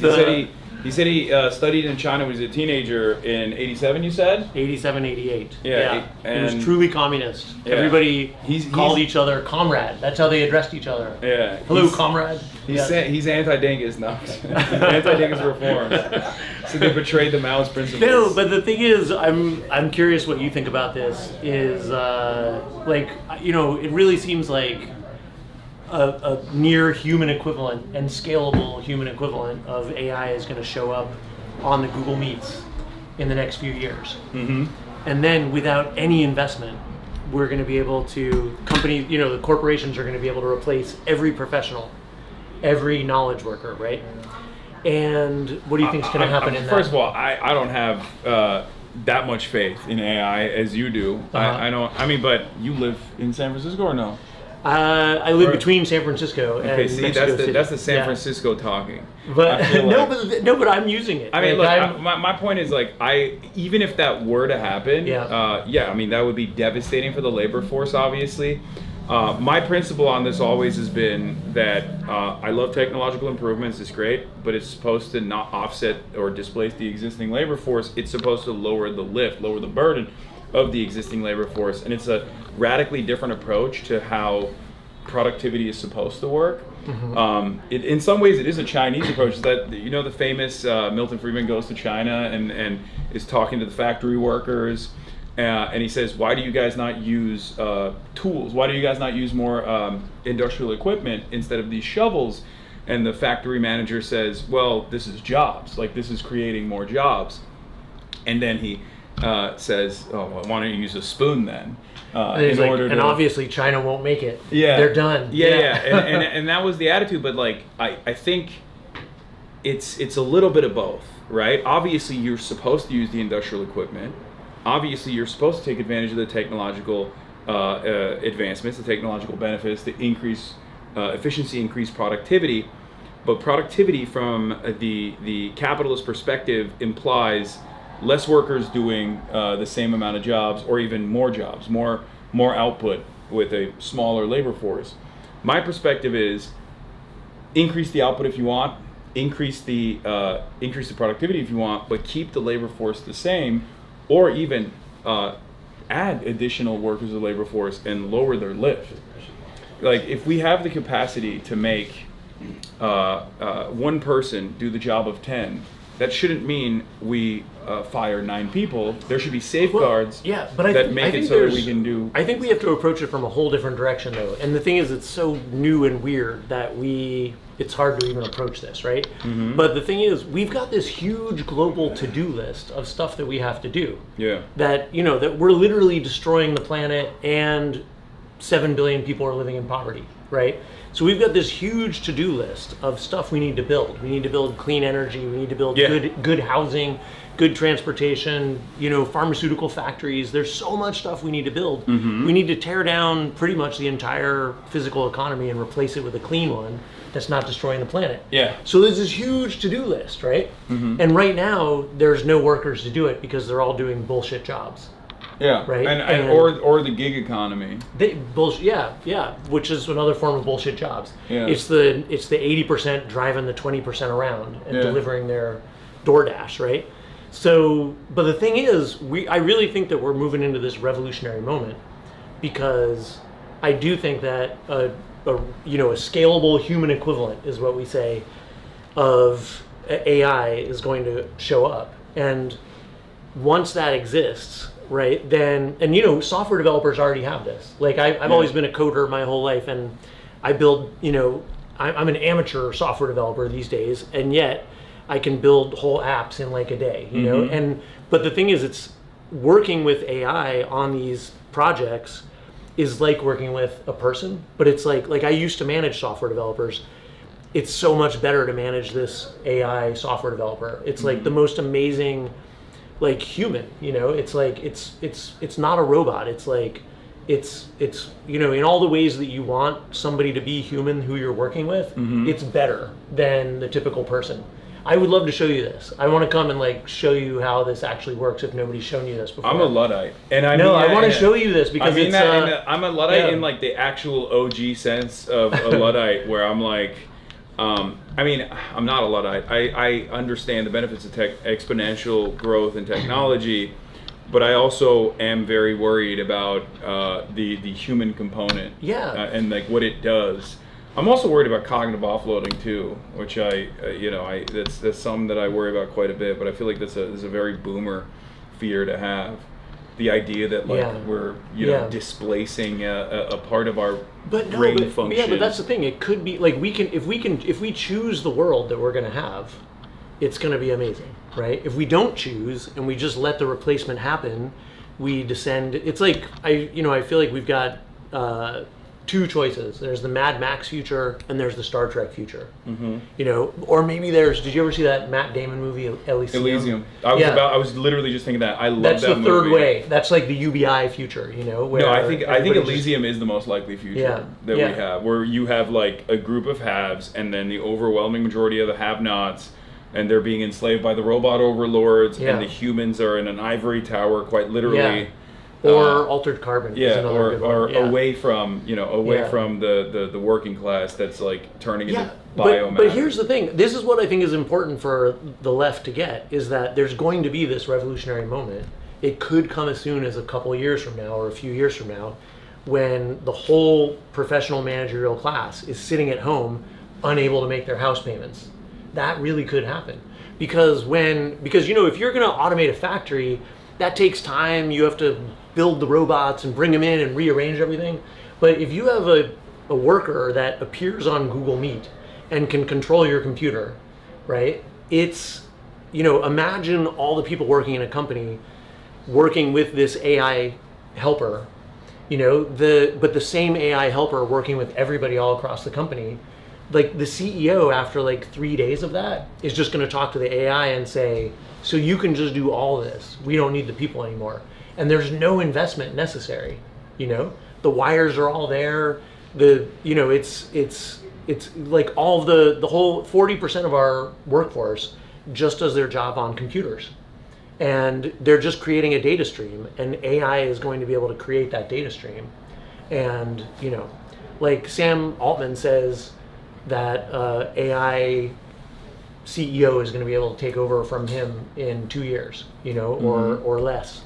And he could be right, actually. But the thing is, when that happens, the whole reason we haven't been able to have the revolution for all these centuries in Europe and the US is because this huge middle class loves being so much better off than everybody else, you know? They literally had guns, to put down strikes, and the middle class would come out, this upper middle class would come out, and, they knew where their interests lied because they just wanted to be better off than everybody else. And soon it could be that they're all sitting at home without jobs, you know? Yeah. And there's going to be an AI lefty streamer that's really funny and really awesome and even better looking than you. And then even you will then suddenly become, your class interests are going to flip, and it's going to be all over. Oh, I'm a bit of a clash trader already. I know. Like my thing is, like all these technological advantages are great, but it's like at the end of the day, we are so subservient to the interest of capital that what you're describing is a devastating future. And unless we have the revolution in that moment. I know, but it's like it's not devastating at all. I don't think it's like the solution. I don't necessarily believe is like redistributive policies necessarily, but more so having a bottom-up approach entirely, rather than one where the current process we have is tremendous wealth consolidation in the hands of a few at the top, and it's gotten only worse year over year in the last couple of decades, and it's only going to accelerate with this AI. And I feel like those guys are just not going to give up no matter what happens. But they're not going to have the option because capitalism needs customers, and if there are no customers, if everybody's sitting at home with no money, then it's like a heart attack. It seizes up and it can't function. So then there's going to be this moment to where we say, okay, the thing is, everybody's sitting at home not working, but we have this enormous global to-do list. We have to build the clean energy, we have to build the transportation, we have to build good housing for people. And I don't think those guys care about that sort of thing. They're not going to be in charge anymore if we actually take advantage of this moment that's coming, it's like when the professional managerial class is sitting at home with no income, that's a real revolutionary moment. And like, if the left doesn't seize that moment and give those people direction, we know which way they're going to go. No, they're going to become more reactionary than even before. But the thing is, like, the new right that we have is smart enough, at least some of them, to propose something to those people when they're sitting at home unemployed. And it's going to be really fucking terrifying. Yeah, but their proposition is also the same as like what you hear from liberals as well, which is you can become a part of the entrepreneur class. Like, you can also take advantage of this AI boom. You can also become an entrepreneur, and you can become endlessly wealthy and a part of the ruling class.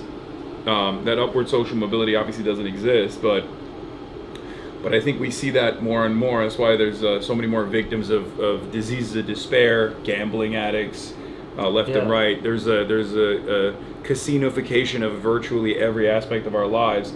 Kalshi, Polymarket, Predictive, all of these other like betting apps where you can straight up bet on prop bets, but instead on the news.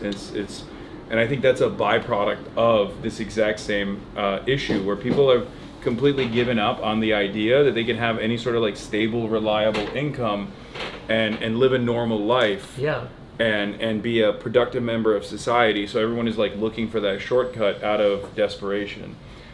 And it's capitalism filling in every single nook and cranny of our society with stuff with ways to spend money on bad stuff. So ways to spend money to ruin your life. Yeah, of course. I mean,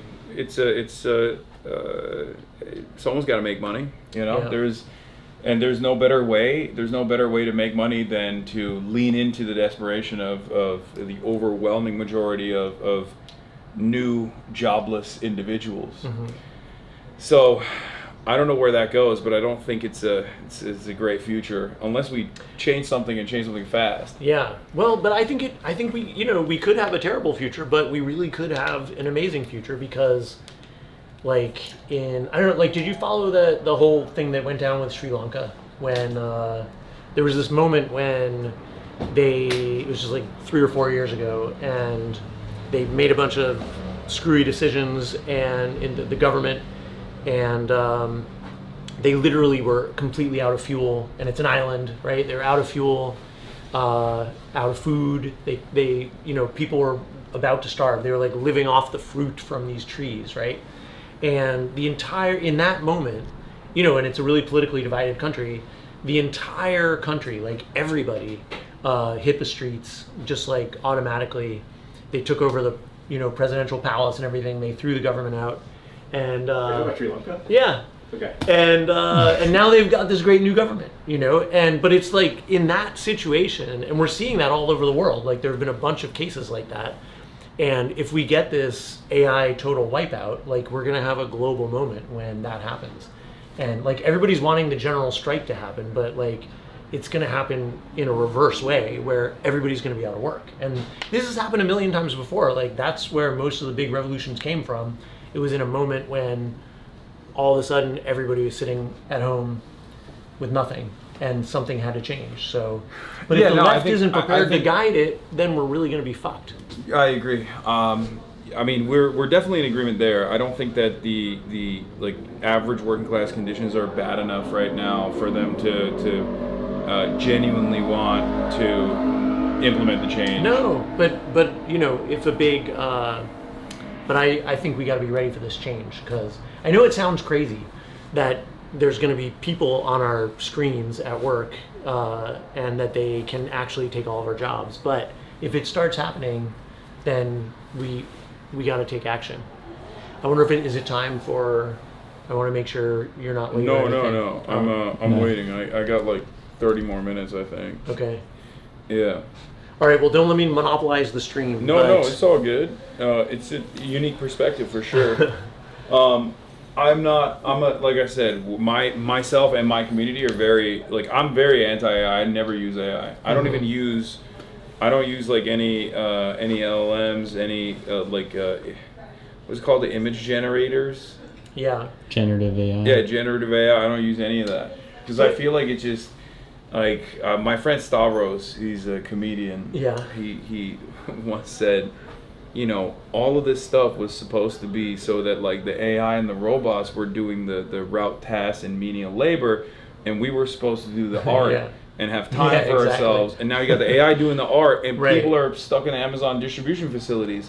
What the fuck happened? Yeah. And he's right. Like, I feel like it's I know the reason why they do generative AI. They have to make it more popular for the consumer, so they can like generate hype around it, so they can justify all these like increasingly larger budgets and. Well, it's capitalism. They're going to give us whatever they think people will pay for. Yeah. That's why Sam Altman was thinking, so let's do AI porn and, Yeah. So what do you think about that's also unbelievably unethical, but what do you think about China's competitiveness in the field of AI, considering that they have, I guess, like different interests? No, this is what's amazing. Do you think they're focusing on AI because they also see it as the new frontier, or do you think they're focusing on AI to undermine the American AI bubble? Like they see it as a bubble and they wanna attack it to the best of their ability, and maybe even destroy the American stock market. Well, all of the above probably, and some more. But it's actually really important to think about the China AI thing, because I really think the AI bubble in the US is about to crash. And a big reason for that is, how like OpenAI and Anthropic, they both need to like make $5 trillion in the future, in the next 5 years, to pay back, to actually be profitable. And that means that people will have to pay a big premium for those products. But the problem is these open source models from China, which are incredibly cheap, but you can also run them yourself for free, are just as good. They're almost as good. But that's right? precisely the reason why I said, don't you feel like it's a direct shot at what is currently propping up all of our gains? Because all of our gains currently in the stock market is coming from AI. It's like 5 companies that are exchanging the same billions of dollars. Right, they're handing it around. They're circulating it around. It's a bubble. It's just increasing. It's increasing the GDP. It's great. Right. But like no one is actually seeing anything from it. There's not really any like real economic activity beyond numbers on the board. And it's unbelievably easy for China to just be like, here is the free version of what you guys spent, almost $1 trillion on. Yeah, exactly. And there should be a bunch of U.S. companies doing it too, but it's the same with EVs. Like, the U.S. startup culture is lazy. Like, U.S. VCs want to put money into crypto. You know, they have no interest in actually building stuff. But I don't think that it's like I'm sure Chinese leaders are getting a kick out of the way they're maybe going to set off this bursting of the bubble in the U.S., but I don't think that that's their main goal. Like Chinese capitalism, is just goes for every single market, every single product. That's what they've been doing for years and years. They're really good at it.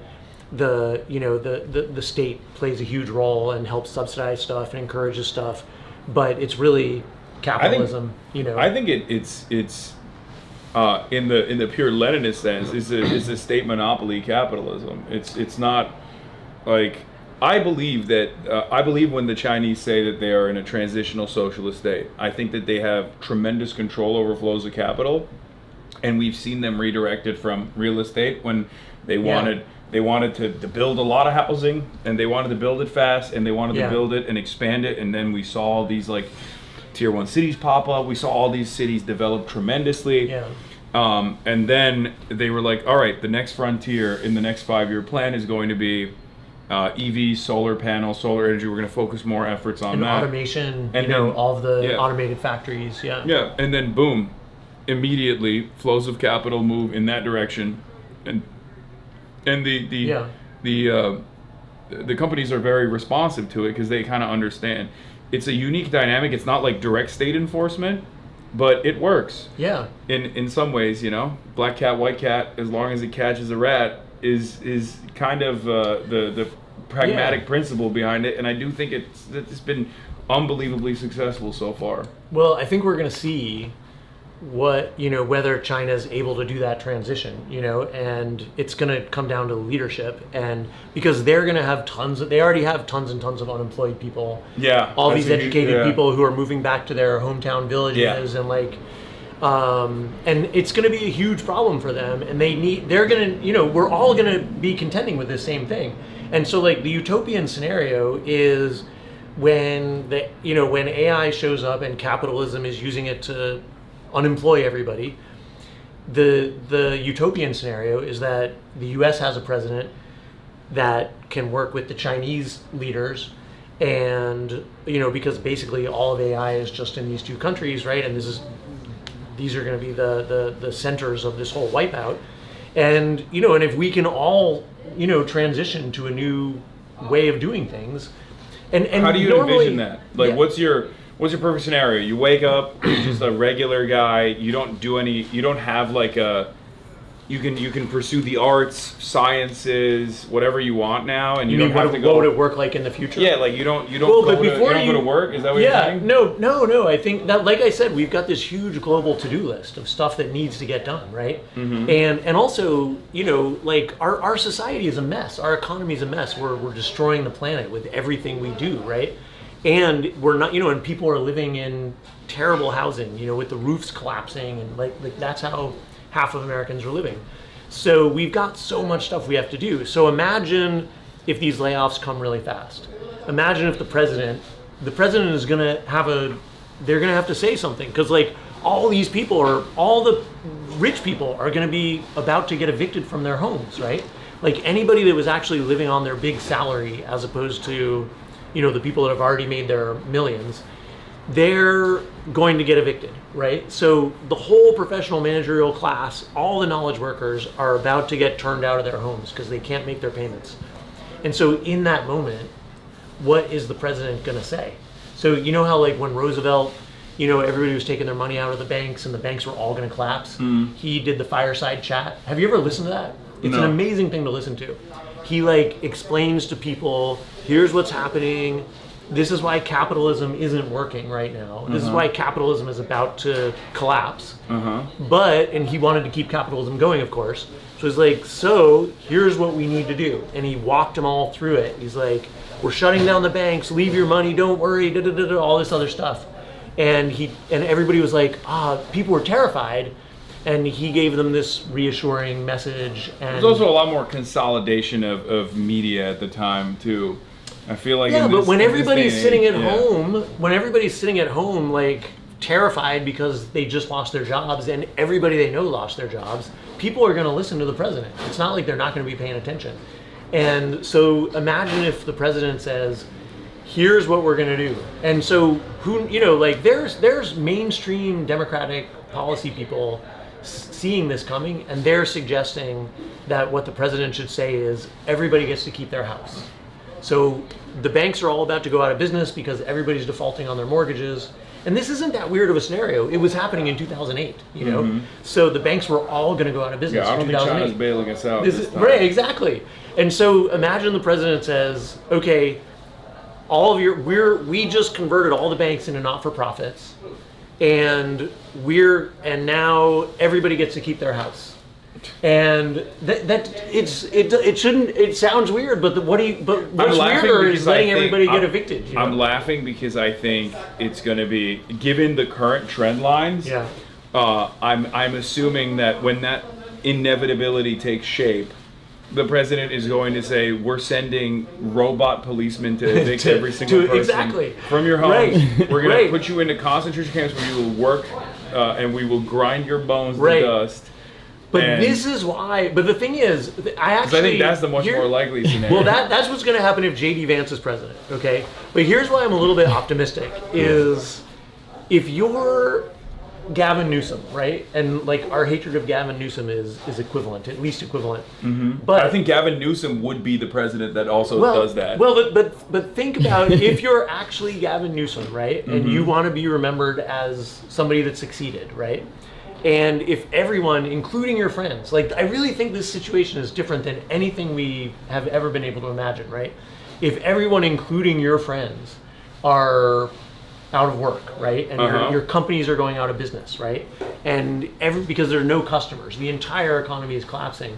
And if there's a really clear solution to follow, then I think maybe he'll go for it, actually. I don't. No. I think these guys are... No, I was just giving you the warning that Jamal was about to take the stage. Oh. And then you were after. Oh, well, let's just go then. Well, okay. All right, you put the camera up. Okay. I'm going to go pee. Okay, I'll be... Nice talking to you. Yeah, you too. Yeah. So I'm with chat now. Okay, got it. What? We'll chat now? Nice to meet you. No, so I'm taking care of chat now. Okay, got it. Yeah. All right, bye, chat. Bye. Ready to keep in the bathroom? All right, chat box. Couple things. Can I leave my...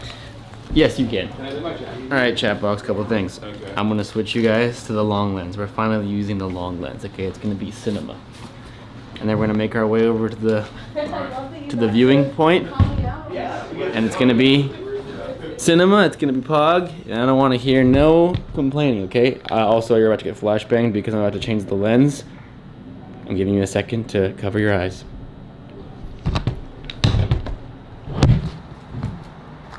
I'm sorry, hold, just breathe, stay with me, oh god, oh, okay. The other thing about this lens is that it's a much longer shot, so it's gonna be a little awkward for a bit, but we're gonna be okay though. Wow, look how far this goes. You can see what that guy's doing over there. Cinema. Yeah, he's still alive. Cool. Is the speeches also live too? Yeah, all of it'll be live. Oh, I'm cool. gonna make my way to the press prizer now. Okay, chat. Nice to meet you too. What's your name? March. Elise. Nice to meet you, Elise. Okay, chat. You're getting a fucking super zoomed in version of me right now as we make our way over there. Can I plug More Perfect University? Of course. Oh my god. Hold on. Thank We're you. kind of really long lens right now, so can you stand right there Totally. and then just kind of speak loudly? I have no plan. Okay, you ready? Yeah.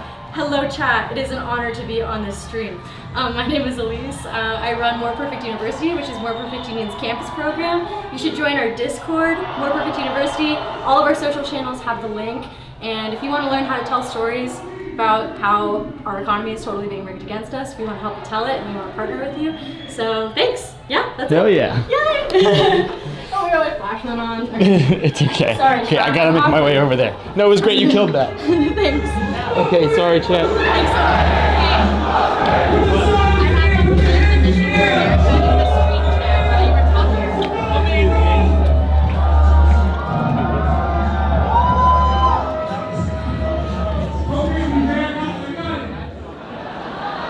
Hold, chat. Peace Hold. out, everyone. How y'all doing?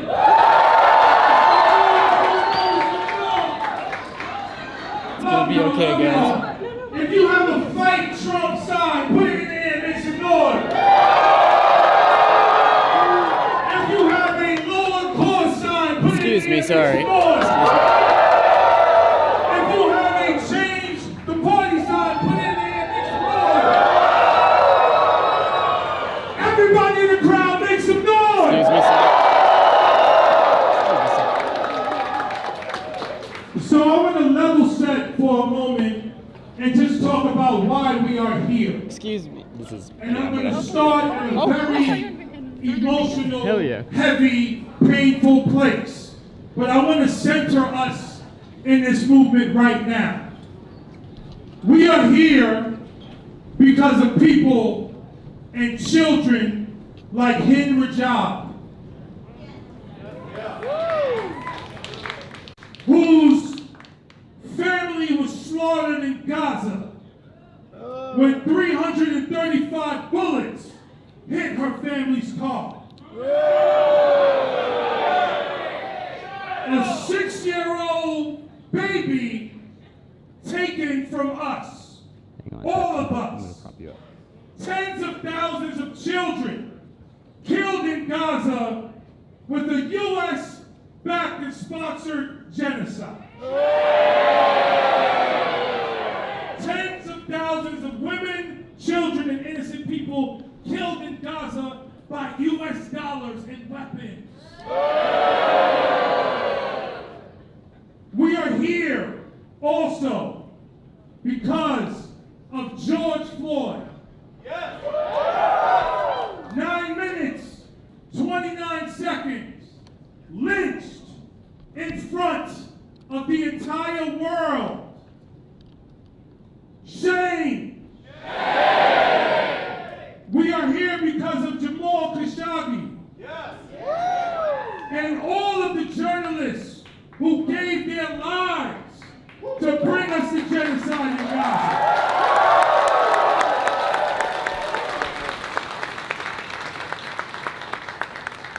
This is not the time to only fight against Donald Trump.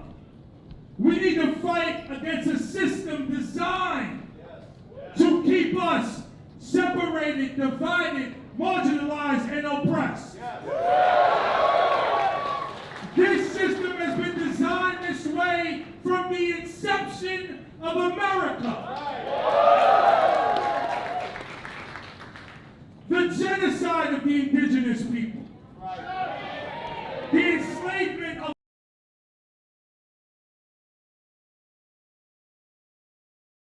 my ancestors.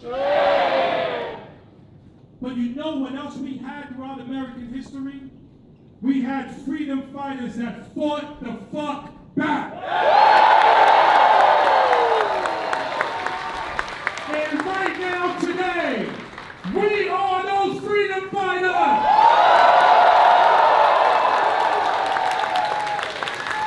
And that's why we say, unapologetically, fuck ICE! Fuck ICE! Fuck ICE! Fuck ICE! Fuck ICE! Fuck ICE! Fuck ICE! Fuck ICE! And that is why we say, unapologetically, fuck APAC! Fuck APAC! Fuck APAC! Fuck APAC! Fuck APAC! Fuck APAC! Fuck APAC! Fuck APAC! Because APAC, guess what? You knew APAC that our movement was so powerful that you had to spend $25 million to get me out of Congress.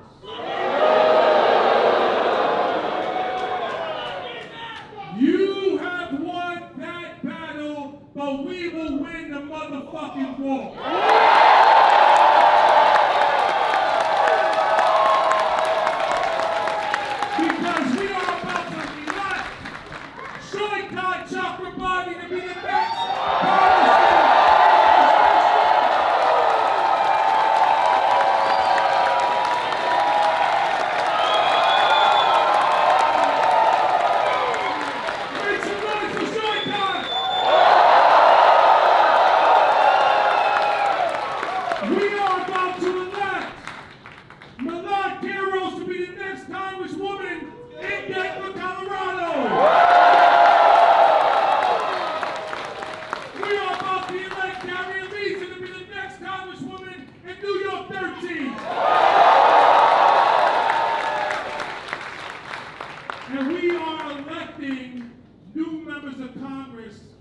and local races up and down the motherfucking country.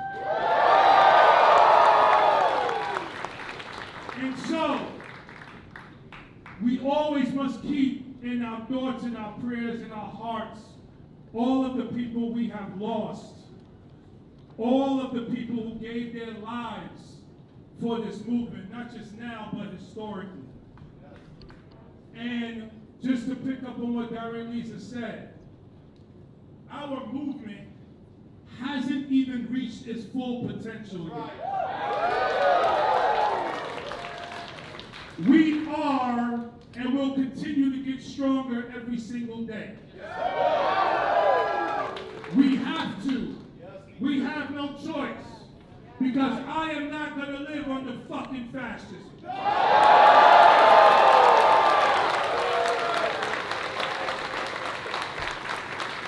I am not going to live under techno-feudalism and surveillance. I do not want to live in a country where we constantly spend money on wars but can't feed the poor.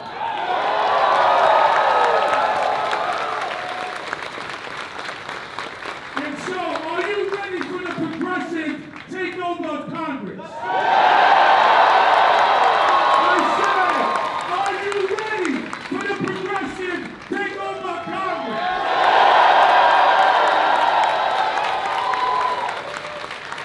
Because we're not just going to win this cycle. We're going to win and build a new fucking America.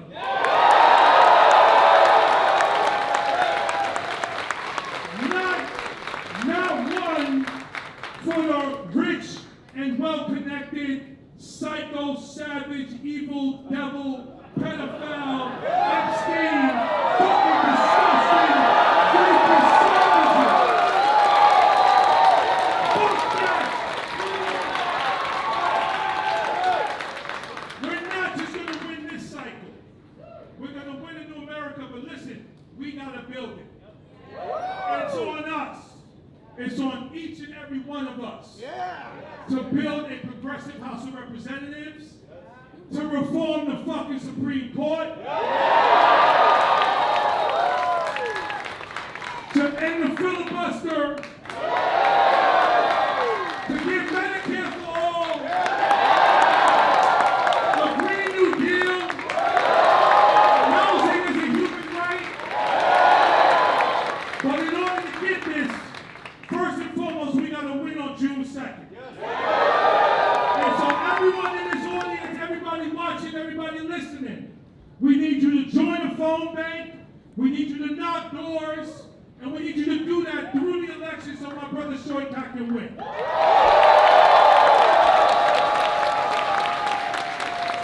And so without further ado, I think it's time to bring the next brother on. You ready?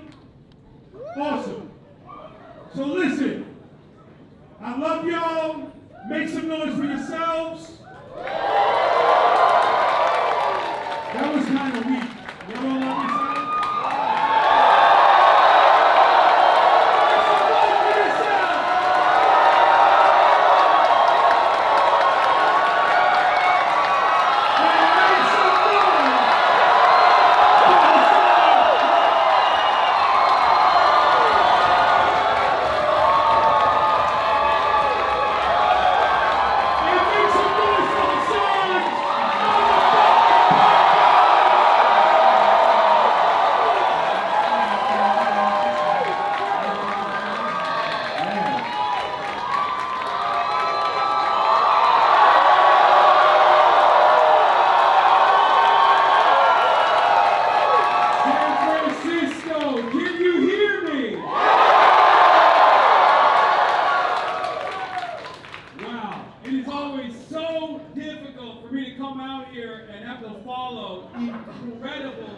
Incredible former congresspersons like Jamal Bowman, but it's always an incredible honor. Give it up for Jamal one more time.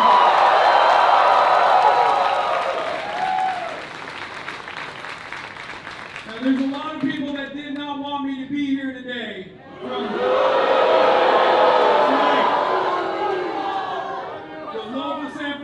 Democratic Party and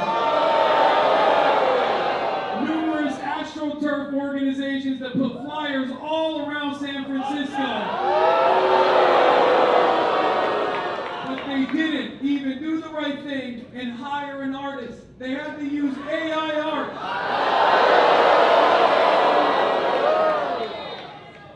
And guess what? Not a single person showed up to protest.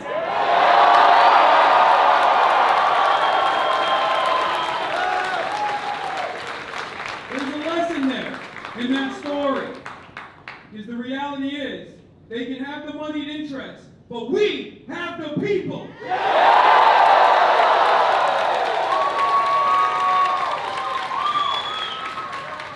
There's a reason why they're not only coming after me, but they're coming after all of these wonderful candidates that are putting the working class first in their message, in their platforms, in their policies, because they're terrified. They're terrified of the fight. They don't want to have that fight. And I'm not just talking about the Republicans either. We know that the Republican Party is a reactionary scourge in this country. We know they're fascists. We know they're racist. We know they're warmongers. But we say no more to the Democratic collaborators too.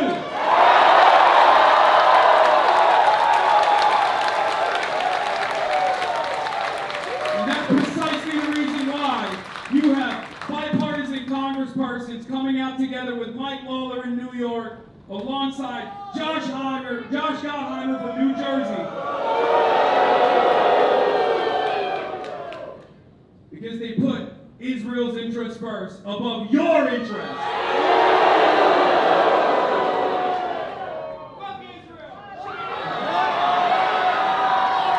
don't say that. I'm not trying to get Shoykot in trouble tonight, okay? He told me, yeah, free Palestine!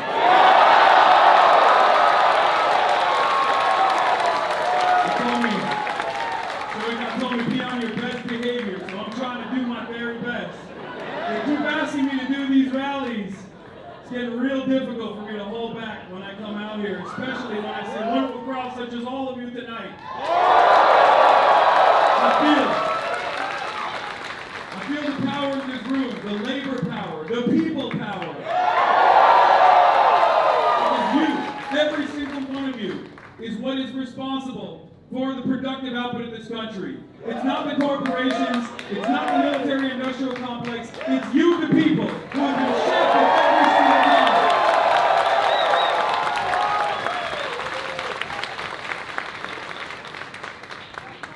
We now have an opportunity for the first time in a long time.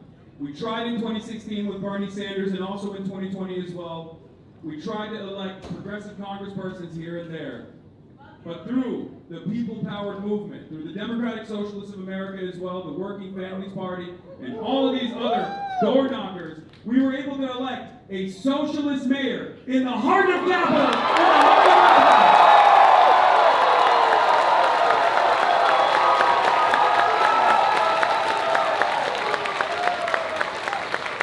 San Francisco, you deserve better.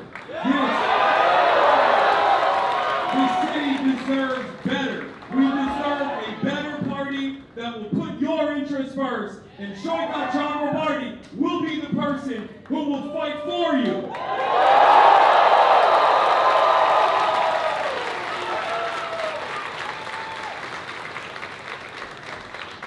And I feel like, at least with these candidates that I've been working with all around the country, they've made my job a lot easier as well. This is one of the things I told Zoran in the beginning. I was like, look, you win, and it's going to be much easier for me. I can just point to your success and say, just do that.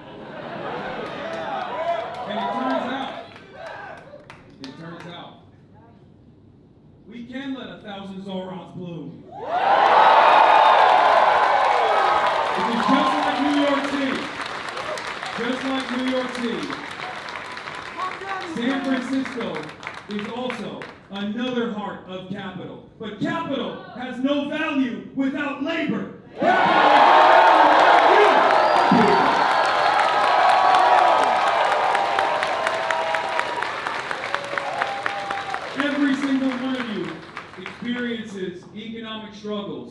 Rent is unaffordable. People get priced out of housing. And the only solution that mayors like Daniel Lurie and numerous other unbelievably wealthy people, or those who are servile to the interests of corporations and the wealthy, they say the only solution to this is endless militarism in the form of expansive police budgets. We say no more.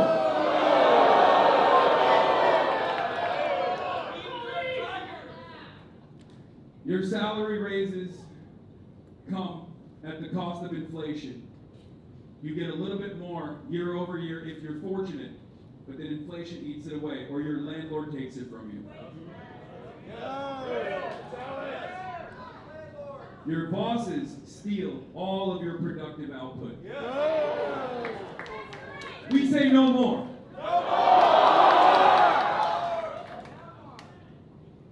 And not only that, but then you pay your taxes with the expectation that you can live in a safe and clean city where living is affordable, where the cost of living is manageable, where you have adequate public transit. And yet, that never comes. Why? Because they take that money from you and they spend it on blowing up schools overseas. That money is stolen from you. They say, we never have money for health care. They say, we never have money for free education. They say, we never have money to fix the potholes or improve the infrastructure. In the wealthiest nation on earth, where 600,000 people sleep outside every single night. We say no more. The Democratic Party in San Francisco put out a bill to not only condemn me,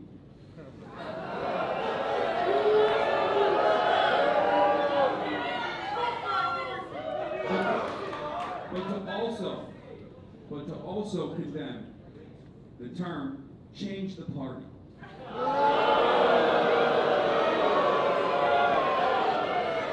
I see a lot of people in this room that want to change the party today.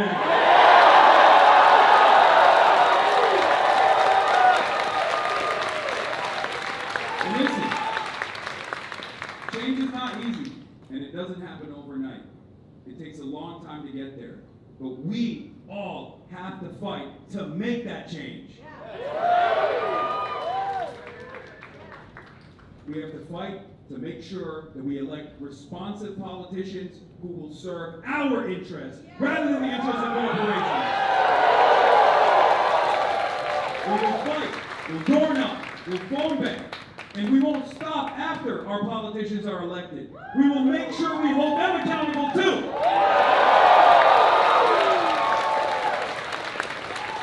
And I promise you, I believe in Shoikat. That's why I'm here. If he doesn't follow through on his promises, I'll be knocking on his door.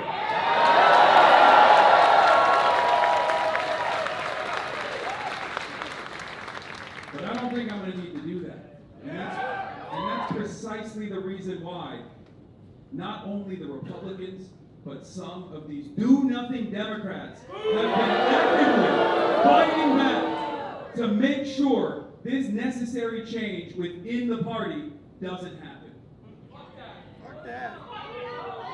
So we have a goal. We have to vote them out.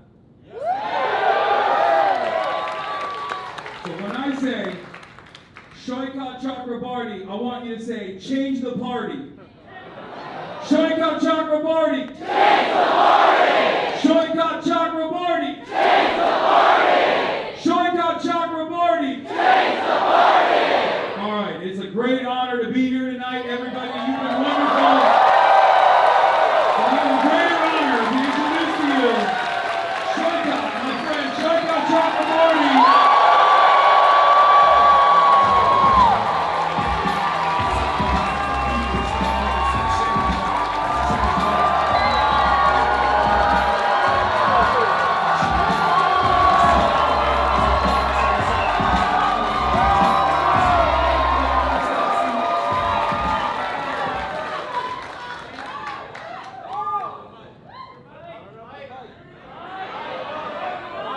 How about this one? I just got one question for y'all. Are we ready to win? I got two questions for y'all. Are we ready to change the party? Man,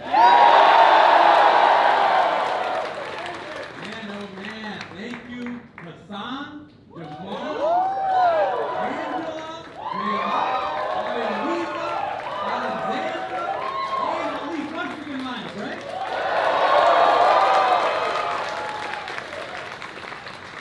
We came out here from all over the country, because you know what? San Francisco, the political revolution is here.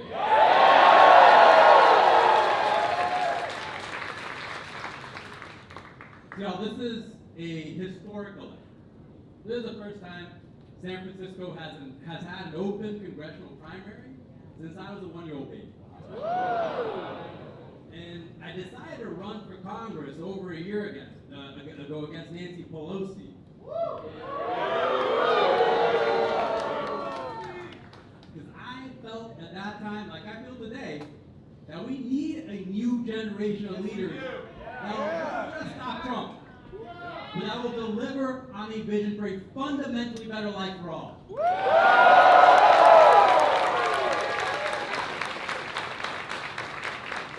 And to do that, we have to completely change the direction and leadership of the Democratic Party.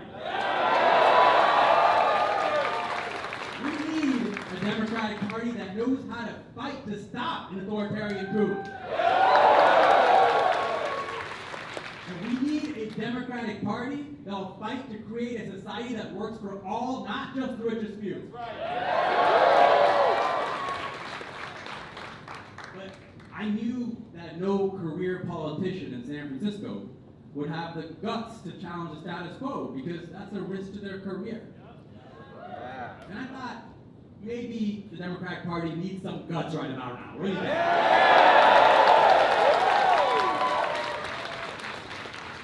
You see, that's the problem with career politicians. They can't take risks. They can't go up against leadership. They can't go up against their donors. Because all those things risk the thing that they care most about. Not you, not people, their careers. And that's why nothing changes. Well, I've never been in this for the career. I've been doing this from day one because I want to work for a better world for all of us. So look, when I first came out to San Francisco, I came here because I grew up in Texas, so this place was paradise. But when I came out here, I worked in the tech industry. I thought I'd be using tech to make a better world. I know. But you know, I ended up joining a startup as an early engineer. And just because I was in the right place at the right time, I ended up making a lot of money. And that was a very eye-opening experience. Thank you, Bill.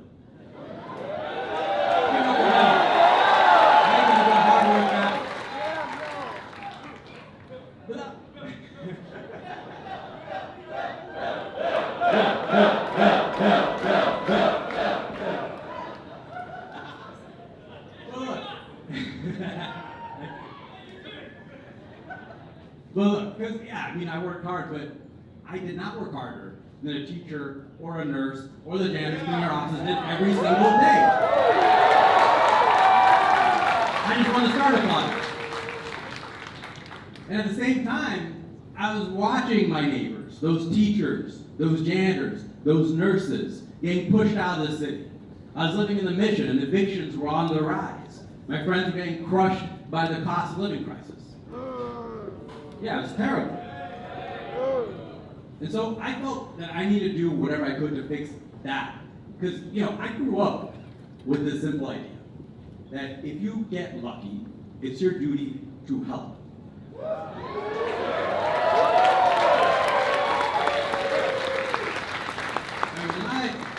When my father's family became refugees because of partition in India, my grandfather, he had the gift of an education. So it was his duty to start the public school for that refugee community. And it's still the case that when I go back to that neighborhood with my dad, People will stop my dad on the street and say, "Your father changed my life. He saved my life."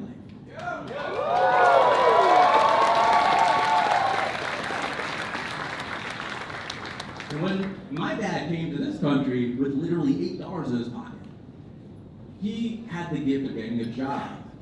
And so that helped him build a middle-class life for our family, but he saved every extra dollar to give back to our family in poverty or to support our immigrant community here to help them stand up.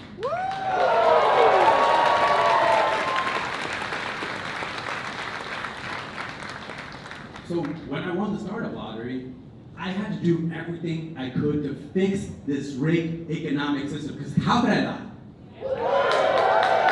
And if that means that I would have to become a class traitor, I would wear that badge proudly.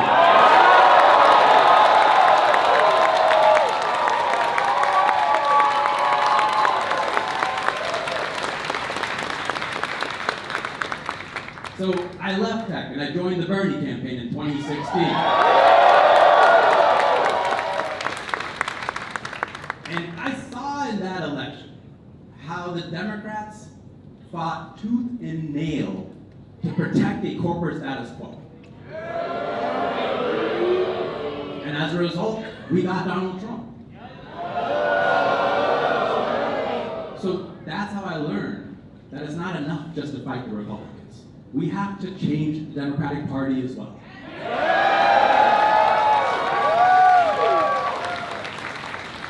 So that's why a group of us, including Alexander Rojas, who you heard from tonight, and give up Alejandro, and they're OG from the start.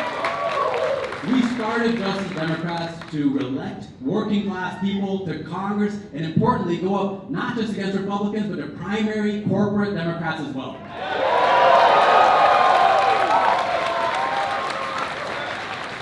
When we did this, I mean, no consultant would work with us because they're afraid of getting blacklisted, right? We couldn't even find campaign lawyers on these campaigns. People would tell us privately that, yeah, you know, what you're doing, it's gotta happen. But they'd also tell us, oh, this is political suicide. But we didn't care about any of that because we were in it to make change. And it's because we had the guts to do that that we elected the squad.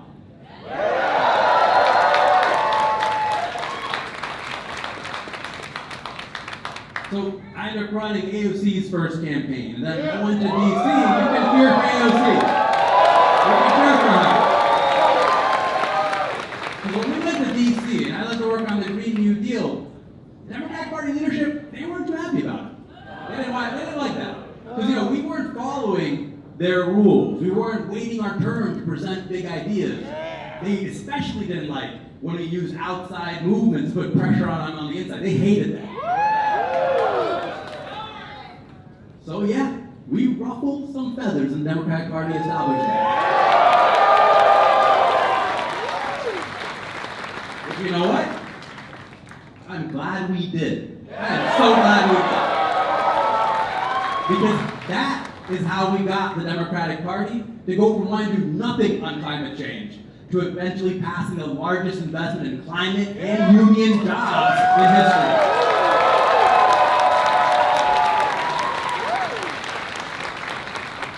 That is how change happens. You have to take risks. You have to take the idea of making change and put it above your own political career.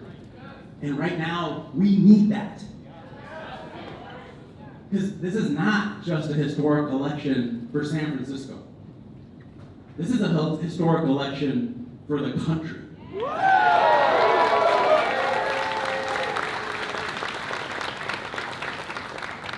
Because this election is going to decide who controls our future. Corporations or the people? For the past 5 decades, corporations and billionaires have been buying off politicians to rig the system in their favor. They've cut taxes for the rich. They've slashed the social safety net. And now, we're watching this new class of robber barons who want to literally buy our government.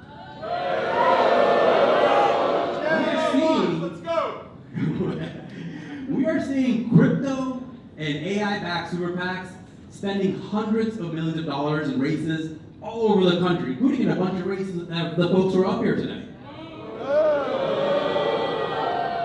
And now they want to do that here in San Francisco too. What do you say to that?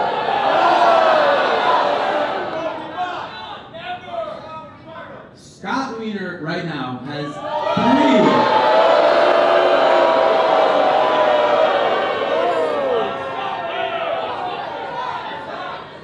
I'm gonna tell you, is fuck the oligarchs, because he's got 3 corporate and AI-backed super PACs in this race right now. And they're planning to spend whatever it takes to buy his vote in Congress. I mean, if you look it up, he's got a list of corporate donors taller than he is.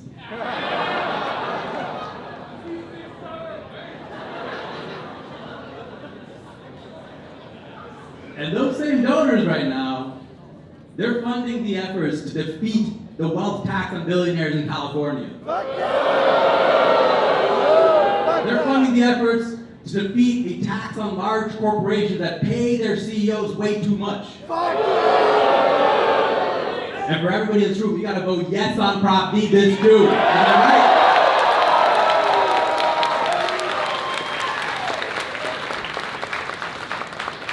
But that's why Scott Wiener has come out against all those efforts to tax the rich, because his donors told him to. But there's a reason that these robber barons today are spending so much money to try to buy out every Congress member. Because unlike the robber barons of the 1920s and before, they're not just trying to get rich. They want to totally control society. They want to decide if you have a job in 5 years. Fuck that! They want to feed you the news you see, what you read, what you watch, what you believe. Fuck that! They want to track your every move, see where you go, who you talk to. Are we going to let them do that? No, we have to take control back. Yes, we do. And right now, we can't. Because at the same time that these oligarchs have been amassing so much power, there's been another movement building of people. Well, this is the culmination of that movement that started with Bernie in 2016. And I've seen it grow and grow and grow, and now this is a force to be reckoned with.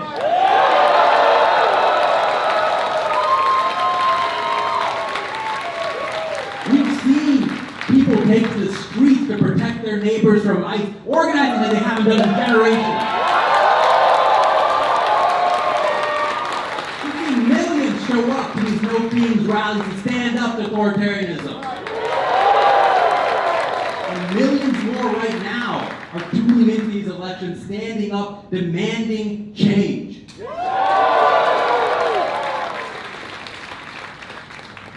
And the thing is, all of you here today, you are a part of that movement. You are a part of that movement. And this is a movement built to win.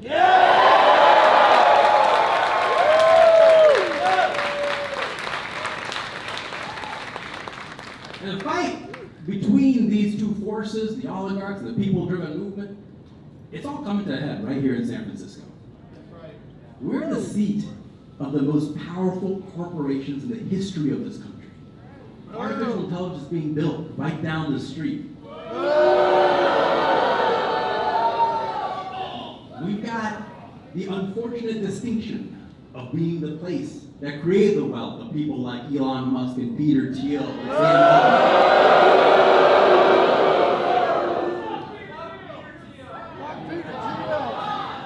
Altman. Well, but you know what? Those tech oligarchs, they do not define San Francisco. They do not define San Francisco. No, because we have a truer legacy in this city.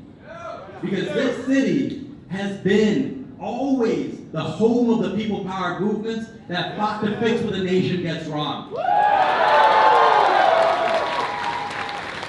When police opened fire on striking workers in 1934, this city shut it all down on general strike. We unionized the entire West. When trans women at Compton's cafeteria were sick and tired of being beaten by the cops, they stood up. We started the queer liberation movement right in the Tenderloin. When the federal government refused to recognize disability rights, it was activists in San Francisco that occupied the federal building, and we won. And it's because of the San Franciscan Wong Kim Ark who had the guts to go up against a racist government that we have birthright citizenship today, why I can stand before you as an American.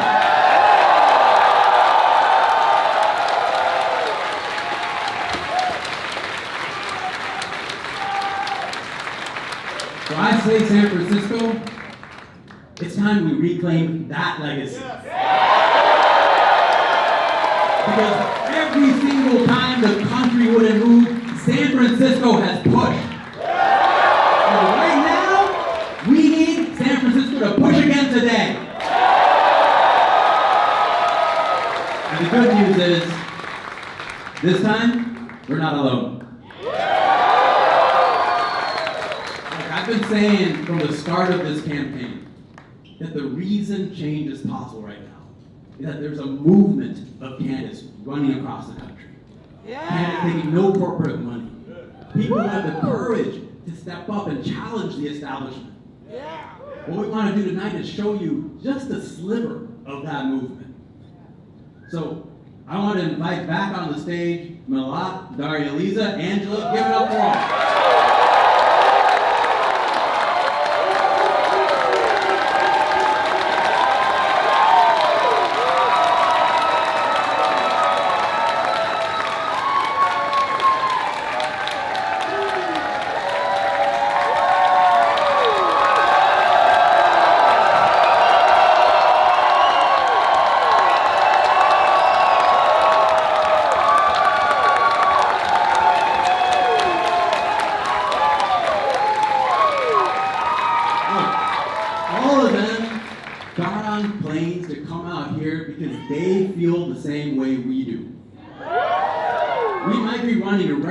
Different communities, but our communities are connected by our shared struggles. And all of them here, they know that to make change happen, it's going to take a team of candidates like us working with people like you. That is how change has ever happened in this country. And that is what we're creating here right now, right in this room today. Because together, we are going to go to Congress and we're going to abolish ICE.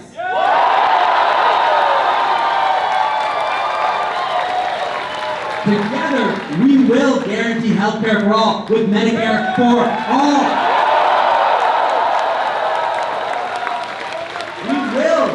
Make public colleges and trade schools tuition free. We will build a clean, high-wage economy and end climate change through a Green New Deal. We will build affordable housing and take private equity and hedge funds out of our housing market.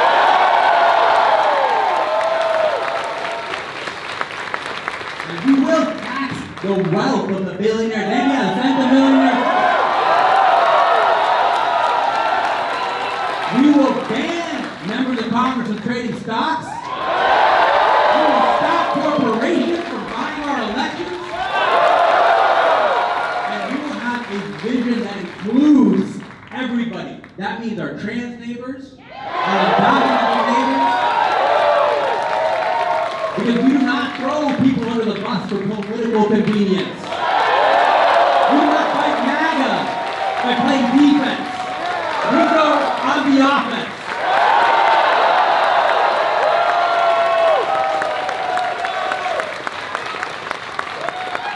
And Together, we are going to end funding for all our endless wars and genocide. We're going to end this war in Iran.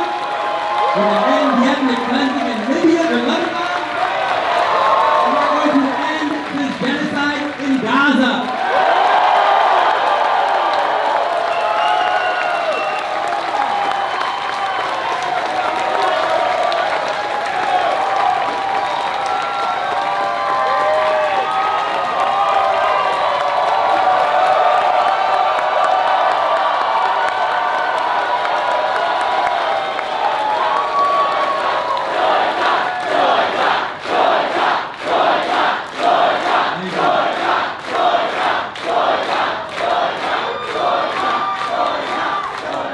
But to do all that, first we gotta win.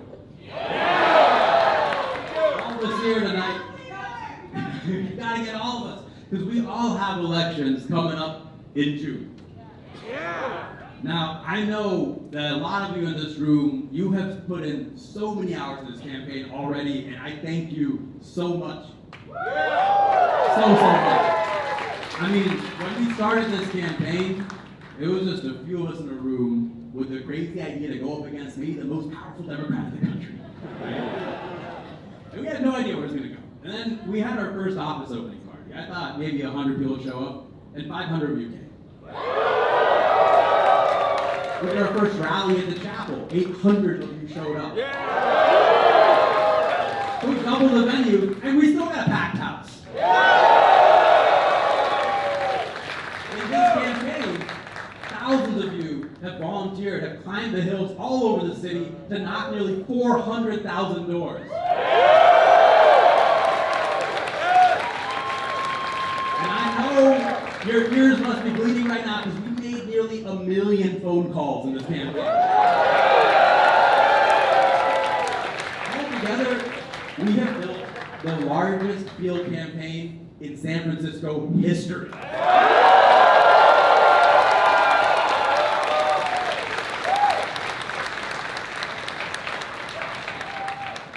And so through all that, we have identified tens of thousands of supporters all across the city. People who said they're going to vote for us. But none of it matters if they don't vote. So tonight, I'm going to make two asks. I know we've asked so much of you already. We got two more things to ask because we got to bring it home. We got to bring it home.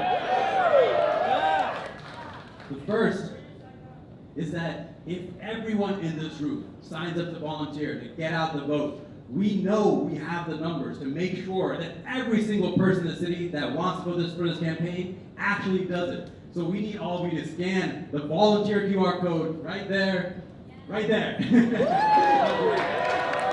Please sign up. There's people going through the audience who are going to be making sure, encouraging you gently to potentially volunteer.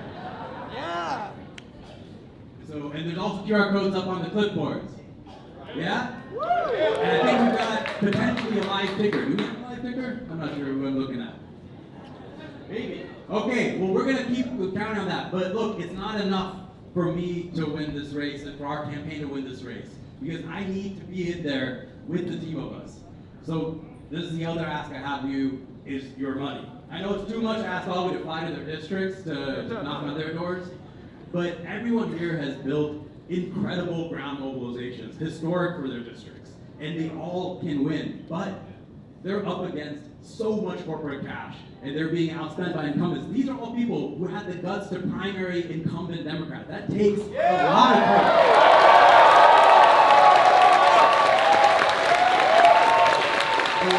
I need every single person in this room to scan that donate code. That will go money directly to their campaigns. We need them to win. So I know we can show them some San Francisco love. We can make sure everybody in this room does that, right? Every single person in this room. Look, I'm feeling in this room. I know you guys are probably feeling it too. I know y'all are probably feeling it too. Yeah? All right. We are going to bring this home. If this room, if this movement goes to Congress, we can completely change not just the party, but the direction of this country. I know we can. So thank you all so much for being here. Thank you.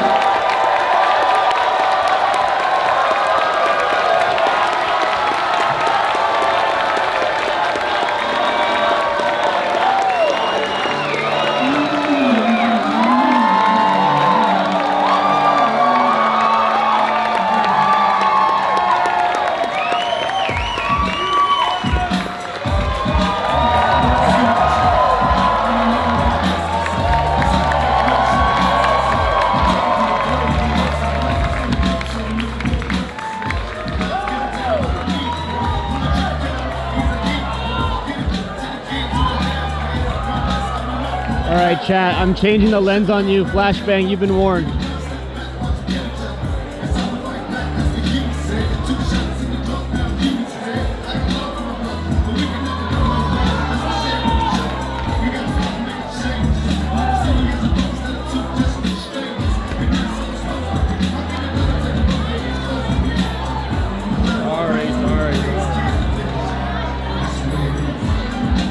Alright, we're gonna reunite with your father now, okay?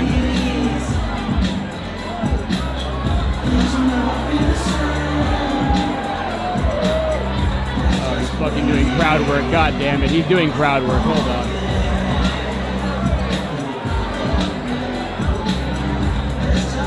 Fucking Austin show over here.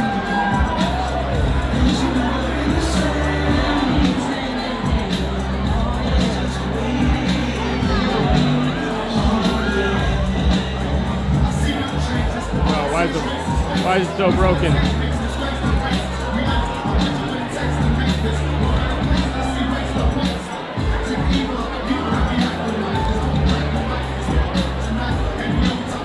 I'm just gonna walk over.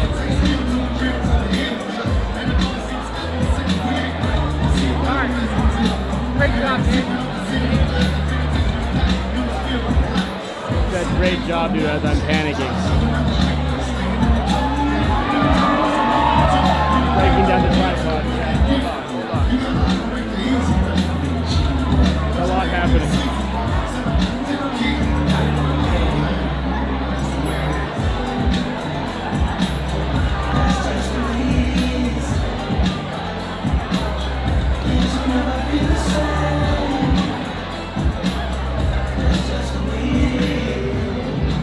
Excuse me. Oh.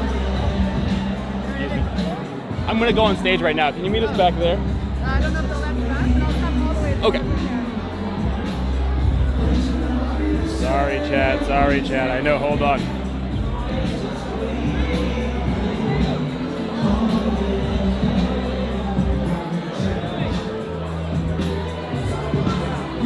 Excuse me, sorry.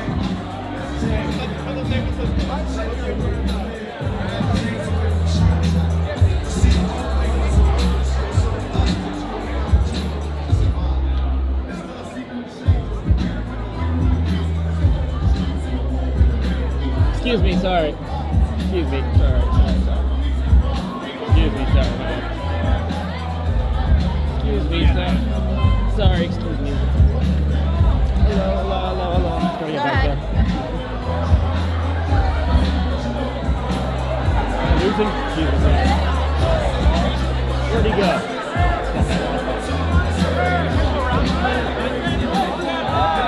Much better to have you like that.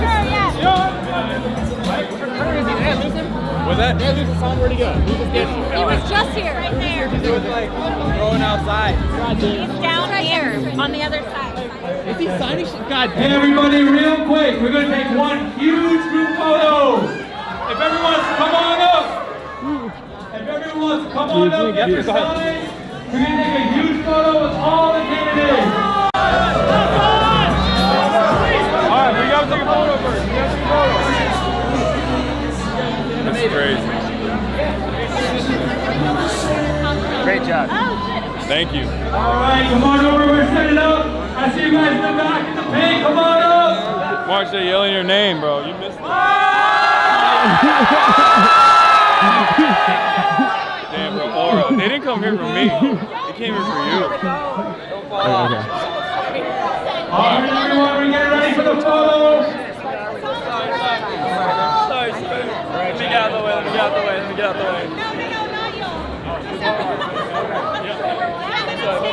No, you're good. I'm tall. That looks No way. Look at that. Alright. Instant comment. Yeah, it's over. We did it.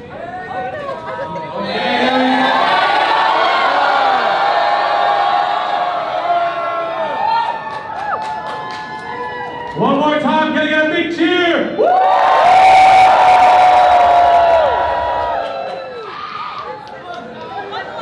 One more. Wait, we're gonna take one more picture, not one more screen. 1 second. They're gonna reorganize real quick. A lot of people here, chat. That sign is backwards, by the way. All right, one more picture. I'm gonna give you 1 second. Oh, sorry. Wow, you guys are looking beautiful. 3, 2, 1. Make some noise!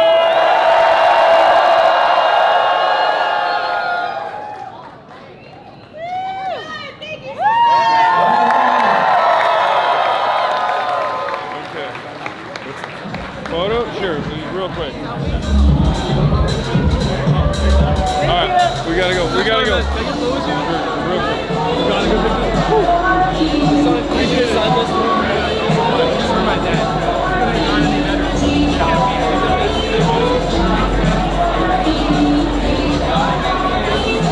Holy shit! Look! I don't know.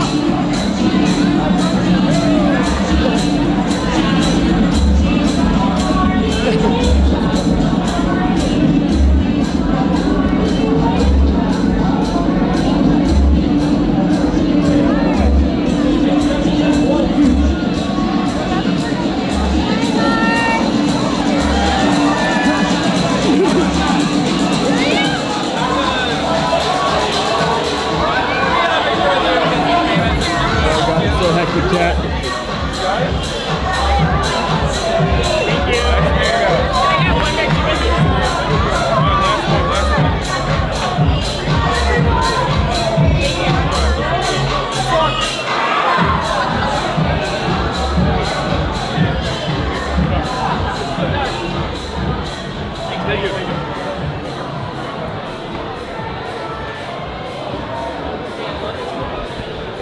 Thanks.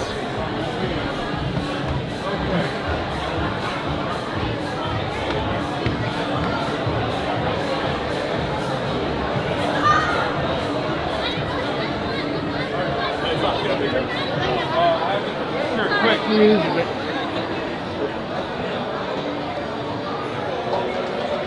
Love it, man.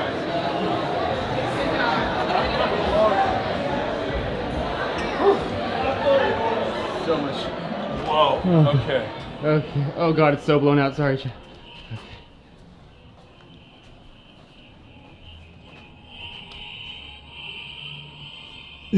Instant communism. Damn. Damn. Not this one, no. Not this one. It's the next one. Okay. Oh my lord, that was. You did very good. I'm very proud of you. Chat's also very proud of you. Reluctantly. Was that a good speech, chat? Oh. Reluctantly? Chat and I are reluctantly both very proud of you. Why reluctantly? Yeah, because we're like the immigrant parent that doesn't know how to say we're proud. Oh, okay, okay. The Asian immigrant parent. All right, well, everybody, that was wonderful. I'll be back home tomorrow. I'm going to go pass the fuck out. March is going to go party and probably miss his flight. Mm-hmm. There's lots of flights all day. That was great. Wonderful candidates we met today. Some of them I'll be hanging out with as well later this weekend. And yeah, that's all I got for today, folks. 9 hour half day?